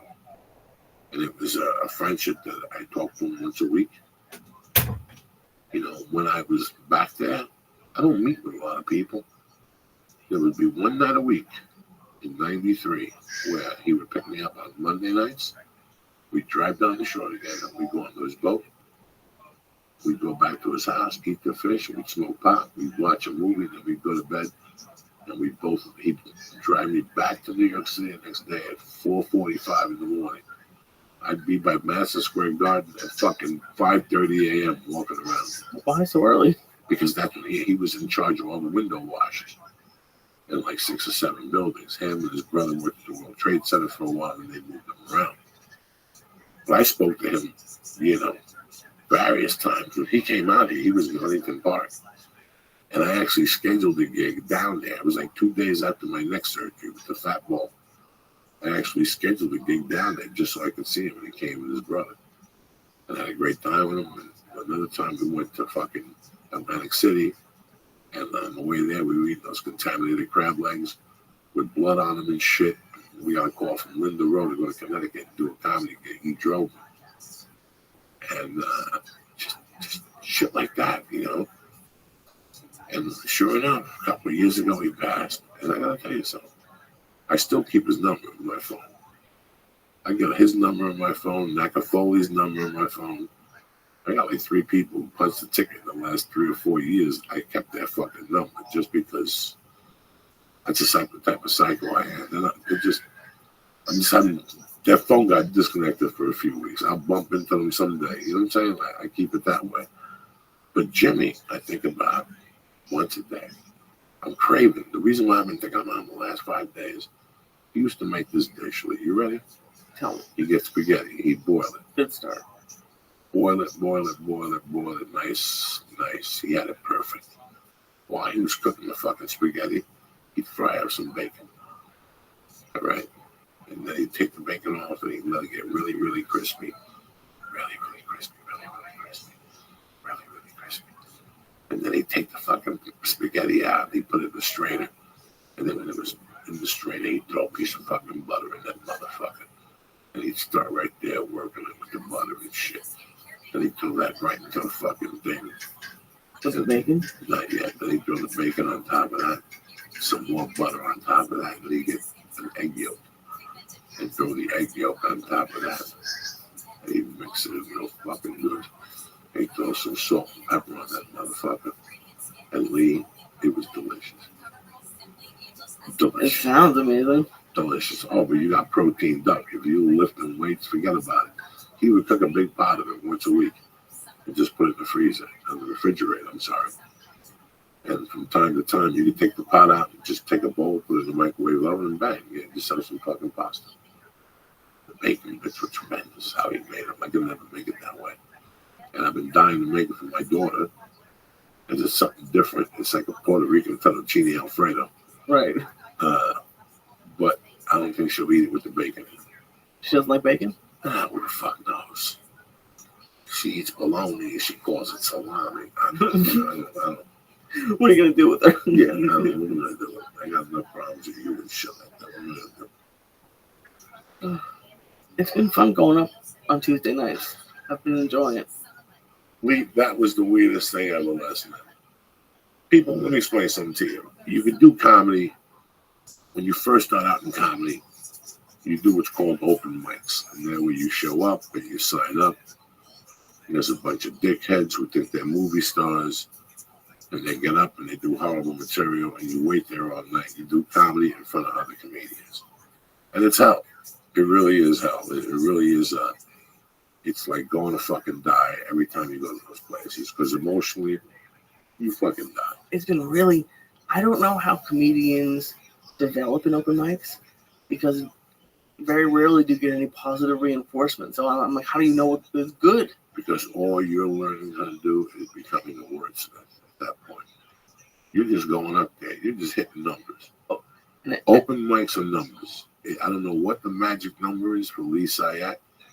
For Joe Diaz, it may be 850 open mics. But for Lee Sayat, right now, where I see, maybe 200 open mics, and you'll be feature acting. No.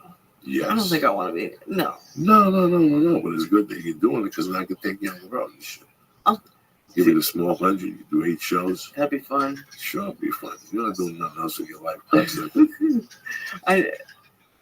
I never thought this was anything, because it's a story that everyone knows that I didn't want to talk on here. But now, like, I'm so. Now I can't shut you the fuck up. Yeah, that's true. Now I gotta smack you twice to talk and 18 times to shut up. You're like a crime relocation witness guy. Leah, no. Let me tell you something. I love going to the comedy store, and I love going to the Laugh Factory, and I love going to the Improv. But I've been doing it for 20 years, guys, in January. you go to a comedy club, not to stay there. It depends how you use it, you know. The Comedy Store is a great club. When I go in there, I go to work, bro. It's work. 10 years ago, it was a little bit more fun. When you're doing more runs like last night?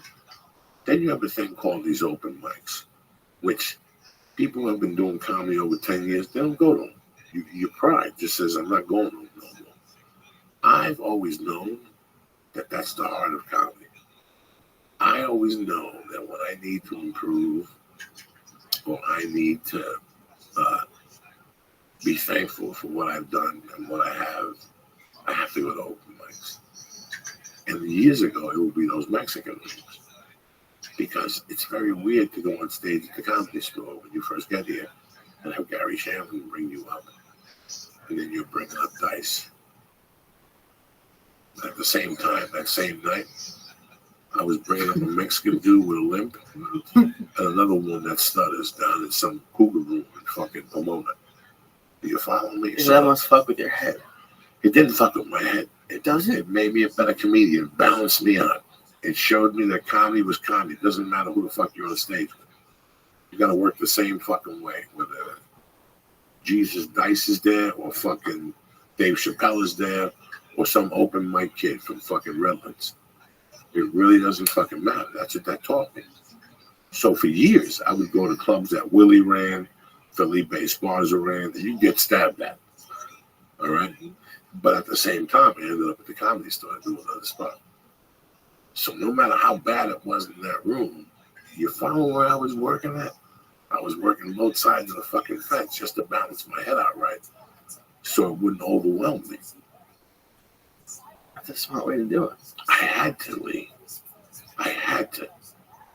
So, like, do you think if people, like, just start going to the store and get passed right away, like, you got passed right away, and if you were just doing amazing spots? I got passed at the Comedy Store the same way I got my blue belt. Okay. I was a hard worker. I put together a set. Mm-hmm. It took me a long time. It took me 6 years of my life to work hard to get into the Comedy Store. And I'm not going to lie, no, but the first 2 years I was dicking off. So for 4 years, I gave up everything. I lived in an office. I went to fucking jail for arguing with some chick's boyfriend and getting arrested for domestic violence. I lived on scraps. Josh Wolf helped me out. I mean, it was a nightmare. I lived in a basement with a fucking bed and a bench for dinner.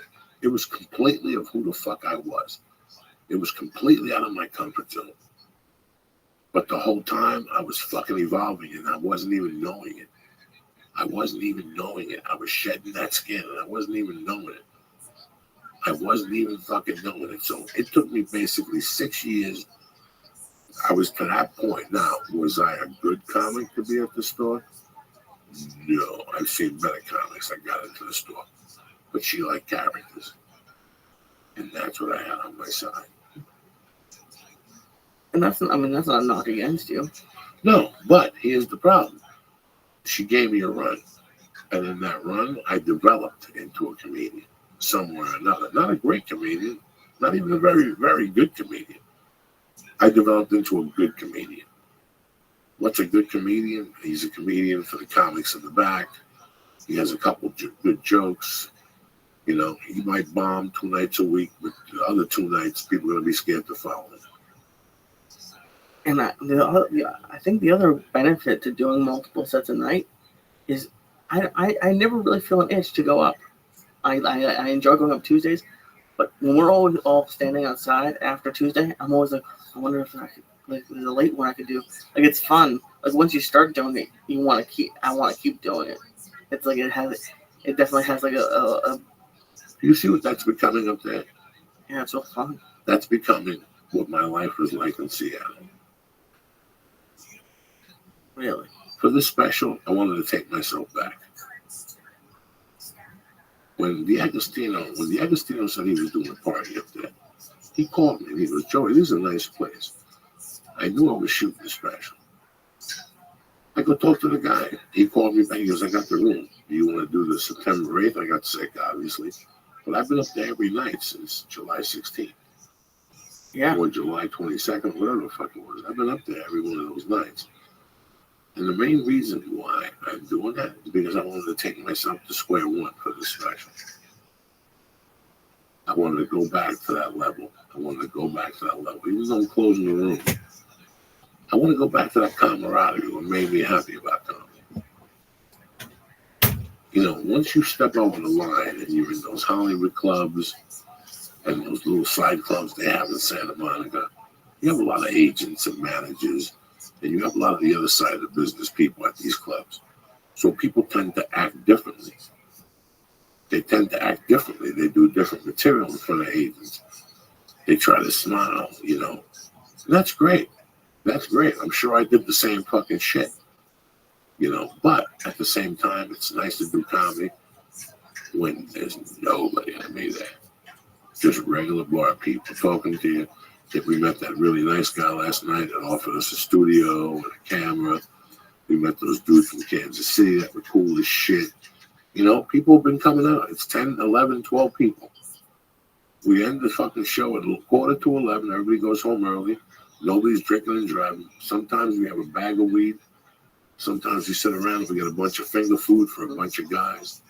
And you have no idea what it does for me. You look forward to it? Look forward to it every fucking Tuesday. Because it's a complete different side of where I'm at now. I go to these shows and they're fucking sold out. And people want to hear certain material. And I don't blame them. You know, they paid a ticket price. They want to fucking see what makes them laugh and whatever. But it's also really nice to go on stage without any of that pressure. Last night, the waitress said, "Are you guys going to stay?" And I go, "I didn't know we were leaving." And she goes, "I think we'd really like for you guys to stay." Listen, after I shoot this special, first place I'm going to be that Tuesdays at that place. Just starting over. Because I'm not disappointed, but I look forward to certain things that I want to see how jokes are evolving for the special. Because I don't really get to see you do those stuff because you do it on the weekends. And you don't really ever repeat stuff on Tuesdays, so I get bummed out. I'm like, ah. Well, I got the same people in there. And what I'm trying to do is work a complete different muscle. That's it. And you know what? Every week you tape it for me, and I'll show you that comic notebook with the dates. Every week there's 2 lines in there that might not be useful now. But someday they're going to be right there where I need them. Someday I'm going to go to that notebook, and they're going to be right motherfucking there where I need them. So you have like a notebook of just like lines? I just started this since the special. Willie's going to give me a notebook with the set list. We're going to take Friday. I don't think you come down Friday and Saturday, but I'll bring my iPhone, the Agostino. Okay. No, the Agostino tape it. We'll tape both shows Friday and Saturday. And then that tape I'm going to send to Willie. And then we're going to meet Tuesday. And then we leave for Austin Thursday. Austin, I'm going to start shaping it up. Okay. Cutting fat, I'm going to tape the sets. Then I come back Tuesday night. And then boom, Wednesday I'm in New York City. I haven't decided on doing sets in the city because I got to see a lot of people this time. So Thursday and Friday and Saturday I'm in the city. That's 4 more shows. Now I come home and I'm home a whole fucking week. So the whole goddamn week, I'm on stage. One night with you, one night with Willie. Taping, the next day just writing. That whole week, I'm not doing much. I don't even think I'm going to jiu-jitsu. Wow. I'm just going to go to YMCA and throw weights around in the morning after I drop off Mercy. So I could give it a bigger window. Okay. I train myself. Like I've been doing 2 hours, now I got to go to 4. I got to find the spot where I can go to every day and write without a phone, write without anything. A diner or something where I could sit in the back and nobody will bother me for 3 or 4 hours. That's my next venture. We can't go to No Hope because the food is so bad. I'll last 2 fucking hours in there. But that's the plan now. There's no more wasted time in that. Dark Horse Saloon is going to be the nucleus of it.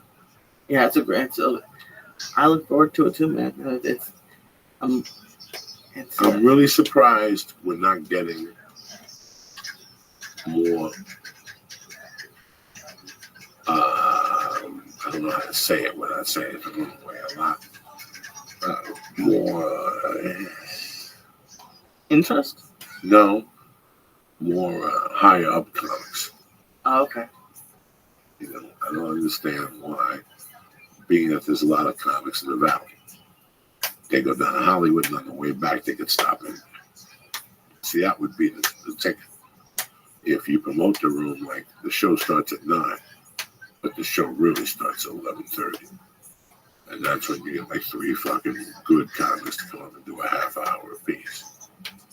And you're keeping people there till 1 o'clock. That's the show that I'd love to put together in the future. And I would host it. You know what I'd charge them? Not a dime. It would be, it would just be a fucking family Tuesdays. So from 9 to 1? Yeah. Have comics stop in, like hitters, like people on television, just to pop in and do 30 minutes in front of 10 people. HBO reached out to them to write a special, David Wayne, something like that. I used to see it all the time at the Comedy Store, but nobody's allowed to do past 15 minutes anymore at the store. So now a lot of people aren't going down there to work out their sets. Oh, okay. You follow me? So they have to give them a lot of sets. A lot of people don't want that. So 15 minutes here, 20 minutes here, and then 15 upstairs, forget it. I'll just go to one place where I can do an hour. So how can you get the word out to the comics? Well, they'll find out eventually that there's a good room on Receipt on Tuesday fucking nights. It's, 15 to 20 people tops. 8 of them are comedians. And just go up there and try your luck. Come down. What do you got to fucking lose? Get them s'mores. Like I said last night, that's where it all starts. In those little fucking comedy rooms is where comedy fucking starts. People come out here and they, I can't wait to perform at the Comedy Store. I can't wait to perform at the Improv. Slow down, Nelly. Slow down. You walk in there, there's somebody in there, you bombed, they're not going to put you back on stage. Be prepared, learn the fucking terrain, and then go down there and test the fucking waters. And don't get me wrong, that was the first place I went. I went to the store first, and I got on stage at the Laugh Factory the next night. First 2 off the bat, just to see what it was about. Just to see what it's about, right? Why not? I'm moving here. And the store went well. How did the Laugh Factory go? I did well, but Jamie didn't like it. He said I was too dirty. So he told me not to come back there until I cleaned up my act. I was back there 2 weeks later on a Monday night. Any cleaners? No. And I continued doing that Monday night, every night for about a year. The Latin show then. But he didn't work Monday nights, so he didn't have to look at the lineups. It was an independent producer. So he had no idea I was performing on Monday nights. He never came in on a Monday. I was always nervous I was going to be on stage and one night he was going to come in and yank me off, give me the light. Never. He never came in on a fucking Monday night. You never saw. No. That's one of the things, though, that's honestly is one of the most things that's deterring me from if I wanted to do comedy like full time is like hearing all these people's stories about 15, 20 years of struggle to get. Like, I don't think I have that in me. Well, let me explain to you the situation you're in, and especially from what I saw last night. I seen a lot of guys go up. Did you light the room on fire last night? Not really. No. You got a few laughs, but the most important thing was your joke delivery was superb. Your premises were on the target. They were premises of a guy that's been doing comedy 3 years. You know what I'm saying? Like you already went through the first 3 years. You're doing Michael Jackson. You're doing Bill Cosby shit. You're doing impersonation of Arnold lighting his dick on fire. You're doing asshole jokes because you got to find your voice. Right. So until you find your voice is when you start writing those type of jokes. Oh, okay. You follow me? The only joke that was strong for me was the one about her sucking your dick and asking you if you want to do a green diet. You can't do it. You can't be sucking the dick. Maybe she's doing something else. But who am I? I don't fucking know nothing about writing. You don't see me on HBO. So what I'm saying to you is that you have a lot going for you. Do you have time to do comedy and go out there and make friends and talk to people? Oh, of course, I do. Especially rooms in the valley. Yeah. Yeah, you're a young man. One beer never hurt nobody. Somebody at each of these open mics is going to know you. D'Agostino goes to one tonight. Right here at Valley College. Honestly, that's one of the... And okay, That's one of the things I'm worried about, to be honest. What? But you'll like it? No. I know I'll like it. I'm worried about where I would go to get an actual response because I don't want anyone to be like, oh, he works with Joey Diaz, laugh harder. No, you're gonna just do an open mic tour. That's it. Bars, put yourself on the list, go in the back, sit down, get a beer, leave. We're gonna put you on 12. Okay. You're gonna be a gentleman. You're not doing nothing at the house except watching fucking porn with Nichols. Just the thought that you know that. I couldn't believe it. I had to research. He was talking about on stage that, some guy, threesome with a fucking nickel. Yeah, so what I said was I was getting into chatterbait because porn's kind of boring. And I have never paid anybody. But I looked it up because I wanted to see how much a token was worth. And it said the performers get about 5 cents a token. So it's like, Jesus Christ. And they asked for 13 tokens. Yeah, sometimes it's like 100 tokens for like a blowjob or something. So that's $5. $5 to watch somebody give a blowjob. That's how much they'll get. I think they probably charge the people who want to pay more. I should look that up. That's another funny thing. They're probably getting them from both ends. But your premises were good. Your composure's good. You're not nervous. It's not like you're up there fucking. You're very confident. And that's it. And you know what? That's fine. You're not performing for an agent. You're not performing for a showcase for Montreal. No. Well, come on up here and maybe I'll let you do my room in Hollywood where top people will see you. You know what? You're just doing open mics. And I got to tell you something. If I could stall life, I wish I was still in Seattle with Brody, Gavin, Josh Wolf, Tatum, and Bill. Al Ferris, Al Fox, Rod Long. I would give everything just to be stuck up there. Living modestly, working out at some gym, and just doing that whole city circuit. Because I got to tell you something, it was the first time I felt. I wish I could have gone up there without that girl. Really? That was my biggest mistake, was going up there after her and chasing her. She was a good girl. She meant well, but my temperament doesn't agree with women who do that type of shit. So it just didn't work. But if I could do it all over again, oh my God, it was one of the best times of my life because it was the first time as a comedian that I was doing. I'm doing this. This isn't like a dream anymore of me crying in my room, circling fucking goals and shit. Those days are long gone. I'm in it.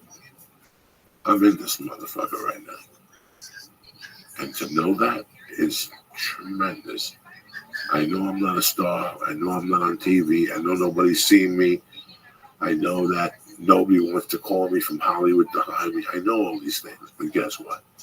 I'm in the game now. For a while there, I was looking out from the outside.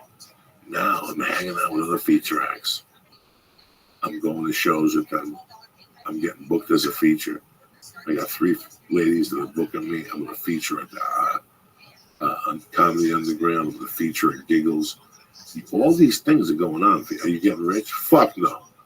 You're getting $250 to feature at the Underground. $250 for a week? A weekend. $250 to feature at fucking the Giggles. You would get $300 because the $50 from Thursday night at the casino, or whatever the fuck that was, Tacoma. And as a feature act, you have $50 a show. All the bars, if you were a headliner, you got $100.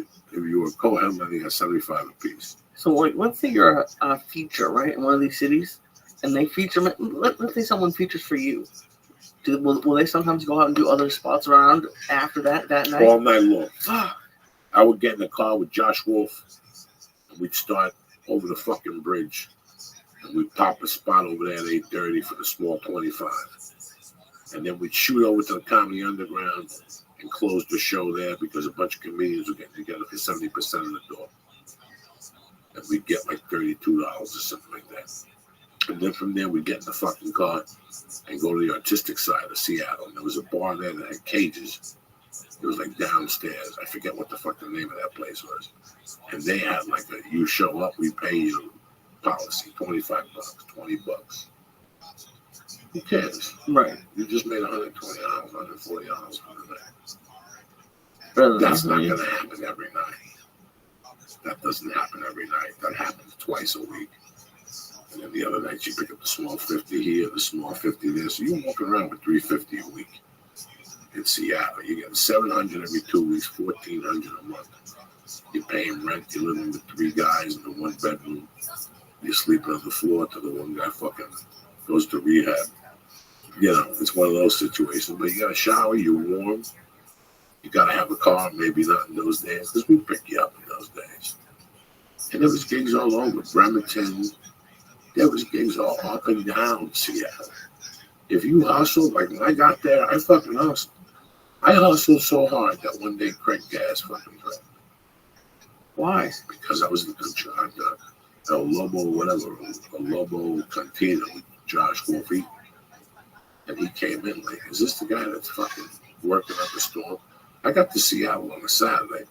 I was featuring for John Fox in Boise, Idaho on fucking Friday night. I went right to work. There wasn't no month training time. There wasn't no fucking evaluation time. There was none of that bullshit. You didn't have the time. I went right to work. Yeah. Right to work. I got to Seattle on a Saturday. I went to the fucking Seattle Underground that night. I talked to a guy named Ron Reed. I had a reference from Rick Kearns, who's featuring for me in Columbus, Ohio. One of my comedy fucking idols. One of the guys that used to headline and I would feature, and he'd make me drive the truck while he got fucking lit. But I learned a lot of things from Rick Kearns. He taught me how to write a joke. He taught me how to be yourself. You know, he's been fired from every radio show. He's the real fucking deal, Rick Kearns. I'm going to have a good time. He's clean and sober now. He writes for Ron White and Larry the Cable Guy and a couple other guys. So he's just a writer. Cool. But he wants to keep his edge sharp. So we were talking to them. Like, fucking come with me to motherfucking Columbus. That'll be fun. But yeah, I got to Seattle. I used his name. I called that dude on Monday. I found out that there was this lady, Pat, something that booked comedians. I called her. She told me the facts of my avails. Got them on there. I called this Cuban dude who booked the Improv at the time. Wasn't an Improv no more. I faxed him my avails.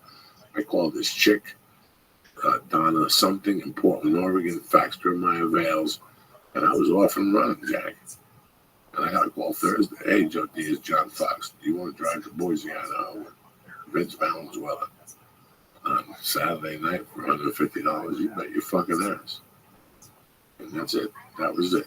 A week I was there, and I was already plugging the fucking. But I had been out every night that week doing spots, making people chit chat.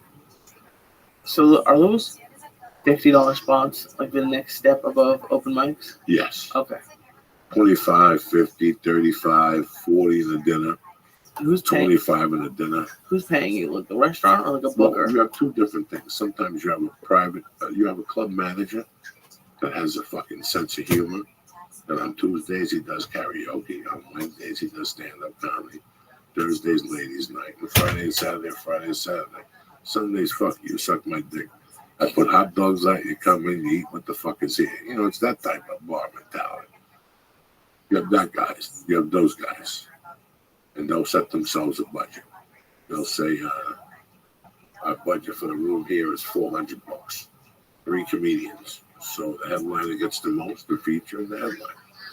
And the MC. Those rooms, if it's a $400 fucking budget, $175, $125, and the MC gets $100. Now, let's say Lee Sayat is a comedian, and he walks into that bar. And he goes, how you doing? I like to put comedy in here. And they say, okay, what do you propose? Well, you got 2 options. I could charge at the bar, but that'd be difficult. That confused the bar. We got a lot of regulars. So why don't we do this? Why don't you kick me fucking $250 a month? Okay, $250 a week to do the shows here. Well, let's start with 2 a month. Okay, so you got yourself $500. So you pay Joe. Now you're a working comic. You live in an apartment with 3 animals. Okay. You promote this show. You get 75 people down there every week. So your budget's $250. You're gonna pay the MC. You're gonna pay the feature $75, right? Right. Wow, you're not gonna make no money. No, it's $250. Yeah, but you get more. You should walk at like $150. The features should get $125, and the headliner should get $175. You have those type of rings.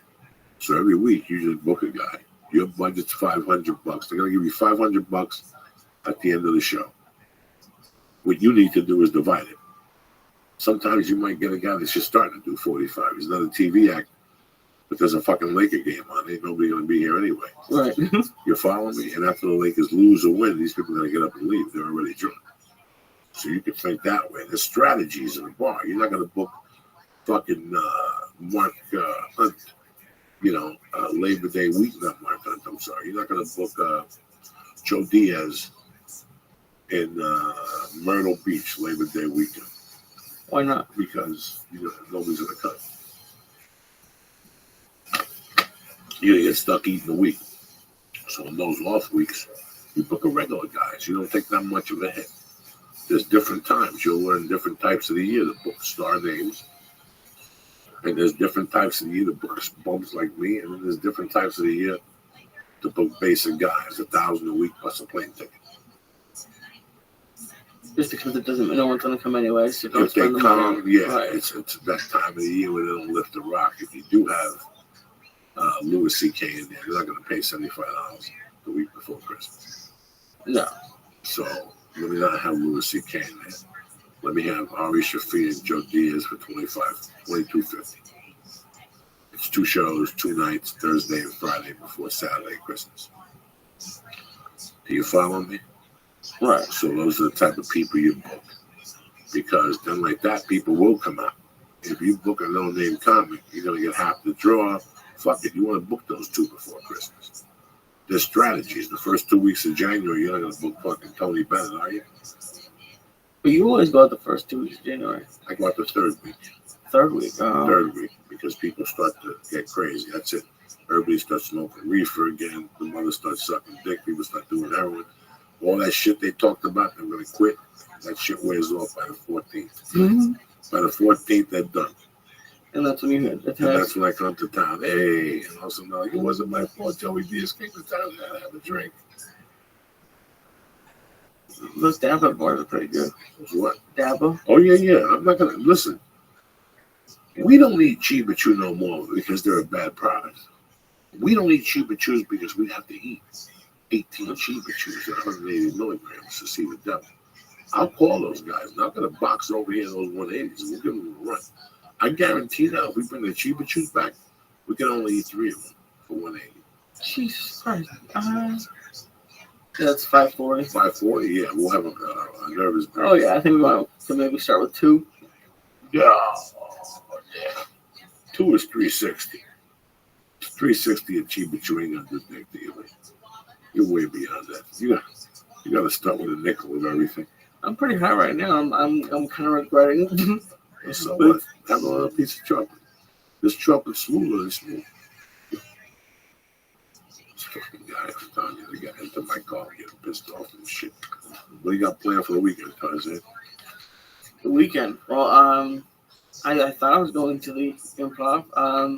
You don't want to go? I do. So then you go. What are you gonna do with the wife? You gonna bring her with you? No, maybe I'll figure it out. Yeah, you're gonna have a little trouble. See? And then there's UFC this weekend too. A good one, Saturday night. Yeah. I'm not gonna be able to watch it. My show's at 8 o'clock. But you'll DVR it. That's the best part about having it. You're probably right, brother. Oh. It was one of those nights tonight, guys. We're stoned already. We got stoned early. I started when we at 10 this morning. People at 10, they get together to have coffee and talk about the state of the world.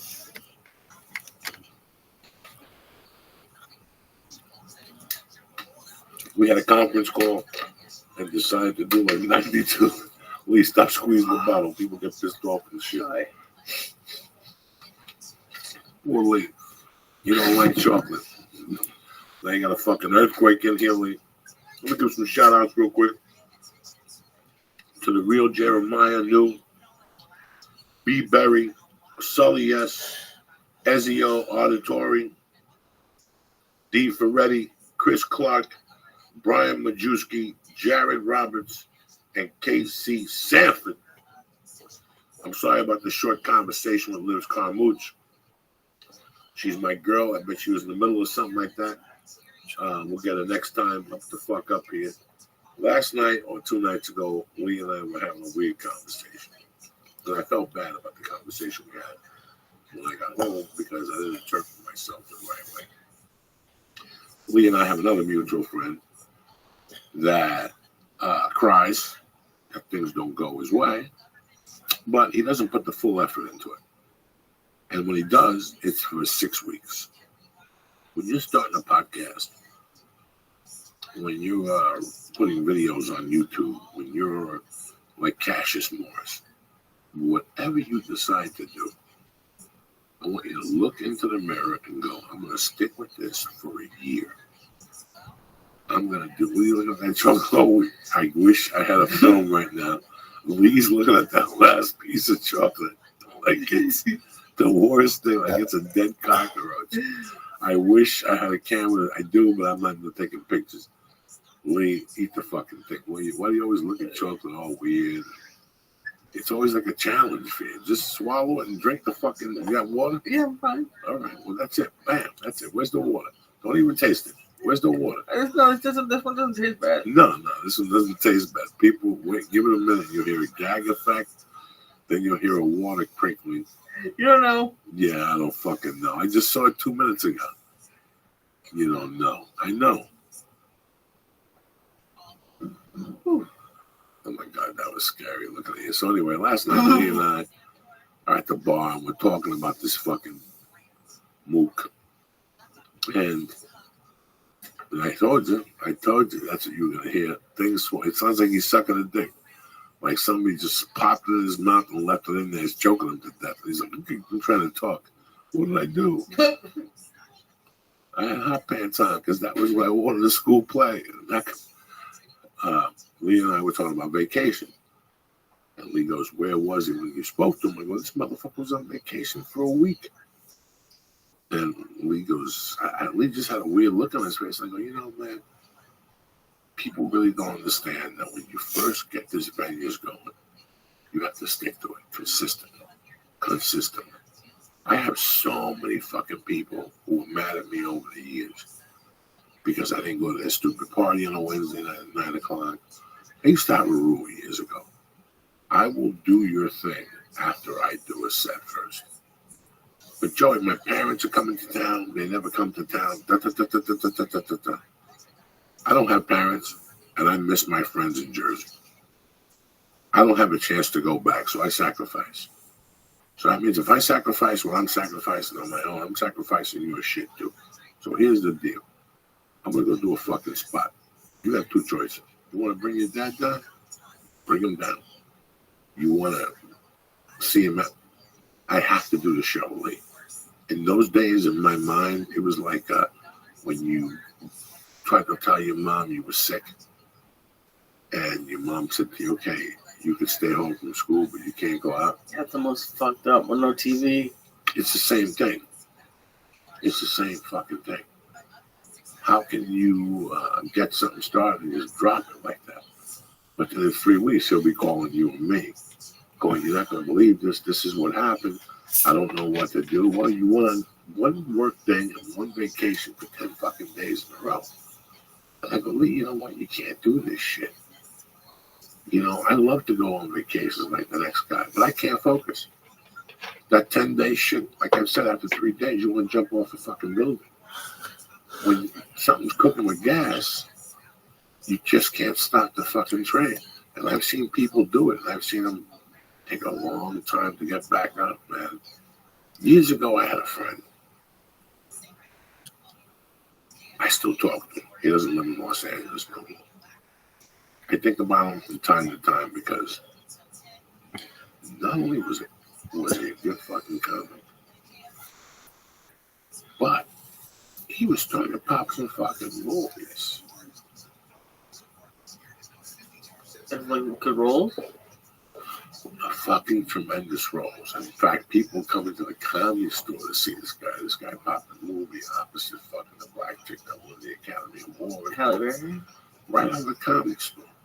I've been on that fucking, you know how many times I've been on that stage? You think I haven't even popped a short movie. I haven't even popped a drug documentary out of the Comedy Store. This guy used to go in there 4 or 5 fucking times. He's gone. He had 3 movies that he should have been sent the fucking way. Especially how he looked. He could have had his agent switch him over to TV. He could have been that guy on every show. The third guy, you don't know what his name is, but he was on that show. Right, yeah, he got. So what? Meanwhile, he's making $48,000 a week. But you have no fucking idea who he is. Perfect. That's the guy you want to be. The guy at the farmer's market that has a beard, and you know he looks familiar, and once he walks away, you're like, that's the guy from CSI Miami. And he makes $50,000 a week. I'm saying, well, if he was doing these movies in '98, and his agent switched him over to 2000 to television, especially his agent was a big shot agent. This guy hooked up with a chick and ended up moving to the fucking South. And I see not tweets, but Facebook things, but he still does local gigs. This guy was a movie star. How did he get convinced to move to the South? I don't know. He bumped into Jesus. I don't fucking know. Sup, sluts? I saw He somebody just caught one my day eye. said, I'm the fucking Everybody's not favorite doing this rabbi here. I want to move down there. John, I don't blame him. This gets fucking old. This high. And some people look at it from what is great spirit. Oh, we'll take the 40,000. I mean, that's so this is the whole movie. Fucking buy a house in fucking Louisiana, in the swamp or something like that. Whatever. I'm just saying this shit. He made like 3 movies, 3 big fucking movies. Very good job. One I remember was Babs. Look at you. Are you a kick? Babs. Yeah, you. And then the other 2, I don't remember what the fuck they were. But he was on his way, dog. At one time, Tarantino was up there watching for something. And when Tarantino comes to the fucking Comedy Store, somebody's talking about it. Cash App, Venmo.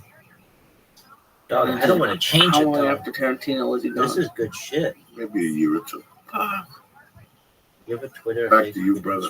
I love when you go up there and you go on stage. This is quality content. Whatever you decide to do with it, you're 28 years old. You got the world by the balls. This is great. You know, I want you to go on the road and stuff like that. We gotta check you out. We gotta see other stuff. Is it worth it? Something. John, it's not worth it for comedy, but it's worth it for your soul. Good on you, Don. It really is to go out there and see what people are about. There's some great content. Do I mean want it, my daughter to go on the you road? Put yourself out there. You're out there. You're doing it. If Larry came Good on you. Take a look at your YouTube Bobby too. Came up to me and said, Johnny, you know, I'm on the road right now. I don't know. I'm Rabbi Rothschild. I stream my life 24/7. I don't remember how I did it. And I just did it. For some reason, I've also I just knew I had to do it. So this song is going to be really big in the future. So let's say I have Dog, these. I have a story. podcast 2 nights a week with you. All right, beat me. Should I I'm in be high going to school 3 open nights a week? I like what do you like? What would you recommend? have friends who are in bands. I think you should go to 2 of the and same their music open is nights very every good. week. But Some friends with they did different have a comics. couple songs So here I and know there, people from and age. we would make. Talk to people with burn different CDs. perspectives than a fucking old And guy I like took me. one of their songs and put it Steve on a Simone, CD, whoever and else you fucking then I know. put another song on the God CD. knows what you might The want. second song on the CD was "Dance You in the might come Moonlight" to by me a and band say, called you know Drop what, Loader. I might book And a I movie accidentally and be the host. put that song on. I thought it was the version by King Harvest. Anyway, That's the best thing about it. so And if you apply to I'm it, driving you don't know in words the on car the with tape. my mom That's even better. in That's even high better. school. You got the degree. think Remember they she's said to driving you, me. get the degree, and you can do whatever you want. Can we Because put you on? already got something to fall She back says, on. fine. You got And something we to fall put back on my friend's band. I And guess, until yeah. This is my friend's band. You got something to fall back And on. she's like, oh, okay. You got a degree. You know how And to then we edit put on the well. second song, which is by a You got professional cameras. band. There's And she's 1,000 like, wow, things they're you really can do good. in your life right now. And I'm like, oh, yeah. At 53, there's That's 1,000 things I That's can do a- in my life. I could stop Anyway, and stand up so, and just try to write the this weekend fucking comes, book and keep writing fucking and my books. mom and my dad are Just driving in keep the writing. car. Lock myself in a coffee And shop every day for 4 hours and write. My 6 dad days. just turns on the CD player It's a at the time in different the type of car. job. And You just do the podcast. I think he just turned on Who the knows? radio, but the Who CD knows player what the came future on. fucking calls? And But you all gotta of get a out there sudden and see it. it's my It's friend's not on band. Twitter. Song comes Your on. future's not on And my Facebook. parents, I don't think, Your future's not playing those games, sending nickels to those poor people. I don't send nickels to anybody. To suck a dick on fucking TV that you should be shot on you. Nice Jewish boy. Those are fucking human talent. What do they call that? Human trafficking and shit. They got fake smiles and shit. They tell them if they suck 20 dicks, they get a sandwich that night. They're over there starving. You put nickels in the fucking thing. Bioteens. Is that what that is? No. It's not Bitcoin. Well, it's kind of like Bitcoins, whatever the fuck they are. What are they called? Kind of like Bitcoins, but they just have their own tokens. That's how I heard just PayPal the bitch a yardstick. This becomes a huge song. And tell her to send me a picture or something. I don't fucking know. What are you so perverted for? I call this kid. What are you doing? I'm on the computer. Emailing people from you're on Bitcoin. So I think I have to talk over the song. I don't know if you can hear me. Do it all day. I should have just told that story while the song was playing. Anyway, this is a big song. I like it. You like that? No, that'd be terrible. All right. There's an amazing Volkswagen commercial. I don't pay. There are actually multiple amazing Volkswagen commercials that feature this song. I don't think anybody can hear me. Can you hear me when I talk into the microphone here? I don't think anybody can hear me. I'm going to get a copyright strike, I'm sure. I have so many community rule violations. I want to wake up. Sure, but you're looking at those dirty people. I can't see straight. I know you. It's incredible. For a nickel. Are you kidding me? You think like you're lying? No, I think. You like the guy what are these? There's shout outs and then a song. It's too long. People are gonna be like, "We'll pick up whatever you Rabbi, need." You don't have. You don't say nothing. He didn't sell it at all. No, he didn't sell it. Any comprehension of how social media works has to be fast. You know all about it, and I'm just like, oh, dog. Here is a 10-minute rant of mine with some music. For $5, I can see a woman do something dirty. I like it. You're on there 4 or 5 times a day giving out bags of nickels. Dog. Bags of nickels. They see you and they go, "It's Uncle Lee with nickels." And you're going to pervert it with them and tell them to do certain things. You don't think I fucking know, but I know everything. You're disgusting. That's why I love you, by the way. I'm not judging you. I don't give a fuck. I'm just telling you, you're a disgusting type of young man. I like that about you. Dog. I love going to jiu-jitsu. This becomes a huge song. I enjoy myself dearly. Really? Why not? You know what? Why? It's cool. I enjoy myself. Something I don't have in my regular life. Today I put on some white shorts with this belt. Dog, I love these white shorts. Monstrous. But no matter how tight the fucking belt, my pants always fall. All fucking day. I went to jiu-jitsu on the way back. I had underwear. Now I had the underwear. Not mixing with the fucking, in fact, the underwear so would save me on copyright strike. My point is, in my normal life, I don't know how I get clothes to fit me. Tim Cook sucks. Makes it so that microphones don't fucking work. When I went to jiu-jitsu, you ever go to jiu-jitsu, you go to the gym, you ever go boxing class, maybe cross-training class, you go to these places, and you're not comfortable. Ram sucks. You're just not fucking comfortable.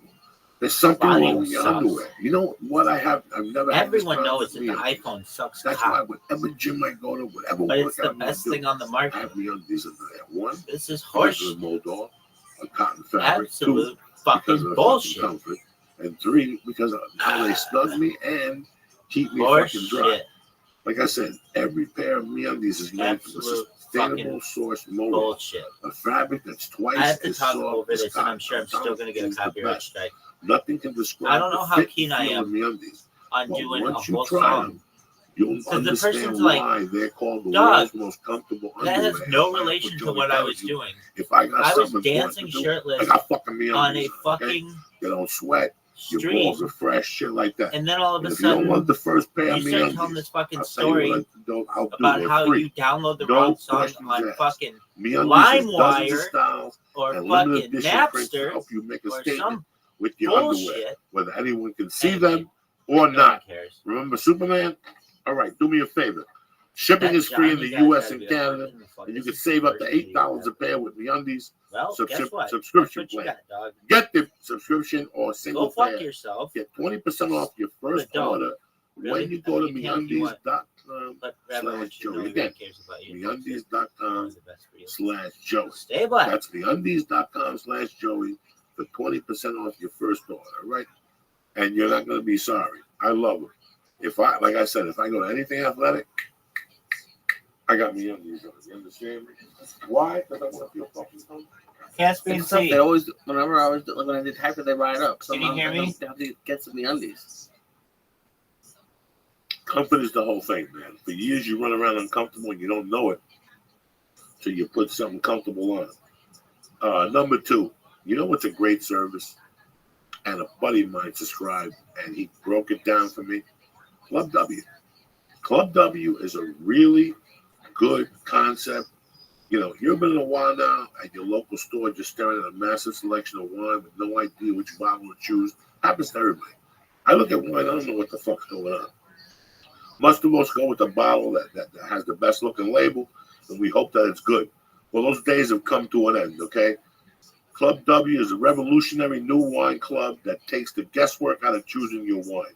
They have a simple 6-question palate quiz that will match you with delicious, high-quality wine you're guaranteed to love. The best part, Club W will actually ship your wine straight to your door.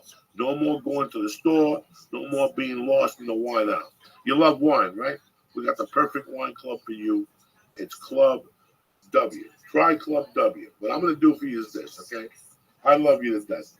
I love all you motherfuckers. It's the fall. The holidays are coming. This is the best deal I can offer you. Right now, we're going to offer my listeners $20 off your first order when you go to clubw.com/Joey. And it even gets better. I know you all hate paying for shipping. So Club W is going to actually pay you for shipping your orders of 4 bottles or more. You're going to drink 4 bottles by the time New Year's comes. You got Christmas, you got Halloween, the fucking kids knocking on your door, you got Thanksgiving, and you got Christmas. So it's a deal and a half. So take something off your to-do list.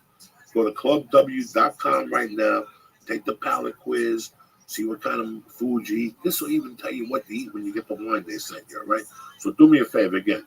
Go to clubw.com/Joey to get 20% off your first order right motherfucking now, okay? That's how we're rolling here tonight. Lee, you're a little comatose tonight. That chocolate you got me working over here double time on a solo tip. You don't say nothing. You're looking like the sad clown. I ain't mad at you. You know I ain't mad at you. I know you got fucking fucked up tonight. Look at you. I'm fucked up. I thought I talked about that, but no, you didn't say much. You're looking around like I'm going to give you $20. I ain't mad at you, no fuck. Just a lot of interesting thing in life lately. It's the fourth quarter. We're headed towards the end of the goddamn year. And I got a couple things I'm working on. And it just gets hectic. So if I haven't gotten back to anybody or something, you know, I'm with the child now, and now Saturday soccer camp, and it really has been overwhelming. Lee and I have had a conference call 3 or 4 times a week the last 3 weeks. You know, so you're sitting there waiting, talking, explaining to people what's going on. It's overwhelmed me in a way. I'm trying to run a special. I'm trying to lose weight. I'm trying to eat healthy. So bear with us. You know what I'm saying? We're bad motherfucking soldiers. Just like you. I want to congratulate my main man, Larry. He's going on to fucking greener pastures and shit. Instead of fucking being the eyeball of death, he's going to be the fucking salesman of death. We at the church support him, and we love him. And we'll see him in Las Vegas. Halloween weekend, Lee's banned from Las Vegas. I think they banned you throughout the state. The state banned me? Yeah, you have to gamble in Barstow and shit. You gotta go to Barstow and get those fucking tofu fucking hot dogs and gamble there. But besides that, it's been great. It's been a great summer. I pulled off the surgery. I got the doctor on Tuesday. Go in there, get my blood pressure checked, check my ball sack. You know me, dog. If we're gonna run this game right, we gotta take care of each other. I think I'm gonna get some blood draw because I've been feeling kind of like I get different fucking feelings lately. My back's been hurting a little lately. I was away for 3 days. How's the nose feeling? The who? How's the nose feeling? The nose was a really good thing I did. I'm talking. A friend called me last week and he said he heard through the grapevine that I had done it, and he has big money, you know, he could afford like great doctors. And he said his doctor told him they would do the same thing they did to me, basically, but leave stitches that dissolve so he wouldn't have to take them out because that's what he's dreading. And he goes, tell me the truth, how it was. And I go, listen, the first 3 hours, it's a little rough. You're in shock from the anesthesia. But after that, you go home, you relax, you're breathing a little bit. And like Wednesday, you're good. I mean, you're not fucking going to the pool and doing Johnny Snorkel under the goddamn water. But you're starting to breathe, and you do what they tell you. You spray that stuff in your nose. And you know what? I do it every morning. I spray that saline solution. And every morning I wake up and there's something in there. Both nostrils, I clean it out. I'm not addicted to Afrin anymore.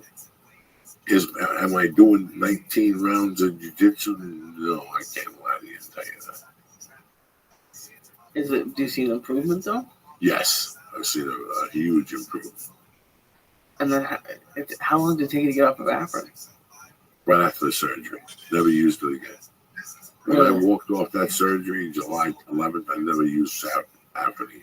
And your nose isn't closing up? No. They fixed all that. Nice. And I want to thank Jimmy Norton. Jim Norton really straightened me out in Vegas. It was Jim Norton who said, go see your doctor and get it over. Because once you get to the menthol Afrin, that's it. That's it. You got a limited time before you wake up one morning and you're not breathing. Because there's nothing stronger than the menthol. It's so strong, you got to go on fucking Amazon to get it. They don't even have it at CVS and shit. Some of them have it. I used to hunt around the country, and they'd be like the one on Lancashire has it. There's one on the creepy side of Hollywood has it. And one place had it. Where would I just go if they had it? It's certain CVS's. So my wife would just get a 3-block for it. And how long would that last? 3 things after? Yeah. 4 or 5 days in those days. Oh. Towards the end, it was like every time I got a little bit of anxiety, I sprayed it. I'm very happy I went down there. Thank you guys for fucking. Once I said it on the fucking podcast, I knew I couldn't turn back. Yeah, that's fucking. Like I always tell you, motherfuckers, I always say shit I don't want to do on the podcast because I don't want you cocksuckers tweet me and go, Joey, what happened with this? It's the worst feeling in the goddamn world. And it's like, listen, you scheduled the surgery and you didn't show up there because of your fears. I couldn't do it the whole way on the drive. That's all I kept thinking about. You drove me that morning? No, I was canceling in a way, but going, what the fuck? What if I cancel? What am I going to say in the podcast tonight? What am I going to say in the podcast? I didn't go fucking down there. What does that look like for me? What do we talk about in the podcast all the time? Health and taking care of yourself and no fear. So that's what fucking saved me, dog. That's what really fucking saved me. That's awesome. Yeah, man. That's the way it's supposed to be. Also, I want to thank my main motherfucker. The gi's tremendous. The bags are tremendous. The rash guards are tremendous. All the quality is fucking world-class hemp. I mean, it's all made in the USA. Datsusara, I have been so impressed with them the last couple of weeks. They're the sponsor of VBI. They're involved in everything. You see them in Jiu-Jitsu magazine. Their products are fucking solid. The bags are solid. The what do you call it? The fanny pack is solid. The rash guard. The rash guards are solid. They just have so many goddamn things in there. Things go bad, you can just fucking smoke it and pray for the best. You know what I'm saying? But listen, I'll tell you what I'm gonna do. Just go to DS Gear, right? DSGear.com. DSGear.com. Just go over there and take a fucking peek. Just take a fucking peek and see what you're in jiu-jitsu anyway. I'm hooking you up tonight with me on these. Now I'm gonna make you go to Datsusara. Take a look at the bag they got. The whole utility bag made from hemp with 1,000 places to hide shit. If Pablo Escobar had that bag, he'd still be alive. He could have guns, machine guns, explosives, water, a canteen, a mirror, a shaver. You can have 1,000 fucking things in that bag, and that's just half the goddamn bag. But don't believe me. Go to dsgear.com right now. If there's something you like, I'll tell you what I'm going to do. I'm going to knock the fin off. 5% right now. Press in. Joey. Boom! Get 5% off your order, all right? Again, I want to thank Club W. I want to thank Chris over at Datsusara, the sponsor of VBI. And I'd also like to thank MeUndies, you bad motherfuckers. And I also want to thank Lisa being a gentleman and shit. I'll be with the move this week. Of course, man. Wrangled the cats with my wife. We had a good fucking time. Oh, they were going crazy. I'm supposed to do a show tomorrow on Animal Planet with, what's his name? I still haven't heard from these motherfuckers. It's one of those nice guys. So I'll tell you what, we'll be back Sunday night. Have a great fucking weekend. Stay black. Don't forget, No Expectations store, $10 tomorrow night. Flappers, they got good wings. Friday and Saturday, the Melrose Improv, 8 p.m. show. You're out of there at 10. You'll be giving mama a stabbing by 11:15. I get you home by 11:30. Bam, you're at the farmer's market Saturday morning. Saying, fuck, I had a good time with Joey last night. All right, don't forget about me. Austin, Texas next week, bitches. Stay black.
It's no secret that America's classrooms are lacking the proper amount of teachers.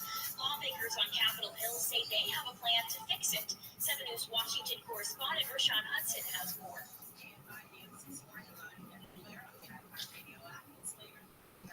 Okay, now I need to actually do my job and clip the stories for the show tonight that will be on the website. After that distraction.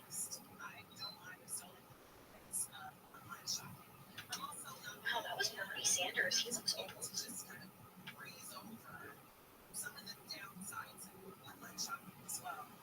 I shop for certain things online, toiletries, housewares, things that perhaps might symbolize laziness. Trees are like I am that a result of 2020 and the convenience that online shopping afforded during a pandemic. I've never been before, but I don't shop online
goal, aspirations, whatever it may be. But this program, launched by the City of Ontario, is a complement to an existing program called the Downtown Ontario Activation Strategy. And what this is, they want businesses and entrepreneurs to apply to be a part of this new brick-and-mortar pop-up installation.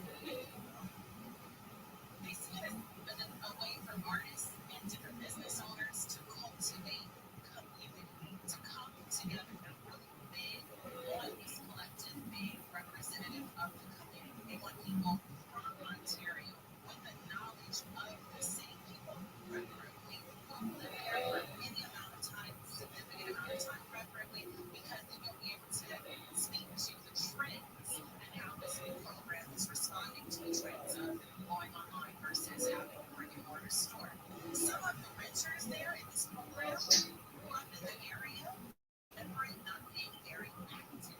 We're hoping to change that for this generation of shoppers. So, what it is $1 each of these businesses or business owners can rent a space in an empty storefront. There are lots of empty storefronts, unfortunately, in downtown Ontario, just like there are all over urban centers, especially right here in Southern California, whether Los Angeles, Santa Monica, Hollywood, wherever you're at, you're seeing lots of empty storefronts. And so these store owners, these entrepreneurs, can rent a space for $1 per month.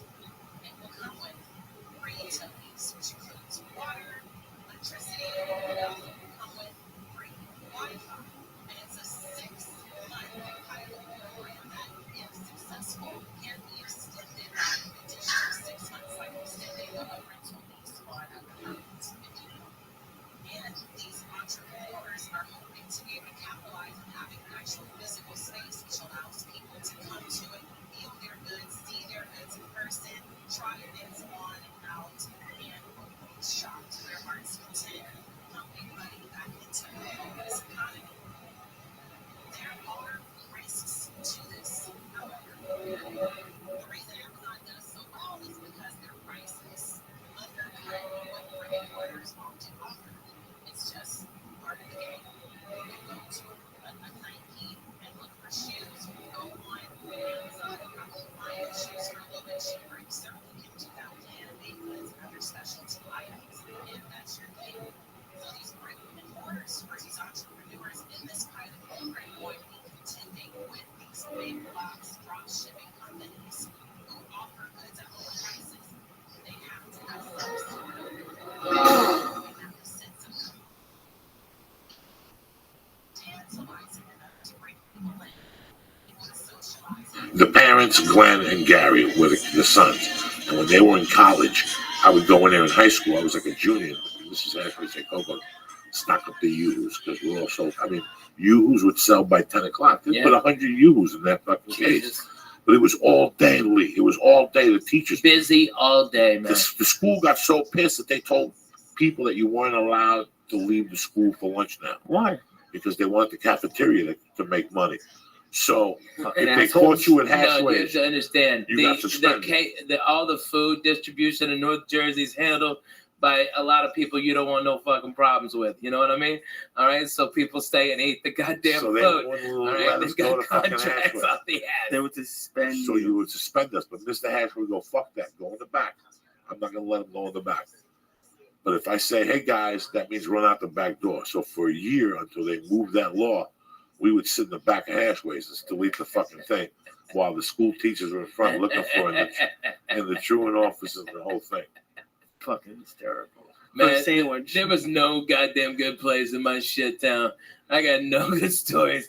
You know, we had fried bologna sandwiches, Lee. Oh my God, you hear that? That's your grandma rolling over. When I went back in '93, like you just flipping right in the grave. Oh my God, when I went back in '93, I stayed with my buddy in Secaucus named Mike Ronnie, and down the block from his house was a fucking deli that I'll put it up against any deli ever. But their fucking claim to fame was they had peppers stuffed with mozzarella sauce, Oh my God! Yeah. With mozzarella cheese and a little sauce, and I go in there in the morning. Which is the green peppers? Just a fucking like a pepper, and it's a spicy pepper. It was like that peppercini, so right? You had to get 3 of them and a sandwich, so you could eat the pepper while you're eating the fucking sandwich. That type of old school deli. You have different types of delis, but that was right. What the fuck 3 fat guys got to talk about food for now? Because we're all stoned and it sounds great.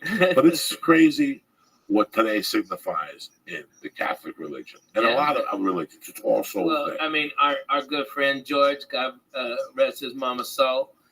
She's passed this year, and you know it's hard, man. My Uncle Jim passed this year. It's hard. You know, you see people at the end of their life. That cancer is a miserable thing, man. I mean, it is a horrible way to pass. You know, I'd rather get slammed into a sign on the 5 and break that bitch. I'd say, God forbid. But hey, I'd rather take that than that stuff. You know what I mean? So it was just fun going to church. It really was. I went by myself, no pressure on my wife and the kid. I didn't want them there. I just wanted to go because we did that church over, St. Bartholomew. They redid it over. So I just went in there at 7:15. I'll tell you what, man, it just brought back a lot of fucking memories. Like, that's what happens in church for me now. When I go to church, I look at the 12 stations of the cross, and it's like a fucking acid trip, man. Yeah. I just go back into sections. And I remember I was thinking about my godfather. One of the worst things I ever did in my life was fuck my godfather over. After church, I went home and I tried to find him. On Facebook? Nah, he's those fucking Cubans don't go on Facebook. He lives in the Keys. I wanted to really, when I was a kid, my God, it's amazing what has happened. Did you see Mad Max? Yes. Okay. The question that fucked me in that movie is who killed the world? Oh, yeah, man. They keep asking, who killed the world? You know what, man? They've killed the fucking world already. The world is half dead. We don't even know. No, it's more than half dead. Trick-or-treating this week. I saw trick-or-treating now. There's no kids out in the daytime. I mean, these are great areas to trick-or-treat. I didn't get one. At night, I saw kids, but they're confined. The parents put the fear of God into these kids. Yeah. You know, Friday night, I went to this trunk-or-treat. You know what, man? Did Mercy have a great time? Fuck yeah, she had a great time. You know, did I have a great time? Fuck yeah, watching her and watching the kids and watching my wife. I dressed up. I put fangs in my mouth, and she kept saying, "No, thank you, Daddy," which means take the fucking fangs out of your mouth. No, thank you, Daddy. And she would keep tugging my cape. No, thank you, Daddy. It was the cutest fucking thing. I went in there and I had a great time. We got that 5:30.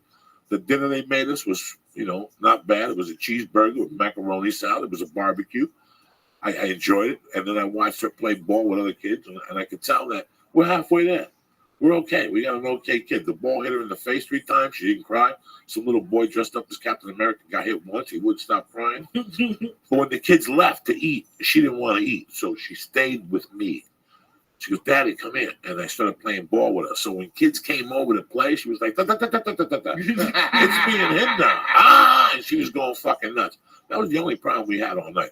Everything was great. But back to Trunk or Treat. It's like cars get together. It's like a beautiful car show. And they back up and they open their trunks and they hand kids and they sit in front of the trunks with disguises.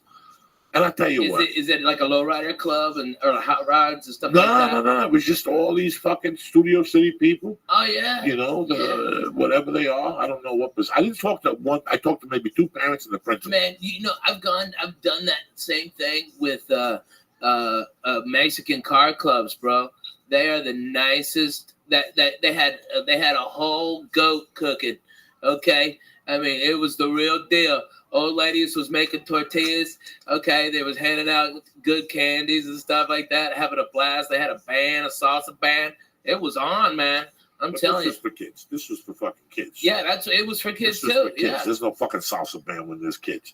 This is for fucking white kids. White kids, no. This is white kids. There's no salsa band. There's no Beatles. They're barely walking around. You want to hear about white people? So these motherfuckers, I mean, the most interesting thing in the world was, and I looked at my wife at one point, I go, "What the fuck is this?" I know. Like, I almost had a nervous breakdown. I'm like, what the fuck is this? This is like Puerto Rican shit. But I go, this is what we have now. The parents scare the kids. And, you know, let's get together. Let's put them all together. When I was a kid, one parent went out, everybody held hands, and you fucking knocked on doors, and you yelled, and Saturday night, I didn't see people till 8 o'clock at night. How much pot do I smoke on my balcony at night, people? A lot. Tons. A lot. I standing out there, and I was scared to smoke, and my kids are going to walk up on me. After 30 minutes, nobody said nothing.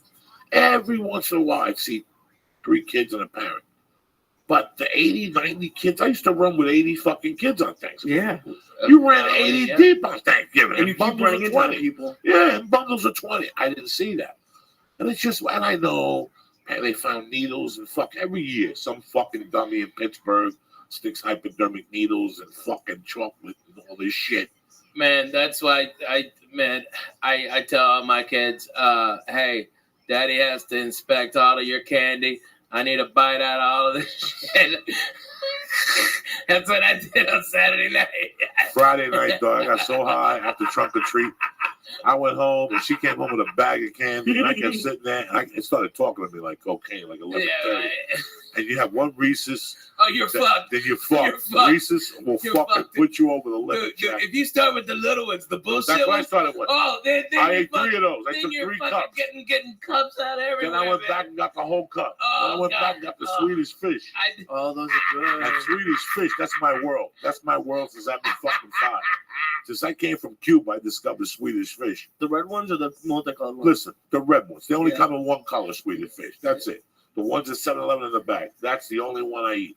All those imitations, skinny worms and shit, shove those up your mother's ass. I don't need none of that shit. I'm a fucking Swedish fucking fish fan since day one. When I was a kid, I'd buy them by the box. They're so and good. I'd get a brown bag and I'd stick my hand and put them in my pocket. That's how there was something when I was. You put them in your pocket? In a bag, in a brown bag. You get there was a big tray of them. No, I bought the box from the wholesaler. Oh, really? In Holy the shit. 6th grade, I used to know where to buy the box. Wow. There was a fucking wholesaler for candy when I was a kid on Tunley Avenue. And I would go down there, I wouldn't tell nobody. I go down there and I get a box of Swedish fish and I get a box of a thing called devil gum. What's that? Devil gum. Way before fucking these other gum thieves thought about Big Red. See, Big Red, who makes Big Red? Wrigley. Wrigley. See, Wrigley, they bumped devil gum. When I was a kid, devil gum was cinnamon, but it was hot. Like if you ate 3 slices, your asshole was gonna be on fire, though. That's what Mexicans give their kids when they're in daycare. Dude, we had atomic fireballs. That's all we had. Right, no, atomic fireballs. But you also swallowed gum, Joey. You're not supposed to swallow the gum. That's why your asshole's on fire. My asshole's not on fire because of that. I'm telling you. I've been swallowing gum since day one, so my body knows how to process it now. I just spit out little fucking gum. See, if you start swallowing gum when you're 8, then you're fucked up. I've been swallowing gum since day one. Can some doctor please email Joey Diaz? And do what? What's he going to say to me? I've seen to learn how to... Listen, I have pulled the gum out of my asshole. I have pulled little pieces of gum sometimes that don't get processed. Yeah, out of the hairs. Oh, God. Or sometimes you're going to pull the shit out and you can hear the gum going. It's like getting... You can hear the gum? It's like getting... Let me tell you what. Have Joey, when he gets one of them good-ass zits above his asshole, to come and pop it like 1.5 feet away from you so you hear it. Okay, he did that in my fucking apartment after he drank all my goddamn orange juice. All right, he drank a whole fucking thing of orange juice in 10 minutes. And then proceeded to pop a zit on his asshole? Yes, no, not on his asshole, in the crack right above it. So to get any pressure behind it, he had to take those big-ass fingers and go one knuckle deep. I know all the stories. Back in the day, I ain't ashamed to say, I used to travel by bus to a lot of gigs. Greyhound was my sponsor for a long time. It was the Joey Express. The Joey Express. I would get on that fucking downtown bus to El Paso, and I'd drop you off and pick you up. The longest bus ride I did was New York City to Dallas. That was the longest because I had nothing going on. I'm going to go all the way to Kennedy and drop $200 when I'm here right here and I can pay the express for $48. I looked at just to get to Boston. It's like only like 2.5 days for like $100. So I would never. I mean, I'm just saying if I had to. You'll never have to. Man, I travel by bus because I own one. Get a king size bed. Don't do that. I could never set up. I could never sit like that. But you guys ought to jump on the bus sometime and we do this church at other parts of the country. Yeah. Where's the bus now? The bus will be here tonight. It'll get in tonight from Tennessee. And and then we're here. We're gonna be driving. They're gonna be driving around Wednesday, or Tuesday and Wednesday, and then we go north to do some gig. I don't know where it is, to be honest with you. I don't look at my calendar. I didn't travel with no fucking Foo Fighters. You guys bus. would kill each other. You guys would before you got to the first rest stop. You're retarded. We would hotbox that bus. It would be just look, bro. Yeah, but then, look, Lee, shut the fuck up, okay? Me and Coco have lived in an apartment smaller than this fucking studio, okay? And we laughed our asses off. And when the doors were open and the windows were open because it was so fucking hot and we couldn't hardly go to sleep because it was noisy as shit, we put on Joy Medina. 5 minutes sleepy time. Wake up, throw kicks for Jesus. Making biscuits, and I had him on the floor or futon, okay, and John Westling on the floor, and Jody Ferding on the bed. Yeah, it was crazy. We were in it to win it. This was Team Us, 1440. You don't even understand. Kill ourselves? We're brothers. Are you kidding me? Well, not literally. I'm just saying, like, you'll put something on the TV that he doesn't want, or he'll start. I got 5 fucking TVs. You got 5 TVs on 5 the bus? fucking TVs Damn. on that goddamn bus. Pick what channel you want, player. That's cool. I got it. How many bedrooms on the bus? I've got a king size back bedroom that pops out.